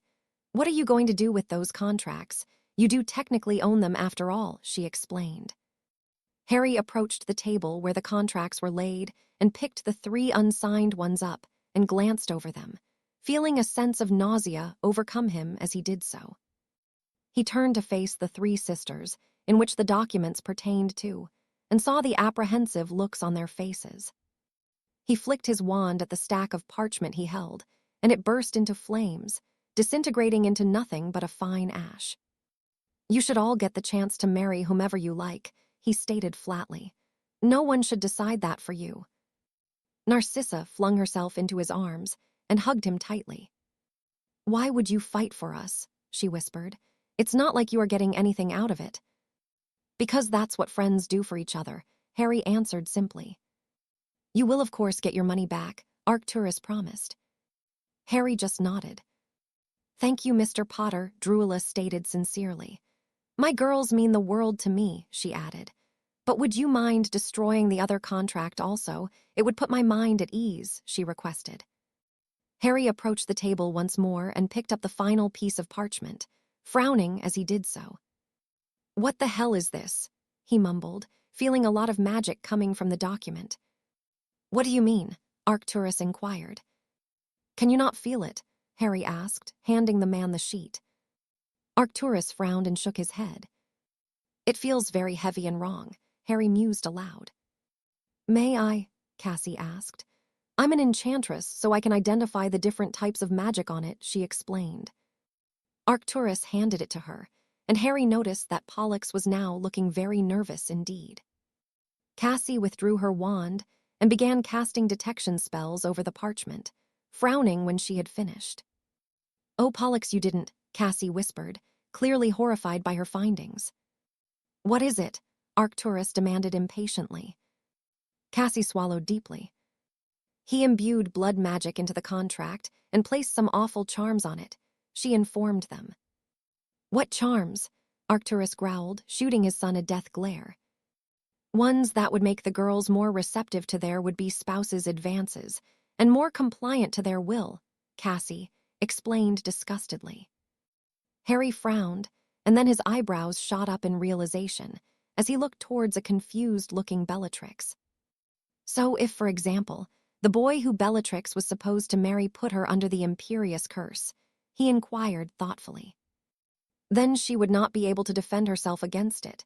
Not a damn chance, Cassie concluded firmly, completely saddened by the thought. Bastard, Harry hissed. He was seething inside and wanted nothing more than to kill Rudolphus for what he had done. And I bet he knew it, he whispered. Knew what? Cassie asked confusedly. You don't remember attacking me, do you? He questioned Bellatrix.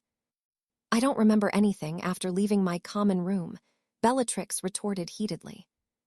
It was then that she realized what had happened. He didn't, she growled angrily. I think he did, Harry replied certainly. This was signed in September, he explained, picking up and gesturing to the parchment.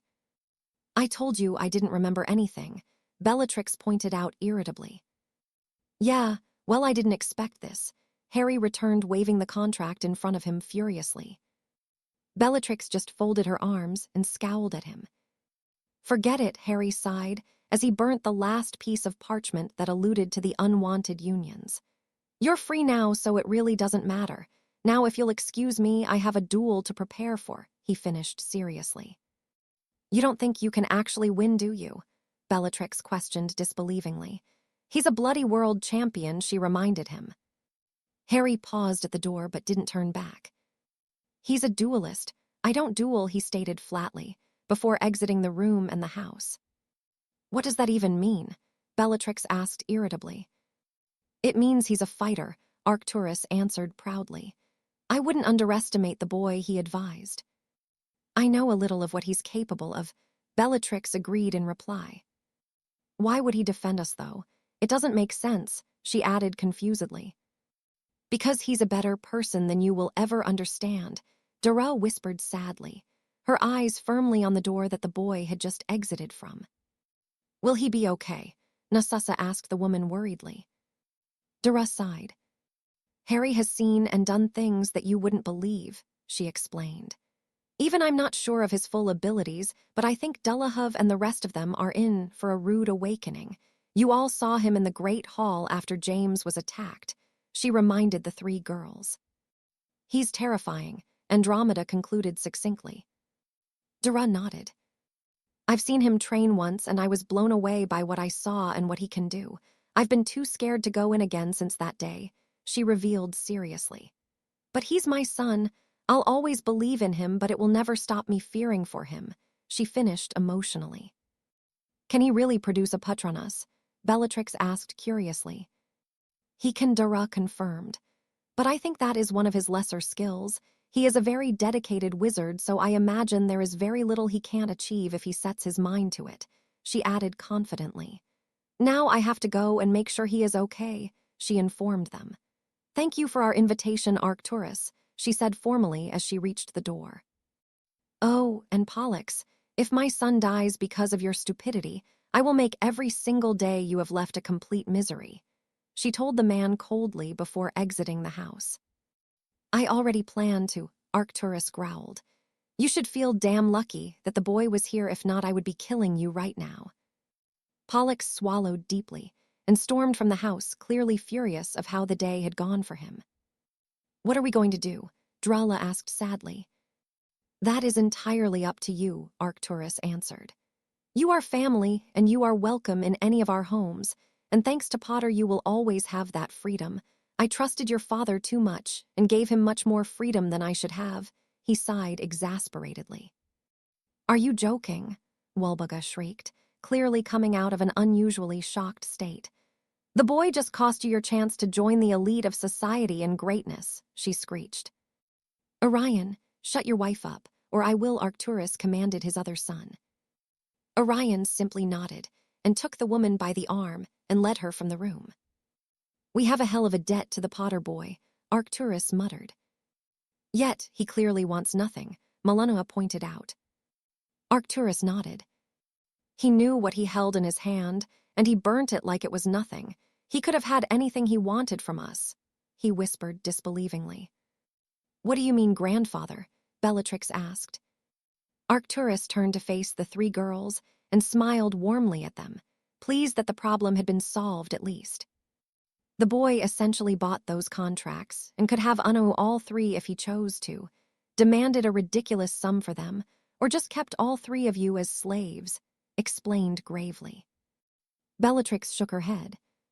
Potter had held her and her sister's fates in his hands and simply gave it up for nothing. More to him than I can even understand. He's either an idiot or just an amazing person, she mused, her heart warming at the kindness he had shown her and her family, a small smile making its way to her face. She sighed and shook her head. He hates me, she reminded herself sadly. Drella noted the expression on her daughter's face, and she herself shook her head amusedly. So dense and stubborn, she sighed inwardly. Break. Dara followed Harry back to Potter Manor and arrived in time to see him entering the front door in the distance, so she rushed to catch the teen up. She entered the house to meet Chullas, who was frowning confusedly in the entrance hall. Is there something I should know about? He asked. Dara nodded and swallowed deeply. She explained everything that had happened, and when she had finished, Chullas sighed and dragged his hands through his hair. Harry has experienced the man before. He nearly killed one of his friends not long before he came here, he informed her, speaking of Dullahuv. He at least has an idea of what he is up against. What can we do, Chullas? Dara questioned worriedly.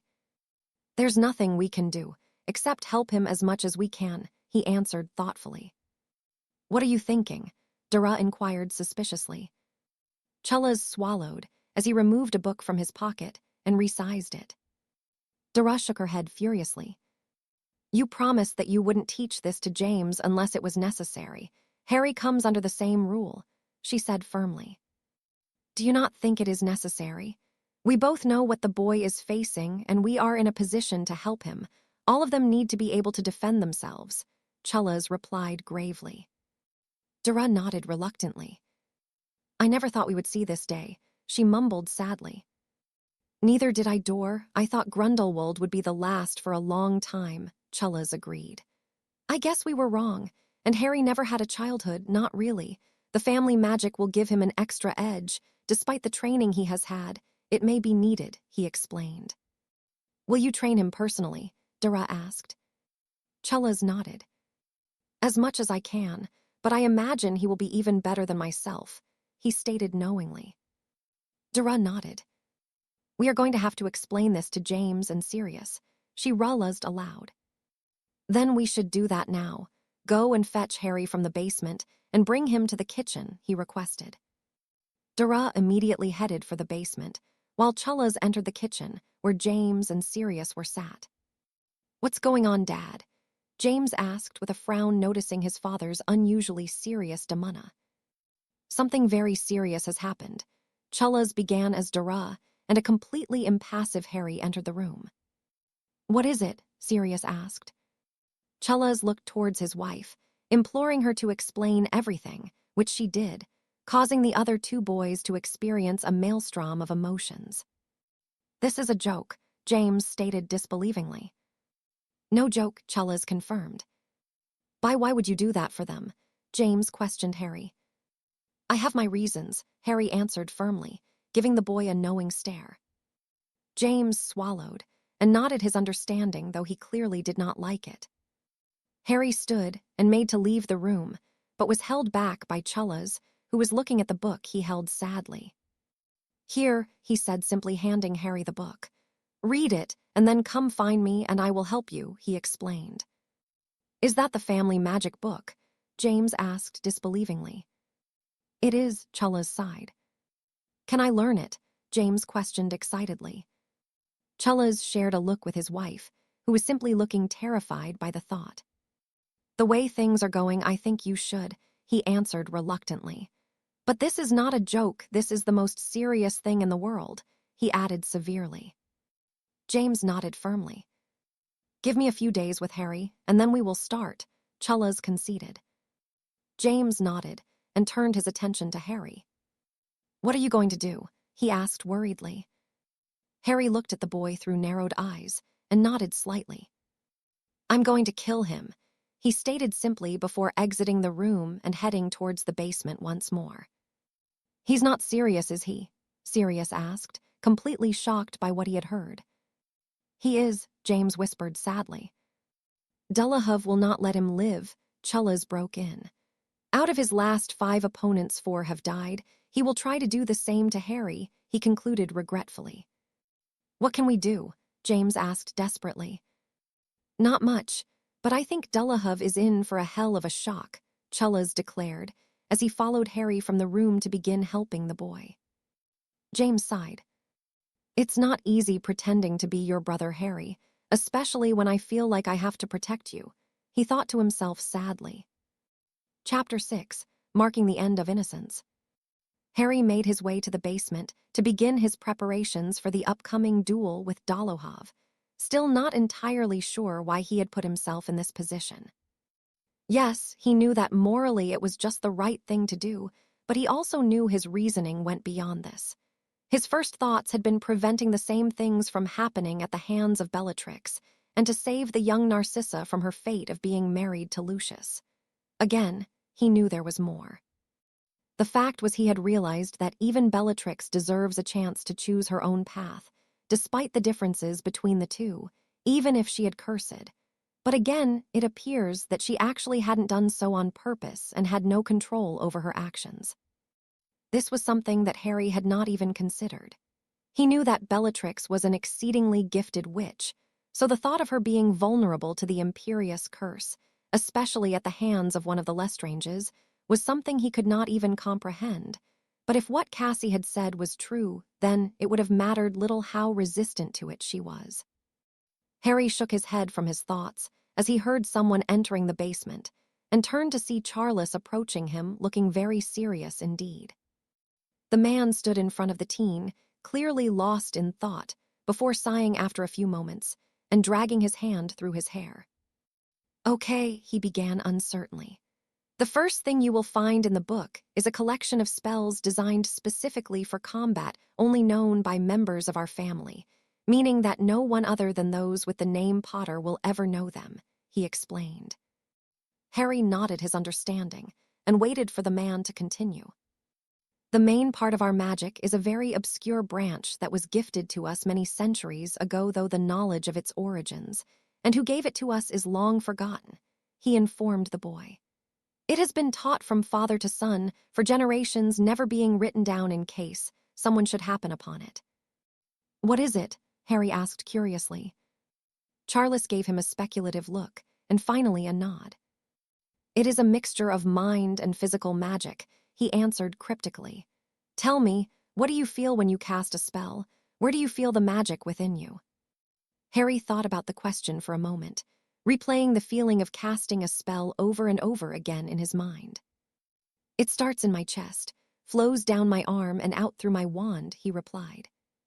Charles nodded. "As it should," he stated. "This branch will allow you to feel magic in every fiber of your mind and body, essentially enhancing everything about you by imbuing magic itself into your senses," he explained further. "What will that do exactly?" Harry inquired with a frown. "It will make you more sensitive to magic for a start," Charles began again. "It will sharpen your senses considerably along with your reflexes," he added. "It will make you faster, tire less, and keep your mind completely clear while you fight, meaning there will be no fear, no adrenaline, and complete focus," he concluded. "That could be useful," Harry surmised.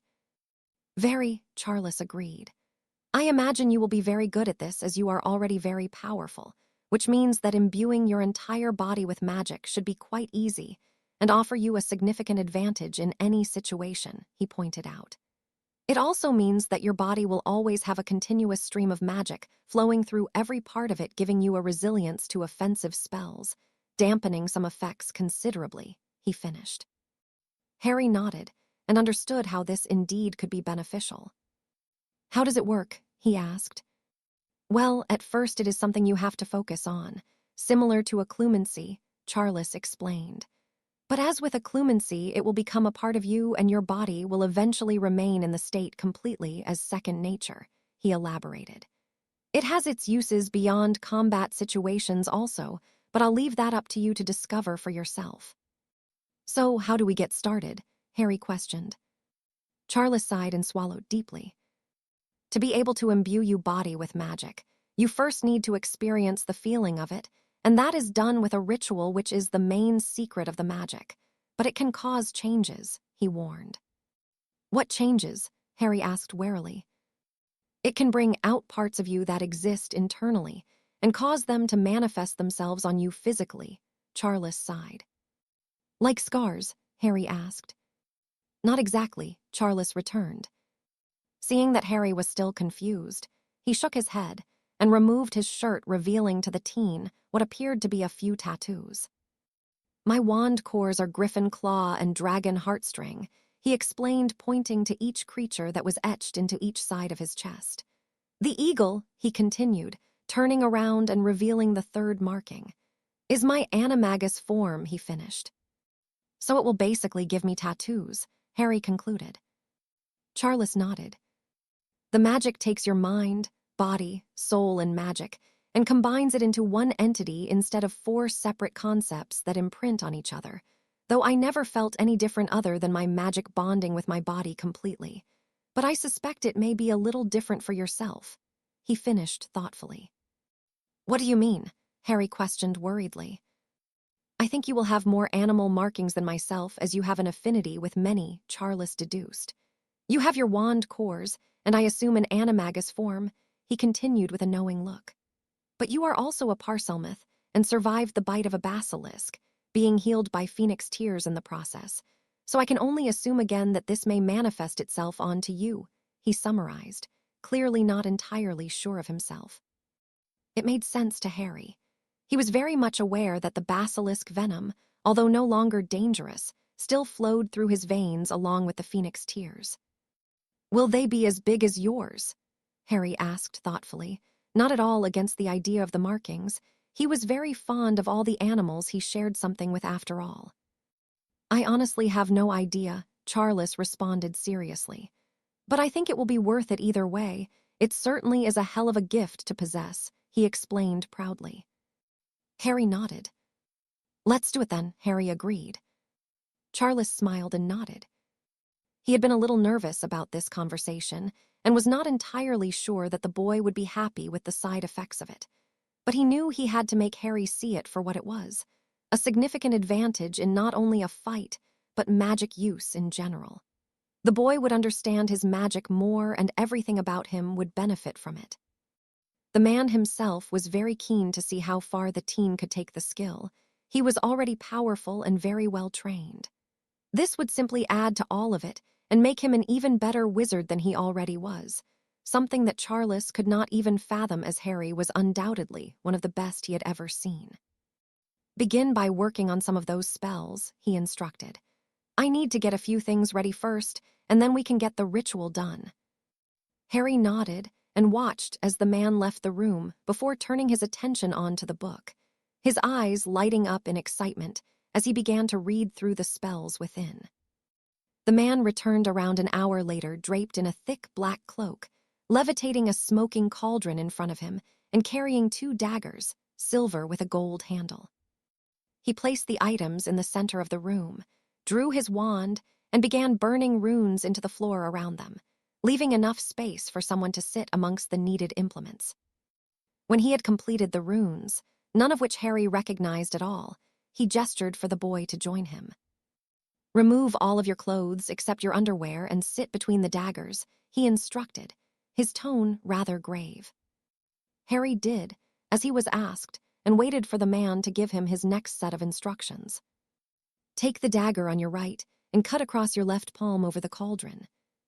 Harry complied and watched as the previously white liquid turned a bright green with a golden hue surrounding it. Charles nodded. Now do the same with the other hand, he commanded. Harry complied, and the potion grew brighter still. Now place your palms together over the solution, the man prompted. I will draw some of your magic. It may be a little painful, he warned. Harry nodded and placed his pressed hands over the cauldron.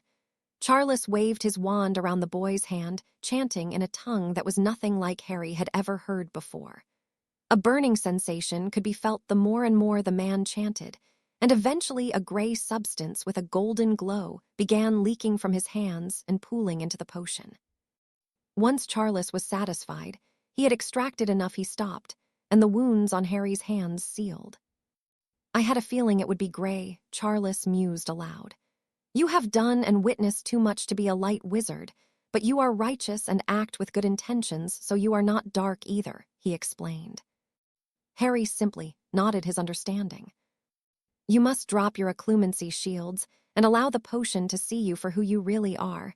It will only cause you more pain if you fight it, Charles informed. Harry swallowed deeply and completely relaxed his occlumency, something he had not done since he allowed Charles to look through his memories. Now drink, Charles stated, all of it.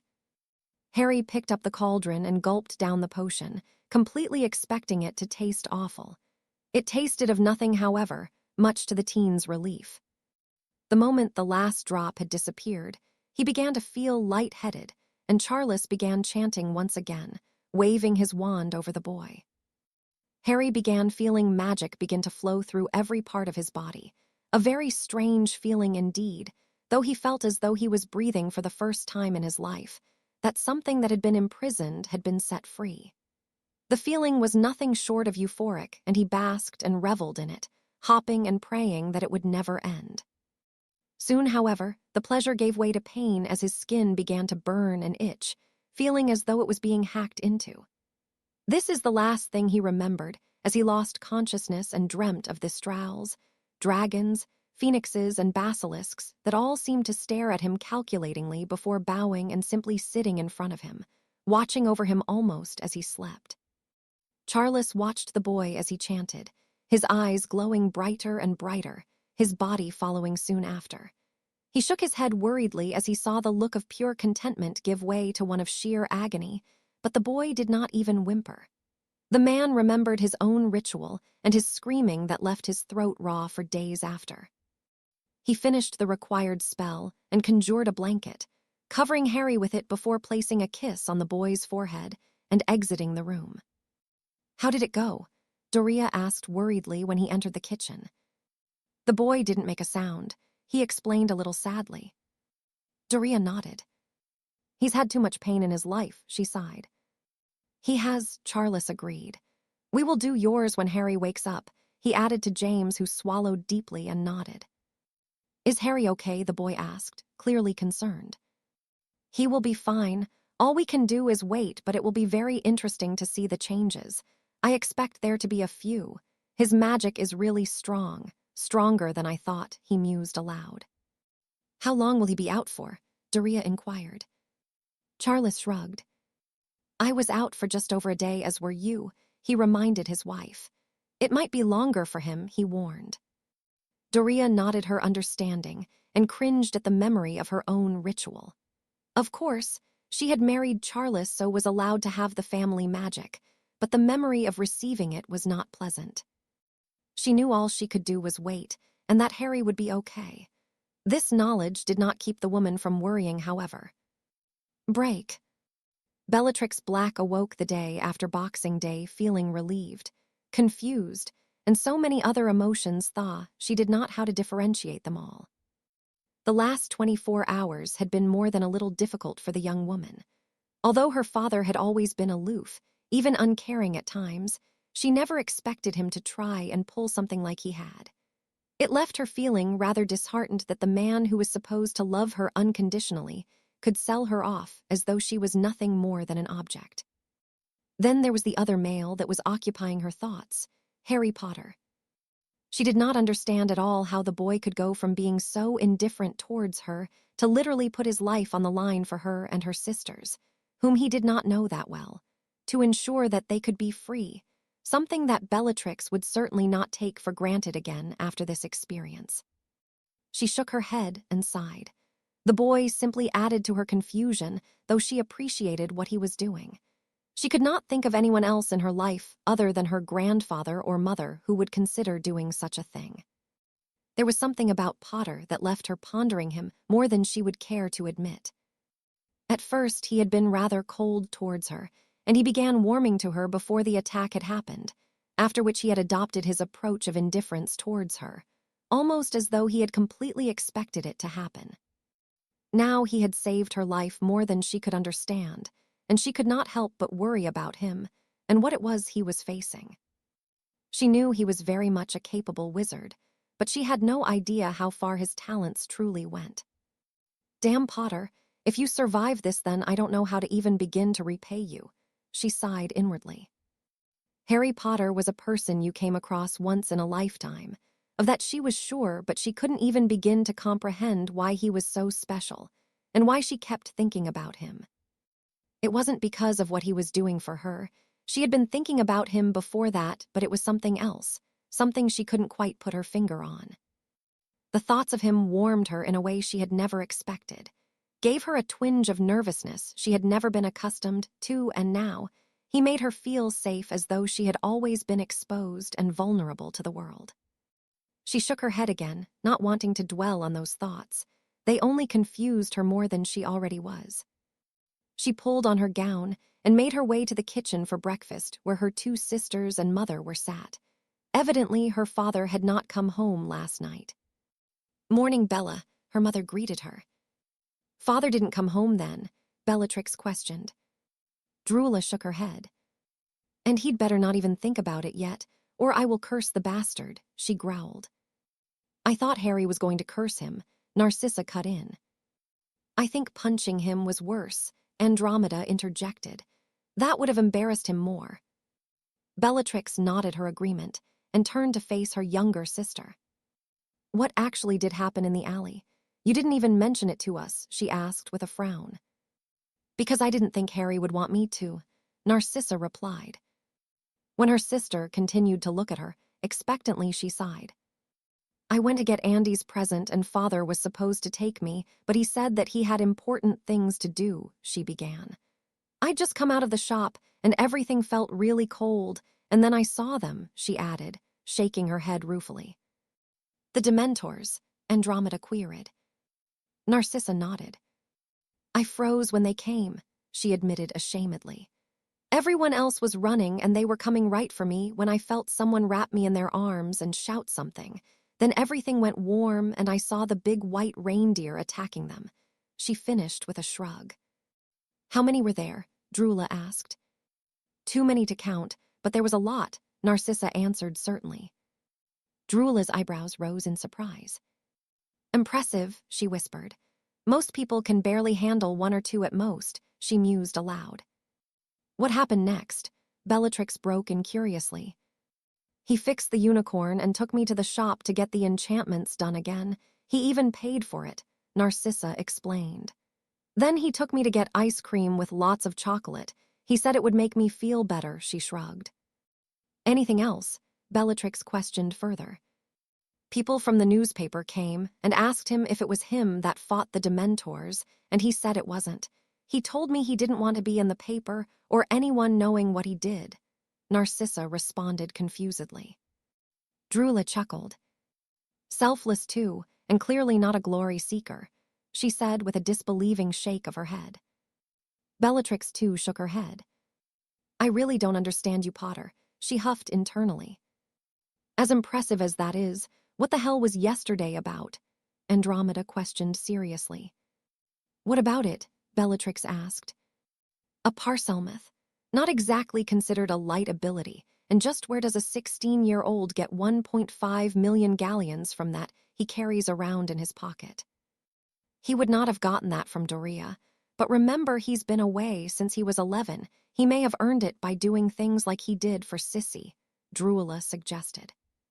Maybe, Andromeda agreed, but the parcel tongue. It was prominent in the Black Line once, but not for centuries, Drula mused. Andromeda shrugged. Do you think he's dark? She asked. I don't think he's light. We all saw what he did to the Lestranges and Snape, she reminded them. And he threatened to flay Rudolphus alive, Narcissa chimed in. I was sat right next to where it happened, she pointed out. Bellatrix's eyebrows rose at that. She had deduced that what he had whispered to the boy had not been exactly amiable, but she had not expected that. He knows more dark magic than our whole family combined, she revealed. What do you mean? Drula inquired. That's how we met. Mortlake paired us together for defense, and he never once had to look at a book to answer anything. He just knows, Bellatrix shrugged. Maybe he's a gray wizard, the older woman shrugged. Has his own morals and does whatever is necessary to get things done. He refused to join those idiots yesterday, too, and made them look like morons, Andromeda pointed out. That Gaunt guy gave me the creeps, Narcissa stated with a grimace. Bellatrix nodded her agreement. He was rather unsavory. Why would he fight for us, though? Andromeda questioned. He must have his reasons, Bellatrix whispered thoughtfully. We should all just be grateful that he did what he did, Drula sighed. I can't think of anyone other than your grandfather who would do that. Do you think he will be okay? Narcissa asked worriedly. As Aunt Doria said, you shouldn't underestimate him. I think Dolohov is in for a surprise, Drula stated gravely. I wouldn't have even been mad if he kept my contract, Narcissa sighed. He's too old for you, Sissy, Andromeda returned. But I wouldn't either, she added with a smirk. Bellatrix narrowed her eyes at her sisters as they elicited a stab of something unpleasant in her chest and stomach. Well, he burnt them all so clearly, he wouldn't be interested, she retorted. I think Bella wanted him to keep her one too, Narcissa whispered. Bellatrix just shook her head. I thought you were already seeing someone. She aimed at Andromeda with a grin. The other girl paled and shook her head frantically. And who is this boy Andromeda? Drula questioned. No one, mother, the girl replied. The woman hummed disbelievingly. Well, I had better ensure that your father at least has some clothes, she sighed as she left the room. Andromeda waited until the footsteps of her mother faded before she turned angrily to her sister. Why would you do that? She hissed. Well, you are seeing someone, aren't you? The girl returned. Yes, but I don't want Mum and especially Dad finding out, Andromeda answered urgently, shooting a glance at the kitchen door to ensure her mother was not returning. Is there something wrong with him? Bellatrix asked. No, Andromeda sighed, but Dad definitely won't allow it. Bellatrix frowned, a frown that was quickly replaced by a look of realization. He's not a pureblood, she stated incredulously. Andromeda nodded. I've liked him since third year, but never got to speak to him until Mortlake paired us together, she explained. Bellatrix nodded. She never would have spoken to Harry had they not been paired together. She once again shook the thoughts of the boy from her head. Slytherin, Bellatrix asked amusedly. Andromeda shook her head. Ravenclaw. No. Griff. Andromeda shook her head once more. A duffer then, Bellatrix balked. Andromeda nodded and flushed, a pink tinge appearing on her cheeks. Is that the blonde boy I saw you kissing behind the statue on the 5th floor? Narcissa piped up with a grin. Sissy, Andromeda yelped. You shouldn't spy on me. I was making my way back from the library. You should hide better, but he seemed nice, Narcissa returned. Andromeda shook her head in frustration. What's his name? Bellatrix asked.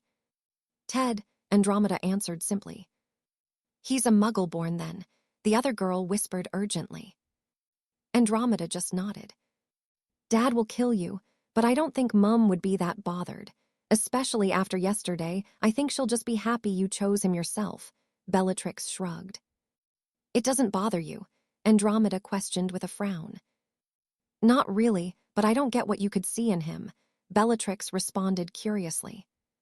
Because he's not scared of me, Andromeda began. He doesn't care about our reputation, and he makes me smile, she added. He's nice and really cute too. He is, Narcissa agreed. Marrying most purebloods just makes you a housewife or a trophy, she added disgustedly. True, Bellatrix admitted, but they can't all be like that. They are, Andromeda sighed. Have you ever met anyone apart from Aunt Doria and Grandma who were allowed to do what they wanted? No, Bellatrix answered simply. She had never met anyone other than her grandmother and great-aunt who weren't made to have children and just be a housewife in the pureblood community. The women were all miserable and clearly not satisfied with their lives. She sighed at the thought and turned them once more to the green-eyed boy that had been occupying them for the most part, for whatever reason that may be. Break. It was almost 3 days later that Harry awoke after the ritual had been complete, having spent the duration asleep on the hard floor. He stretched and groaned before standing, taking a moment to steady his wobbly before he opened his eyes. He felt different, that was for sure.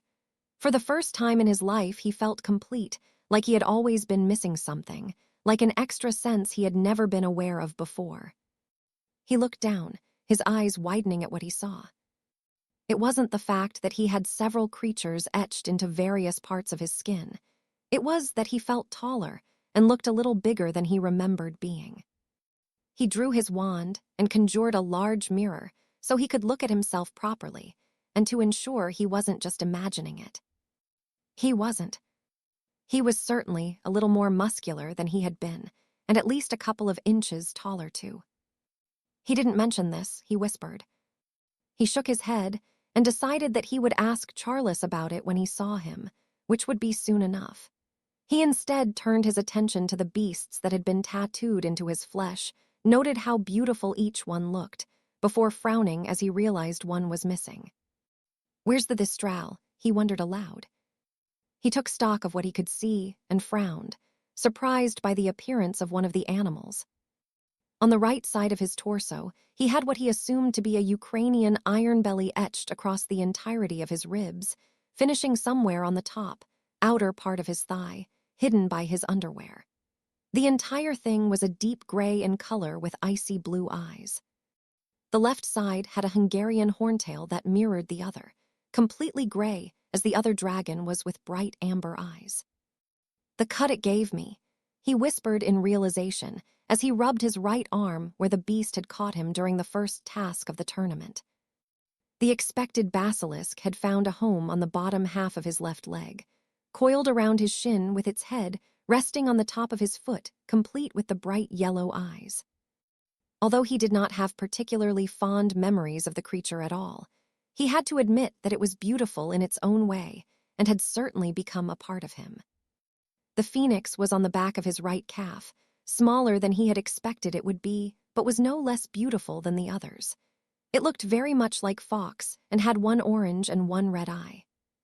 It was when he made to turn to get a better look at one of the dragons that his eye caught something on his shoulder blade, and he rotated to get a better look, his eyes widening in complete shock. His whole back had been taken up by a thistral in flight, the wings spreading across the entirety of his shoulders, looking as though it was flying out of the skin. The eyes were a bright emerald green very much like his own, and his breath hitched in his chest at the beauty of the creature.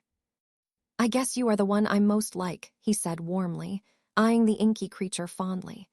"It definitely could have been much worse," he added, breathing a sigh of relief. He spent a further 10 minutes simply staring at himself and the changes that had been done to him and simply enjoying the feeling of freedom.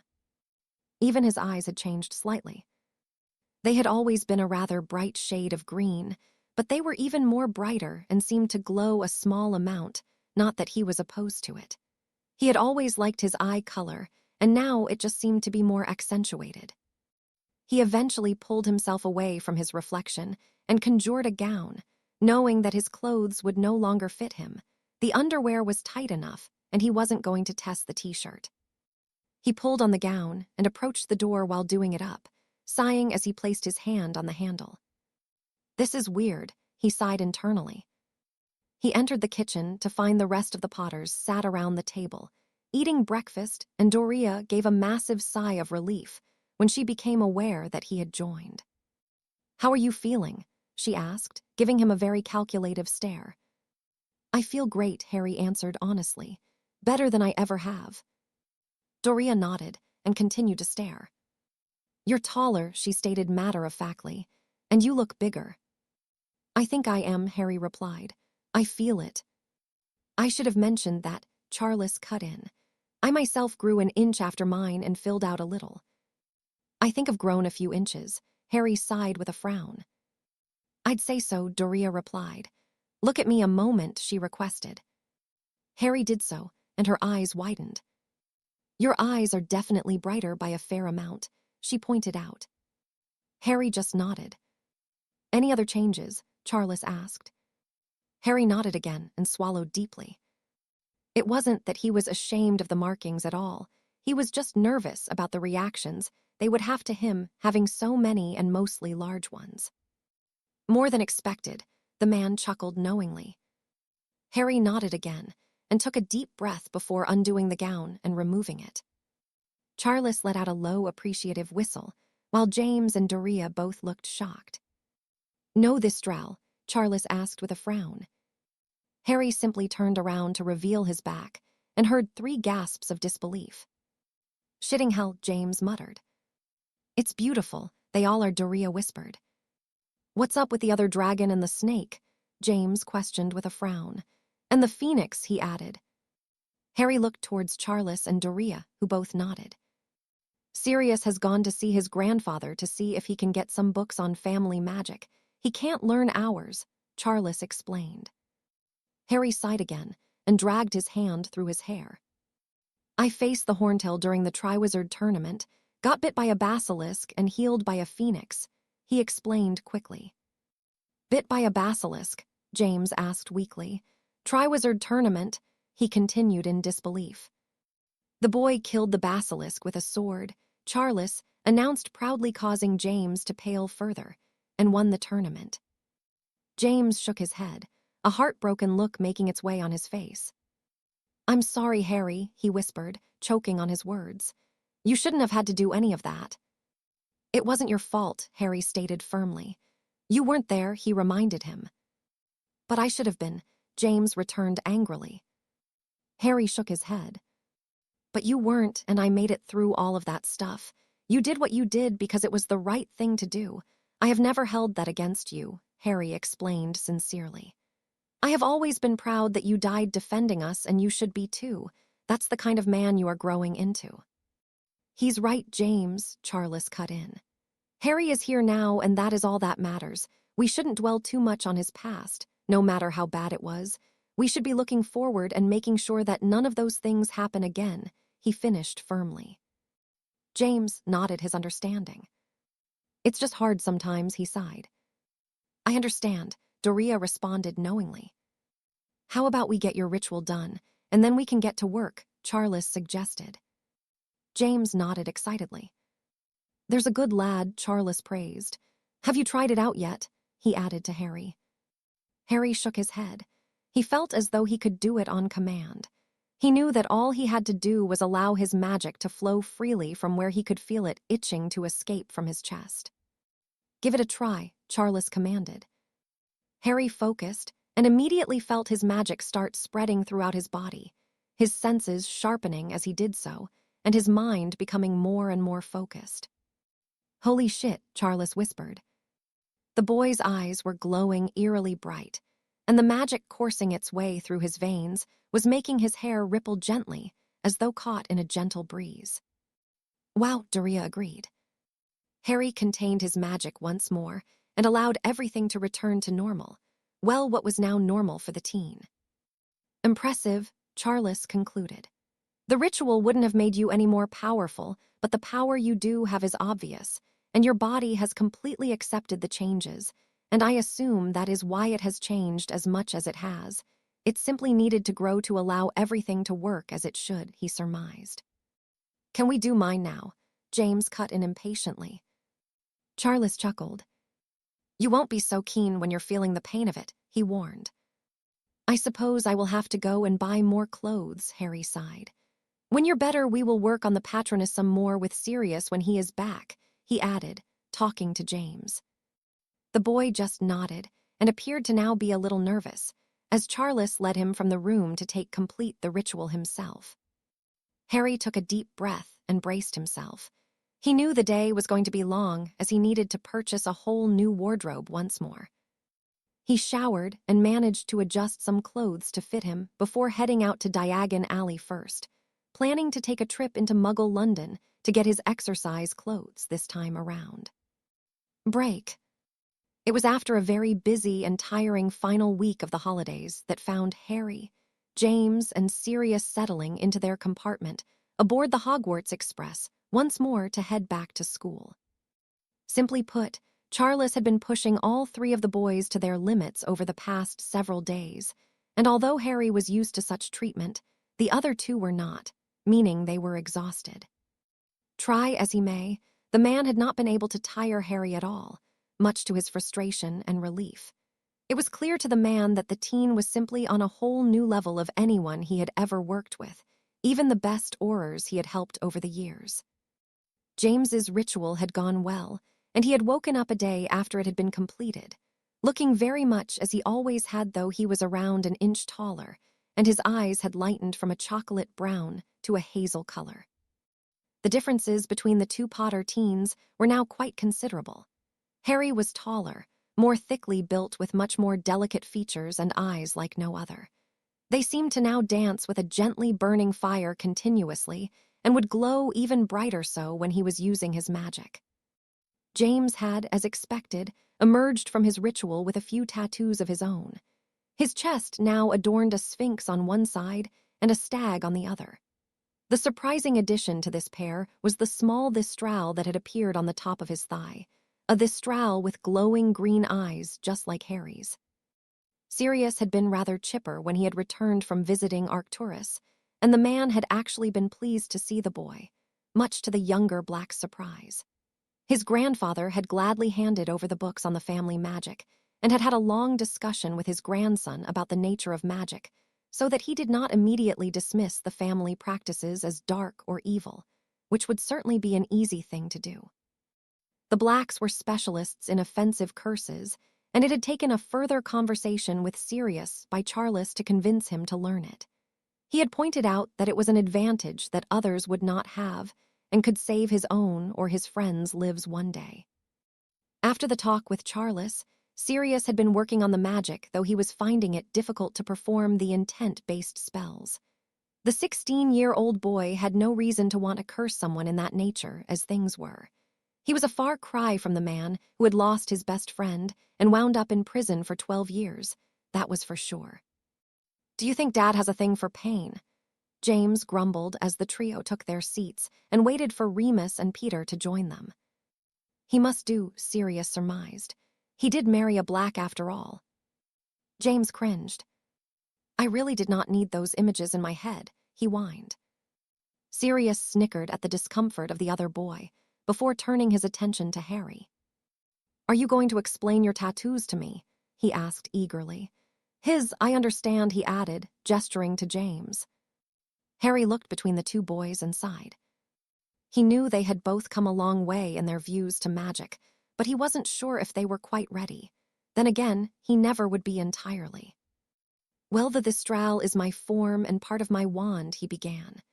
"The Iron Belly is also in my wand, as you know, and I got injured by a horntail on my travels," he added cryptically, knowing that James already knew that. He sighed again before continuing. "You know I'm not some kind of evil Dark Lord wannabe, don't you?" he asked seriously. "I know you're not a light wizard, but you are a good guy," Sirius returned sincerely. Harry nodded gratefully and gave him a weak smile. He could not admit that he had fought and killed a basilisk. That would raise far too many questions that he could not answer right now. "My old wand core was a phoenix feather," he began again. "The one I outgrew," he clarified. "And the snake?" Sirius questioned. "I'm a Parselmouth," Harry revealed quietly. Both James and Sirius looked very surprised by the piece of information, but did not flinch or back away, as Harry had expected. "Must be from the Black line," James whispered. "Yeah," Sirius piped up, swallowing nervously. "Grandfather told me we used to have them and metamorphs too," he explained thoughtfully. "You might want to keep it to yourself, though. We both know you, but other people won't take it so well," Sirius advised. "I plan to," Harry agreed, very relieved that the duo were taking it well. It was only a few moments later that the three were joined by Peter and Remus, who both seemed happy to be back in the company of their friends. "How was your holiday?" Peter asked. James shook his head. "Messed up," he surmised. Remus frowned. "What do you mean?" "Well, Harry and I were allowed to learn our family magic," James informed them. It was then that Remus looked at Harry properly for the first time, his eyebrows shooting up to his hairline. "Shit, did you drink a gallon of growth potion?" he questioned incredulously. "You look so different, like you're not even twins anymore," he added, glancing between the two Potters. "Part of the magic," James answered dismissively. "But that's not the worst of it," he sighed. "What happened?" Peter broke in nervously. "Harry went to our grandparents for Boxing Day, and now finds himself in a real wizard's duel," James whispered frantically. "How did that happen?" Remus asked urgently. "I know the Blacks are bad, but wanting to kill their own grandson," he finished, shaking his head in disbelief. "It's not like that," Harry chuckled. "He's only bloody fighting because my prick of an uncle tried to put Bellatrix and her sisters in a marriage contract," Sirius cut in disbelievingly.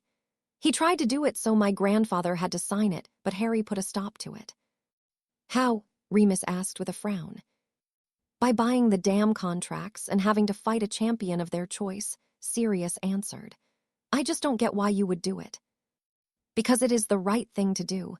No one should be married to a Lestrange or a Malfoy even by choice," Harry replied. "Just imagine, if I would do that for them, what do you think I'd be willing to do to protect all of you?" Sirius shook his head. "Do you know who you have to fight?" Peter asked worriedly. "Only Antonin Dolohov," James cut in, his voice oozing with sarcasm. Remus laughed. "You almost had me going," he chuckled. "Moony, we're not joking," Sirius assured him. The werewolf blanched. The man is a bloody world champion duelist, he hissed frantically. Exactly. He's a duelist and I don't duel, Harry stated flatly. What rules are there? Remus demanded. None. We both walk and only one of us walks out, Harry shrugged. He was nervous about the duel, but he knew Dolohov could not beat him. He had been trained by the best people from 20 years in front of them, and he had experience of the man before. Yes, he was very skilled and rather powerful, but he was not on Harry's level. Shit, Remus cursed simply. I'll be fine, Remus, Harry assured the boy. Remus swallowed deeply and nodded. He knew that Harry was a very gifted wizard, but he could not comprehend how he could hope to defeat a duelist of such caliber. Does that mean you have to kill him? Peter questioned. Harry just nodded. Seeing that the two boys were looking nervously at each other, he sighed, before speaking again. I've been taught to fight and fight to kill, he explained bluntly. I don't enjoy it, but in the world we live in it is a necessity, he added. And even more so now with that moron Voldemort around, he finished, shaking his head irritably. Both Peter and Remus flinched and gasped at the casual use of the name. Trust me, he's not that scary, he assured them. I met him on Boxing Day when he was trying to recruit my uncle, and he's just an insane idiot who is trying to bite off way more than he could handle, he informed them. You met him? Remus asked, clearly surprised. Yeah, Harry confirmed. He even tried to recruit me to his stupid cause, and I told him I wasn't interested at all, he shrugged. Peter looked very thoughtful, and Remus simply shook his head. Harry, Sirius broke in after the compartment had been silent for a while. Could you train us? He requested nervously. The other three boys in the compartment wore expressions of apprehension and eagerness, causing Harry to frown. Okay, he agreed. How about you all come and watch me train after Transfiguration tomorrow, and see if you still want to afterwards, he offered. The other four nodded readily. I am warning you, though. I do not take my training lightly, and I use magic that most of you won't approve of, he continued seriously. But I would never use the magic against people who don't deserve it, he added sincerely. And I guess it is about time that I shared one of my secrets with you, he finished with a grin. You mean where you train? Peter asked hopefully. Yeah, but it stays between us and only us. Believe me, this is something you will all enjoy. The other boys were clearly intrigued and eager to see the room. They knew it must be rather special to get Harry excited. The rest of the journey passed peacefully enough with the group discussing the more enjoyable parts of their respective holidays. Peter talked about his trip to Sweden and how much he had fallen in love with the place, and Remus spoke about the enjoyable and quiet Christmas he had with his parents. It was not long after the train pulled that the Marauders found themselves sat at the Gryffindor table in the Great Hall waiting for Dumbledore to start the feast. Welcome, welcome back, the headmaster greeted the students jovially. I am pleased to see you all in such good health and well-rested, but I must begin the start of this year with some very sad news, he informed them gravely. Over the course of the holidays, 3 of our own were tragically taken from us at the hands of those that wish to create an atmosphere of unrest and forced changes through the use of violence, so it is a time of mourning for us. A smattering of furious whispers could be heard throughout the hall, and the man raised his hands to garner silence once more. We sadly lost Mr. Epstein of Hufflepuff, Miss Carruthers of Ravenclaw, and Miss Fawcett of Gryffindor House, he reeled off morosely. Now more than ever it is up to us to be united against what is now plaguing our world, declared passionately. I am sure you are all aware that the Dementors also attempted an attack on Diagon Alley that was thankfully prevented by an anonymous individual who bravely stepped up when he was needed, he continued, shooting a knowing glance towards Harry. We, however, will continue as we always have, and Hogsmeade weekends will go ahead as usual, but I implore each and every one of you to come forward with any concerns, or if you see anything at all suspicious, no matter how insignificant they may seem, he advised seriously. But for now, we have a feast to enjoy, he concluded, sweeping a hand across the breadth of the room and causing the plates to be filled with food. I didn't realize things were getting that bad, Peter whispered. It will only get worse, Harry responded certainly.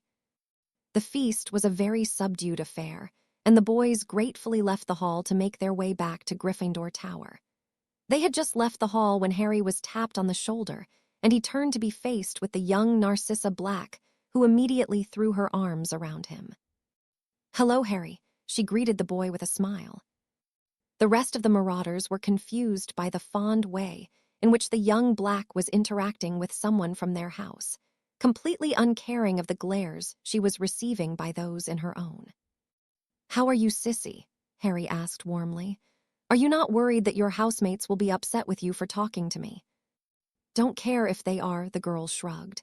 "I like you more than any of them, and besides, I'll curse them if they say anything," she added with a grin. Harry just shook his head and chuckled. "Well then, you better not be a stranger. You can come and speak to me any time you like," he returned happily. "Good," Narcissa stated. "I'd be a bad friend if I didn't," she observed. "Anyway, I just wanted to say hi, but I will see you soon," she added, before leaving to head to her own common room. "Okay, that was weird," Remus stated, as the group began heading to their common room. "We bonded," Harry shrugged. "You're a strange person, Harry. You seem to be able to win everyone over," Peter pointed out amusedly. "Not everyone," Harry sighed, thinking of the other Black sister he had spent time with. They entered the common room, and almost immediately Harry found himself in a tight and enthusiastic embrace once more. "Hello, Lily." "Thank you for the book. It's amazing," the redhead responded after she had extracted herself from his chest. "You've grown a lot," she added with a curious frown. "I am 16. That is usually what happens. We don't need to have an awkward conversation about growing up, do we?" he asked with a smirk. Lily blushed and shook her head furiously. "I know about all that," she whispered shyly. "I just mean you've grown more than should be possible in only a couple of weeks." "Magic," Harry returned simply. Lily just giggled and shook her head once more. "Would you still be able to help me with my project? I'm a little stuck on a few things and could do with a fresh pair of eyes to look it over," she sighed. Harry nodded. "I can, but I have something really important I need to focus on, so I will help you when it's dealt with, which should be soon, hopefully." "Thank you," the girl said gratefully. "I'm going to head up to bed, but I will see you tomorrow." "See you later, Lily," he bade the girl farewell. Harry himself was soon in bed, feeling a little nervous about showing the others the room. He knew they would keep it a secret between the group. He just hoped they did not think he was keeping secrets, because he did not trust them. He also needed to think of a way how he could explain his knowledge of the room, something he would ponder in the morning, as he was far too tired to do so now. Break. It was after Transfiguration the next morning that found Harry leading the other 4 Marauders to the 7th floor, up to the tapestry of Barnabas the Barmy attempting to teach the trolls how to dance. "As entertaining as the tapestry is, Harry, there are no rooms here," Remus pointed out. "Not any that you can see," Harry replied with a smirk.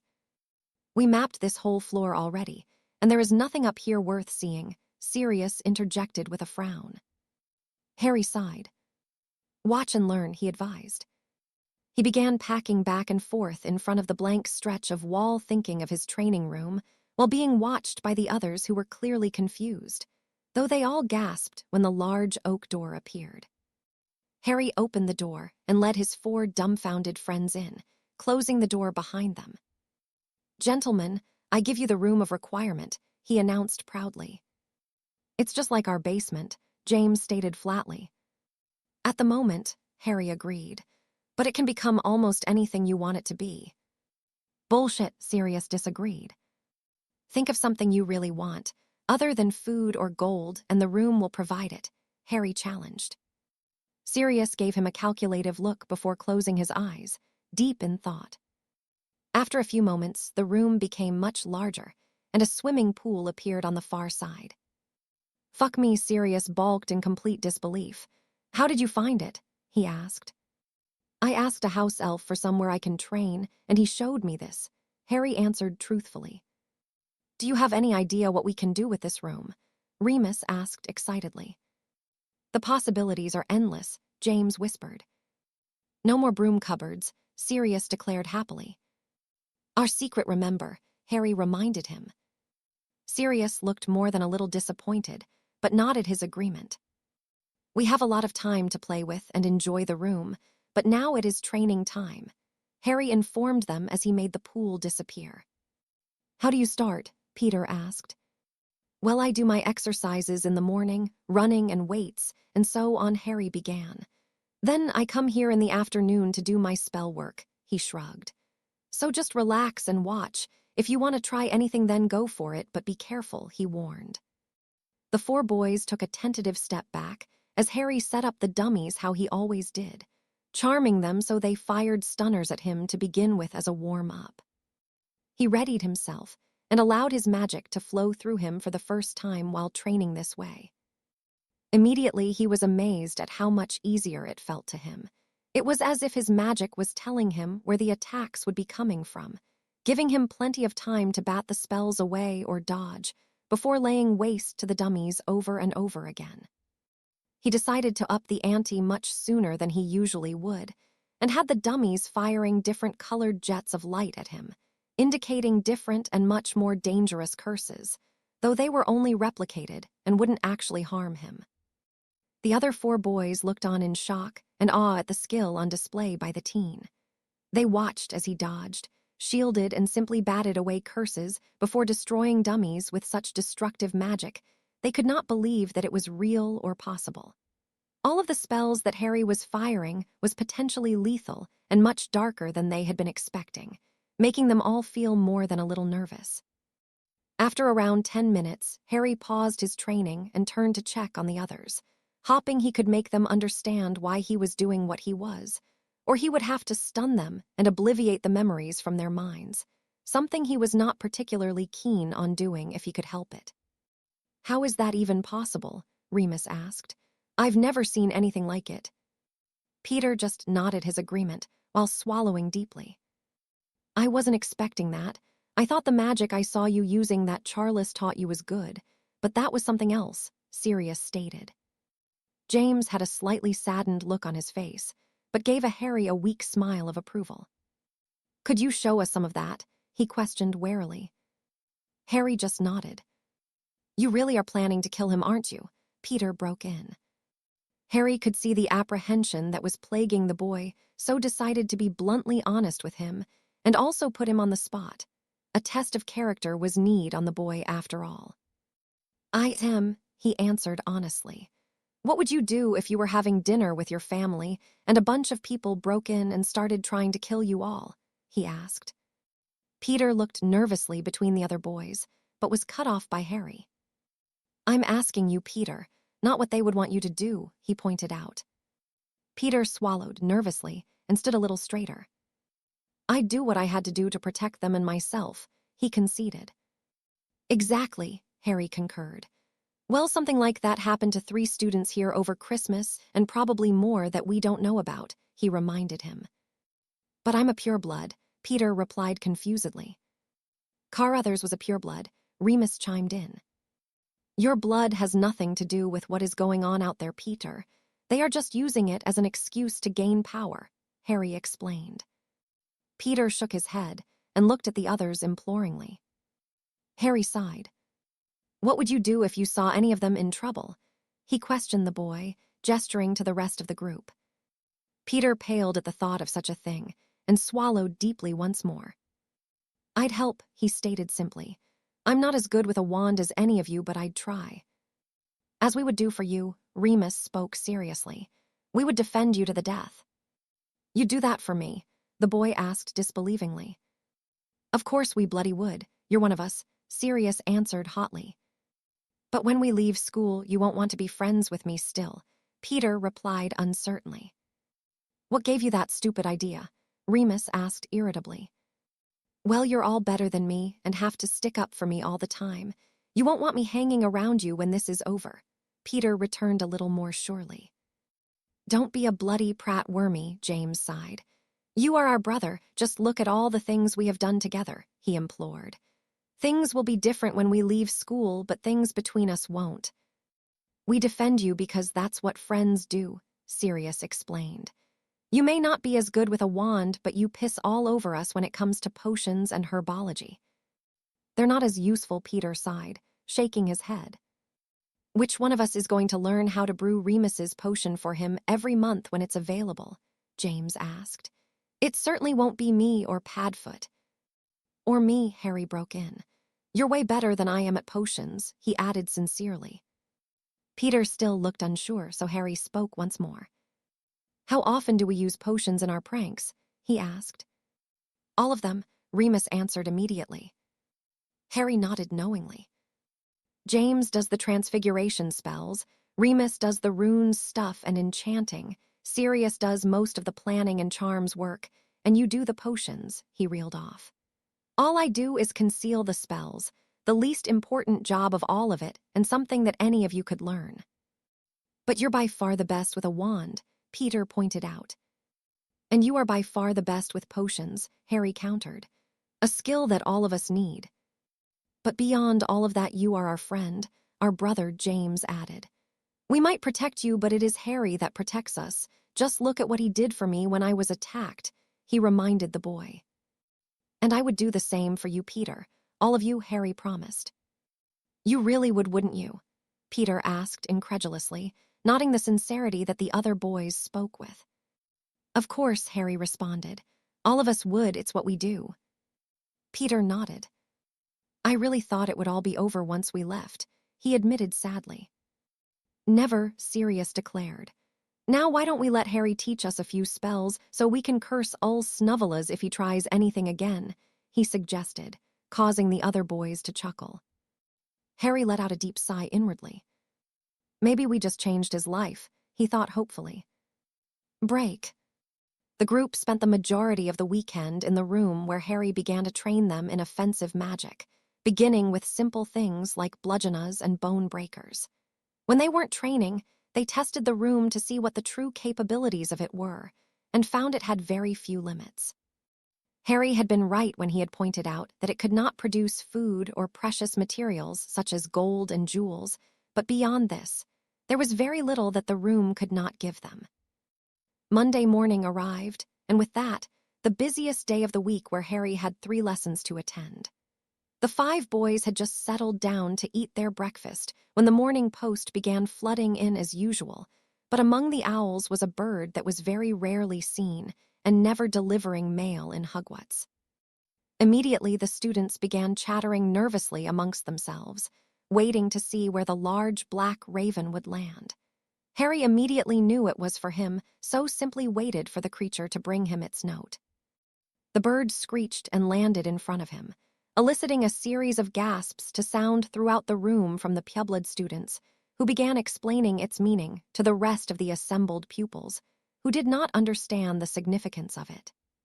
Harry removed the note and gave the raven some bacon, the bird taking its leave after its job had been done. When? James asked gravely.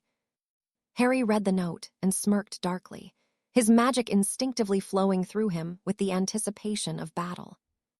Tomorrow, he answered casually. He stood and approached the table, where the staff were all staring at him, with very serious expressions etched on their faces.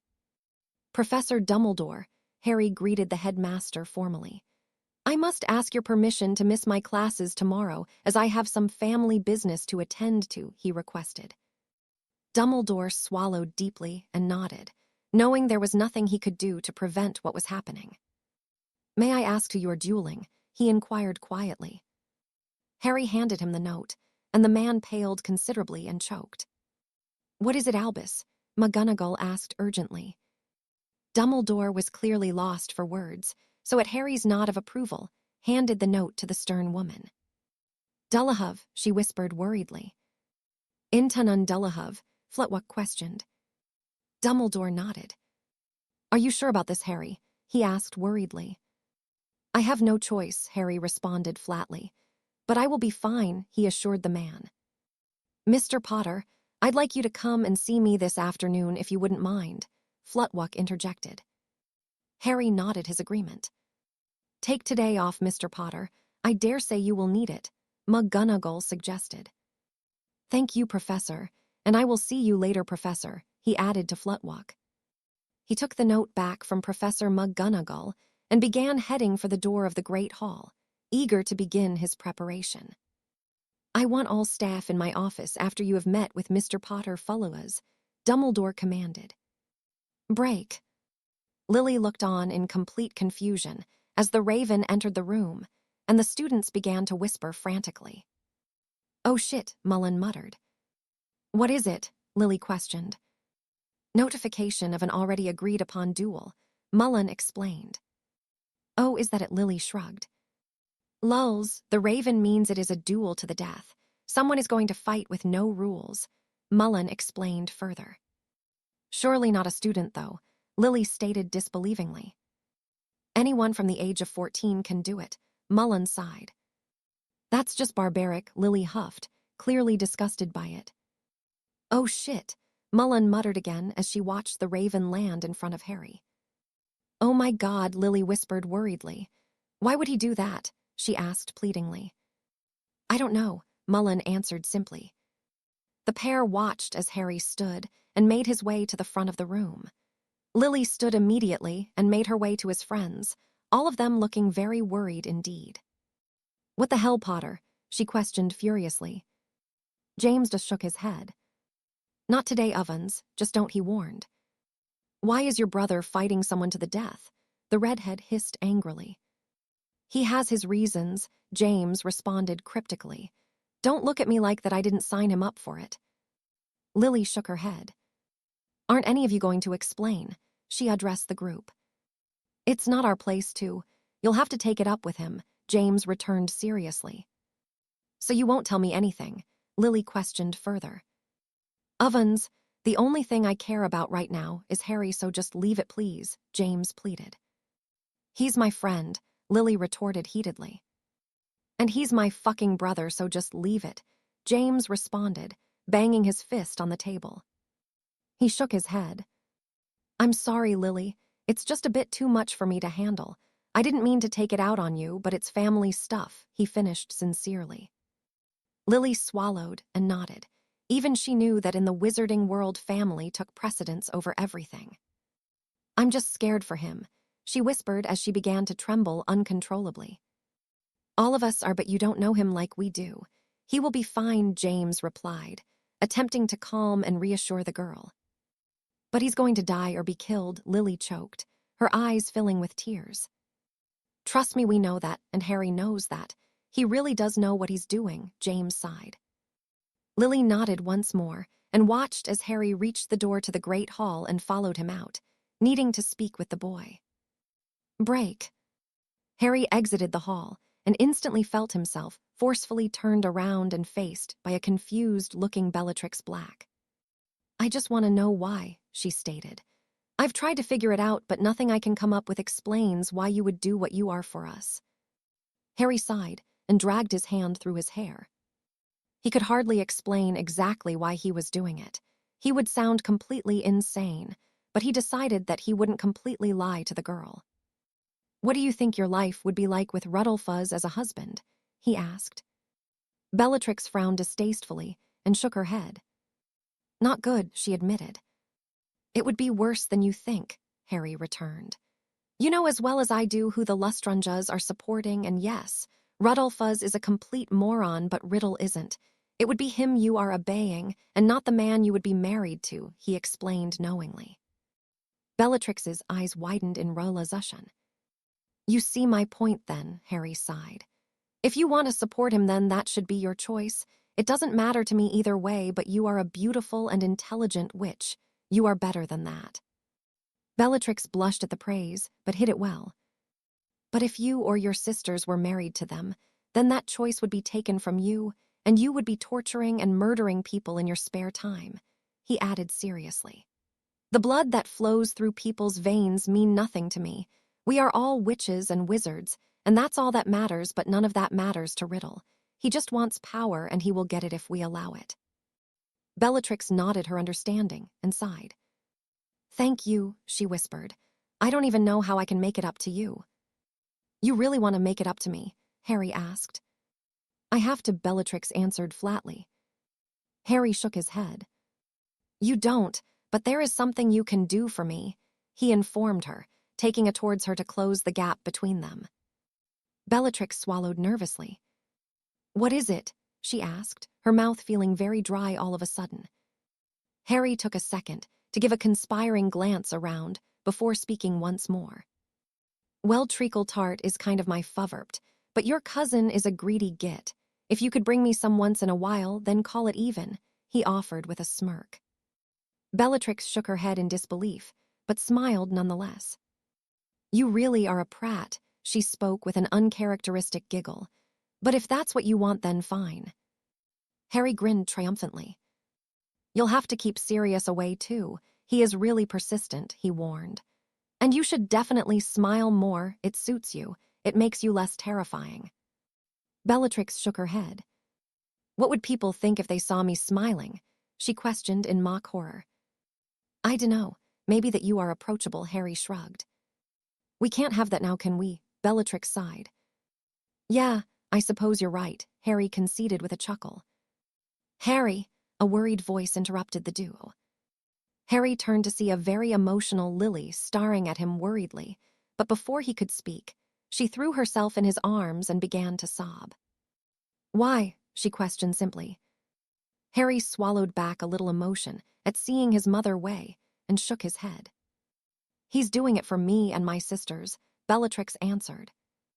Lily turned and glared at the girl in complete disbelief. "I don't understand," she stated flatly. "Your brother said it was family stuff." "My mother is a black, and I had to do something," Harry sighed. "Her and her sisters were being forced into a marriage contract with really bad people, and I was the only that could help." "But you could die," Lily retorted bluntly.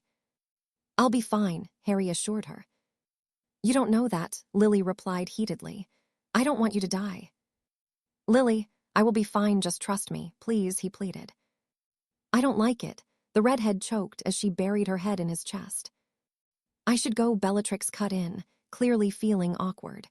"Good luck," she added before turning away feeling dejected and a little upset. "Why did I even bother?" she sighed inwardly, feeling another stab of sadness. After managing to calm Lily down and repeatedly having to ensure the girl he would be fine, Harry managed to make his way to the dormitory and begin making his arrangements, just in case things did not go his way, though he was very confident that he would decimate Dullahuv. It was around 3 p.m. that he made his way to the Charms classroom to meet with Professor Flutwick as requested. He knocked on the door and was bid to enter immediately upon doing so.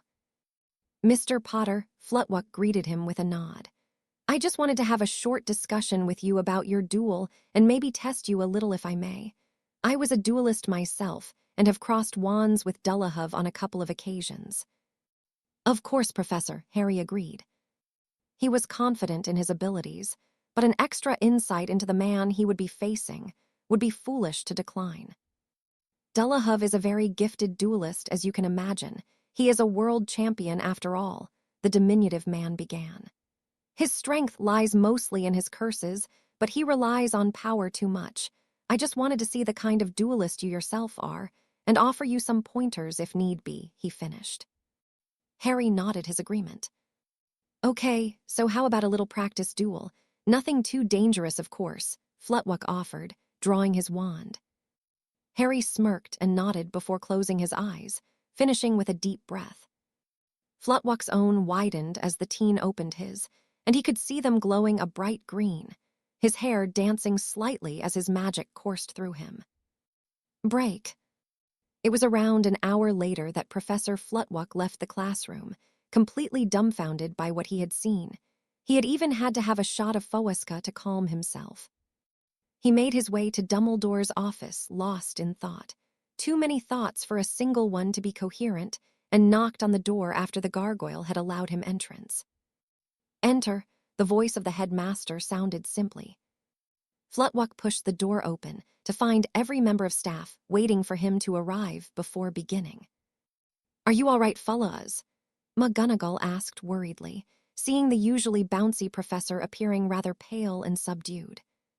Flutwick shook himself from his thoughts and shrugged, not knowing what else to do.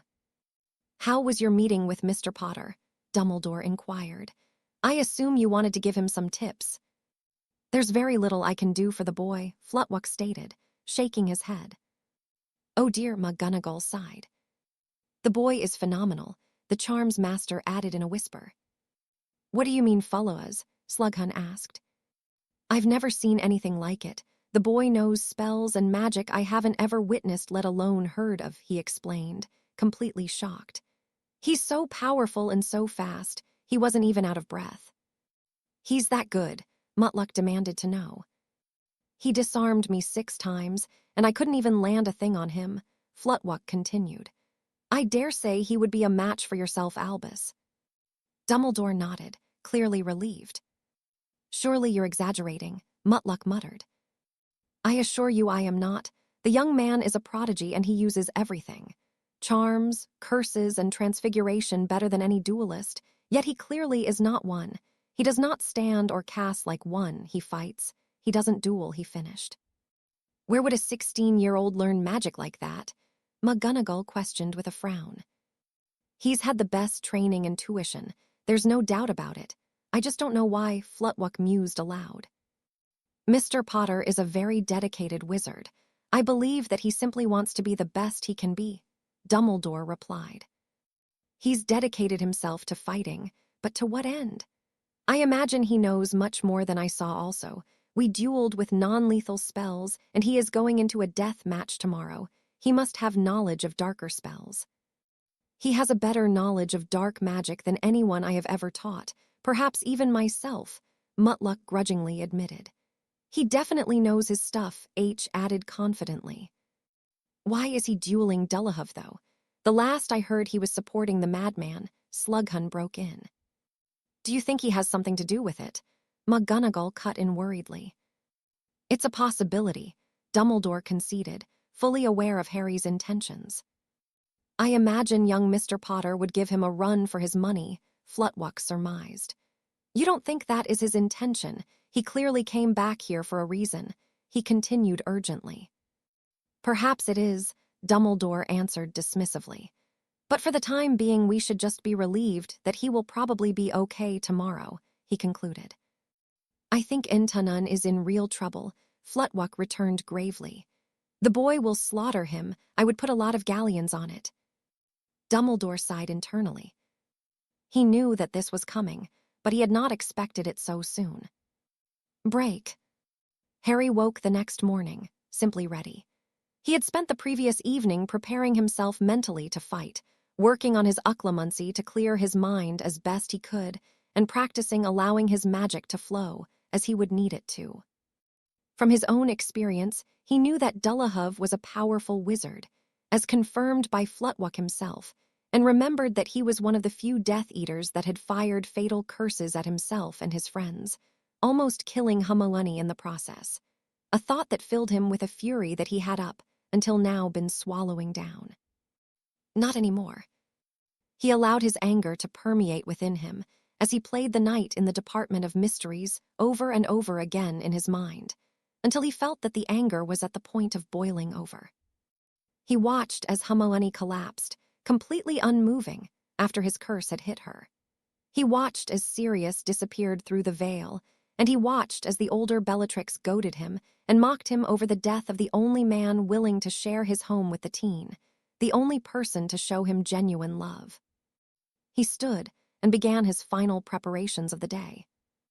He showered quickly, returned to his room where he dressed in some dark Muggle tracksuit bottoms, a plain black t-shirt and trainers, and exited the tower, needing to be alone for a while before the anger he had built up spilled over prematurely in his eagerness to destroy his opponent. He left the castle and began walking through the icy grounds, the crisp weather doing nothing to cool the burning rage he was feeling as he began circling the lake, stewing in all of the emotion he had been concealing. By the time he was making his way back to the school to get some much-needed breakfast, he could feel his magic pulsing through every part of him, just itching to be unleashed, so much so that he was internally vibrating in anticipation. He entered the great hall and ignored the pointing and whispering as he took his usual seat amongst the rest of the Marauders, who were all clearly very nervous. Harry, Your eyes are glowing, James pointed out with a whisper. I can't help it, Harry sighed, not realizing that they were glowing at all. Are you ready? Sirius questioned worriedly. Harry just nodded and began piling his plate with scrambled eggs and toast. The rest of the group realized that he was not in a talking mood and simply allowed him to eat in peace, shooting glares at those staring at their friend. As soon as he finished, Harry stood, ready to leave and get it over with, noticing that the whispering had become much more prevalent. Harry, James said weakly as he too stood. Just come back, please, he pleaded. Harry smiled at the boy and swallowed back a little emotion at the care he was being shown. He nodded before speaking. I'm not worried, but I have taken measures just in case something goes wrong, he informed the boy. My bed curtains have been charmed shut and only I can open them, but the spell will fail if I die. There's a letter in there for you if that happens, he explained. James shook his head. I don't want a letter, he stated emotionally. Then let's just hope everything goes to plan, Harry returned, not wanting to debate the inevitable confrontation. James sighed and nodded before pulling the other boy into a tight hug. Just do whatever you have to and come back, he whispered sternly. Harry nodded and extracted himself from James, only to be engulfed by the other 3 Marauders at once. Get off me, you gits, he chuckled. No, Sirius responded flatly. Good luck, Harry, just good luck, Remus choked. Harry wrapped his arm around the boy. We still have a lot of the forest to explore, Moony. I won't be going anywhere until we have done that, Harry promised. Remus snorted and shook his head amusedly. I know you'll win, Harry, Peter piped up. I don't think anyone could beat you, he added confidently. Well, Wormtail, I didn't expect you to be the most confident in this, Harry replied, feeling a little surprised. I believe in my friends. My brothers, Peter returned firmly, standing proudly and looking upon the other 4 with pure fondness. With that much loyalty, Wormy, you should be a bloody puff, Sirius declared. As long as I've got you guys, I wouldn't care what house I was in, Peter announced seriously. Harry smiled at the boy. There's definitely something different about him, he thought just as proudly as Peter was stood. Time to go, he said simply, noticing that his moment of departure had come. At Harry's declaration, Peter picked up his goblet and began banging it rhythmically on the Gryffindor table, being joined by the rest of the group a moment later.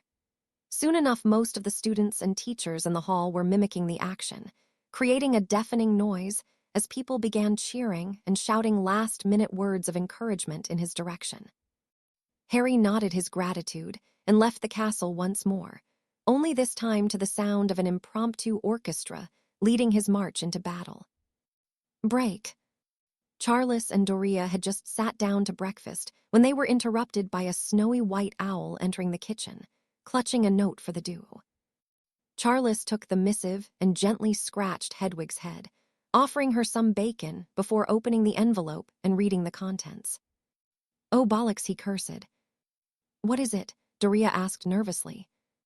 She had been very on edge since Harry had accepted the duel with Dolohov. Charles swallowed. It's today, Charles answered, giving a rueful shake of his head. Today? Doria asked urgently. Charles nodded. Come on, let's get ready and head to the school. He will go straight back there, he sighed. Doria nodded dumbly and allowed herself to be led to the bedroom by her husband, her thoughts with the green-eyed boy and what he faced. Break. Harry arrived at the given location, an abandoned barn in the county of Norfolk, and immediately began casting detection charms to ensure that Malfoy and his cohorts had kept to their word, that it would only be himself and Dolohov present for the duel. After he was satisfied that there was only one other person in the barn and surrounding area, he steeled himself and entered the building. Immediately he felt a spell sailing towards him, and he nimbly sidestepped it, causing it to smash into the wooden door he had just come through, obliterating it instantly. Instead of the goading he had come to expect from Death Eaters, Dolohov again launched another curse at the teen, which Harry simply batted aside, giving him his first glimpse of the man. Something was wrong, and Harry knew it. The man in front of him was indeed Antonin Dolohov, but there were several things that had alarm bells ringing in the younger man's mind. Firstly, Dolohov's eyes were bright red, and his face was twisted in a look of pure fury and hatred. The next thing that caught his notice was that the barn had already been largely dismantled by offensive magic. Clearly, his opponent had been very impatient while waiting for him. Then it hit him as he saw the man's eyes return to normal, before once again flaring up red. Potions, they've dosed him with potions, he growled inwardly. Draft of rage, no doubt, but what else? He was again forced to dodge as Dolohov screamed in fury and began firing spell after spell at him in quick succession, each one more powerful than the one that preceded it. The shock that Harry was feeling gave way to his own built-up rage as he quickly returned fire and cheered internally as he caught the man in the face with a bone breaker, collapsing most of the bones. He celebrated too soon, however. Instead of spilling into a broken heap on the ground, unable to continue, the man simply gurgled out a roar of rage, spewing a large amount of blood from what used to be his mouth, and did not even deviate from his casting, even for a second. In his moment of laxity, Harry was once again surprised and paid the price. A cutting curse grazed his cheek, opening a deep wound, and a bone breaker of Dolohov's caught his off shoulder, sending him several feet back from the force. Harry growled in annoyance at himself for being hit and quickly resumed his defensive work, simply batting the spells aside, destroying more and more of the structure, which was rapidly showing signs of falling in on itself. He knew he had to act quickly, or he would be trapped or crushed by the large wooden beams that the barn had been constructed from. He wandlessly summoned a pile of large, splintered pieces of wood that had been damaged and waited for the right moment to strike. Dolohov by now was more furious than imaginable and was completely focused on blasting the boy in front of him to smithereens, not thinking of having to defend himself through the red haze he was looking through as he continued his onslaught. Damn! Harry cursed himself as he raised a large silver dome shield around himself. In his shock and surprise, he had not even focused his magic correctly as Charles had taught him. Clearly, he had not quite managed to master it enough for it to be completely instinctual as yet. He took a breath within his shield and closed his eyes, allowing his magic to flow as he did so, immediately noticing that everything felt easier to deal with in his calmer state. The spells that Dolohov was firing felt slower now, giving him more time to react and attempt an attack of his own. Deciding that he had taken enough time, he dropped his shield and banished the pile of beams he had summoned towards the other man. Again, batting away the curses headed his way in plenty of time.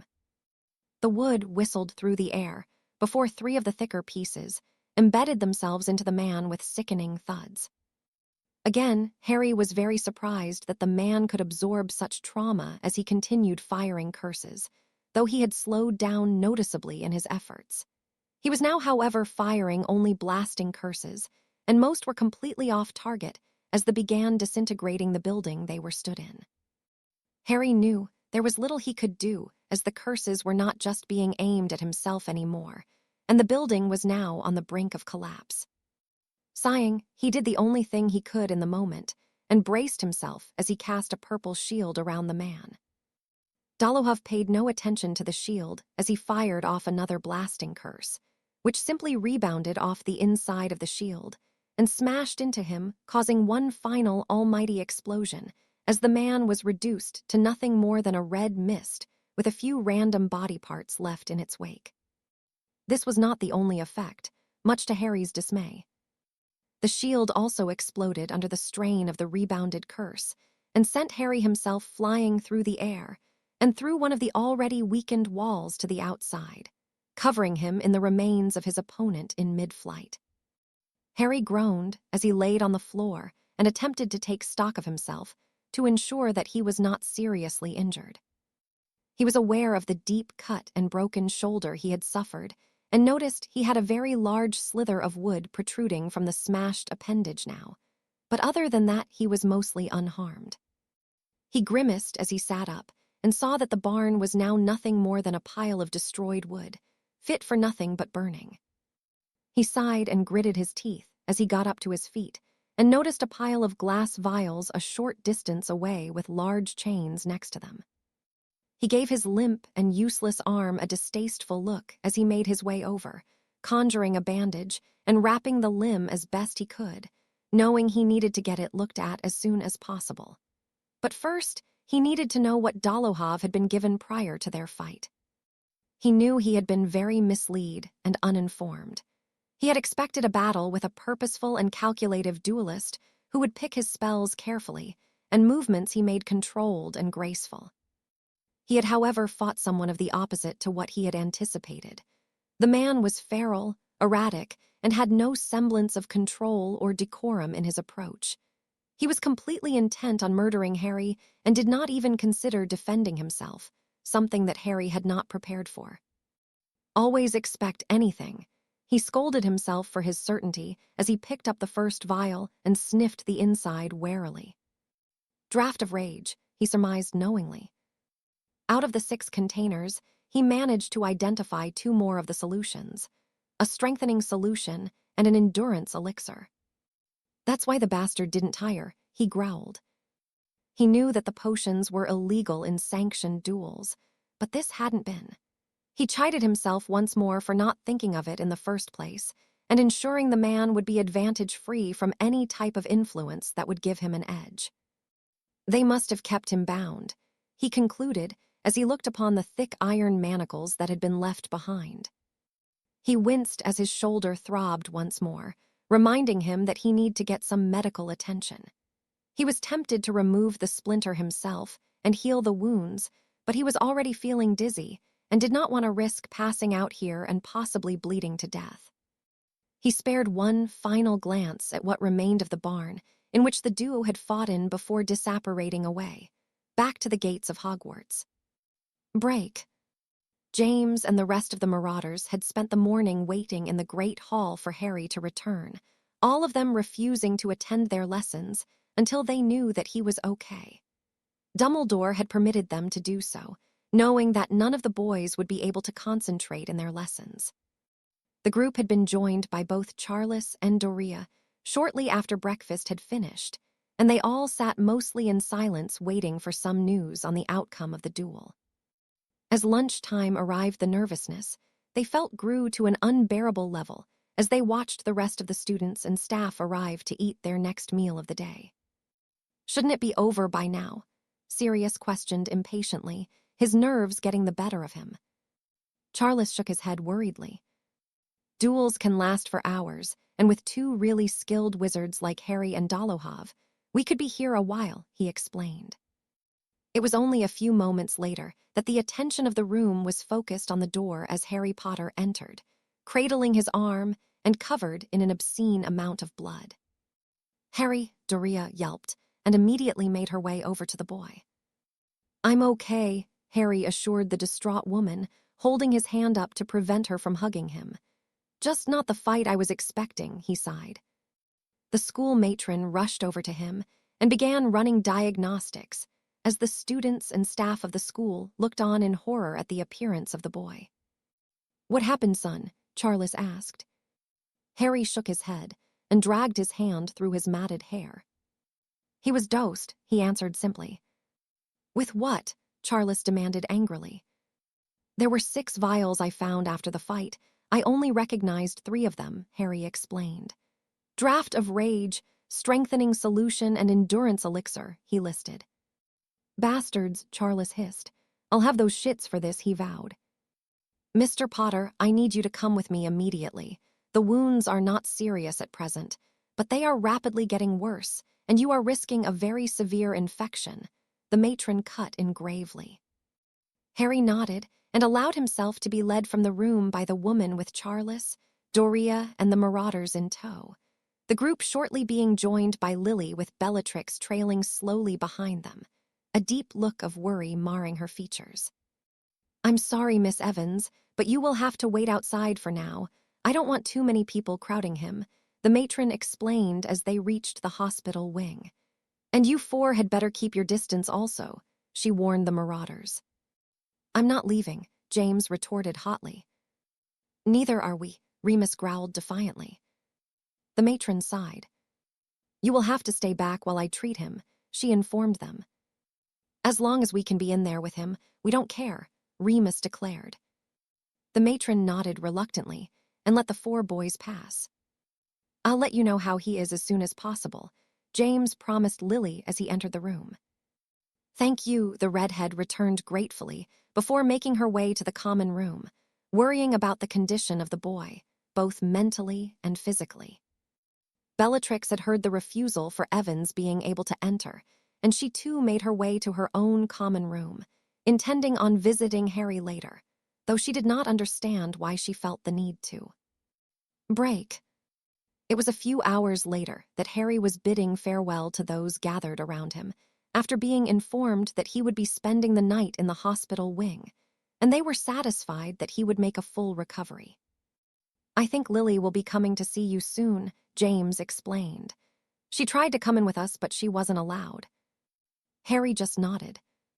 We will come back first thing in the morning, Peter promised. And you will write to us, so we know that you are fine, Doria added firmly. Harry just smiled and shook his head. Yes, Mum, he sighed playfully. Doria scowled at the boy and pulled him into a gentle hug, before placing a gentle kiss on his cheek and leaving with the others. Harry let out a deep breath and sunk back into his bed, thinking about the day he had had. Is it okay if I come in? A voice sounded, breaking his reverie. Harry smiled as he saw a very worried, looking Lily poking her head through the door, and gestured for her to join him. How are you feeling? She asked timidly. I'm honestly okay. I've had much worse, he assured the girl. Lily nodded and sighed. How do you feel about having Kill? She questioned further. Harry shrugged. It had to be done.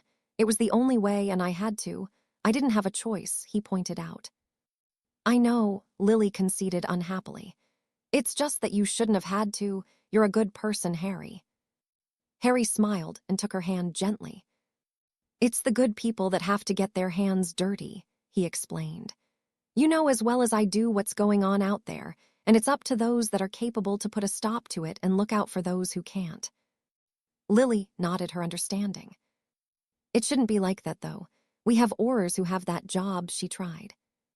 But they don't have the power to do what needs to be done right now, and won't until it's too late, he replied knowingly.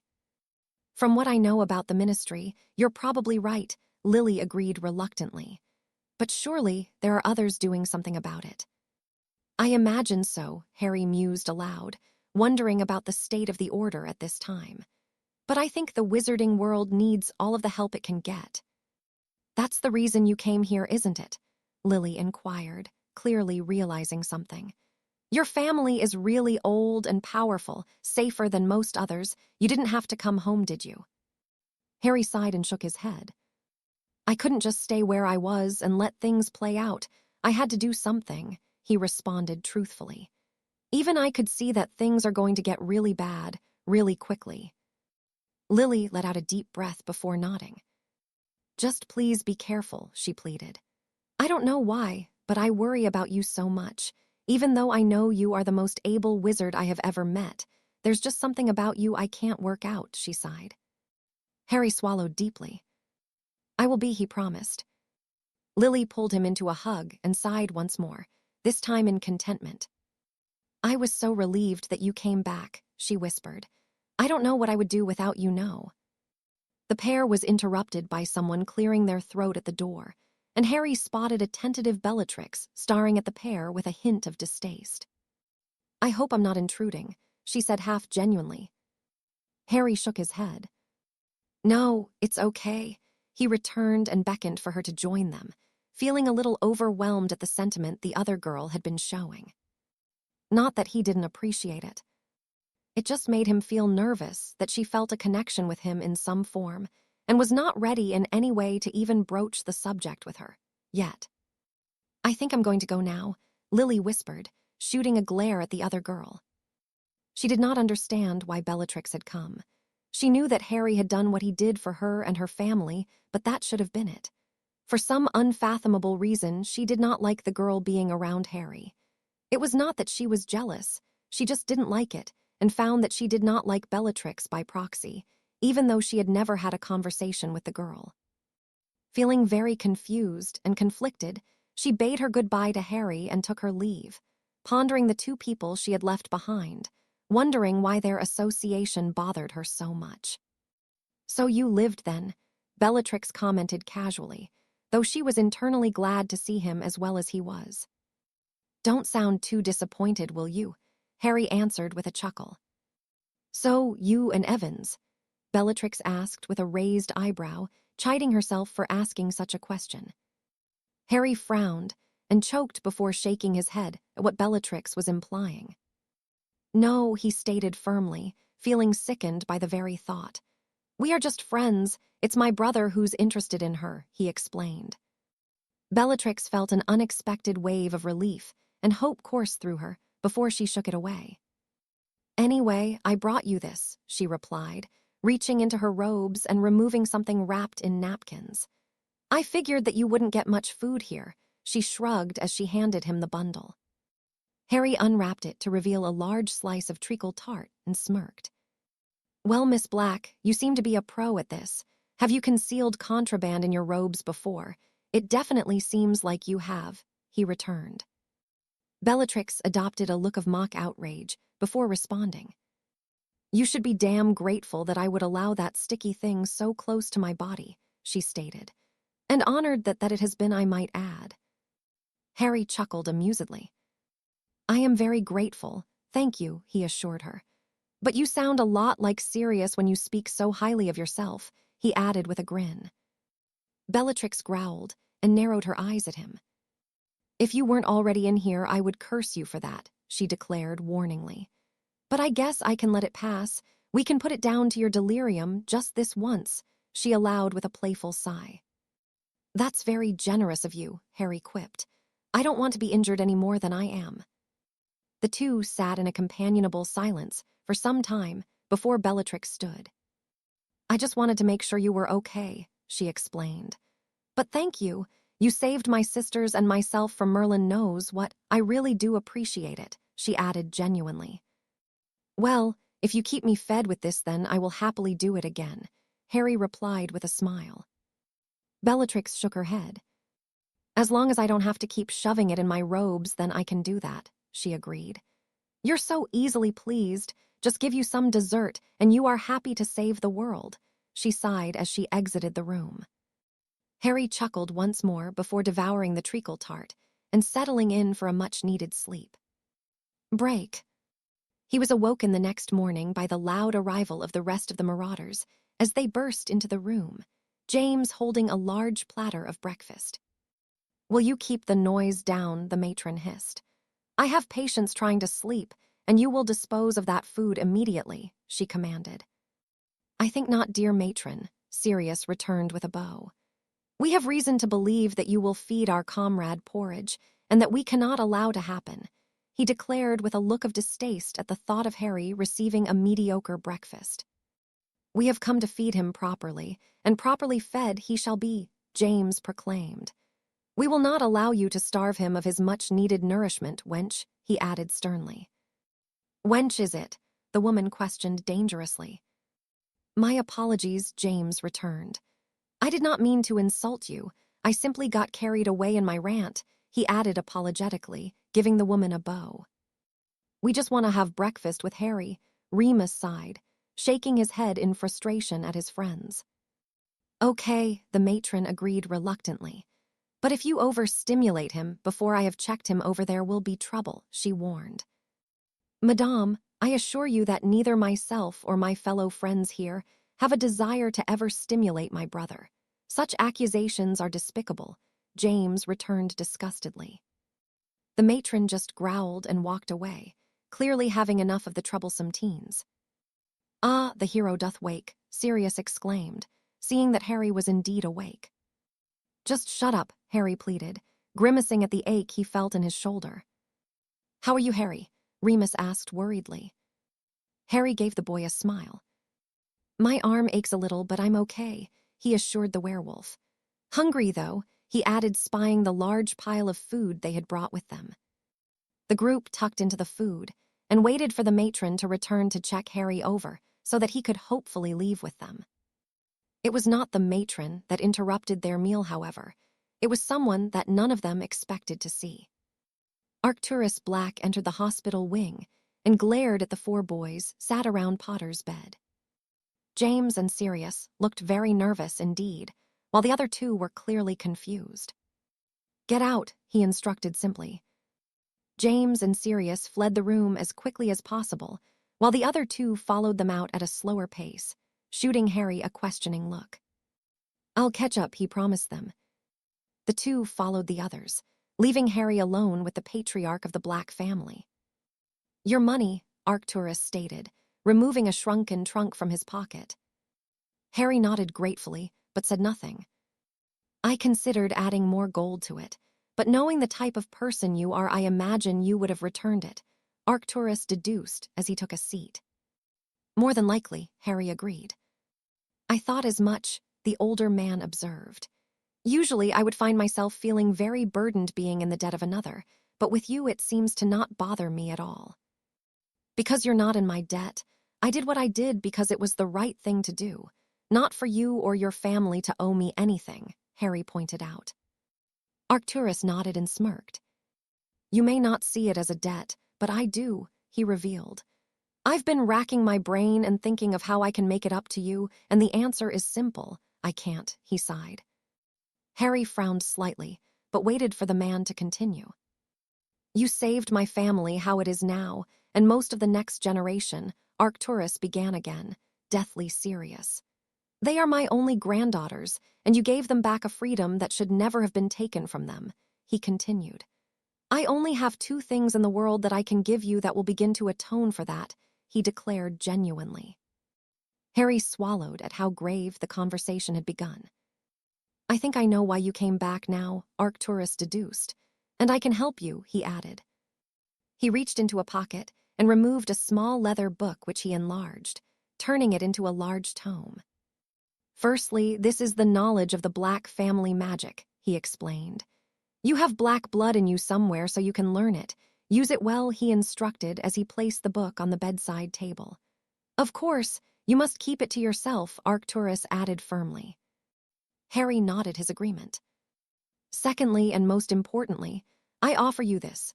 Arcturus spoke again, offering the teen his hand, which Harry accepted. The pair shook hands, and Arcturus nodded before continuing. "That was not a handshake of appreciation, but a handshake of equality," he informed him. "One of brotherhood and one of a promise," he elaborated. "That means that you now have my word that I will help you in any way that you need in what it is you face," he finished. Harry nodded. "Thank you, Lord Black," he intoned gratefully. Arcturus smiled. "We are equals now," he reminded the teen. "You do not bow to me, and you may call me Arcturus. You have earned that right," he praised. "I appreciate it all, Arcturus," Harry replied sincerely. Arcturus nodded and grinned. "Get well soon," he offered. "Until next time, Harry," he bade the teen farewell. Harry watched as the man left the room, feeling completely surprised by what had just occurred. He didn't know all that much about Arcturus Black, but he knew that he had just made a very powerful ally for sure. Chapter 7, and so it begins. Tom Marvolo Riddle looked upon his subordinates impassively, though he was completely seething within. The fools had cost him his best wand in their most recent blunder, and now he was completely out of patience with them all. Now someone had to be punished. They had to learn that incompetence on such a level would not be tolerated. He simply could not understand how things could have gone so wrong. He had his suspicions, of course, but he wanted to hear the explanation for himself. He needed to know how something that could be considered a minor problem had escalated into what had come to pass. Flashback. After apparating away from Grimmauld Place, the Dark Lord entered the Hog's Head in Hogsmeade to wait for the other three men to conclude their business with the Black family. The three young girls would be a welcome addition to his ranks, and the funds his cause would receive because of the arrangement even more so. He ordered a large glass of red Rioja, a drink he had become very fond of in times of relaxation, and made his way to a private room that he had requested earlier in the day, where he sat and sipped the full-bodied wine. It was around 30 minutes later that he heard the loud voices of his associate in the hallway and immediately noted the dissatisfied look each wore as they entered the room. Clearly, all three me were rather furious.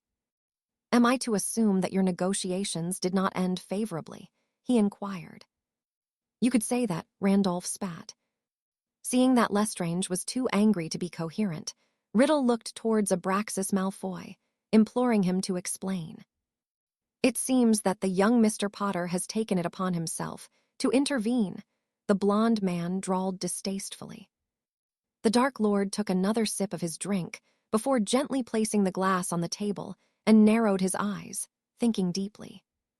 "The little bastard will die for this. Dolohov will see to it," Lestrange declared angrily. "Mr. Lestrange, I would not underestimate Mr. Potter. There's something about the boy that is rather unsettling," Voldemort warned. "He's an interfering little prick," Yaxley concluded bitterly. "But he is also very talented and powerful, that I have no doubt of," Voldemort mused aloud. "He's a bloody 16-year-old kid," Yaxley pointed out.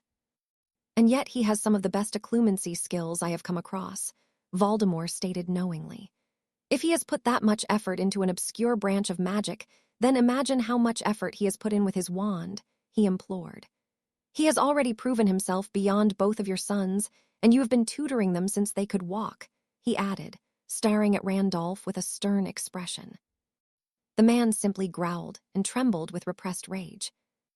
"Go and get some air," Voldemort instructed the man. "Antonin will be here shortly. Bring him to me." Randolph released a deep breath of air and nodded his compliance before leaving the room. "Abraxas, I want you to use every contact you can and learn everything you can about the boy. I want to know if he is a possible ally for us. He would be very useful to us," the Dark Lord commanded.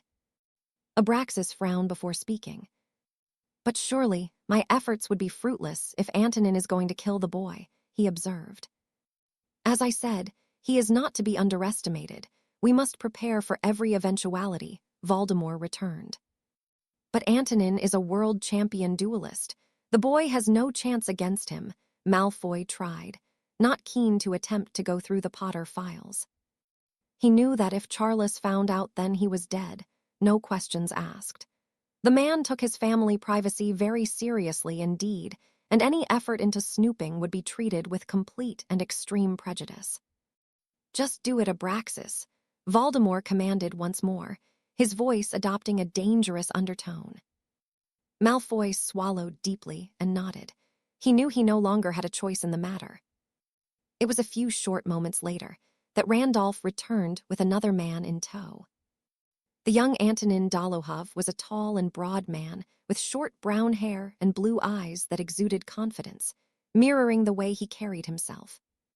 "Mr. Gaunt," he greeted the Dark Lord with a smile and offered the man his hand. "Antonin," Voldemort greeted him warmly.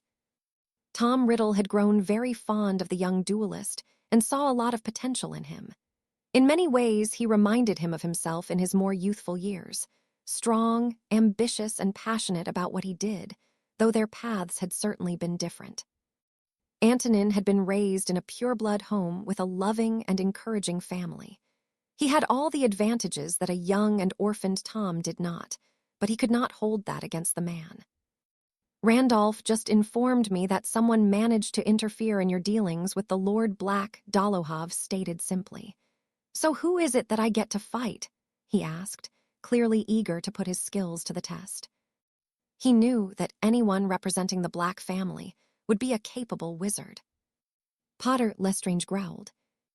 "I thought the contract stated that Potter couldn't do it," Dolohov replied worriedly.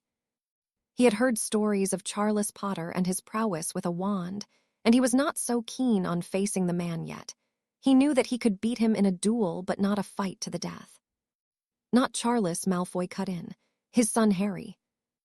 Dolohov frowned and shook his head. He knew that anyone with the name Potter would be more than gifted with a wand, but he had never heard the name Harry. He had heard of the eldest son James, but never even a whisper of the other. "Harry," he questioned confusedly. "The other one's twin," Yaxley pointed out. Dolohov sputtered. But he must be a kid. I won't kill a kid, he stated sternly. Although Antonin was not the most moral person, when it came to dueling, he could not bring himself to murder a child. His reputation was already sketchy at best, and he did not want to be known as a child killer. There was very little that was worse in the wizarding world. He's the one who put the money up and accepted the duel, Malfoy explained. Dolohov shook his head once more. I won't do it. Not a child, he responded seriously. Yaxley, Malfoy, and Lestrange looked towards the Dark Lord imploringly, but he just shrugged. This was not his concern after all. But you agreed, Lestrange reminded him heatedly. That was before it was a boy, Dolohov returned angrily. It's not happening, he declared and stormed from the room. What do we do now? Yaxley asked, clearly concerned by their predicament. I'll kill the bastard, Lestrange offered. Potter has already proven that your magic will not work against him on several occasions, Malfoy drawled. The last thing your family reputation needs is for your name to be embarrassed once more by a Potter. Lestrange gaped and began stuttering incoherently. It is a problem for the three of you to solve, Voldemort broke in. I'm sure between the three of you, you can come up with something, but for now I will take my leave. I have other things to attend to, he explained before exiting the room, thinking deeply about the events of the day and hoping that the other men were actually capable of handling the situation. He was very interested to hear the outcome of the duel and was sure that whoever they chose to represent them would be killed now that Dolohov had refused to fight. There was something about the Potter boy that had him intrigued. He would of course need to be watched and recruited if possible. A boy of such talent was a rarity after all. Break. It was a week later that found Abraxas Malfoy knocking on the front door of Antonin Dolohov, releasing a deep sigh as he waited for the man to answer. He was not pleased that himself and his associates were resorting to this measure, but after much deliberation, this was the best they could come up with to save their reputations. The door opened to reveal the duelist, who immediately narrowed his eyes when he caught sight of his visitor. I already told you I won't do it, Abraxas, Dolohov reminded him unnecessarily. Malfoy held up his hands in a peaceful gesture before responding. I respect that, Antonin. That is not why I am here. I wanted to apologize, he explained as he drew an expensive bottle of fire whiskey from his pocket. Dolohov eyed the bottle warily before nodding and allowing the man to enter his home. Have you found someone else to fight? He inquired as they both took a seat in the living room. Malfoy sighed and shook his head. It is something we are still working on, but we are confident we have found the right man, he replied confidently. Dolohov simply nodded as he summoned a couple of glasses from a nearby cabinet and allowed Abraxas to pour them both a drink. He waited for the other man to sip his first, just to be sure that it was not tinted in any way, although they were friends. He would not put it past Malfoy to attempt something underhanded. When he was content that the drink had not been tampered with, he drained his own glass and smacked his lips appreciatively. He, of course, could afford such things himself, but could never understand why people would spend so much gold on a commodity such as alcohol, something he didn't often partake in personally. The two spent a few hours drinking and conversing amiably enough as they worked their way through the bottle that the blonde had brought with him. Antonin was feeling rather inebriated as he finished his final glass of the liquor and was very much aware of how drunk he had become, yet Malfoy seemed just as sober as when he had entered. The man was evidently much more tolerant to the substance than the duelist. Before he could ponder his observation any further, Dolohov caught sight of a flash of red light before he knew no more. Is he out? Yaxley questioned worriedly as he removed the invisibility cloak that had been concealing himself and Randolph. Indeed, Malfoy drawled as he knocked back the last of his amber liquid before placing the tumbler on the glass with a louder clunk than necessary. Are you sure this will work? Yaxley asked further. It will, Malfoy confirmed confidently. I don't see why we didn't just use the Imperious Curse, Randolph interjected confusedly. Malfoy shook his head exasperatedly. Because Antonin is much more powerful than all of us and would have fought it off with ease, he explained for what seemed the 100th time. Lestrange just shrugged. We will stay here until we are ready to take him and give him the potions before Potter arrives, Abraxas informed them. Keep him stunned, and for Merlin's sake, tie him up, he commanded. I will send the letter to the boy and will be back within an hour.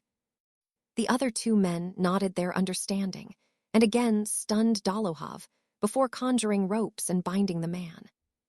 The next day was spent ensuring the duelist remained subdued, though they were reluctant to keep stunning him, knowing that it would inhibit him considerably during the fight. They instead kept silencing charms on him and made sure that his ropes were secure at all times. After the morning of the duel had dawned, the three men apparated the still-bound Dolohov to the abandoned Norfolk farm that Abraxas had chosen for the fight to take place. Upon arriving, Malfoy removed 5 vials of various potions and began inspecting them, nodding his approval once he had done so. You still haven't explained the plan, Yaxley reminded him. And when this is over, you know he will come for us, he added worriedly, pointing to a glaring Dolohov. Malfoy shook his head and pointed his wand at the duelist.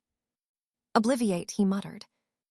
Dolohov's expression cleared immediately, and his gaze became vacant. Antonin will not remember a thing, the blonde stated simply. He will wake up and assume that he had been drunk. Yaxley shrugged. So what are those potions?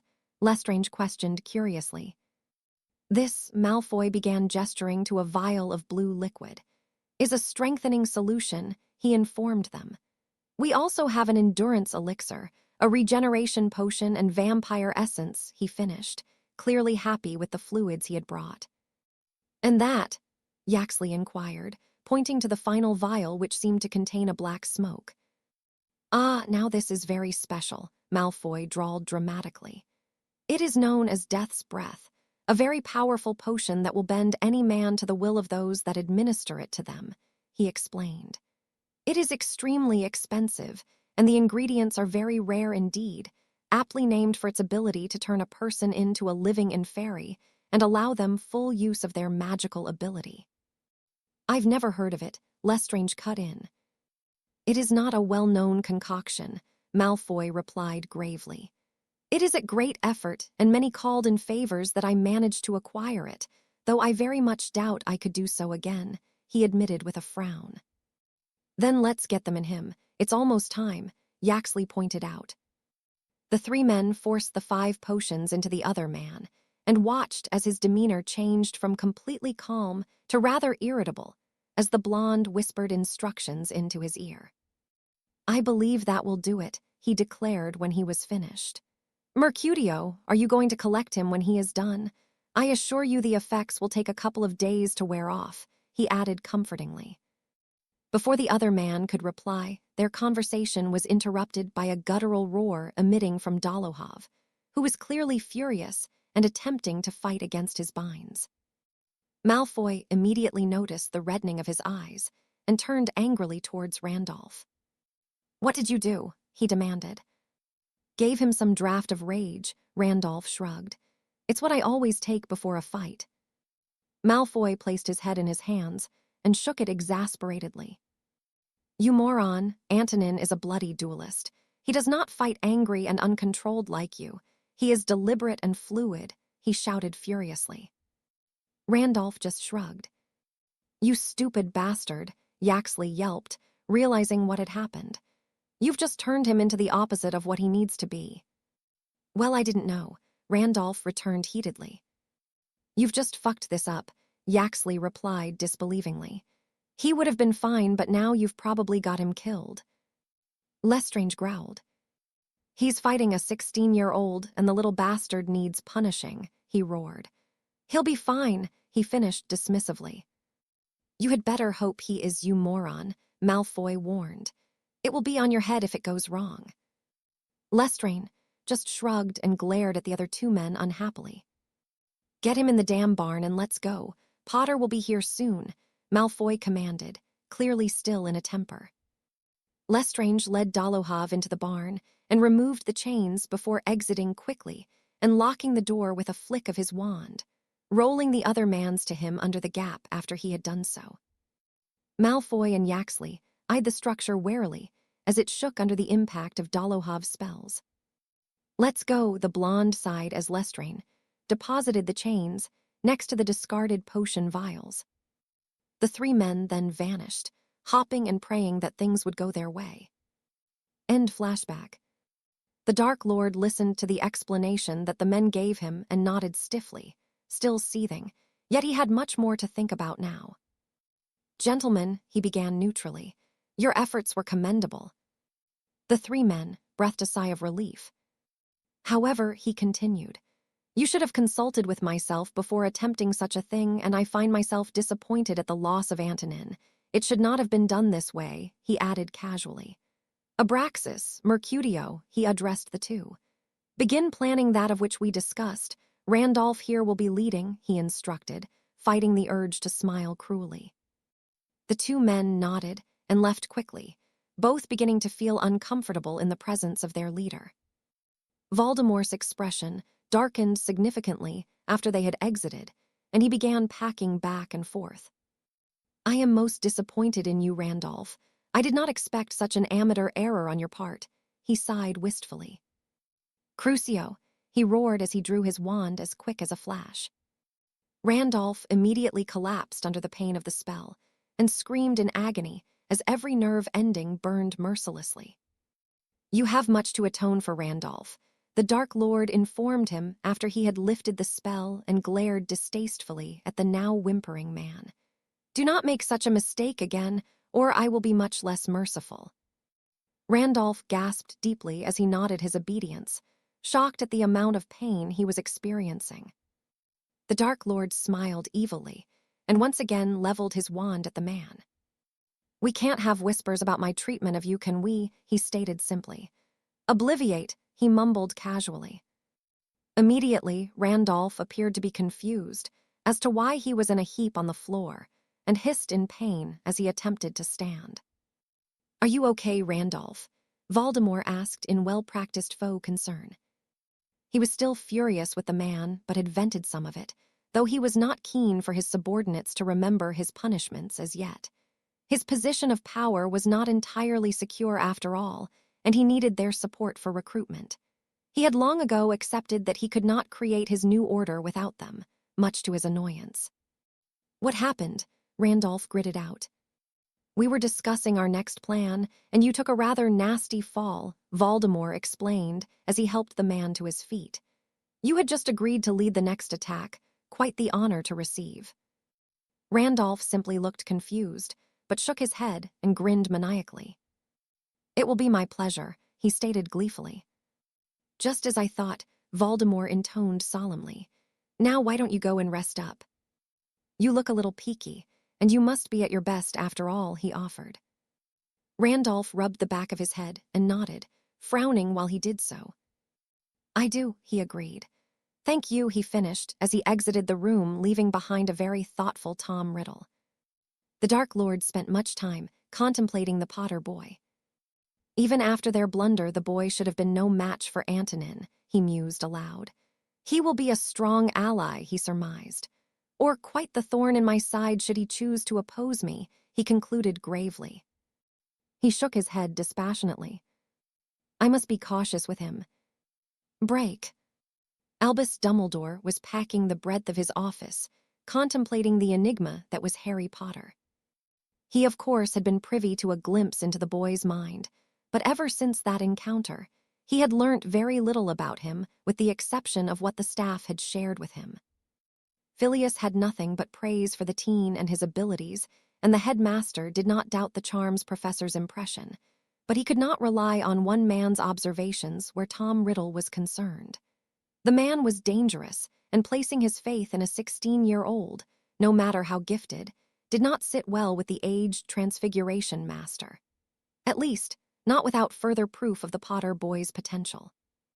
From what he himself had seen, he believed the potential did exist within Harry, but what he had witnessed was not complete and utter skill, but more than a little luck was involved. I must test him further, he sighed unhappily. But how? He continued packing back and forth while pondering his predicament. He knew that he could not outright put the boy in a dangerous position. He had the backing of Charles, a man that Dumbledore was not keen on crossing. He paused suddenly as an idea hit him. That's it, he whispered in realization.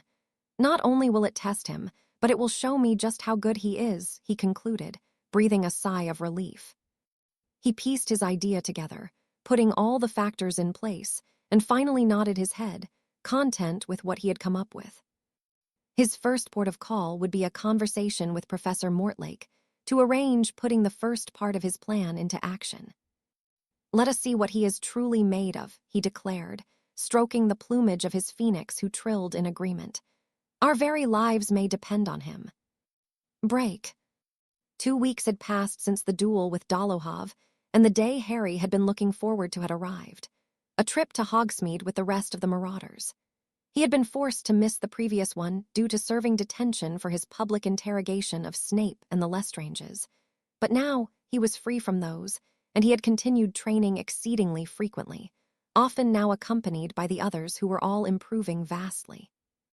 Remus, James, and Sirius were all very close to producing a corporeal Patronus, and Peter was continuously getting better and better with his spell casting, something it hadn't ever been particularly gifted in.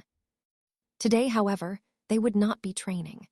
Today was about having a few hours away from the castle and simply enjoying themselves as much as they could. The group attended breakfast at the earliest possible time and had a hurried meal before making their way to the entrance hall to be checked out by Filch, who, as Harry found out, still had his tendency to be overzealous with his detector, prodding and poking unnecessarily hard and invasively. Where to first? Remus asked as they exited the carriages. Zonko's, Sirius answered immediately. Then Honeyjuke's, Peter piped up. Then the 3 broomsticks, James added. So the usual then? Remus questioned amusedly. I guess so. Lead the way, Moony, James instructed. Remus simply shook his head and led them to the shop, where many a prank of the Marauders was cooked up as they perused the shelves and discovered new and forgotten items to cause mischief and mayhem. After they had finished purchasing their wares, something that took a considerable amount of time, the teens headed for the sweet shop to add to their procurements for the day. I can't see how you eat those, Moony, Sirius stated, grimacing as he watched the other boy fill his basket with blood pops. Remus shrugged. I think the wolf likes them, he whispered. Sirius gave him a weak smile and nodded his understanding. They each picked out what took their fancy and paid for their goods before exiting and heading towards the pub for lunch, all feeling famished from the efforts of shopping. Finding a table without any trouble, they took a seat and waited for a much younger-looking Rosmerta than Harry was accustomed to seeing, to come and take their orders. Potter Black, she greeted James and Sirius warmly. I'm warning you, none of your foolishness today, she added, wagging a finger at them. Ah, Rosie, we wouldn't dream of such a thing, Sirius returned with an elaborate bow and a smile that said otherwise. The woman raised an eyebrow at the boy and placed her hands on her hips. Fireworks in the toilets, Muggle laxatives in other students' butterbeer, the bar stool that would bite anyone who tried to take a seat, she reeled off. Need I go on? Not necessary, Sirius replied dismissively. The woman folded her arms and shook her head at the group. I'll be watching, she informed them threateningly. Now, what can I get for you? She asked, removing a pen and pad from her apron. Chicken salad, please, Harry answered first. Rosmerta looked at him properly for the first time, and then quickly towards James before returning her gaze back to Harry. I heard rumors of another one of you, she sighed. Please don't tell me you are as bad as him, she implored, gesturing at a mock-offended James. I assure you, Rosie, my brother is much worse, he broke in before Harry could answer. Harry shook his head amusedly and smirked. That I find hard to believe, Rosmerta retorted. Now, what are the rest of you having? Chicken and chips, Sirius answered. Blue steak and chips, please, Remus chipped in quietly.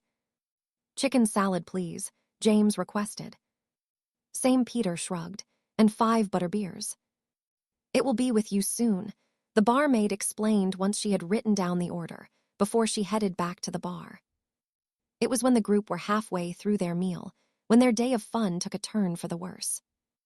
Harry had just raised his drink to his lips when the distant rumbling of an explosion reverberated throughout the bar, and the teen was instantly on his feet, his wand in his hand. The rest of the occupants in the bar had frozen and fallen silent, listening nervously for any further sounds of disturbance. The door of the 3 broomsticks burst open as another, much closer, blast was heard. Death EATERS. The middle-aged female intruder screamed before she simply collapsed.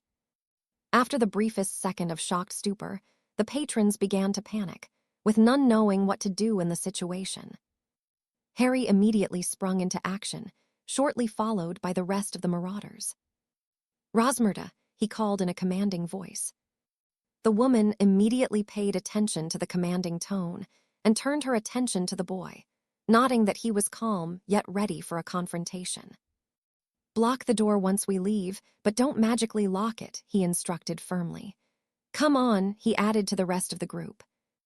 "Harry, we can't just go out there," Remus returned worriedly. "What the hell do you think we have been training for?" the glowing-eyed teen retorted. Remus swallowed deeply, but nodded his agreement. "Formation 1, Harry continued simply. "And remember what I said about stunners. They will not be using them," he reminded them gravely as they reached the exit to the premises. When he saw that there were no more protests, he pushed the door open and stepped into the streets of Hogsmeade, his friends automatically falling into position behind him, leaving them all back to back, so they could not be surprised from any side. The first thing Harry noticed was the cold, the familiar cold of the Dementors. "Fuck," he cursed and sent off 2 patronesses, one to Dumbledore and one to the Auror office. "Dementors," he explained to the others, who immediately became more nervous. The time for hesitation was not now, however, as the first sounds of battle were heard close by. Screaming, agonized screaming at that.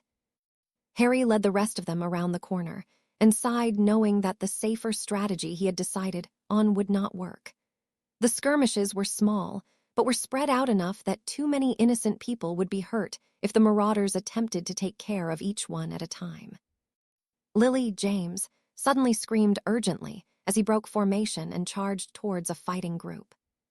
"Shit," Harry growled. "Padfoot Wormy, go with him," he instructed. The 2 boys only hesitated for a moment before following James, leaving Harry and Remus together.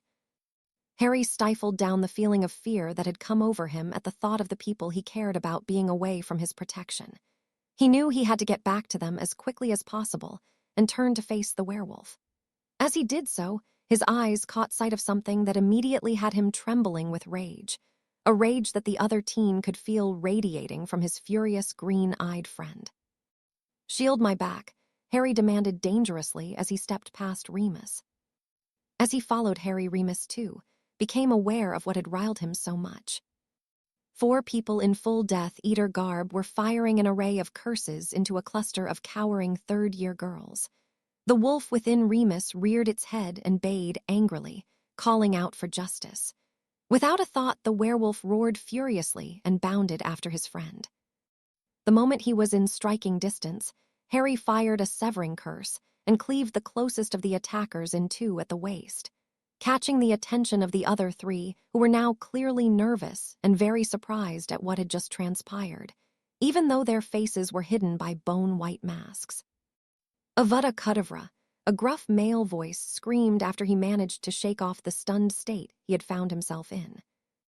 Harry quickly conjured a stone wall and banished the debris back towards a once again surprised Death Eater as it exploded under the power of the curse. The man could not believe that a mere student would be capable of defending himself against the killing curse, and watched triumphantly as his aim was true, lowering his wand prematurely. The biggest shock was when the boy conjured the wall and banished the remnants back towards him, leaving no time to mount any defense. Before he could even comprehend what he was seeing, a large rock collided with his head, and his last memory was the sound of his own skull smashing and caving in on itself. Harry, in his fury, was not satisfied by the easy death. The man had been granted and fired a stream of fire towards the corpse, reducing it to nothing but a fine ash. The final two attempted to turn heel and run, not wanting to engage the young man in battle, but Harry had other ideas.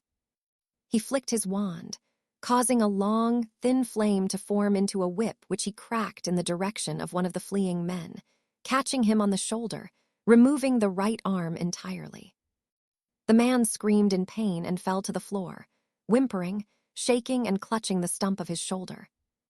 By this point, the final assailant had managed to put a reasonable amount of distance between himself and the avenging teen, but he was by no means safe. Harry shook his head and snorted distastefully. Should have apparated, he mumbled before he took his own advice and appeared in front of the man, withdrew a dagger and mounted his attack. The man stopped dead in his tracks as he felt a sharp pressure in the middle of his face, and looked up only to be met with the very eyes he had been attempting to escape from. When he saw the boy was not attacking, but smirking triumphantly, he frowned and quickly found the reason for the look of victory he was receiving. He averted his eyes downwards, and his eyebrows rose as he spotted the black hilt of the dagger, but only the hilt as the blade had already been thrust into his face. He choked on the panic he felt and screamed as he felt the offending object tugged from within him, the blood immediately gushing and covering his still smiling attacker. His body began to burn. Not a burn he had ever heard of from a simple stab wound, but a burning that enveloped his entire being as he crumpled to the floor and screamed silently until he felt the flow of blood slowing, a sign that his end was near. With a final gurgle and spatter of blood erupting from his gaping wound, he fell still. Remus watched in horror and awe as Harry dispatched of the four men in a calm and casual manner, trying his best to fight the nausea that he felt stirring in his stomach. The wolf had other ideas, however, and howled agreeably with what the other boy was doing, causing Remus to nod his head also. "The bastards deserve it," he growled, the amber glow in his eyes becoming more and more prominent as he accepted the observation of his inner companion. He shook himself from his thoughts and ran towards his friend, feeling the need to protect him, and though he knew Harry did not need it, the wolf insisted on it fiercely. Harry had begun moving towards another collection of people in dire need of help, and gasped as he recognized the three girls who were managing to defend themselves quite well even though they were outnumbered considerably. He had to admit that even a 16-year-old Bellatrix was very impressive with a wand, as he watched her dueling three opponents at once, while Narcissa was trying her best to shield her two fighting sisters. Andromeda was also clearly able in a fight, but the larger numbers were beginning to take its toll on the siblings. Harry sprinted at full speed towards them as another group of Death Eaters approached, and joined the attack, forcing the older two to abandon their attack and resort to shielding under the fresh salvo sent their way. Harry announced his arrival into the fray with a very powerful blasting curse, reducing four of the men to nothing but a fine mist of blood and scattered remains. Bellatrix looked towards where the curse had come from, as did the rest of the Death Eaters, and felt a huge relief wash over her as she caught sight of the emerald fire in a pair of very familiar eyes. Harry smirked evilly as one of the Death Eaters began firing an orange spell he had seen once before. "Lestrange," he snarled, though he swelled inwardly at the chance to kill the bastard. Potter, the other man, spat as he fired the same curse once more, only to see it batted casually aside by the teen. The next thing the man was aware of was a ripping feeling as half of his mask was removed, and his face was gashed wide open by the returning cutting curse. He roared in pain as he felt a very warm and thick substance cascading down his cheek. Knowing that the wound would bleed out quickly, he activated his emergency putka and fled. "Fucking coward," Harry hissed as he turned his attention to the rest of the Death Eaters and began firing as many deadly curses as he could. He quickly found himself needing to shield, however, as a stream was sent his way from many wands. "Shit," he cursed as he thought quickly about what he could do. From the corner of his eye, he saw that Narcissa had been isolated by a trio of black-robed men, and he growled angrily again. His anger was abated and replaced by a fresh sense of fear, as he spied Remus charging towards them, firing all manner of violent cutting and blasting curses. He managed to take down 2 of the men quickly, but was caught with a bunbraka that caught his hand, causing him to drop his wand, though that did not stop his charge. He simply yelped in pain and avoided another curse sent towards him and leapt on the unsuspecting Death Eater, pinning him to the ground with one hand, and began perpetually pounding the man in the face with his already broken appendage while roaring angrily, his eyes still glowing. Narcissa looked on in complete fear as a boy she had never even spoken to came to her rescue and beat her attacker unconscious, leaving his face a shattered and busted mess. Remus beat the man until he could no longer lift his arm, the wolf encouraging his actions the whole time. The man he was punching was dead. There was no doubt about it, and Remus breathed heavily from the effort and swallowed deeply. He felt a hand on his shoulder and looked up to see the young Blunda girl holding his wand, which she immediately offered him. "Thank you," he whispered hoarsely as he took it back in his offhand, his other now lame and nothing more than tendered meat. He turned to see that the fighting around him had once again become very lively indeed, and was about to help as much as he could when the golden shield around Harry dropped, and he apparated in front of Bellatrix and Andromeda, a cold glare marring his features. The trio was faced by almost 24 people in black robes, and Remus had no idea what Harry was planning, but he knew things were going to get very dangerous. Bellatrix was surprised by the sudden appearance of the boy in front of her and her sister, and had no idea what he was thinking. The only thing she was very aware of was the power radiating from him, and it made her shudder, but not an uncomfortable shudder. It was one that seemed to wrap itself around her in a warm embrace. Harry knew he was now in a desperate situation, and he still needed to find James, Sirius, and Peter. He landed in front of the Black Sisters, and the battle seemed to lull briefly as he focused all the power he could muster. He knew that what he was going to do would not go down well with many, but in this moment, he simply did not care. "Findfyre," he roared and smiled triumphantly as the enormous basilisk-shaped flames erupted from his wand and engulfed his now screaming enemies. The basilisk curled protectively around the young man that had summoned her and bowed as he willed her to return to where she had come from. The power the boy wielded quelled her rage, and she complied and vanished the instant he flicked his wand in her direction. "Are you okay, Remus?" Harry asked worriedly as he turned to face his friend, ignoring the looks of shock that the rest of the group wore. Remus swallowed and nodded, but his reply was cut short as Harry stiffened suddenly. The cold had become prominent once more, causing his hair to stand on end. He spun on the spot to face where he could feel the cold radiating from, his eyes widening as he did so. In the distance, he could see a large swarm of Dementors beginning to surround another group of people, 2 of which Harry could easily identify by their attempts to keep the creatures at bay with their patronesses. "Stay here, Moony. Make sure these are okay," he instructed before disappearing silently. Remus looked around frantically and shuddered as the cold began to set in. He sighed knowing that his fight was over as he couldn't even hold his wand, and he had never even attempted left-handed casting.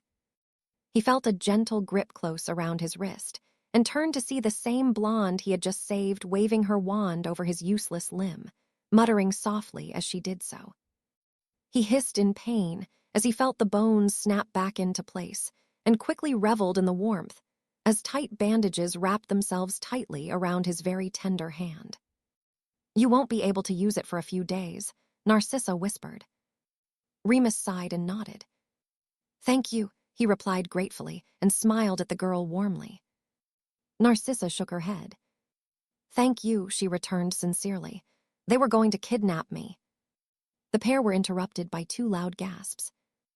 Andromeda and Bellatrix had been watching the skirmish that the Dementors had headed to, and evidently Harry had appeared at.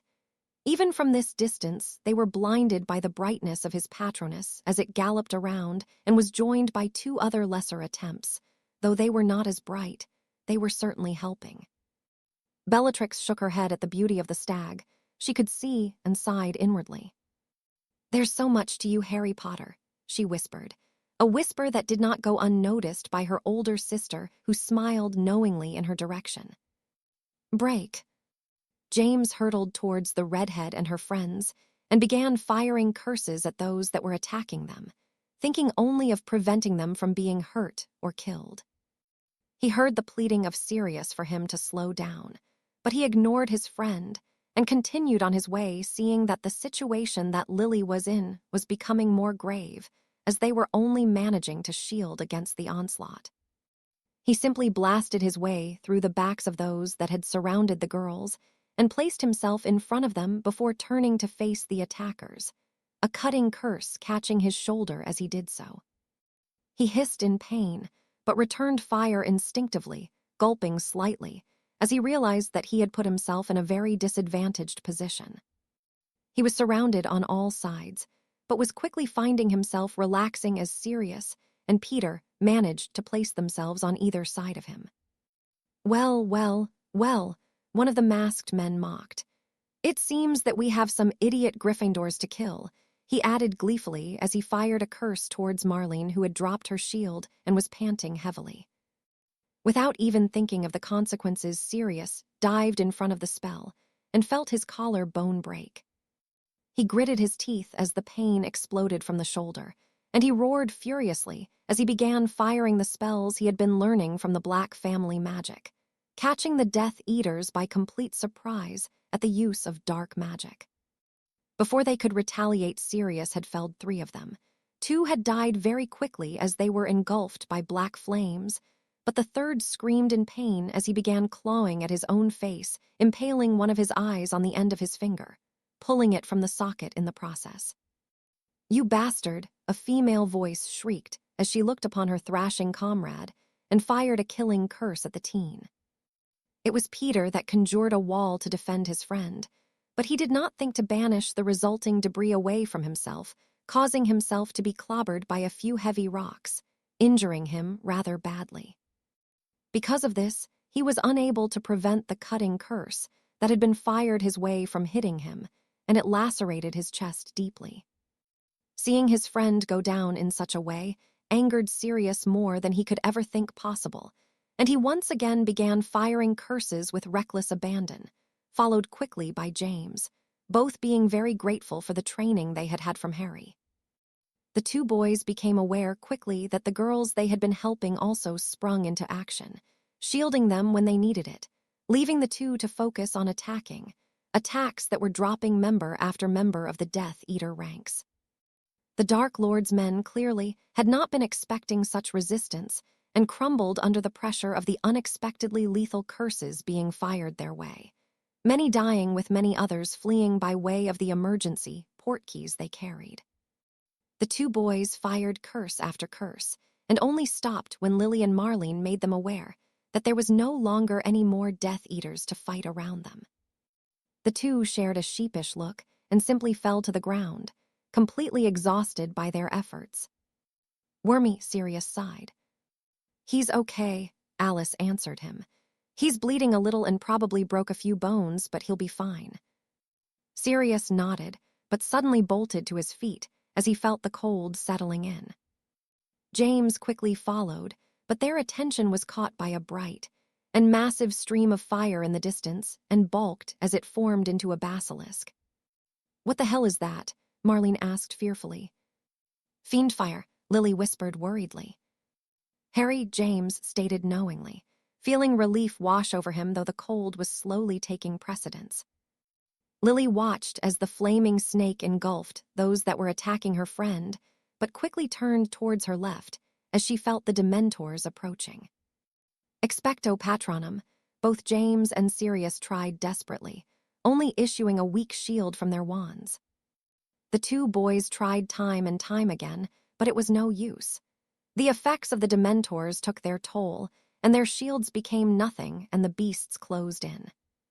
It was then that the group became aware of a warming power in front of them, as Harry apparated between themselves and the creatures, a murderous glint in his brightly glowing eyes. Expecto Patronum, he roared and grinned victoriously as prongs chased away the screeching Azkaban guards.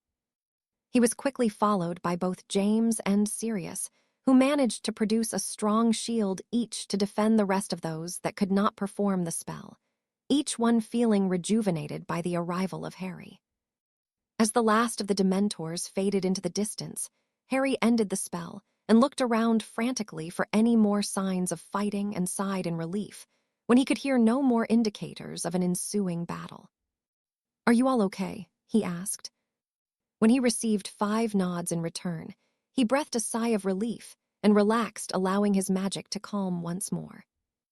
Although Peter was hurt and the others in the group were looking rather pale and disheveled, he knew that they would be okay, even though James, Sirius, and Remus would all have to deal with taking their first lives in battle. "You took that curse for me," Marlene suddenly whispered, looking towards Sirius in disbelief. Sirius swallowed deeply and nodded as he clutched his broken clavicle, the area becoming more and more tender. Marlene approached the boy and wrapped her arms around him gently, resting her head against his chest and shaking her head. Sirius looked towards both Harry and James, clearly torn on what he should do. "For Merlin's sake, Padfoot, just hug the girl, or Harry will do it," James sighed.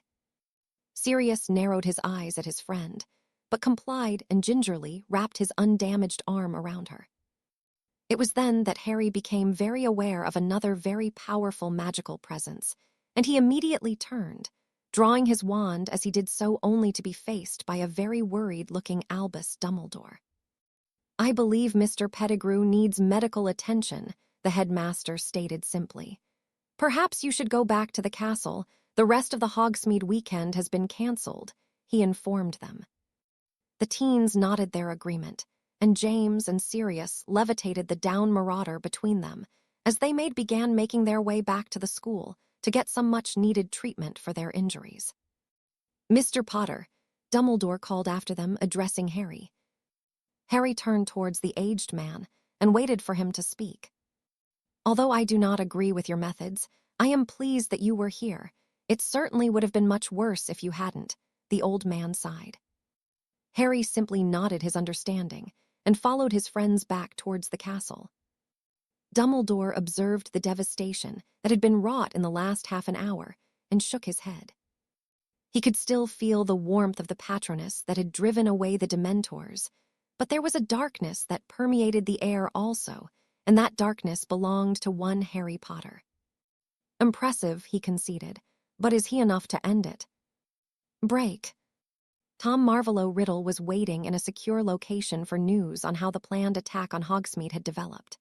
Although the majority of those he had sent had been new recruits, he expected positive things from them, as this was their first chance to prove themselves to him in an attacking situation. As an added precaution, to ensure the desired results, he had also sent along the Dementors and a few more experienced individuals from within his force. The Dark Lord frowned as the wards alerted him to a presence arriving back much earlier than he had anticipated. He frowned further when he noted that it was in fact Randolph Lestrange that had appeared in the room with a very large and deep cut across a considerable section of his face. "What happened, Mr. Lestrange?" he asked irritably. Potter, the heavily bleeding man, spat simply.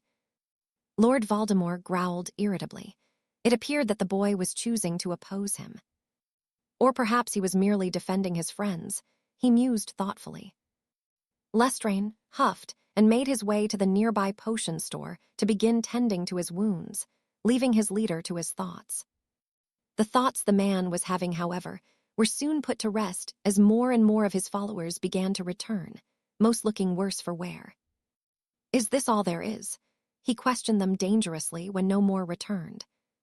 Less than half of those he had sent had come back to him, and the man was furious. "The boy," a voice replied fearfully. "He killed them." "Fiendfire," another broke in. "We couldn't touch him," he explained. The Dark Lord shook his head. So the boy had decided to oppose him after all. Definitely not the desired outcome of that particular situation. "Perhaps it is still salvageable. The boy is clearly talented," he mumbled as he paced back and forth. He was more than a little surprised by what he had heard, and confidently deduced that the young Potter was not a light wizard. He had used fiendfire and obviously used it successfully. No light wizard would use that spell even if the situation was dire. It was dark magic and exceedingly difficult to control. Only those of considerable power could do it, and even those found it a difficult bit of magic to master. "There's still a chance," he declared. "I need to convince him to see things my way," he added, feeling frustrated by the boy. He continued his packing, while formulating a plan in his mind, attempting to find a way to win Potter's allegiance. "I need a private meeting with him," he whispered in realization as he began drafting a missive to the young man in his mind. Break. It was the day after the attack on the village, and Charles Potter was packing furiously in his study, waiting for the man he had requested the presence of to arrive. Upon hearing about the attack via a friend who lived in Hogsmeade, he had been worried about the welfare of the boys. Once he had been assured that they were all okay, the worry he felt quickly turned into anger, and now Charles Potter was tired of being idle. It was time for him to take action, and he knew that many people were in for a rude awakening. Since the war with Grindelwald had ended, he had taken a back seat and allowed society to do its own thing, but that would no longer be the case. The fire situated within the room flared a bright green and deposited his oldest friend on the rug in front of it. Charles, Arcturus greeted him in his usual manner as he removed the ash from his robes with a simple wave of his wand. "Have you heard?" the other man questioned gravely. "I have," Arcturus confirmed darkly. "Am I right to assume you have a plan?" Charles nodded stiffly and offered his friend a seat. "I think it is about time that those old relics in the Wisengamot get a massive kick up the arse," he stated as he took a seat of his own. Arcturus frowned and looked more than a little disappointed by the ambition of his brother-in-law. "I was thinking that you would want to be a little more direct," he mumbled, clearly disappointed. "Oh, we will get to that," Charles assured him. "When the time is right, we will both be right at the front, but for now we are much more useful politically." Arcturus frowned again, but nodded his head, a smirk forming on his lips as he did so. "The boy seems to be doing rather well so far," he observed. "But he is missing the political clout he needs," Charles pointed out. Arcturus nodded once more and looked positively gleeful. "Does that mean we get to wake those old shits up like back in the old days?" he asked. Charles shook his head amusedly. "Soon," he promised. "But first we have some work to do.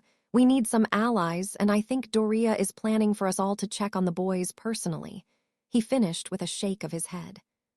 Break. After exiting the hospital wing and leaving Peter in there for the night to recover, the rest of the group were sent back to their common rooms so that the professors could conduct a thorough investigation into what had transpired and to bolster the security around the school. The teens spent a subdued evening in the Gryffindor Common, where very little talking took place. After Professor McGonagall had informed them that 11 students had been killed during the attack, a very disheartened and upset Gryffindor house headed to bed. Harry had become accustomed to death throughout his years, but he could see that most others were struggling to come to terms with what had happened. "It will be much worse tomorrow," he sighed as he settled into bed to get some much-needed rest. He awoke early, as he always did, and found the rest of the Marauders awake, all in their own state of silent, deep thought. "Remus," he called as he took a seat next to the very pale and trembling boy at the foot of his bed. The boy did not respond, so Harry prodded him gently to garner his attention. The werewolf was startled from his stupor, and he yelped from the unexpected contact. "What's wrong?" Harry questioned the morose boy. "I killed someone," Remus stated simply. Harry sighed and placed his hand on his friend's shoulder, causing the other to look at him desperately. "Why did you do it?" Harry questioned him seriously. Remus swallowed deeply and shared a look with both James and Sirius, who were looking equally forlorn. "The wolf took over," he whispered sadly. Harry shook his head.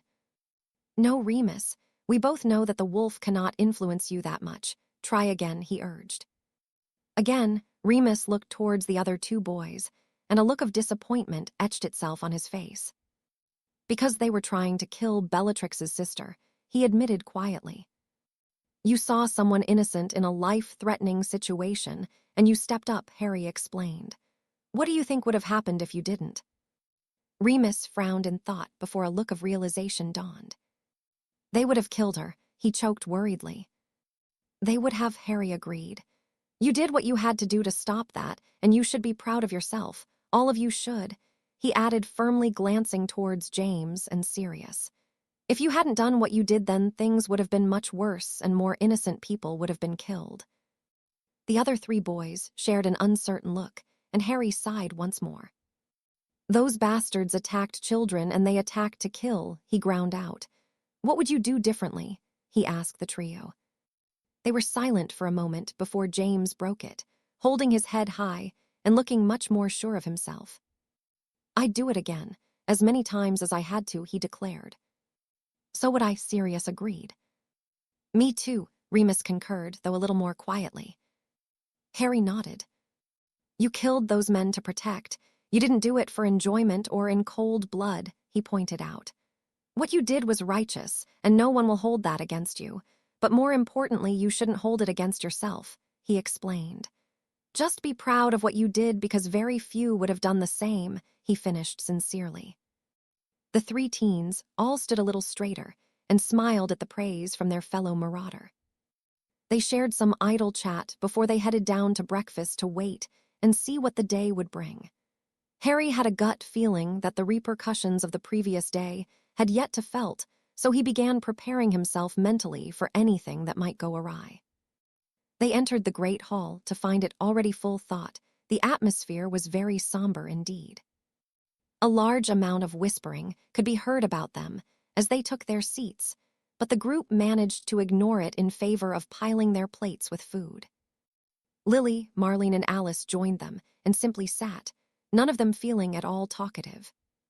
Once the plates had been cleared, Dumbledore stood, and the attention of the room was solely on the headmaster, who was wearing a very grim expression. He sighed deeply before talking in a melancholy tone. Today we find ourselves in mourning, as 11 of our very own lost their lives in the attack on Hogsmeade yesterday, he began sadly. As a result of the attack, the staff and I are in agreement that future trips to the village are hereby cancelled until we can be sure of your safety, he explained. There was a small amount of whispering, but no one protested loudly at the proclamation. Furthermore, due to the Dementors being at liberty, we also have to cancel the rest of the year's Quidditch matches and place a curfew on all students, he sighed. This time, there was a significant amount of protest from many of the students at the loss of the sport, but Dumbledore simply held up his hands to silence them. We cannot ward against the Dementors, so it is no longer safe to practice or play, he elaborated. But we have decided that we will put other things in place, perhaps a ball and another event that will be revealed in due course, he finished promisingly. Again, there was whispering heard in the room, and many people who had voiced their displeasure at Quidditch being cancelled were abated.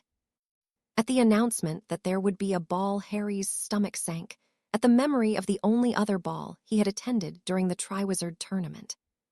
He looked up from his spot on the table and caught sight of Bellatrix, who seemed to be staring at him speculatively, though he could not be sure because as he became aware of it, she was no longer looking in his direction.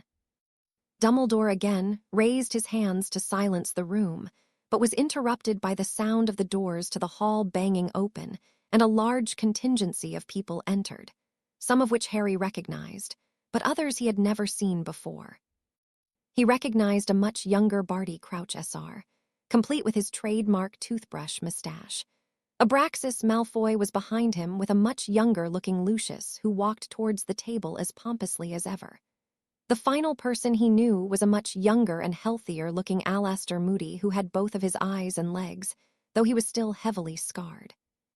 This isn't good, Harry concluded darkly. The large group made their way to the head table lead by none other than Minister Bagnold, who immediately began a furiously whispered conversation with Dumbledore. Harry shook his head, but was inwardly pleased that he had the advantage in this situation. Croker had insisted that he studied the more prominent members of society before he made the journey back, and as a result, he knew everything he needed to about Bagnold. She was a rather stern woman on the surface, but had spent most of her time being morally objectionable towards the killing of the Dark Lord's followers, until she realized that it was indeed the only way to combat the threat against the nation.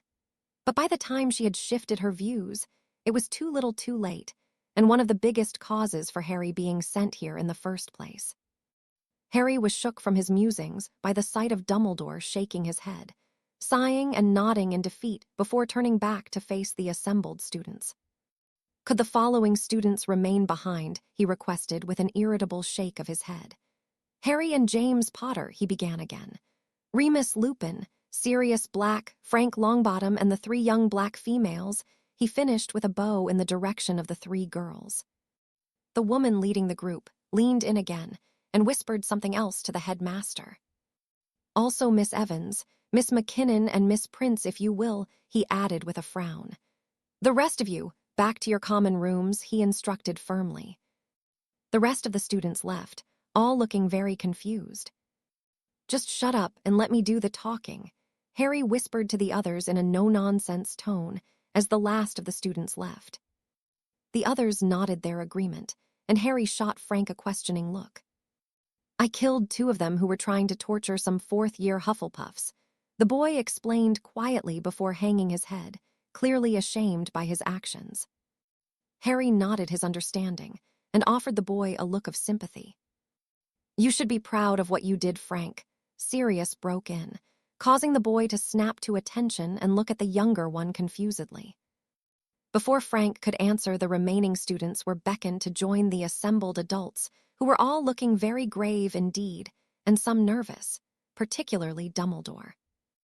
They approached the stage with Harry in the lead, who already knew that he would have to take control of the situation before Bagnold could do so.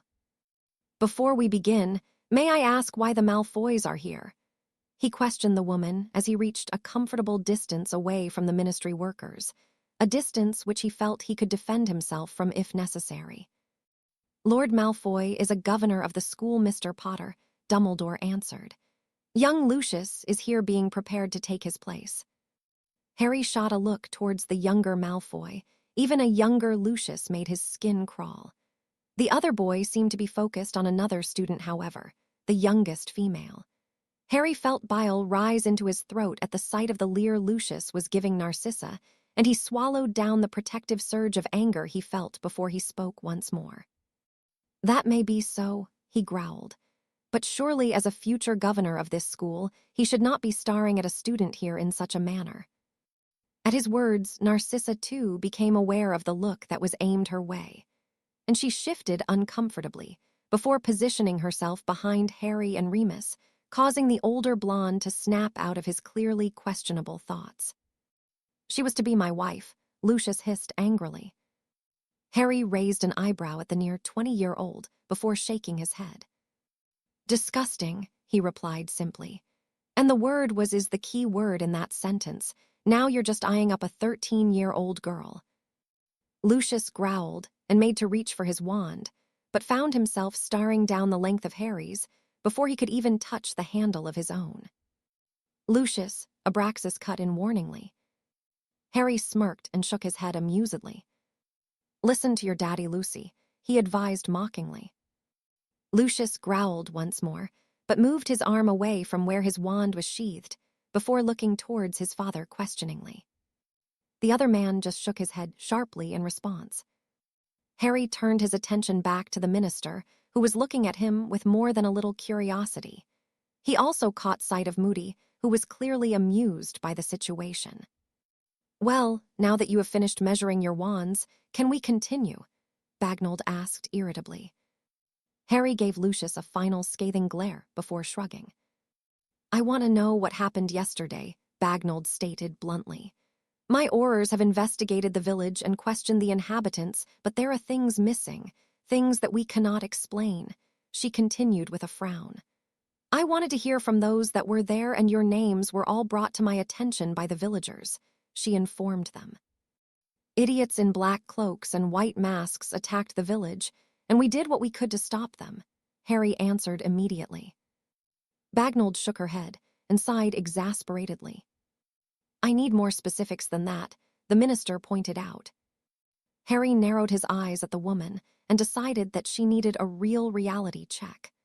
Clearly, she had no idea of the severity of the situation that Wizarding Britain was facing. "We left the pub after we heard the explosions," he began, gesturing towards himself and the other Marauders. "The first thing we saw was 4 of those bastards firing lethal curses at third-year students," he explained darkly.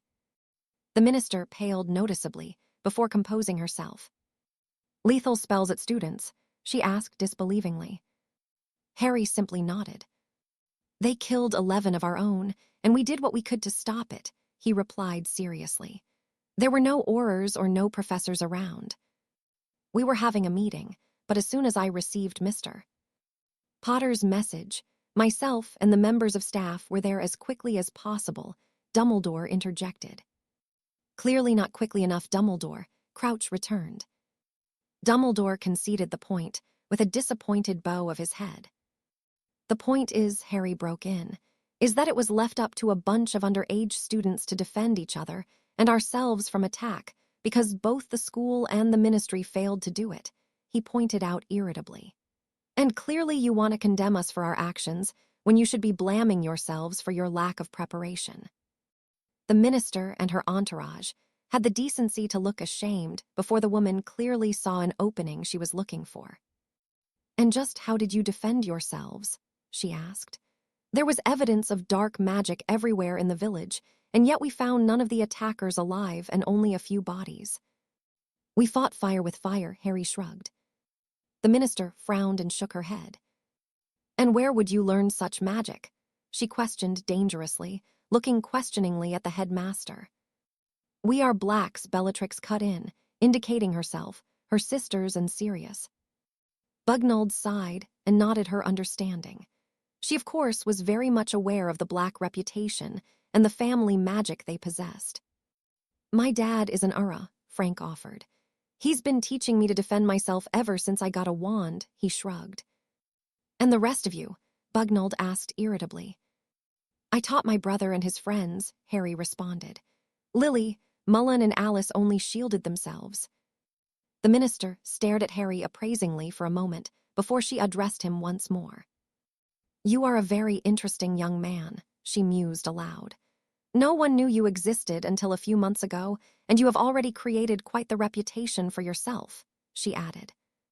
"Family secret," Harry shrugged casually, ignoring the note of nervousness he felt.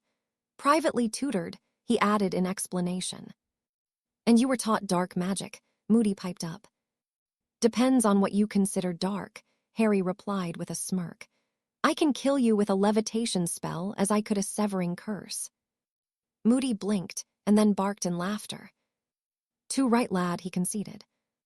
"And where did the funfa come from?" Bagnold broke in once more, bringing the conversation back to the topic she wished to discuss.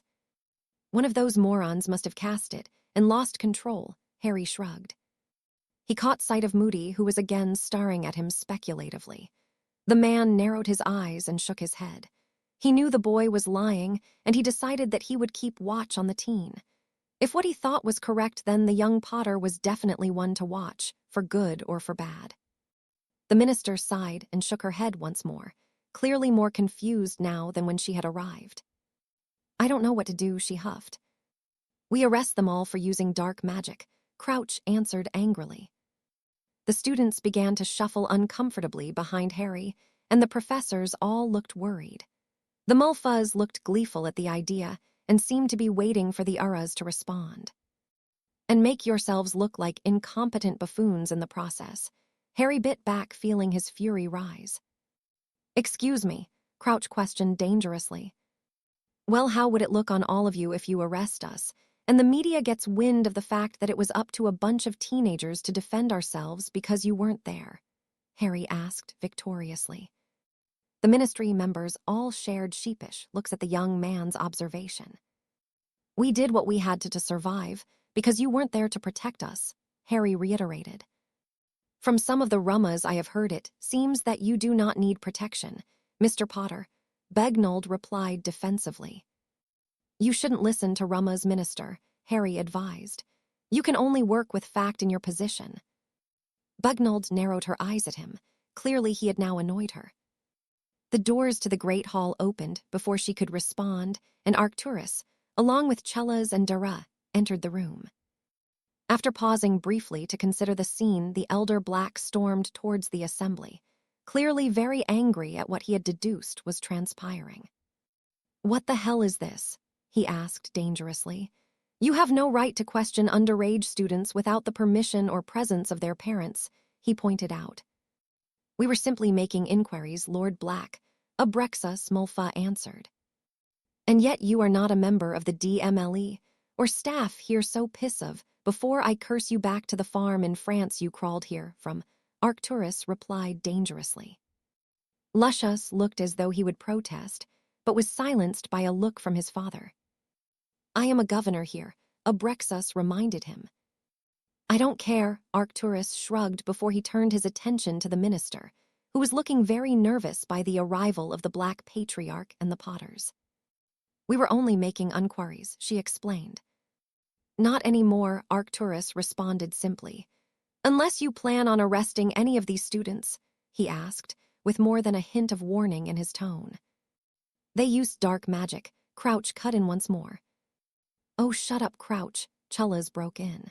Your idea of dark magic is anything beyond the spell you use for trimming your mustache. Arcturus snorted in amusement, and Dara raised an eyebrow at her husband, causing the man to shrug. Moody watched the scene unfolding before him in complete amusement. He had heard rumors about the Potter and Black Lords, but he had never seen the men, not even in his position as a guard for the Wazungamut meetings. Crouch was clearly furious at the joke made at his expense, and his mustache twitched irritably. I assume you got everything you need, Arcturus continued, but did not even give anyone a chance to respond. Good, now leave. We have things to discuss the members of our families, he demanded. We are not finished, Crouch responded angrily. Unless it is official, then you are, Chellas returned seriously. Crouch shared a look with the minister, who shook her head in defeat. She knew that the Potter boy was right, and that if they did attempt to arrest any of the teens, then it would reflect very badly on her and her establishment.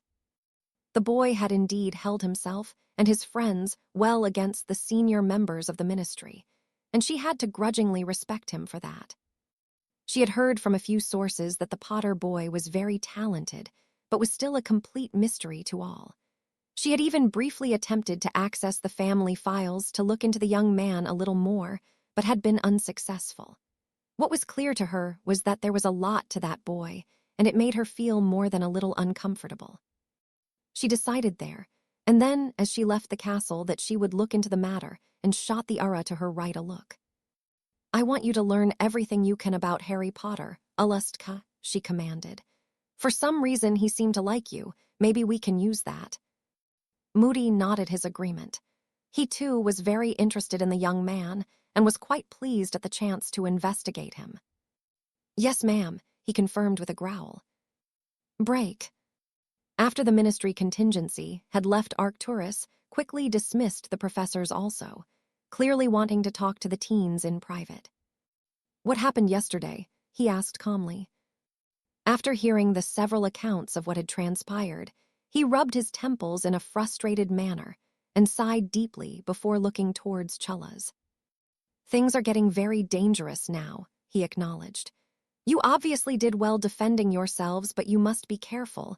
You certainly would have got their attention now, he warned. It was Harry that did most of the work, Andromeda explained. We would have been killed if it weren't for him. Harry shook his head. You all did well under the circumstances, he pointed out. We got lucky, though. It should have been worse, and if it weren't for James, Remus, Peter, and Sirius, it would have been. And the reason it wasn't is because you've been training us, James interjected. We would have been useless without it, he admitted. Arcturus nodded ruefully. He had suspected that Harry was the main reason why the Death Eaters had been largely unsuccessful in their attack, and it had now been confirmed. Again, he found himself indebted to the young man, but it was a debt he carried willingly. Harry was his equal in his eyes, and he couldn't respect him more. He could see the black in the boy, and he could see the Potter also, but there was more to him than just that. He was a natural at what he did, and he was quickly proving that he did it better than any that Arcturus had ever met.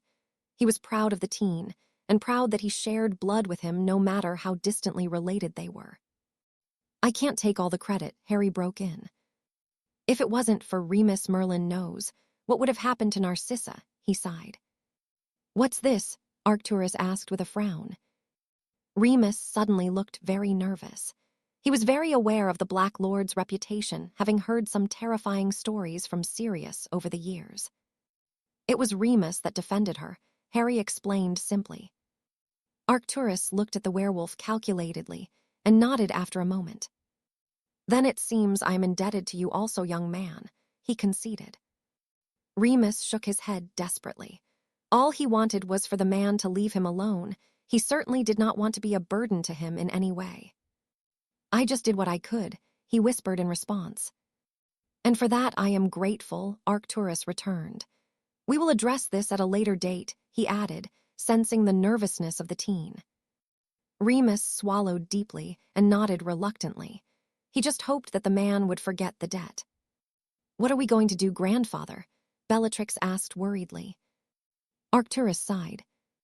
"I had already decided that I would side with Harry over those morons, and it seems that you have all made your choice also," he pointed out. "Not that we got a choice," Bellatrix grumbled. "And you wish to join them and attack innocent people for a ridiculous cause?" the older man questioned. Bellatrix shook her head and held her hands up in a placating manner. "No, it just means that everyone in our house will be out to get us," she explained. Arcturus frowned at his granddaughter and shook his head. "Bellatrix, I know for a fact there is only one person in this school that can use their wand better than you, and he has defended our family continuously since he arrived," he said knowingly. "I'm not worried for me," Bellatrix whispered furiously as her eyes flickered towards Narcissa. Arcturus nodded his understanding. "Then teach her," he shrugged. Bellatrix swallowed deeply and nodded. She would of course try to teach her sister as much as she could, but she knew that Narcissa was not a duelist. She was just not that way inclined. "That goes for you boys too," Doria spoke up. "Huh," James replied dumbly. Doria sighed. "I don't like it, but you need to be prepared, just in case," she conceded. Charles put an arm around his wife and gave her a comforting squeeze. Doria had always been intent on not teaching James the family magic, not at all anticipating or believing that another Dark Lord would arise so quickly after Grindelwald. James nodded his understanding and looked towards Harry. After the previous days' events, Harry wanted nothing more than to just protect his friends and family, but he now knew more than ever he couldn't keep them out of the conflict, no matter how much he wanted to. It was not his place to decide that for them, so he nodded his agreement. He would rather that they were prepared, as he was, than being caught off guard without any way of taking care of themselves. "Good," Arcturus observed happily with a clap of his hands. "Now, I need to talk to Harry, so leave," he demanded of the other teens who only hesitated momentarily before making their way out of the hall. "I will visit your mother and explain everything," he added as he noticed Bellatrix hesitate at the exit. The young girl frowned confusedly before shaking her head and leaving with the others. After the door had closed, Arcturus turned towards Harry and addressed him as gravely and seriously as Harry had seen him. "I need you to watch over them," he stated simply. "There's no one else I trust to do it, so just keep an eye on them," he requested. Harry nodded his agreement and waited for the man to continue. "Regulus, too," Arcturus added. "I know he's getting himself mixed up with them, but he will be seen as a traitor, and he will need someone to help him," he explained. Harry again nodded his understanding. He had had little experience of the younger black boy, but he would do it for the older man. "Thank you," Arcturus returned gratefully. "Bellatrix is very capable with a wand, but she has been caught out by them already, and she will never ask for help. She's too stubborn, so look out for her when you can." "I will," Harry promised. He knew that Bellatrix was certainly more than capable of taking care of herself, though and knew it was unlikely that she would need him to help her in any way. From what he had seen of the girl during the battle, she was a very capable witch, much more capable than any other teen with a standard education. And for the first time since arriving, he had seen a true glimpse of what she had become before. "I'm relying on you to keep them safe within these walls, Harry. It's not a position I would ever give to anyone else," Arcturus reiterated. "And in return, Charles and myself are going to work on the political side of things. You will need that kind of backing sooner or later." Harry expressed his gratitude with a nod. He knew that having Arcturus on side could only be a good thing for him, especially when it came to politics, something he had no interest in whatsoever. "We will also be there when you need us, and it matters," Charles cut in. He then sighed and dragged his hand through his hair in the typical Potter manner. "I know I can't stop you from doing what you plan on doing, but I can help you, even though we just want you to be safe and have the life here you didn't get the chance to before." "I can't have a life until he's gone," Harry whispered. "You know it has to be me," he reminded him. Charles nodded reluctantly. "I know, son. Just try and enjoy the small things, though, and don't let it rule you," he advised seriously as he put his arm around the boy. "I'll try," Harry promised. "Good," Charles acknowledged. "Now I think that it is time for us to leave, but remember what we said." Harry nodded his understanding. "We will see you soon for Easter," Doria whispered as she too hugged the boy warmly. "Do stay out of trouble." "Trouble seems to find me," Harry replied with a grin. Doria shook her head and led the other two out of the hall, leaving Harry alone. He shook his head and sighed before he left the hall, also to return to Gryffindor Tower, just wanting some peace after the drama of the morning. "Potter," a voice broke in as he made his way to the staircase. He turned to see Bellatrix emerge from a disused classroom. She approached him and stood in front of him, clearly having trouble saying what she wanted to. "Teach me," she muttered quietly. "What?" Harry asked disbelievingly. Bellatrix sighed. "Teach me," she said a little louder. Harry frowned and shook his head. "You don't need me to teach you. You can handle yourself just fine," he returned. "Not as well as you can," she pointed out. "Please, I just want to protect my family," she pleaded. Harry understood her reasoning better than anyone else would, but he knew that there was little he could teach the girl. She had a very impressive spell repertoire as it was. "You just need to practice. You know more than enough spells to do that," he explained before turning away. Bellatrix took him by the arm and spun him round to face her once more. "You're the reason my family are in this mess in the first place," she hissed angrily. "If you hadn't interfered at Christmas, then we wouldn't be in this position. And you would be marrying Rudolphus, and your sister would be walking down the aisle with Malfoy. Is that what you want?" Harry returned hotly as he pulled his arm out of her grip. Bellatrix shook her head fiercely. "I don't need you to teach me many spells. Just teach me how to fight like you," she requested softly. Harry sighed and dragged his hand through his hair. He found himself in quite the quandary. He knew that Bellatrix was not the same person she was in his timeline, but he was very reluctant to teach her anything that could one day be used against him or his friends. He sighed again as his thoughts continued. He knew that his intervention had certainly changed things to a degree, an uncertain one at that, and he strongly believed that everyone had the right to defend themselves and those they cared about, and Harry had no doubt that the girl loved her sisters more than anything else. "All right," he agreed. "What can I help you with?" he asked. Bellatrix smiled victoriously before speaking once more. "Whatever spells you think will be useful that I don't know, I guess," she answered uncertainly. "And just practice fighting and dueling," she added with a shrug. "Okay, we will start during the week," he agreed somewhat reluctantly. "Thank you," Bellatrix squealed uncharacteristically before throwing her arms around him. She quickly realized what she had done and stepped back immediately. "Sorry," she mumbled as she flushed a light pink. Harry nodded and turned away, more than a little surprised by the unexpected hug from the girl. Wednesday, after dinner.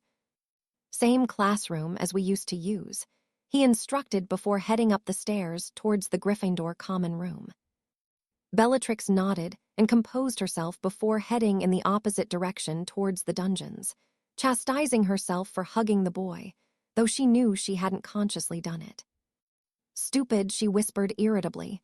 Why did you hug him? She questioned herself, feeling very annoyed by her actions. Who did you hug? The mocking voice of Narcissa asked as she and Andromeda exited one of the potion rooms, both looking amused. No one, Bellatrix denied immediately, but couldn't fight the blush that once again found its way to her cheeks. Why are you here anyway? We were waiting for you, Narcissa answered. Who did you hug? She asked again. I bet it was Harry, Andromeda interjected. Shut up, Andy. I didn't mean to. Bellatrix sighed. Narcissa giggled at her sister. Do you think he'll ask you to the ball? She questioned excitedly. Bellatrix growled irritably and stormed away, clearly not wanting this conversation with her sisters. She wants him to, Andromeda whispered knowingly.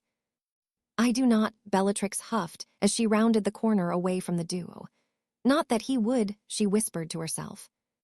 Break. Harry made his way up to the tower, questioning his decision on agreeing to train Bellatrix.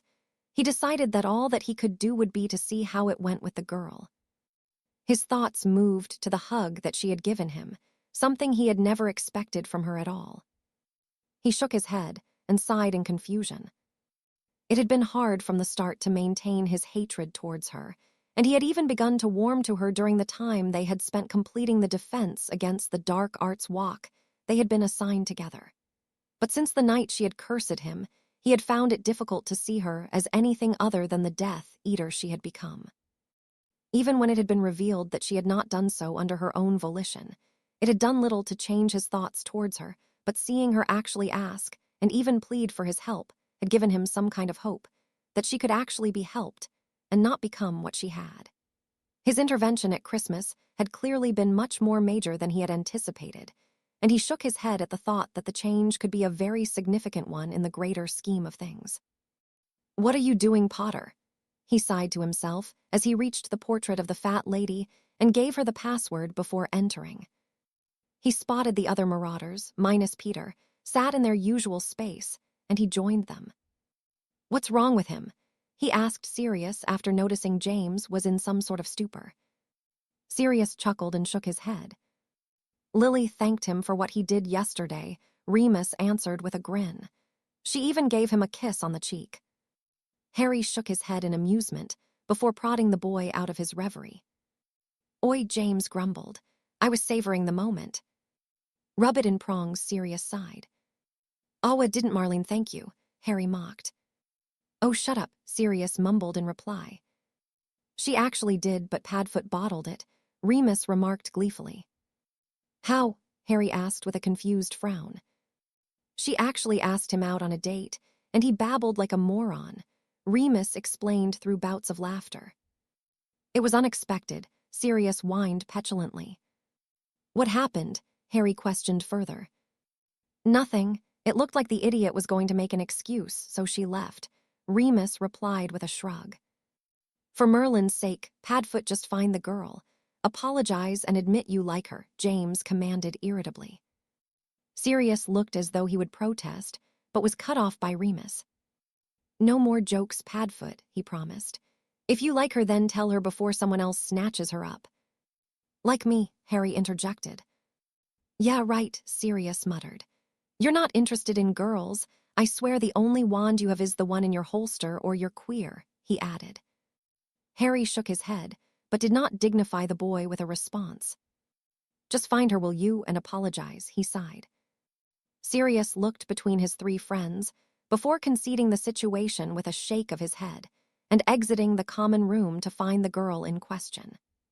He quickly removed the map from his back pocket and activated it, quickly finding the girl alone in the library. Here goes nothing, he muttered as he made his way towards her. He entered the library and immediately spotted the girl staring at an open book she had placed on the table in front of her, though he could see she was not actually reading it. What do you want, Sirius? She asked as he took a seat opposite her. Sirius swallowed and steeled his nerves before responding. To apologize, he sighed quietly. For what exactly? Marlene questioned, her gaze still fixed on the book.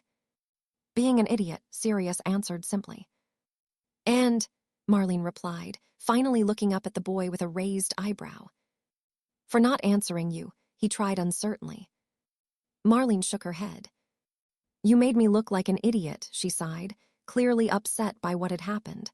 Why do you care so much what they all think? You've seen how they all are, Sirius responded. James doesn't care. You all rip into him about Lily, but it doesn't stop him, Marlene returned. I'm not James, Sirius growled. I asked you out and you said no before, he pointed out. Because of how you were serious, Marlene explained. Sirius frowned in confusion, so Marlene continued. Before this year, you had a different girl every week, she pointed out. I didn't want to just be another one of your conquests. Sirius nodded his understanding. You're different this year, the girl began again. I've always liked you, Sirius, but I refuse to be just another name to you. I have more respect for myself than that, she finished firmly. I know, Sirius acknowledged, but you wouldn't have been, he sighed. Marlene looked at him through narrowed eyes, willing him to continue this time. I really like you, he admitted. And not just because you're beautiful, but just, well, everything about you, he concluded simply. I always liked you, but I never thought you would agree to go out with me, but when all the girls I did ask out agreed, I got cocky and thought you would too. Marlene laughed, causing the boy to flush. That's what makes me different to them, she explained. There's a lot more to you than what you show, Sirius, and what you did yesterday proved that to me more than anything else could have. What do you mean? Sirius asked. You didn't even think about what could have happened to you, and you stepped right in front of me and defended me without even thinking about it. I think that means something. Sirius sighed once more and nodded. I really like you, more than I thought I could ever like anyone else, he admitted. You're fun to be around and you don't take everything too seriously. I really like that. It's hard to take things too seriously around you, Marlene replied with a smile. You just seem to make everything less horrible than it is. Even yesterday I felt safe when you were there. Sirius smiled at the words and snorted in amusement. Does that mean you will let me take you on a date then? He asked nervously. It was Marlene's turn to smile, and she did so as she nodded. No more Hogsmeade though, so when? She questioned. Sirius frowned in thought before standing and pulling the girl from her seat gently.